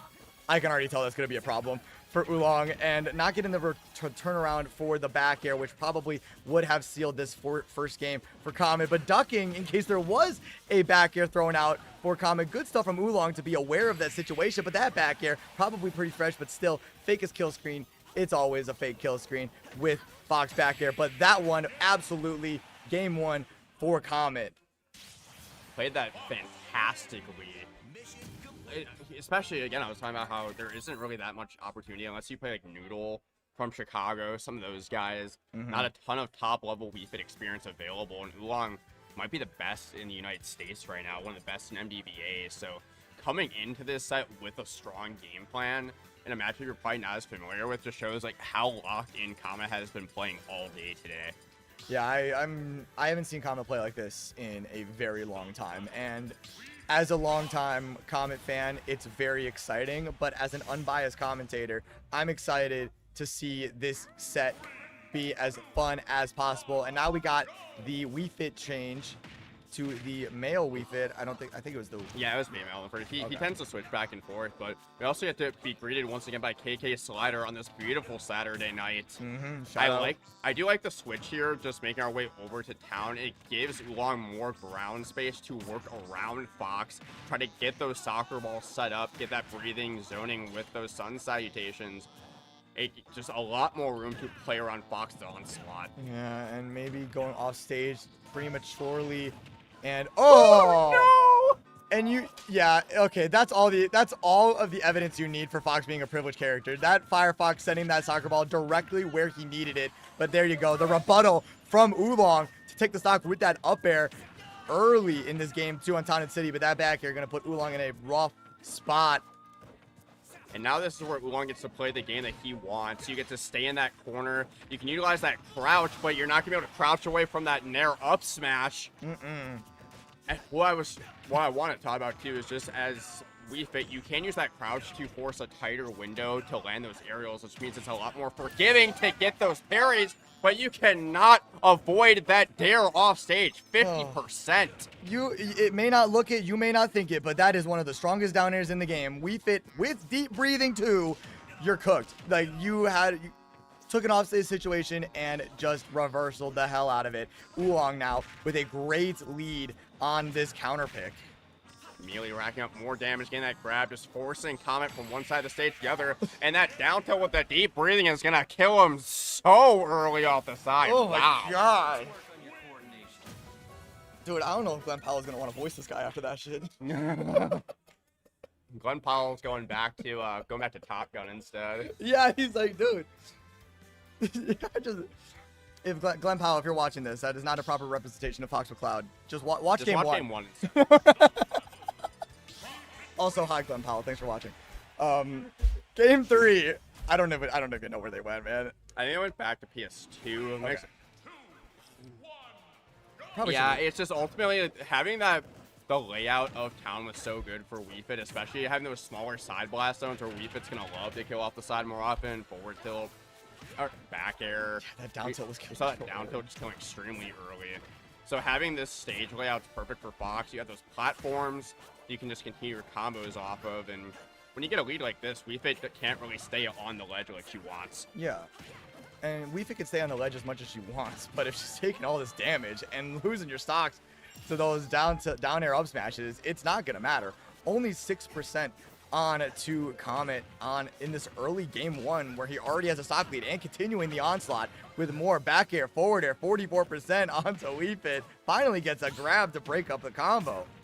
A lot of times you want to play more defensive when Wii Fit has that deep breathing in hand, but Comet just with so much momentum isn't even bothering to play around it because he's got a great handle on dealing with Ulong in neutral once he gets that first hit.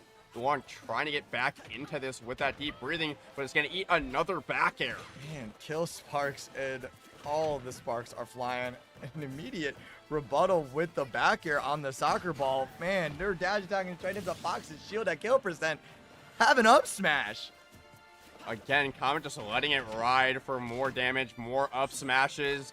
And Ulong has no answers to this game 3. Has not even taken one stock and has already gotten lapped again on his last one. Comet is out for blood right now. Let me off the train. I'm done.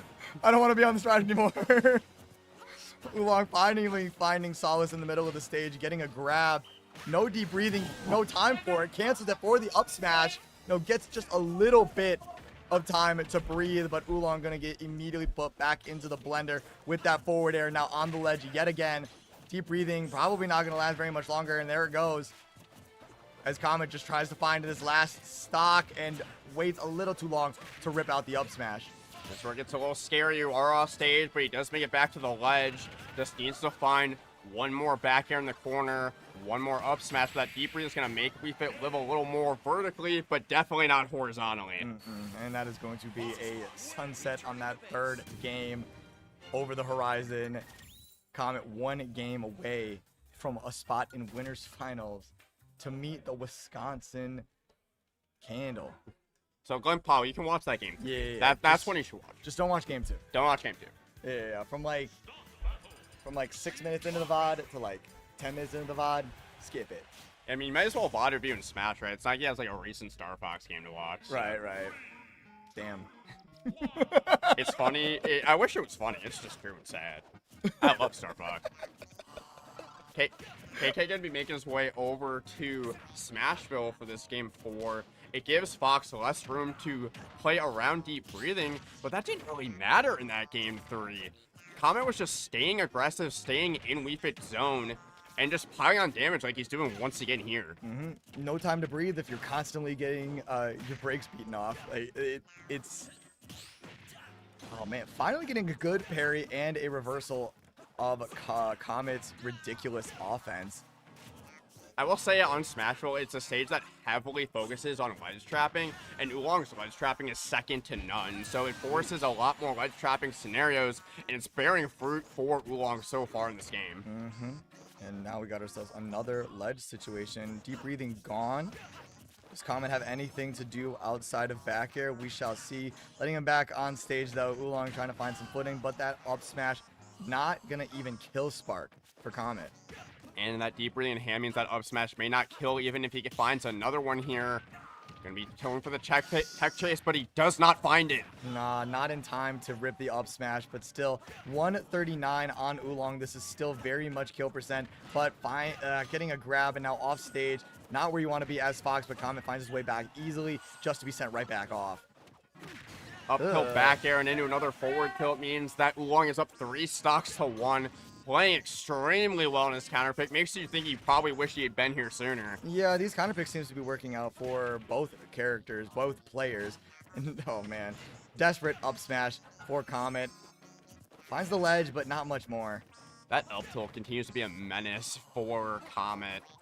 Just such a big lingering hitbox. Usually combos into a lot, but we are going to see that back air just finally coming through, but just so much room to make up. All of those tilts really for Wii Fit have been pretty menacing. Soccer ball though, not too much, but finds his way back on stage. Another up tilt to continue the combo, continue the advantage, but finally, never mind. Not having a platform to Rising Fair onto has been really difficult for Comet to navigate around this ledge trapping from Ulong. Probably just be focused on what he can do when what is likely a game 5 here, but he's still fighting. No deep breathing left, so if he can get this stock here, not quite. Great air dodge from Ulong, but gotta get back to the stage. It's fine, it's where you want to be if you're Wii Fit, but still 164% onto Comet. We're looking at a back air, back throw, my bad, yeah. We got ourselves a game 5. Fantastic set here we've got in our hands. Whoever wins this gets to play Candle in winners finals. I imagine Comet's gonna be looking for a bigger stage once again, just so that way he's not stuck on the ledge as often. We are gonna make our way over once again to Pokemon Stadium 2. Lots of room to play around Wii Fit here. And every time that they've been the home field advantage, the counter picks have been in the favor of the players. So if we're gonna go the same way, it would seem to be in Comet's favor. But Ulong has been so dominant when he is in advantage that it could go either way. Deep breathing on hand, so just trying to make his way out of this corner, but Comet doesn't care as long as he has this ledge trust going. But immediately getting reversal, and then once again, just reversal on both sides. And it feels like Ulong is getting more out of it. Like, the reversals have just been more damage for Ulong, and Comet has not been able to find those really big combos like he was finding in the early games, the ones that he was winning. But now, in Game 5, can't find the up smash yet again. He's been missing more and more of those as the set has gone on, but gotta wait out the deep breathing, finding a way to get around all of the damage and pressure of Ulong, finding the grab, and that's going to wait out the deep breathing. Yeah, jump use off stage, just continue to wall with these backers. Extremely stale now, so that backer isn't going to kill for quite some time. But Fox is going to be forced off stage, and there's a deep breathing forward tilt likely waiting for him. There you see it. Yup, and that back air, like you said, not even close to kill sparking, not even close to killing. But as we have this ledge situation, Ulong comfortable there. Comet, not so much, but gets that throw, not much more. Man, so elusive on the ledge, but calling out the side B with the back air. And now we got ourselves a little bit of momentum in the favor of Comet, getting the forward air, into the forward air, and now we got a reset parry, down tilt. Where you going? 1 up there, 2 up airs. He's so good at those continuations. This is that damage that we were seeing from Comet so much earlier on in the set, where he gets that advantage in middle of the stage where Wii Fit can't go to the ledge. It's so much percent, And this is where you have to use that deep breathing to get a stop. But if Comet does not play in the corner, it's so hard for Ulong to find those stocks. And continuing the damage rack up is Comet. Missing that dash attack there. Not really grabbing Ulong from behind. But that F tilt is going to have that backward hitbox and get this to a 2-stock apiece. But 87% separates these two. Huge dash attack into up air. 109.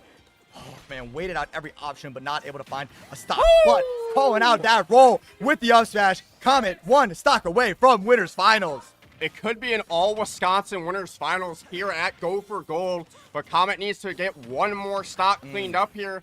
And this is that damage where once he gets it early in the stock, it's usually a quick 60. Ulong trying to reset, and he already loses that deep breathing. Man, and there's now 2 defensive options that have been called out from Comet. Now that back air, good, gets that deep breathing online, and now going to fight in the middle of the stage grab, throw him off stage. Got to find a way back pretty easily.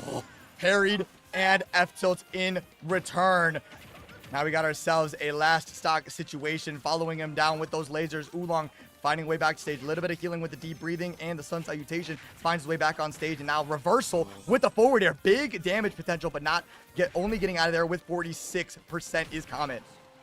And this is where you already know Ulong's looking for another deep breathing, wants to get that corner pressure going, but Comet can't get the drill into the up smash, and it's gonna take it! Oh! Wow! The perfect percent to take that stock with the up smash, and Comet is in winners finals. I don't know, man. That sounds like all Wisconsin winners finals, man. That's I would not. What's it? I said I'll end the stream. Yeah.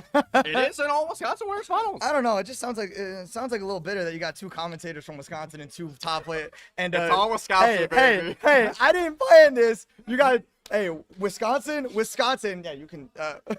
Hey, yeah, and then both players in winners finals. We say as if we didn't lose in the first round of the basketball tournament. Don't worry about it.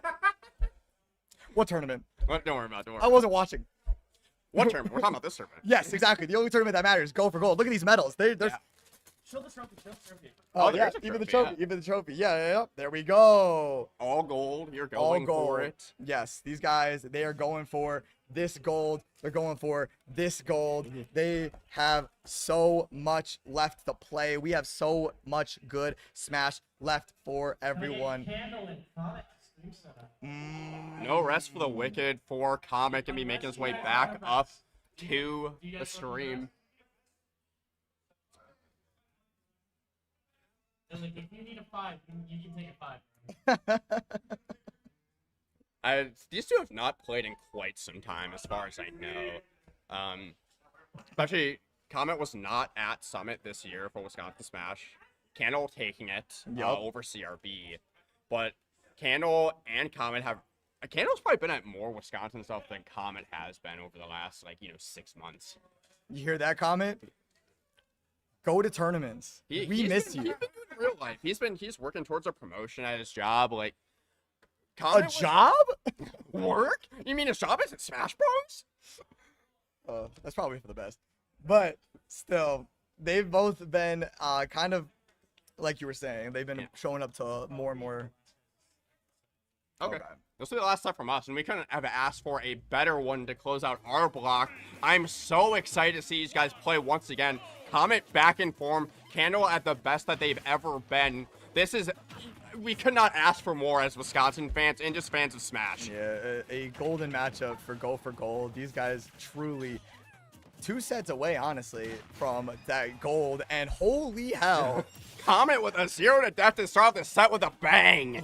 Let it ride, I guess. He's just going to keep moving and schmoving all the way to a 1-stock lead, but Candle going to answer right back with a big 70% combo. This is the elusive little fox, and we got ourselves another one starting. I imagine with how that last set went, Comet's going to be trying to initiate that same game plan that he used on Ulong, where did not let Ulong set up shop, was really focused on applying pressure up close to start those advantage states in this matchup that will prevent Candle from being able to get those Pikmin lineups that they want. Yep, and talking about up smash, we're probably going to see a lot of those in this set. Whistle to get out of the first up air. You know, Comet's going to get those up air strings, so Candle's going to get out of them as quickly as possible as they rebut with a grab. And now down tilt, to try and reset and get an advantage, but nah, nothing really doing there.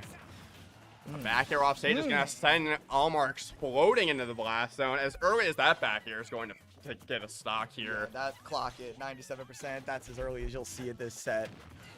Mechano getting back to work here, has the edge guard, but Comet going to make his way back. But that down tilt into the up air is going to get it done, and we are dead even on last stock here in this Game 1 Winners Finals. Man, already Game 1 is an absolute banger. These guys are going back to back, back and forth with just huge combos and massive advantage wins. And now Comet got off stage. Candle gonna continue with another 1, 2 up airs. 3 up airs to take that first game. No whistle coming through for Candle, so Comet can take out to the bank, taking the stock at 97%. Comet taking Game 1. Man, again, we talked about how we have not seen Comet play like this in so long, and this is the biggest test, the player to beat here today in Candle. I haven't seen Comet play like this. This is truly a different level. Like, this is a form I have not seen in maybe years. Like, now going Game 2, 2 small battlefield yet again, and we'll see if Candle has any adaptations that could stop this onslaught of Comet. The answer is likely going to be starting to initiate their own offense rather than trying to basically swing back at Comet while he gets those openings, because if Comet gets to initiate in this matchup, you have that lingering air, just a combo start, you have that dash attack, you're getting juggled. Yeah, man, it's... Like, how do you land? Like, dealing with this pressure, when Comet's playing like this, I don't know how you deal with that pressure. Like, you know that once you get hit in the air, you're going to get 1 or 2 up up airs onto your percent. But now, with the dash attack to the back air, this man with the red beats beating down Alf, this poor spaceman, has no solace anywhere but the blast zone.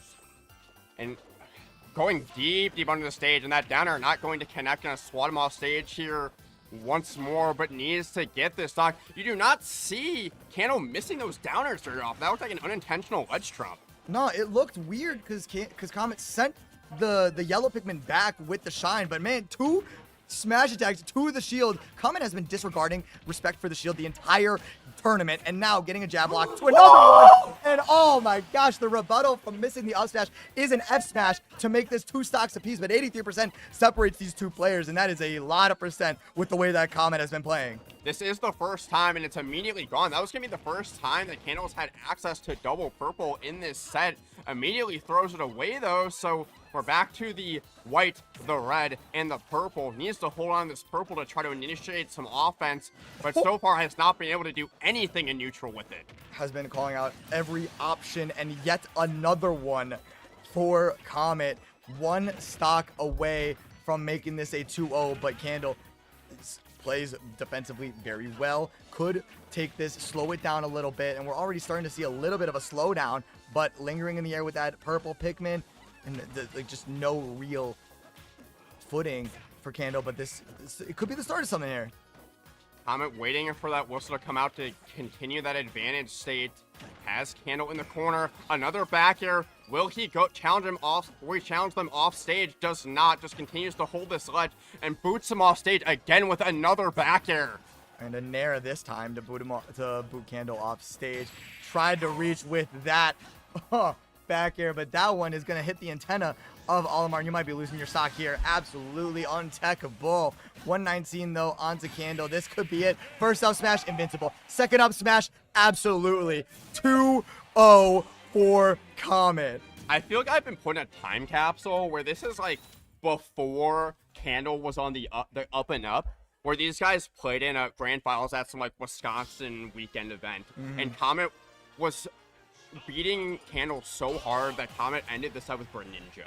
Yikes. I haven't seen Comet this dominant on Candle. It's been 2 or 3 years. It's been a long time, and if we want a longer time on this set like I wanted it, Candle's gonna have to make some adjustments, and those adjustments need to happen fast. The biggest thing has been Candle is so used to being the one that dominates that up close game in those boxing scenarios, and that's been all Comet throughout this set. Candle is not getting the mileage that they're used to. They're not getting those up smashes up close, getting that guaranteed damage. They had to fight for every single hit, and finally getting, somewhat of a lead here, but still Still need to find that stock. Right, and as you're saying in the last set with Ulong, Comet likes to have those platforms to recover to, and nowhere really to run away to in that ledge situation. But staying on small battlefield the entire set, Candle opting to not counterpick to any other stage is interesting.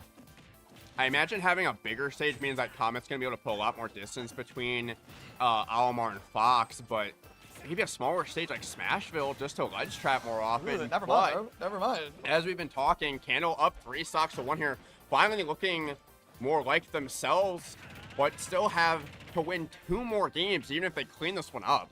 Yeah, it's tough, but now like 96% on Candle's first stock. Whistle down to the stage and playing defensively, absolutely, but back air, making this a 2-1 game in game 3. We're looking like we're going to see more games, but Comet has been able to absolutely destroy stocks in this set. I just, again, haven't seen Candle this unsure in up-close situations. They're so willing to let those up smashes rip when you unsafely attack their shield or let a grab go. Have not been grabbing very much throughout this set either.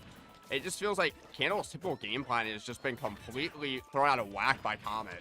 Yeah, Comet's not giving any real openings. That was awesome F smash on the ledge to have the Pikmin up there, but Comet was ready for it yet again. And now not going to get the stock with that up smash, but huge parry.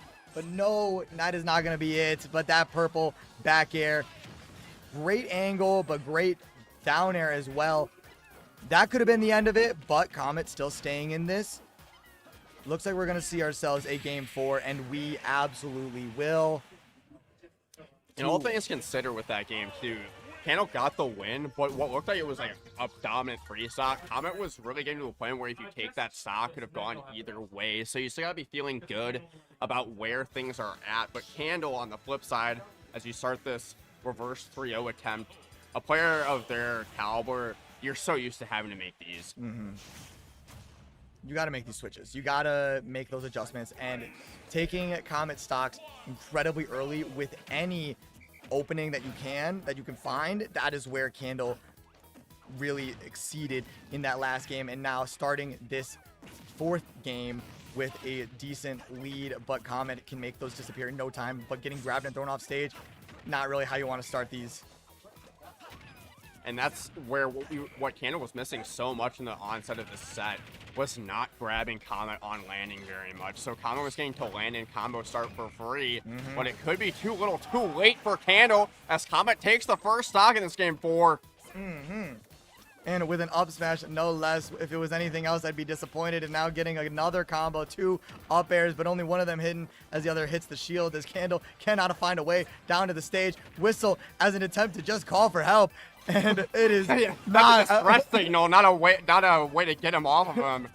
Nah, that is absolutely right.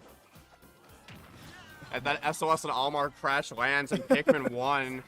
But starting to right the ship a little bit here. But another grab, forcing Candle off stage. A backer in the corner would get it done if Comet can find it. And going pretty deep off stage to secure it. Man, and that is something that I hate watching Comet do, is throw himself off stage. But when it results in a back air like that, I'll take it every single time. And a dash attack to start a combo. But Candle getting out of it well. Now going, here's another combo starter. You got yourselves a drag down, another drag down, but the whistle is going to save Candle. A nice tech from Comet. Got to do it again. Incredible angle, but that forward air just as good. Still 2 stocks to 1. Can Candle make this comeback and send us to a game 5? I'm not sure if they're going to be able to right now. Comet is playing the best we've seen him play in years. Candle really needs to make the most of this double purple lineup, and they're so far making it work. But you're going to throw that purple off stage? No!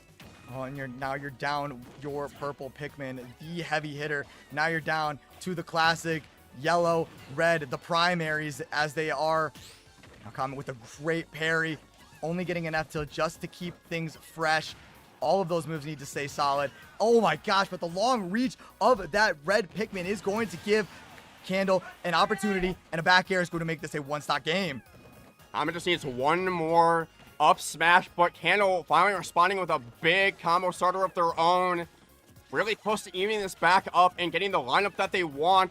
Comet just needs to stay patient, but needs to force the issue and apply that pressure that's gotten him this far. Yeah, that time is running out. That pressure is slowly and quickly building. Never mind, but a parry.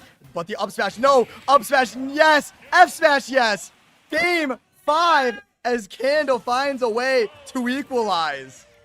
And that can sometimes just be the big momentum shift that you need to get yourself into a reverse 3-0 scenario. That game was all Comet for the vast majority, but Candle righting the ship there at the end.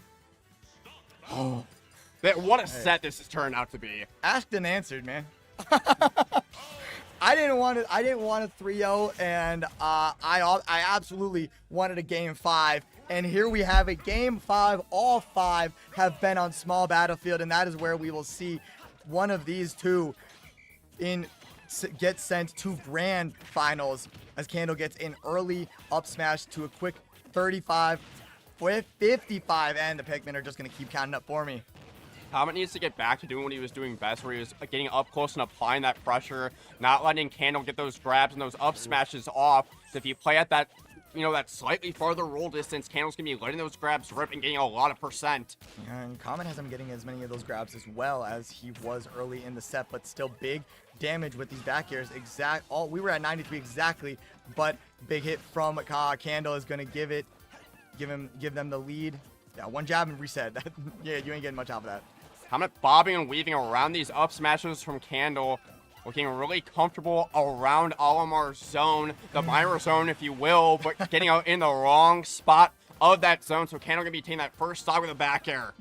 Now Comet's gonna be trying, hopefully not pushing too hard to find this first stock off of Candle. And now reading the DI wrong, getting sent the wrong way with that down air, but trying, and no, you got jab blocked, and this is huge damage, 61% for Candle on Comet's second stock, and gonna eat an F smash also, and an awesome angle, but horrible angle on the down smash as Candle whiffs, but that second stock is now quickly gone with an up throw from Candle.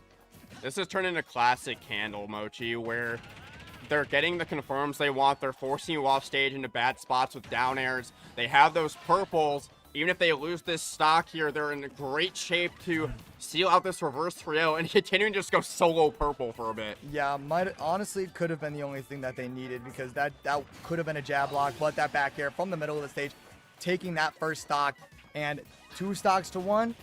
It's not impossible, but we saw this situation earlier in the set, and Candle was able to hold on and get the dub there, and we'll see if they can do the same thing here. Comet needs to get back to getting those crazy advantage confirms without being able to let Candle reset, but Candle just starting to DI a little better in these disadvantaged scenarios. There's not going to be more chances with Candle securing the reverse 3-0 and booking their ticket into grand finals. And what a set it was. Pure dominance was on display for both players, but it was Candle in the end that was able to make the adaptations necessary to get the win and be seen in grand finals, where we're not going to be the ones to take you there, but you guys will see Candle more later. All-timer set between those two, Absolutely. Especially as far as Wisconsin history goes, one of the best that I've seen. So great to have you guys here. Please stick around. We're going to have Rod and Censored cleaning up the rest of the bracket to the best the Midwest has to offer, with a lot more great Midwest Smash coming your way. All right. Thanks for watching, guys.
you were just gonna take it, but No, that's all we got, bro. It's just we're at the end.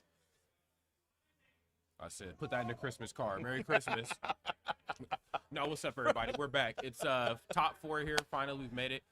You know, our friends have been fighting their absolute asses off this whole Saturday afternoon, and we finally come down to the final 4. And this is where it's gonna, you know, really show who really wants that gold. Let's be real. It's Skiff, it's Rod. We're about to bring you home. Skiff, talk to me, man. How you feeling? Dude, it's been a pretty good day. There's been a lot of really good Smash Bros today, actually. You know, I know. Whoa, okay, we were getting right into this. Okay. All right, so, oh, hang on, we got. Oh, okay. But yeah, no, we're getting right into this. I thought we were going to have a little bit extra time. I didn't know where Atraus was. But yeah, we're getting right into this. It's going to be Angelo taking on Atraus. This is Seed 20 with Angelo, by the way, going against Seed 2.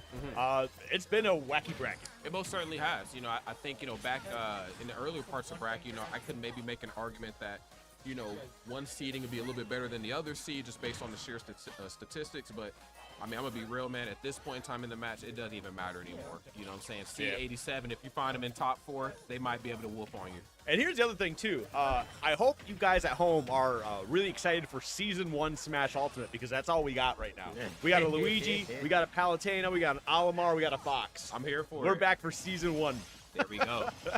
Alrighty, man. It's all coming back to boomerang style. Love it. Yeah, okay, right. Here's the up airs, of course, and certainly that is the blast from the past that nobody misses. That is the Palutena special. Unfortunately, not allowing Luigi to land. Not the quickest character in air, especially on the defensive side of things, but making it back here. Oh, okay. Interesting. Yeah, dropping down with the 5-frame there. That was scary business. Yep. Oh, they got to be careful of that tornado. Oh, wow, what a tech, though. My goodness. Skip 2 invincible moves just met at the bar. I just... Immovable object, unstoppable force. Dude, it's just Luigi and Palutena. It's just Luigi and Palutena, man. All right, but there we go. Another back and try to put him off stage to forward. There, we'll close out that stock. We might get a 3 stock to start things off. We might certainly get that. That's just kind of the Palutena special. She has that ability just to kind of blow you up in such a different way than most of the other casts. You know, she can just, you know, be so formidable. Know how to control like the tempo and just really the pacing of the match too, just due to the fact that you can't really run in on her. You can't really, you know, play the long game versus her. She just controls all points, man. It usually takes her game or 2 to shake the Palutena out. Yep. Oh, man, dude. Atraus is just playing like an absolute beast. Okay, there we go. Then there, just kind of keep him off stage. Oh, trying to find the backer, but the air dodge going to be able to get him back, but not for too much longer. That's game 1 in the books with a 3 stock. And I can tell you, I think what things change is on the side stream here, Atraus almost JV4'd Silky. Really? Yeah. Like, it was belt to ass. Okay. Like, it was, and then like I asked him, I said, what was that about? He goes, I hate this character. I mean, so I think he's just in the zone right now. I guess 2 people playing 2 very unpleasant characters, I suppose. Yeah. Yeah, you know, Silcy, you know, also big shout out to them. I mean, just a phenomenal run this week. Oh, yeah. Definitely got a lot of Kazi after we got the Mega Man earlier today. I'm still a firm believer that I felt like Mega Man was, you know, maybe the slightly better of the 2 picks later on, because I was definitely in Silcy's corner. I was like, yo, this Mega Man is schmoovin'. It's hard to hate a good Mega Man, you know? It really is. It really is. And it's hard to hate these 2 players as well, too. Of course, these are 2 just, you know, fan favorites for very different reasons. But Atraus right now rocking and rolling as we move through this game number 2. The Nair train right into the up air train. My goodness. Oh, yep, caught him. Baited out that air dodge. Going to be able to keep this pressure on. He'll be able to get back down to the ledge, but not for too much longer. The back throw right off to the stage. Explosive flame just to burn that air dodge once again. Back into the corner. This is a spot where, you know, Angelo's played a little bit of, and I don't know for good or for bad reason. I do feel like Palutena, you know, you can certainly get her off stage and harass a little bit. But, oh, my goodness, not to let the light shine upon thee. Definitely shades of maybe what's to come here in the future. What's the play here? Yep, gonna go for that Nair. Just absolutely took out the recovery. First stock down. Atraus is just playing like a beast, man. Yeah, I mean, that is just, you know, again, how to pick your opponent apart, you know what I'm saying, one-on-one.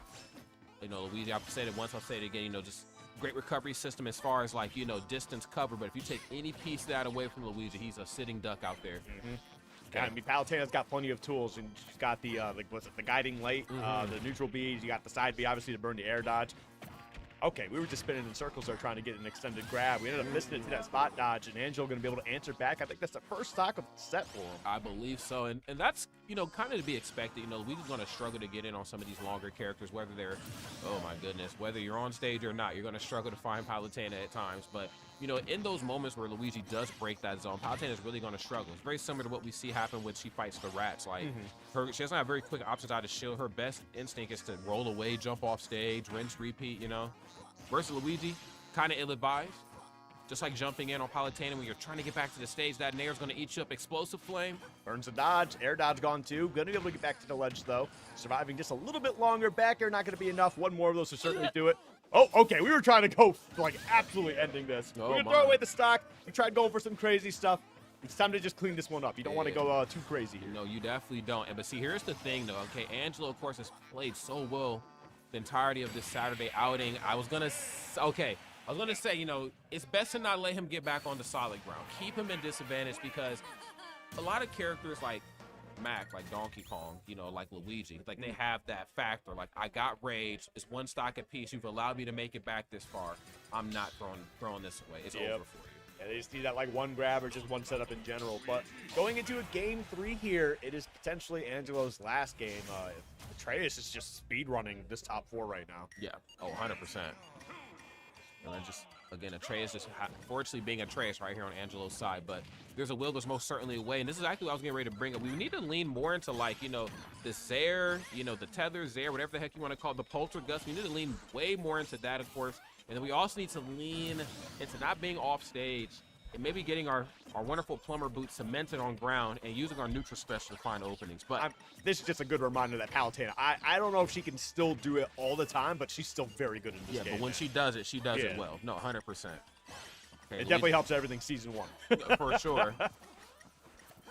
Yeah, she's in some of the later seasons too, just not as much of a main character anymore. Yeah. But, you know, every so often you get a blast from the past right here. Emphasis on the blast for sure because Atraus just moving like an absolute locomotive. There's an explosive flame off your feet. I mean, geez, we're just going to use every B button. Everything is getting used right now. Watch that shield. Okay, there we go. Dash attack going to create a little bit of space for yourself. And, okay, we got the plunge of the Zairs coming out. Just trying to create some pressure at the ledge. Wasn't able to do too much. However, stock. Yes, sir. Okay, all it takes is just one solidly placed opening. And that, again, came courtesy of just playing the longer range game. And, my goodness, you were out of range right there. Unfortunately, on your final stock. This is a very quick set right now, and it's just going to be a lot of damage here. He's going to find a way to keep Angelo off stage. There we go. Going to utilize these resources, going to take away the rest of his, and he's looking for a way to close this out, and that will be it. How fast was this set? We just sat down.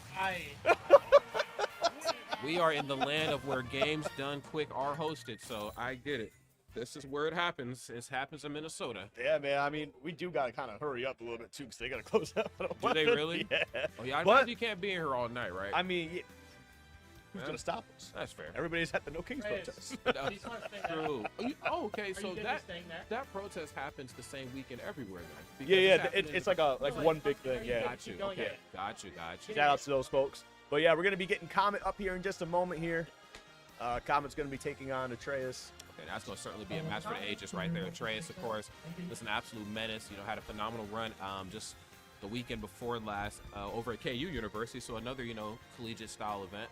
And now here we are, of course, a whole 2 weeks later doing the dang thing. Getting ready to face off against Comet, who, you know, I said it once, I'll say it again. At every portion of my blocks here this weekend, Comet, an absolute legend. One of the best foxes to ever do it. Oh, yeah. Definitely has his work cut out from here because Atraus is no slouch. Yep. And earlier today, too, you could, while Comet was making his run into the winners finals, you could hear all the Wisconsin people, and they're saying, Unk still got it. Unk still got it, yes. It's crazy to think that he's Unk. Like, it hurts, huh? That's crazy. Does it hurt? A little bit, you know, because it's just like, but I guess, you know, even like the gap between now and just 5 years ago, like, and then like the online era, like those people, players, TOs, comments, like everybody are reaching now. You're about halfway into the Unk arc. You know what I'm saying? It's like it's time. What is time? 8 years now since this game came out. So I mean, it's a doozy. That was 4 girlfriends ago for me. Like it's crazy. Yeah, it's crazy. I had a girlfriend at the beginning of Ultimate, and I was like, you and me to the very end. We're gonna be playing friendlies together until the day we die. And then 2 years later, done. Yeah. My wife doesn't play Smash Bros. With me anymore. It's okay to have different hobbies. It's probably for the best. Well, I mean, she would, and then I would like, because in 4, I would either just play Jigglypuff and just rest her over and over again, or I'd play Game & Watch before they changed his up air, where it's just kind of like just kind of keep him in the air. I just kept doing that. Wow. Yeah, I was not a good person, but you were just like, I would like you to stay in your hobbies, and I will stay in mine. And if you ever need a reminder, I would ask her repeatedly to play, and she's like, I don't want to. And I'm like, come on, I'm not gonna do the same thing. So I would just do it anyway. Does she have any competitive hobbies that she can beat you in? Okay. Crazy enough, I know this isn't really a competitive hobby, but she was really good at Red Dead Online. Oh wow. I don't know what there's no competitive thing, but like if we all got on and started messing around, she would beat the absolute hell out of me and all my friends. That's like a girlfriend thing for Yeah, sure, or a wife thing for sure. Because I had a girlfriend who was. Yeah, she didn't really play GTA a lot. Red Dead's a different thing. So, there's horses and cowboys. I had a girlfriend who was great at Skyrim. Yeah, dude. Just one day we were chilling, just hanging out, and then she boots up Skyrim. I was like, oh my god, like, who are you? She's exactly. Like, I guess I played a little bit of this, when I was young. I said, whoa, you were an animal. Oh my god, like this is crazy. Yeah. She's probably better than me at like Baldur's Gate and just getting all that stuff down too, because she's working on the hardest difficulty. I think she might have beaten it recently, but yeah, she's like sometimes she's a gamer, but not really like one-on-one competitive. But when she shows up, I'm just like, okay, you know what you're doing. Yeah, shows up in a big way. Same could be said for these two right here. Comet and Atraus right here, ready to kick things off for losers finals. Yes, friends, your eyes do not deceive you. Many people kind of coming into this tournament kind of slated some combination of these two plus Candle kind of being in grand finals, but we find them on the loser side of things, which should let you know the stature of the competition this weekend. It's been crazy. Oh my god! Comet. Oh, the read of a lifetime to get things started here. First stock, Rod. This set's gonna be incredible. Comet about to make me vomit. Oh my goodness! Oh, the jabs, the resets. Come here. Okay, 2-frame jab, trying to check the temperature, get that dash attack out of here. Quickly dousing those flames. My God. Atraus, you got to fight back. You got to fight back fast. It's getting crazy. Okay. Certainly working on a way to get in there right now. Going to be trading some projectiles back and forth. There we go, the forward air. Oh, does end up clipping him with the explosive flame and the back air. All right, we answered back. So that's exactly what I wanted to see. I can always forget, explosive flame is not like an even circle. Like, it kind of like detonates. Yeah, it kind of bigger. Yeah. There's been some times I'm like, you thought you could catch me with explosion, and then it's like, actually, domain expansion. The main expansion is here right now, and yeah, I got to give it to Comet. Comet's been doing a lot of expanding here in this match. I mean, just opening this one up here just in such a beautiful way. Atraus right now just trying to chase him down. There we go. Trading some forward airs back and forth here. Tries to get him with the down tilt. And these two are just throwing moves out at each other. A lot of whiffs, but like it's barely. It's just some great defense from both players. There we go. Back throw. Looking for a way to get the stock out of here. Isn't able to find anything on the hit. There we go. Just getting some lasers. Tried to dash in. Up tilt. Dash attack from Atraus. Nair puts him onto the right side of the stage. Ooh, short and explosive flame. Sometimes you got to mix up ever so slightly, especially when you're in the deficit here. I mean, it's not uncharacteristic for Fox to play on one side of the stage and, of course, use that quick footwork he has to break that zone. That is a very quick dash attack, 4 frames. I'm going to get in between you and those projectiles if you spaced them out improperly. Forward throw. Oh, no, down throw that time. Okay. Yeah, I need the pop-up. Probably just a little bit of the damage, too, so. And it would put him relatively into the range of back throw or back air. But there we go, back throw, speaking of. And now it's a last stock scenario here. Comet's going to be looking for a way to close this one out quick, fast, and in a hurry. But the down throw from Atraus, looking for that extension into the explosive flame, won't find it. This is the thing about Palutena, you know what I'm saying? You play a character like Fox who's very combo-centric, has that ability just to shift that tone of match, you know? You got to make sure you keep it up versus Palutena, because once things slow down, it doesn't matter if she's in like a mega deficit. See, this is just fantastic neutral. This is like, if this is basketball terms, this is just like ISO in the paint. I'm big man of you right now, man. Back to the basket. Footwork's too good. You can't do nothing about this. Absolutely, he's backing him down into the post here. But there we go, the side special looking for the up air, not going to be able to get it as they got the short hop instead. I don't know if that's what he was looking for. Palutena would be a post, actually. Yeah. Oh, there we go. Yeah. Goodness. They getting dunked on right there. It's Comet bringing the party. Clean stuff. First stock was taken with an up smash. Last stock was taken with an up smash. Comet did not come to play around. Atraus, you got to bring that A game here. Yeah, we got Minnesota and we got Wisconsin all here supporting their boys right now. So it's definitely getting a little bit rowdy in here. Yeah, it is. There it is. And Atraus, of course, a transplant, I believe, originally hailing from California, now finds himself here in the bitter cold Midwest. It's going to be a lot colder and it'll be warmer here, unfortunately. And when I seen the temperature, I was like, dude, I can't wait for a spring in Minnesota. Never mind. It'll be here tomorrow and then it'll disappear again. So, but don't worry, we got that 70-degree day coming up. There it is. Just need Mother Nature to make up her mind. I need somebody to make up their mind here in this neutral. Somebody has to draw some There we blood. go. It looks like it's Atraus holding forward right here. Of course, maybe learning their lesson from game number 1, the importance of maybe trying to start this one out a little hotter than what we've seen before. There Yeah, we go. Oh, look yep. at that. Catching him on the platform with that up. I mean, that up air just covers so much room as it is. And the back air, not going to be enough. Great DI, but will catch him on the recovery. Beautifully done by Atraus. Atraus is an absolute machine of a player right there. And of course, this is the Comet special right here. I caught you off your feet at the right percent, the right window. Up tilt is going to put some percent on the board. Not a lot of percent, but enough to get under your skin. Dash attack on the late hit. Still one of the best dash attacks in the business, too. Fox for Ninja, Meta Knight. I mean, these dash attacks will do it to you, man. I mean, you can literally just dash attack, nair, and that's a full-ass combo for Fox. And there we go. We're going to get the drop into the up smash there. Beautifully done. Going to even things up. 26% is all that is different between these two. Of course, that is not a lot of ground right here to make up. Of course, if you're Comet Atraus right now, having to figure out a way to extend that lead. And again, Atraus playing so well at keeping Comet in the corner. I love that. You know, you've seen that immediate pop-up into, I mean, I guess it was back air that time, but it could really be anything after she catches you with that down tilt, catch you with explosive flame, and in a very uncharacteristic air dodge, sneaky stuff. Come here. Oh, come hither. Yep, the back throw. Okay, so going to survive just a little bit longer here. Looking for that down tilt, not going to find it. That's twice now. A quick drop jump into a forward air, just catching Atraus, just sleeping at that ledge. We're pretty even here. He's going to be looking for that back air, just trying to poke out the shield a little bit. Rapid jab, putting on additional damage. 102, you ran right into the explosive flame. What a pickup for Atraus. Like a mosquito to the light. Just ran right into it. Okay, and the immediate up smash. Atraus right here playing a little bit more defensive. I know, right? Again, but that's what you got to do. Again, if you know you're a character like Palutena going up against somebody with a very, I ain't going to say Fox's recovery is lackluster, but it's very telegraphed. You can look for things like, did you just... Hey, now. Oh, you saved them. Saved them. But still, man, we got a shine spike in 2026 in Ultimate. I will take it, Skip. I tell you. All right. Watch that shield, but also watch Palutena's as well. Yeah, watch it. The one she wields is the one that's going to make you yield. Hold up a minute.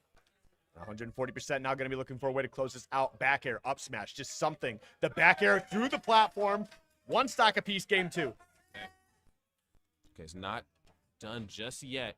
But again, you start to see this game of chicken play where both sides will run up to each other and just hold shield or maybe drop shield just a frame later than they typically do. And that right there is enough to throw off their opponent's timing. I've seen Comet do it earlier.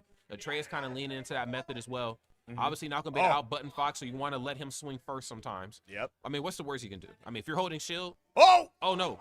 Oh, you tried it. Okay, Don't he ever tried try it. stuff. What the Oh, heck? the footstool. Footstool. Okay, he's going to be able to get back to the ledge here. Back air, keeping him off the stage. Beautiful stuff right now from Comet. Dash attack. Oh, okay, got the forward air. Definitely was trying to look for turning that around into the back air to close out that final stock.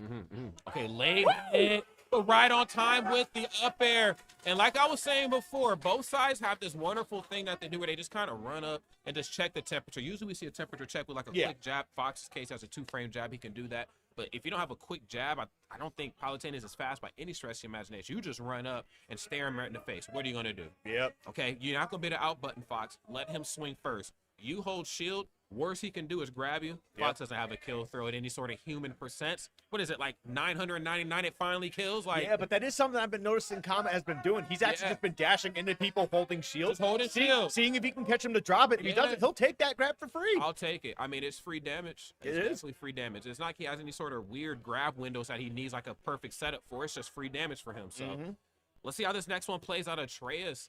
This time, you know, better opening than we've seen in game number 2 and has a very firm lead. But you got to figure out a way to hold on to this. These nickel and dime percent here that you allow Comet to get in on just doesn't do you any favors. Dude, these forward tilts are putting in so much work for him. No, for He's just real. absolutely catching Atraus in all these weird spots. Yep, that'll get it done. Yep. Tried and true for 8 years. But all right, there we go. Oh, got the landing. Didn't get the landing there, but was able to up tilt immediately. 89%. What's the play here? Going to get caught in the nair. Unfortunate for Comet. Big ups for Atraus. There we go. Not going to be enough on that up smash. 118. Looking for the back air. Forces the air dodge. What's the play? Okay. At 118%, it has to be a big play. It has to be one that's going to come out relatively quick here. Of course, just trying to find some footing here in the middle of the stage. That is not characteristic for Palutena, just to stand in the Pokeball portion of the stage and go for short hop nair over and over and over. Yeah, I mean, it's almost like Comet's daring him to do that right now, though, because, again, he just keeps running into him with the shield, just trying to get him to drop it. There we go. Dash attack, though. Atreus answering Back back. air. Beautiful with the rage. 3 stocks to 1. Atreus unlocked right now, activated, unleashed, whatever you want to call it. Gonna go for the rapid jab. You're gonna eat all of that. Okay, and then yes, the fake runoff. Just trying to shadow something in here. Letting the damage come to them this time. This is something I really like that a lot of Palutenas do, knowing that they can't out-button some of their opponents. They're like, well, let me let my movement bring the damage to me. Let me help you make the mistake for me. She got movement, man. But I'm telling you, man, no tread on those sandals. She can slip and slide on the stage if you let her. Absolutely. Right now, okay, trying to find this back air here, looking for a way to battle back into this game 3. Trying to force it into a 3-0. It's not looking like we're going to be able to get that here. Atraus is doing a great job just creating some pressure all over the stage. Okay, there we go. Going to lose 1 stock, but that's 87%, Rod. Yeah, that's a lot to, I mean, you're ice skating uphill. It's just a lot to come back from. And I ain't saying that it's impossible. It just ain't happening in this game right here. That's what the next game is for. Atraus back on the board, back in the money, repping 2 regions. All right, man. Game 4, Atraus. Big answer back. That's definitely what we need to see, especially going down 2-0. That can really damage the mental here. Yeah. And you got to keep in mind, we are at the end of that bracket, right? That's where that bracket stamina is really going to come into play here. I mean, all of these players, the last 3 here, between Candle, Atraus, and Comet, they all know what it takes to win a big bracket. They've all done it before. They do. They do. They most definitely do. I mean, this is not unfamiliar terrain for any of the people that have been in this top 8. Really, I'd almost argue maybe even top 16. I mean, I feel like everybody who's made it knows how to battle in this portion, but only a few can actually make it here. And no surprise that this Comet in Atraus. Atraus back on the board. I got to see a big play here to push this to a game number 5 because Comet, I mean, he ain't out of the woods just yet. Dash attack on the way through. Okay, there's up air, and of course those multi-hits just tearing you up as you try to hold down the ledge. Yep, there we go. Oh, did you just air dodge in? Yeah, we air dodged in. I guess we're still doing that in 2026 as well. I guess so. The American air dodge is back. It sure is. It never left, actually. Yeah, it's true. But there we go. Back air, putting them off stage. Looking for that nair. Oh, weird trade. Just going to go ahead and get rid of that stock. Get back to the stage here. 96%. We're going to see if we can find a way to even this up. Comet is seeking for blood. Show her nair. Another nair. And again, yes, an immediate answer back. Comet saying this one's getting a little bit out of control. And that's one of the luxuries Fox does have, I think, versus characters that have those chain aerials. Is that if they aren't airtight, he will figure out a way to kind of weasel his way out. Yeah. There we go. Dash attack, up tilt. It's getting a little bit of a extension. Nothing super crazy, but look at this, man. Jesus, man. Carrying him all the way to the right side of the stage here. Love that back air. Oh, yes, holding shield. Looking good. And yes, yeah, we can do this, actually. If you wanted to stand around and shoot stuff, I'm here for it. I am here for it. I mean, I understand shooting out those lasers, though, because you do get rid of the staleness on the other moves there. So, there's definitely a good heads up from Comet. Unfortunately, it kind of costs you a stock. Uh-oh. Oh, yeah. Now you know better. Now, why would you? Don't ever try stuff. Atraus said, I get these. I'm second seed for a reason. I get these. And that is like 2 really big games in a row. Not even just like, hey, you know, it was a really hard fought to the end. It's like he was pretty dominant from like start to finish, I feel like. I'm telling you, you get to this level of play, and you're either going to get nail-biting finishes or you're going to get matches that are like, yeah, you went up 2-0, but you didn't close it out. And I'm telling you, once you give an opponent as talented as Atraus an idea in their mind that they can bring this back, they're going to do it every time. Yeah, we're going to see right now. Atraus had his head down for a little bit, just taking a moment to try and collect himself. I mean, it's going to be a reverse 3-0 in losers finals if he gets it done. Oh, okay, dash attack the shield. No cross up there that time. And leading heavily into neutral special, even like early on in the match. Yep. You know, where before, you know, you would certainly see a lot more short hop nair on shield, very quick dash attacks. Now it's like, hey, actually, let me disengage and just get this laser going. Oh, okay, we're going way out there. We still recover those. Atraus gonna make you pay. We're living. It ain't looking goody. Oh, wow, we're surviving here, though. And you know what? Seeing all that, too, he's only at 76%. That's terrifying. It is. It most definitely is. Okay, lands with the nair. Off stage. Oh, got the side special into the nair, just putting down some decent damage. Just waiting for him to drop the shield. He said, I dare you. I double dare you. 10% differential between these two right here. We're trying to even this thing back out. Dash attack, though. Of course, the middle of the stage belongs to Palutena, and I guess so do the corners. Atraus going up in a major way. Yeah, back air still as potent as ever. It never left. It's just some of the Palutena players did, you know? I mean, I'm telling you. He said they'll be around. Yep. Tried to get that grab, not able to find it. Okay, the dare at a shield. Tried to go for that dash attack. Not going to catch him on the up smash. Jesus. Okay. Narrowly escaping explosive flame. We have got to get this stock taken. Yes, this is getting out of control. And Atraus most certainly knows it. It's like, I got the lead. You got to come to me to get this damage done. You can lean into neutral special if you want. It ain't going to do you much good here. He's trying. Okay, went the wrong way. I don't know if that was intentional. I don't believe it was. I think he was hoping that, like, either he was going to get hit back or maybe tech the other way. Back air, not going to find its mark. Nair will, though. Come here. Nice. Oh, my goodness. Oh, my goodness. 3 stocks to 1. It's getting kind of spooky. Oh, damn. Yeah, Trey is kind of playing like a beast right now. No, for sure. Nair off the ledge. Okay, dancing around. Yes. Okay, I was going to say, now you still have, with the taunt, you still have that ability to dance around Palutena in a way that she might not be comfortable with you doing. She doesn't have the best options out of shield. Whoa, okay, we're going for something a little cheeky here. That might cost you. Okay, nice. The immediate Nair. Not want to deal with regrab because down smash was definitely coming. Okay, smart. Goes for the parry. Knows you're not going to get really much off of it versus Palutena. Oh, my God. Oh, dude, he's just getting out-poked nonstop. If you charge up smash a little bit longer, that certainly would have been the game. Oh, my God. The Forward trade tilt lasts forever. There we go. Move should be relatively unstaled now. Okay, that back air.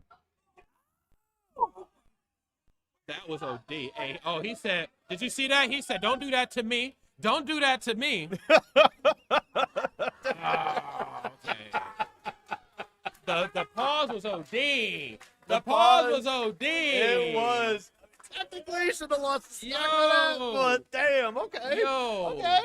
That was OD. I can't even lie to you. What on earth? Yo. Why'd he do that?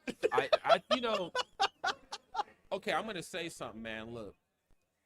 The quieter the players are that I've seen in this space, the quieter the player, I don't even know if it's, I don't know what it is, but the more that is in them. You only see it come out in moments like that. If you only see it from the quiet players. The exuberant players like Wright, for example, they're wearing their emotion on their sleeves the whole match. Players like Comet, you know what I'm saying, who let their game do the talking, sooner or later, the salt's going to come. Yeah.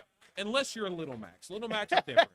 Little Max are either like they write poetry and do poetry slams, or they're Peanut. Or they dress up as their character at tournaments. That's literally it. Yes. Oh man! Yes. Shout out to Peanut, by the way. Yeah, big shout out. Big shout out. Goodness, wow, what a set! We've had only 2 sets right now. Yeah, and was that 2 sets? That was 2 sets. Yeah, we're getting into grands. It's kind of like a Minnesota usual here a little bit. Yeah. I wouldn't say a classic because I feel like it's something a little more newer. Sure. But still, Candle, Atraus, it's going to be a good one for sure. Definitely. Yeah. Candle, of course, is a player that needs little to no introduction. One of the best Pikmin and Olimar Alpha and Pikmin, you know what I'm saying, players out there in the world. Just tears through the Midwest. Let's just call it for what it is. I mean, when it comes to playing these Midwestern tournaments, if Candle's at your tournament, there's a good chance, they have a opportunity to win that whole thing. And I've also seen them play really, really well at like super regionals, also mini majors, and also even super major events. Definitely placing to where their seed is, or if not at times exceeding it. But the work's a little different here. Of course, you are on the winner's side, but you're going up against Atraus, and more importantly, Atraus is Palutena. Atraus is playing like he's really mad right now. They definitely are. You don't pause on Atraus. I mean, that's even more reason to just be like, all right, I've got to take this now. Yeah, but, you don't do that. We'll see how Candle's playing, because Candle's been really consistent. I believe Candle might have also come back from a 2-0 in winners. I wouldn't be surprised. That definitely sounds like just the Candle special. So both of these players, if that is true, then both of these players are coming off a reverse 3-1 Comet. Okay. So we aren't so different, you and I. Explosive Flame right here to force Aqua Recovery. Now keep in mind, one of a few advantages, let me be honest, that Palutena has on Olimar is that ability to pop Olimar up in the corner. No hitbox, not recovery. So it's going to be on Candle to make sure that, they have the right amount of Pikmin in conjunction with the trajectory of that up B, because if you don't, it's going to be down tilt city. Yep, there we go. Up throw. Something I feel like we never see. Yeah, very, very strange. But I guess when it comes to platforms, you're going to see a lot more up throw, just to keep things kind of linear that way. My guess is that also that, Olimar and Alp, they only have so many options up in the air. They could whistle down to get themselves back to the ground. But other than that, there isn't really too much else they can do. So I kind of understand the up throw. Yeah, I do too. Whistle, a very, very quick option too that can get them out of harm's way. But, what I'm saying, it definitely has its limits for sure. Explosive Flame burning up that spacesuit.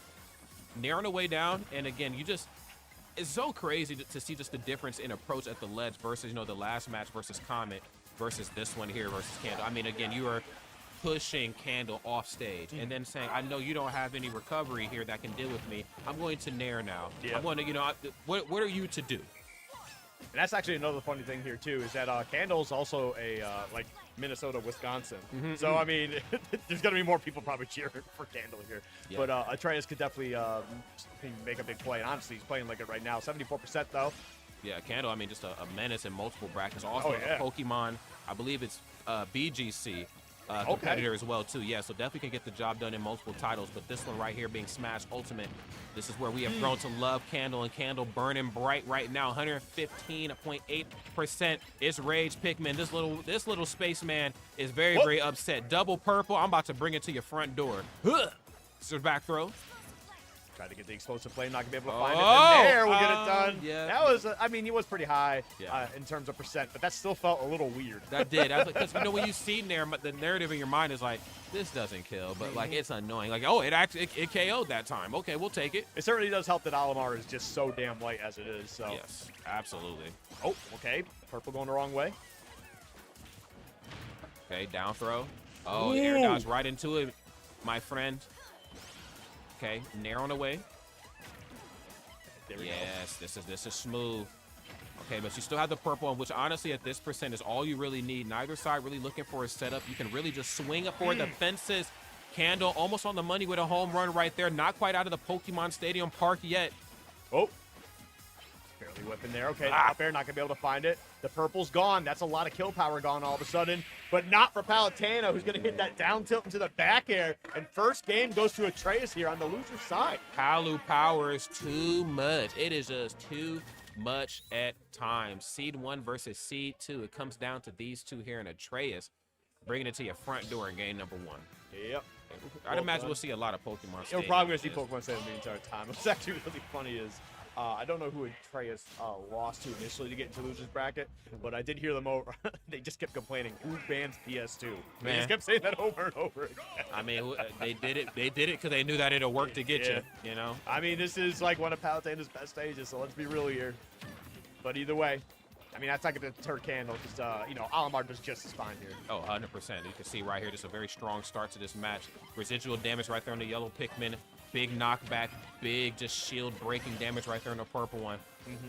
But all that to say, only 69%. This is still very much in the realm of possibility. Yes, going to hold you down. One of the few disadvantages, of course, of playing a character like Pikmin is that you have all the active hitboxes from your Pikmin around you, which can sometimes get you caught up in some mess. Yep. There we go. Tossing the purple. 111 right now. Oh, get up smash. Big Bertha, the up smash there, beautifully done here from Candle. Going to be able to take first blood in this game, too. Atraus, not going to let that deter him. Okay, explosive flame. Nair on the way down. We've been seeing a lot of that here, and for good reason. We kind of prophesized it coming into this match that it was going to be a lot of Nair, just no hitbox, not recovery. That is just textbook, you know, edge guarding one-on-one. Okay. Nice. Well done.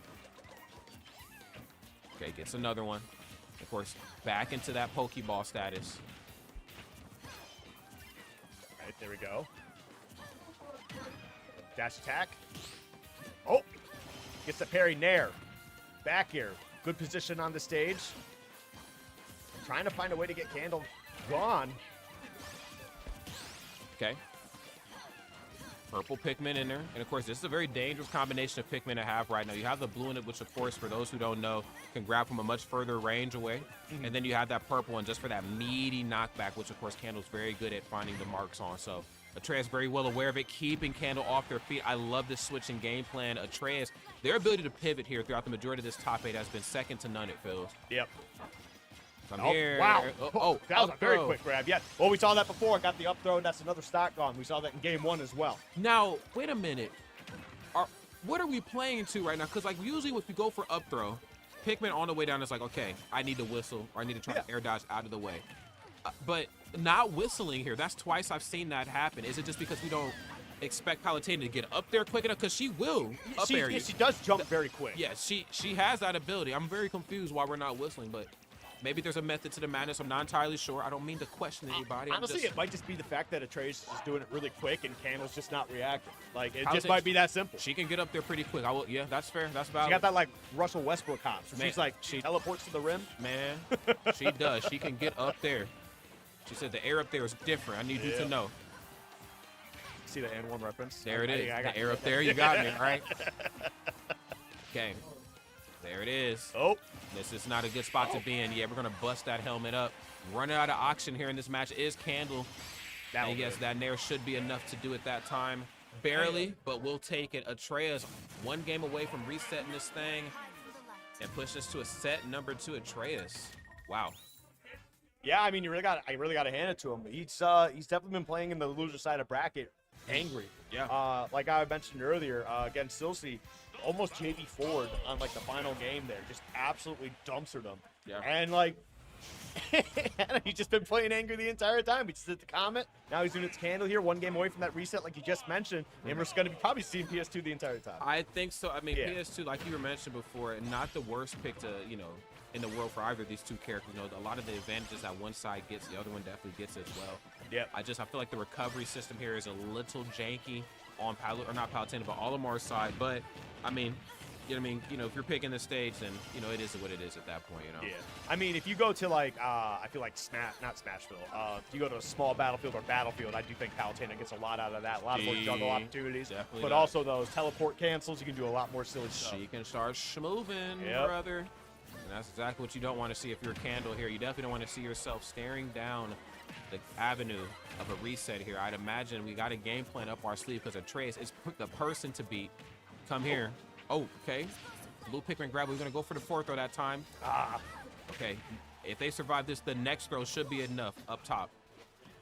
It's just a matter of guessing the right option. Oh, you're going. Oh my God. I think the DI was a little wrong there. Yeah, it was but I mean, you definitely, probably would have lost the stock anyway, but it felt like you were just kind of went straight to the blaster. Yeah, it was definitely up under investigation for sure. Okay, residual damage on lock.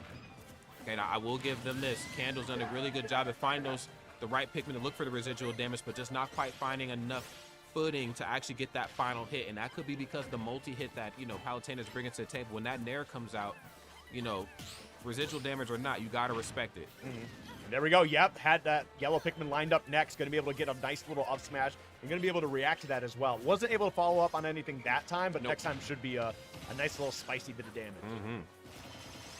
Yeah, bringing the heat right here. Okay, back here. Oh my God. Whoa. I mean, just getting in between whatever the heck that was. I believe it was like a Pikmin toss and possibly a forward air there that time too. The whistle coming through to save Candle's skin, but this stock right here is getting pretty thin right now. Okay, great parry though on that back air. We really need to see a bit more aggression coming out. Come here. There we go. Yep. Damn, that was like a 70%. Like, I know it's purple Pikmin, you have a bunch of rage, but come on. Yeah. I mean, when you allow a character like Olimar to break that zone, I mean, you are just really in for a world of hurt. And I feel like Atraus has done such a phenomenal job at like keeping Candle at bay, but Candle knows the win condition. Palutena, great from a distance, great when she could control the distance more than anything else, but not the best up close and personal. Yeah. That's more of a pit and dark pit thing, Definitely see how things continue to develop here, though. Got a couple of purples, though. That's a nice little setup. A little bit of fire there and for the damage as well. Come here. Oh, went the wrong way. That grab. Okay, you tried it. Oh, you went way too high. Did you accidentally footstool? That's what it kind of looked like there. Okay, 91%. This is looking anything but good right now. Here for Candle. Atraus, though, I mean, none too healthier. Yeah, no, it is pretty much down to the wire. Nair's going to be able to get you some stage control here. Purple Pikmin still active. He's going to run right into that one. That's fine. Now I'm going to call it right now. If Candle wins this match, there's a large opportunity for them and a large chance for them to just win this whole set. Yeah. Okay. Game, set, 2. This is the Atraus show, y'all.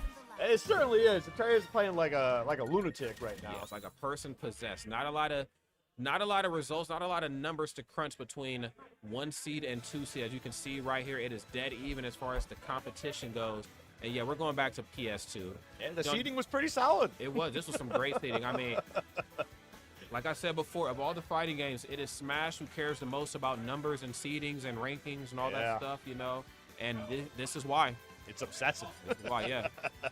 All right, but here we are going into set 2. Small battlefield.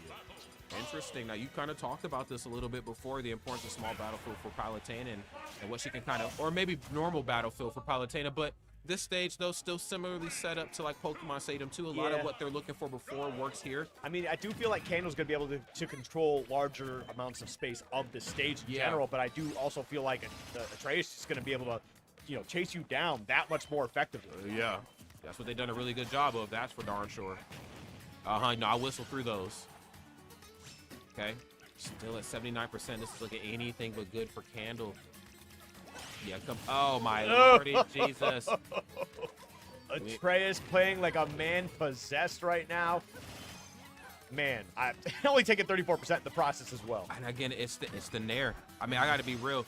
And this isn't anything, you know, versus Olimar or whatever. It's just Nair is better than a lot of characters in this game. And the fact that you keep throwing Pikmin on Atraus and all they have to do at times is just Nair through the chaos or short hop fair through it or whatever. I mean, that is like your key tool. Yeah. And without that, I mean, Olimar ain't much, you know. I mean, she's always been a big, you know, little bit of a check for Olimar in general. Yeah. If you're not throwing the purples at her, she's just gonna find a way to get those right off quick, fast, in a hurry. Forward tilt, gonna be putting them right off stage. All right, not dead yet. Nope. Absolutely still surviving. Has to go for the high recovery on the way down, and that time catching where she's going to land. Very smart again. I'll say it once, I'll say it again. Up close and personal, Palutena struggles just a little bit. No quick options out of shield, but you can't shield in the air. There is up air, taking that platform away like we kind of prophesized. Yep, and there we go. The Nair train coming out here. Oh, my goodness. Up air 1, up air 2, 42% already out there. Just ate through that whistle as well. Come here. Oh, geez, the movement from the Atraus right now. I'm telling you, the moves like Jagger are present.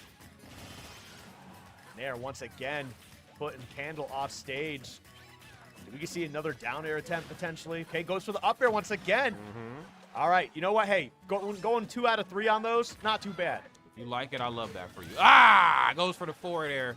Okay, Candle showing some signs of life right here. Got a little bit of wax left on this Candle. We ain't burnt out just yet.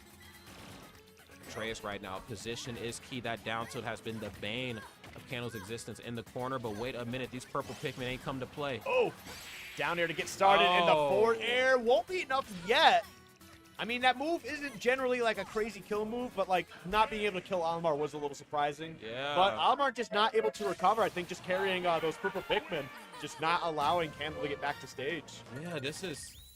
I wasn't quite ready for this. I mean, I knew that Palutena had some advantages in this matchup, but I didn't realize it was this many. Or like, when characters have advantages, I'm like, yeah, you know, the advantage is like on stage or like stages with like certain platform levels, but off stage they should be okay. I mean, but even off stage, I mean, there's just not really much Candle can do at times. Yeah. I don't want to be this person, but I almost wonder, does Candle play any other characters besides the Olimar? I feel like they're just the Olimar person extraordinaire at this point, right? I think so. I feel like there was a Steve at one point, but who didn't, you know? Yeah. I don't know, man. It's because Candle's like just been like, you know, it's always like Olimar or Rosa. I mean, Candle's just been Olimar as long as even back when they were just 34, you know? Yeah. No, that's valid. That's valid. That is valid for sure. And again, I'm not trying to doubt the little astronaut person, but it's looking a little bleak in some of these exchanges. But let's see what it's going to be right now. Whoa, my goodness! I don't know if I've ever seen that animation play out. Like, what the hell? Wait. Getting a teleport cancel into a footstool, that just feels disrespectful. That was like was some AI crossover stuff. Man, I'm telling you, right? Oh, baby. But we do get Candle getting the first stock here, so it doesn't matter that you got your ankles broken a little bit. We're still going to get first blood. There it is. Oh, my goodness. And giving him a little blood back right there. Not the best counter in the world, and for good reasons, thank God. But still a counter nonetheless. Okay, got double purple, and I'm looking to break the zone and break some bones. Whoa. Okay, explosive flame. Nair on the way down. Yep. Yes, this is just, again, I can do this to you. No hitbox recovery. I'm going to do this every time. And now this kind of puts Candle in the spot. Do I chuck a Pikmin? You know what I'm saying? Or I mean, especially when you got that purple as well. Like, if it does a hit, it's just going to actually knock them away. It does give you a little more space. It's not just like a red just sitting on them, just hitting them a couple times. So it's definitely one of those things. It's worth getting rid of at least one purple. I believe so. right now, 107%. I mean, Candle's got a pretty solid lead. Now, up smash definitely going to be able to get it done. Last stock scenario here for Atraus. Okay. Candle looking good. 2 stocks, 2 very fresh stocks at that. Okay, yeah. Oh, I love that. I love that, like, little fade through. It's almost like a game of, like, I don't know, like whack-a-mole or something. She just kind of pops up real quick and just eats the whole platform with nair and up air. That's how long those moves last. And she's also just a big lady, too. Yeah. Here we go, the nair. Does not matter. And there we go. Candle finally on the board. W. 100% needed that. And, you know, this is definitely something I've seen quite a few times as well, where we get into the grand finals, right? The person coming from the loser side, they're already warmed up. They might just run through that first part of the set, and then we get to the next one. They're still hot, but, you know, now warmed up too. Yeah, the other side, they're starting to get there. They're starting to get their flow going. So this could be where Candle turns it all around. It could but be, it's definitely tough. And I'm looking at Candle like the grandma in Moana. Like, remember who you are. You know what I'm saying? right before I die. Remember who you are, Candle. Alrighty, we're going to see how far both these 2 players can go right here. Candle, of course, looking good. Atraus is looking phenomenal as well. 1 game apiece right here. And, of course, this is where things shift right now. Usually the one that wins this one usually wins the whole thing. It's very hard for people to make that comeback, but these ain't just some average people playing a game. These are some of the best ever pick up the sticks. Yeah, because kind of what you were mentioning here, whoever wins this game, if it goes to a game 5, they have that stage advantage. I mean, it looks like we're just going to be doing this the entire time anyway, but you do have the option to change things around. You also get music counterpick. Which is very important, too, because I will throw on some Metal Gear Solid music if you let me. I said if you let me. I always put on Bit Crusher from Tekken. Oh, yeah. I love Bit Crusher. Any Tekken music. I mean, I'm in the zone. You can't tell me nothing when the Tekken playlist is I don't know why, but Bit Crusher starts going when I'm playing Instant. I feel unstoppable. Yes, absolutely. And Atraus looking unstoppable as well, Yeah, too. But so is that whistle. Quick 2-frame option, man. I'm getting back to this stage, yo. Yeah, what a weird move to give, like, super armor on. Yeah. Like, it's so strange, but you know what? We'll take it. And I keep wanting to say, like, yeah, they need it, but it always depends, like, who's playing the character and who they're going against. Because sometimes, like, oh, man, you know, Olimar needs it. I'm just like, man, Olimar don't need that at all. Jesus. Yeah, it's just when Olimar's, you know, fighting a character that's better than him generally. Yes. Like, that's when they're kind of like, yeah, they need it. They might need this. But there we go. Back here, going to be able to take out this first stock here. Game 3, Atraus doing a pretty good job. Only 81% as well. There we go. Catches him on the platform. Rinse and repeating. 33. Okay, on the way down. Nice. Just misses on that forward air. There you go, create some space. You got Pikmin on, doing some damage, but not too much. Yes, residual damage has proven to be just a little too much, I think, for Atraus. I think that was the biggest difference maker in one of those last matches. Counter punch on that, too. Whistle in the forward air. Oh, my God. That catches and that kills 92%. Again, another misplaced whistle. That's such a weird sentence, but yes, the whistle was just misplaced, and again, that up air takes no prisoners. Okay, but that's all right, though. But as it stands right now, Candle going to answer back, finally putting a point on the board for themselves. And I don't want to say it's too little, too late, but this one right here is getting a little out of control. Yeah, I mean, it's definitely not. I feel like, you know, you had just won that last game. I mean, we still got a lot of smash to go here. So, like, I mean, even if Atraus does take this game, it's not over till the set's actually over. Yeah, no doubt about that. It's definitely the swing match here right now. A lot of momentum rides on this match here for how the rest of the set's going to go. No downer that time. Immediately getting back to ledge. I'm not dealing with it. I'm kind of surprised that down air just completely whiffed. Yeah. It looked like Alpha's just right in there. No, for sure. Okay, there we go. Forward air. Ooh, the back air won't be enough. 110% though. Oh, okay. Again, every time you see the hard knockaway, like with forward air or back air, I got to give it to Candle. They know exactly, or at least they have a generalized idea where Atraus is going to land. Even if they don't get the attack up underneath, they're like, I'm still close up on you enough for you to not be able to attack out of shield. But Atraus, with the great movement options, is always in that corner, winning the swing match and controlling the rest of the momentum here in this set. Yep. Very well done here from Atraus. Game 4 now, up 2-1. It's their set to lose. Yeah. So, I mean, they just got to tap it in. It's all in the hips. Yep. All right. Potential final game right here for Candle. Atraus has played so well. I mean, came in high off the Comet match. And then, of course, here we are, set 2 of grand finals. And I'm going to be honest, a very convincing set 1 and kind of leading into a very similar narrative here for set 2. Yeah, just one game worse. Yes, one game worse. Let's see what Candle can bring to the table here. I'd love to see another game between these two titans. Oh, yeah, no, they have been playing phenomenal all day right now. But, man, as I've said, I've harped on a few times now, Atraus is just playing angry. Yeah. Like there's nothing else to add to it. They had to fight Akasia to get up here, and that seemed to have just been enough to push them over to the edge. Nothing gonna make you angry than getting hit with Electric Wind God Fist. You know?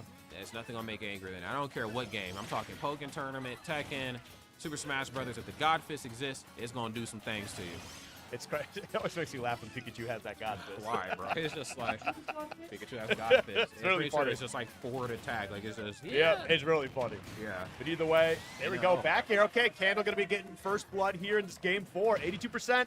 This could... Oh, tried to mix it up for the down tilt. Okay. Okay. Still looking good right now. Nice. Ugh. Love it. Nice. Gonna go for the up air. Okay. This is exactly what you want to see. Going to go for the up throw here this time. And again, historically, and I'm saying historically because that's how long I feel like these two have been playing each other, has not shown a lot of promise in avoiding up air, which is very odd for Candle. Because that was, once again, not hitting the whistle. So I don't know if the past few times, Candle just feels like, you know, they can just drift past the up air, and it's just been barely getting caught. I'm going to be real. It might just be like a force of bad habit to, like, similar to like monkey flip with Diddy Kong. It's like, yeah, I could just whistle through this. I say, yeah, but this move lasts a little bit. You should probably focus on trying to drift out of the way like you were saying. So, yeah, either way, though, Candle right now prime and position here to force us to another game. A 3-0, don't you know, and a KO for the show. Let's go ahead and get it, man.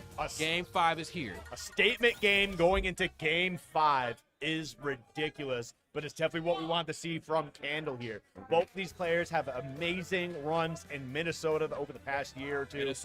Minnesota. It's time for a little oofda coming up here, man. Hey, don't you know? Oh, don't you know? Hey, don't you know? Slap some pack around later. The crowd is in it, but man, we are getting into a game 5. Do or die, winner takes all. Let's get right into it. They're going for the gold right here. That is the name of the tournament. That is the narrative at hand right now, and it all comes down to this. Both sides giving themselves a breather, a swig of that water, a swig of that secret stuff, whatever it's going to take for you to get it done. Let's do it, friends. Because at the end of the day, the real winners are the Twitch chat and the people in the audience, man. Here we go. Who's drawing blood first? Okay, residual damage, technically, it's Alf. Well, I mean, I consider the real drawing blood to be the first stock. Okay, we got that too. But a percentage can lead to a bunch. As you mentioned, this residual damage can build up really quick too. Look at that quick 22%. Okay, 20 seconds in, and you haven't really put your hands on Palutena yet. So that just goes to show how powerful the Pikmin are. Okay, gonna be able to shield that purple. Gets the grab, down throw. Look for the back air. No, forward air instead, and whistles through it. I love that whistle. Again, if it's not airtight, that whistle's gonna expose it every time. Clean stuff. Okay, nice. Okay, yeah, and then the whistle again. Okay, I'm loving the whistle. I'm loving the drift in. I just feel like we get too whistle happy, and Atraus is gonna do it to you, man. Every time. Atraus, man. Atraus is no slouch, as you can see right there. There's the up air to kick off. Like, now that's the real blood draw. Man, exactly, and you can see Candle reeling back in their chair as well. With both these players intensely focused on this game, as they should be. They battled very hard to get here. Yeah, the game. I mean, they got to see a chiropractor after this. The gamer lean is present. Okay, whistle's on the way. Nice, has to go for the high recovery and eats a little bit of damage. Not a lot, but certainly I'll eat a little bit of damage to get back on. Just playing the ledge mini game with Palutena. Oh, man. I mean, and keep in mind, we're coming off a 3-stock game here in game 4 from Candle. And right now, it's looking like we're getting into a 3-to-1 stock for Atraus here. Yeah, you're burning bright, but Atraus is burning a little bit brighter. Some of these interactions and this little light of mine, we're going to let it shine right here early. It's Saturday still, and we are shining upon the Atraus, taking no prisoners. This is getting so tense right now. He tries to go for the up smash, not gonna be able to find it. Okay, only a forward air, 16%. There we go, forward air. What's the play? Oh, just gonna teleport right to the center of the stage. The up air with the purple will be able to get that done. This is still a game that's doable. It is very doable, and Atraus trying to prove to the Twitch chat and the audience on why it shouldn't feel doable, why they need to throw this one into the trash and let it go. Whistle. Okay, nice. Gets the whistle, yes. And counter punch. 86% Rod. Oh, that should be it. Yeah, that's going to... Oh, not quite as far. I spoke too soon. Okay, there we go. Oh, my goodness. It's a little bit of extra space to dash attack, though. And the back air does that. Do it, and it does. And Atraus is able to go for gold 2026. Game 5 reset. over Candle. That's right, and a very definitive set number 1.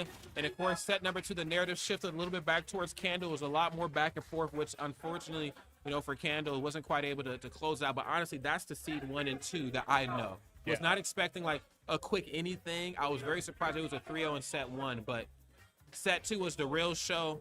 And I got to tell you, Atraus was the best performer here this weekend.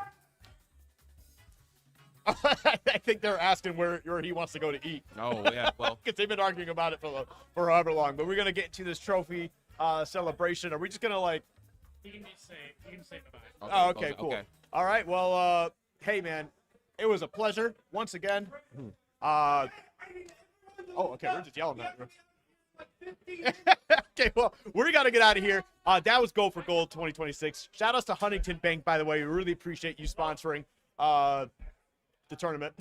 Yes, words for a bit. I mean, we could, use as much support as we can get in these very weird days in Smash Ultimate, just Smash in general. So any sponsors out there that are helping us, I'm saying Gold for Gold, big thank you, of course. And of course, big shout out to, of course, Minnesota Smash. Like I said, I haven't been here in 10 years, but it's been an absolute treat, since getting hired. Skip picked me up from the airport. We've been partying and rocking and rolling ever since. Shout out to production, of course. They definitely did the damn thing this weekend, making our jobs very, very easy. They did the real work, friends. With that in mind, we are going to close it out. You got any closing words? Thank you all so much for watching. I do really appreciate it. This is the first, what do we call it, regional that I've ever solo produced. And low-key, kind of proud of it. So follow the stream for Minnesota Smash, because we are going to be doing more of this type of stuff in the future. GG's, bros. GG's for us, GG's for you. We'll catch you at Gold for Gold 2027.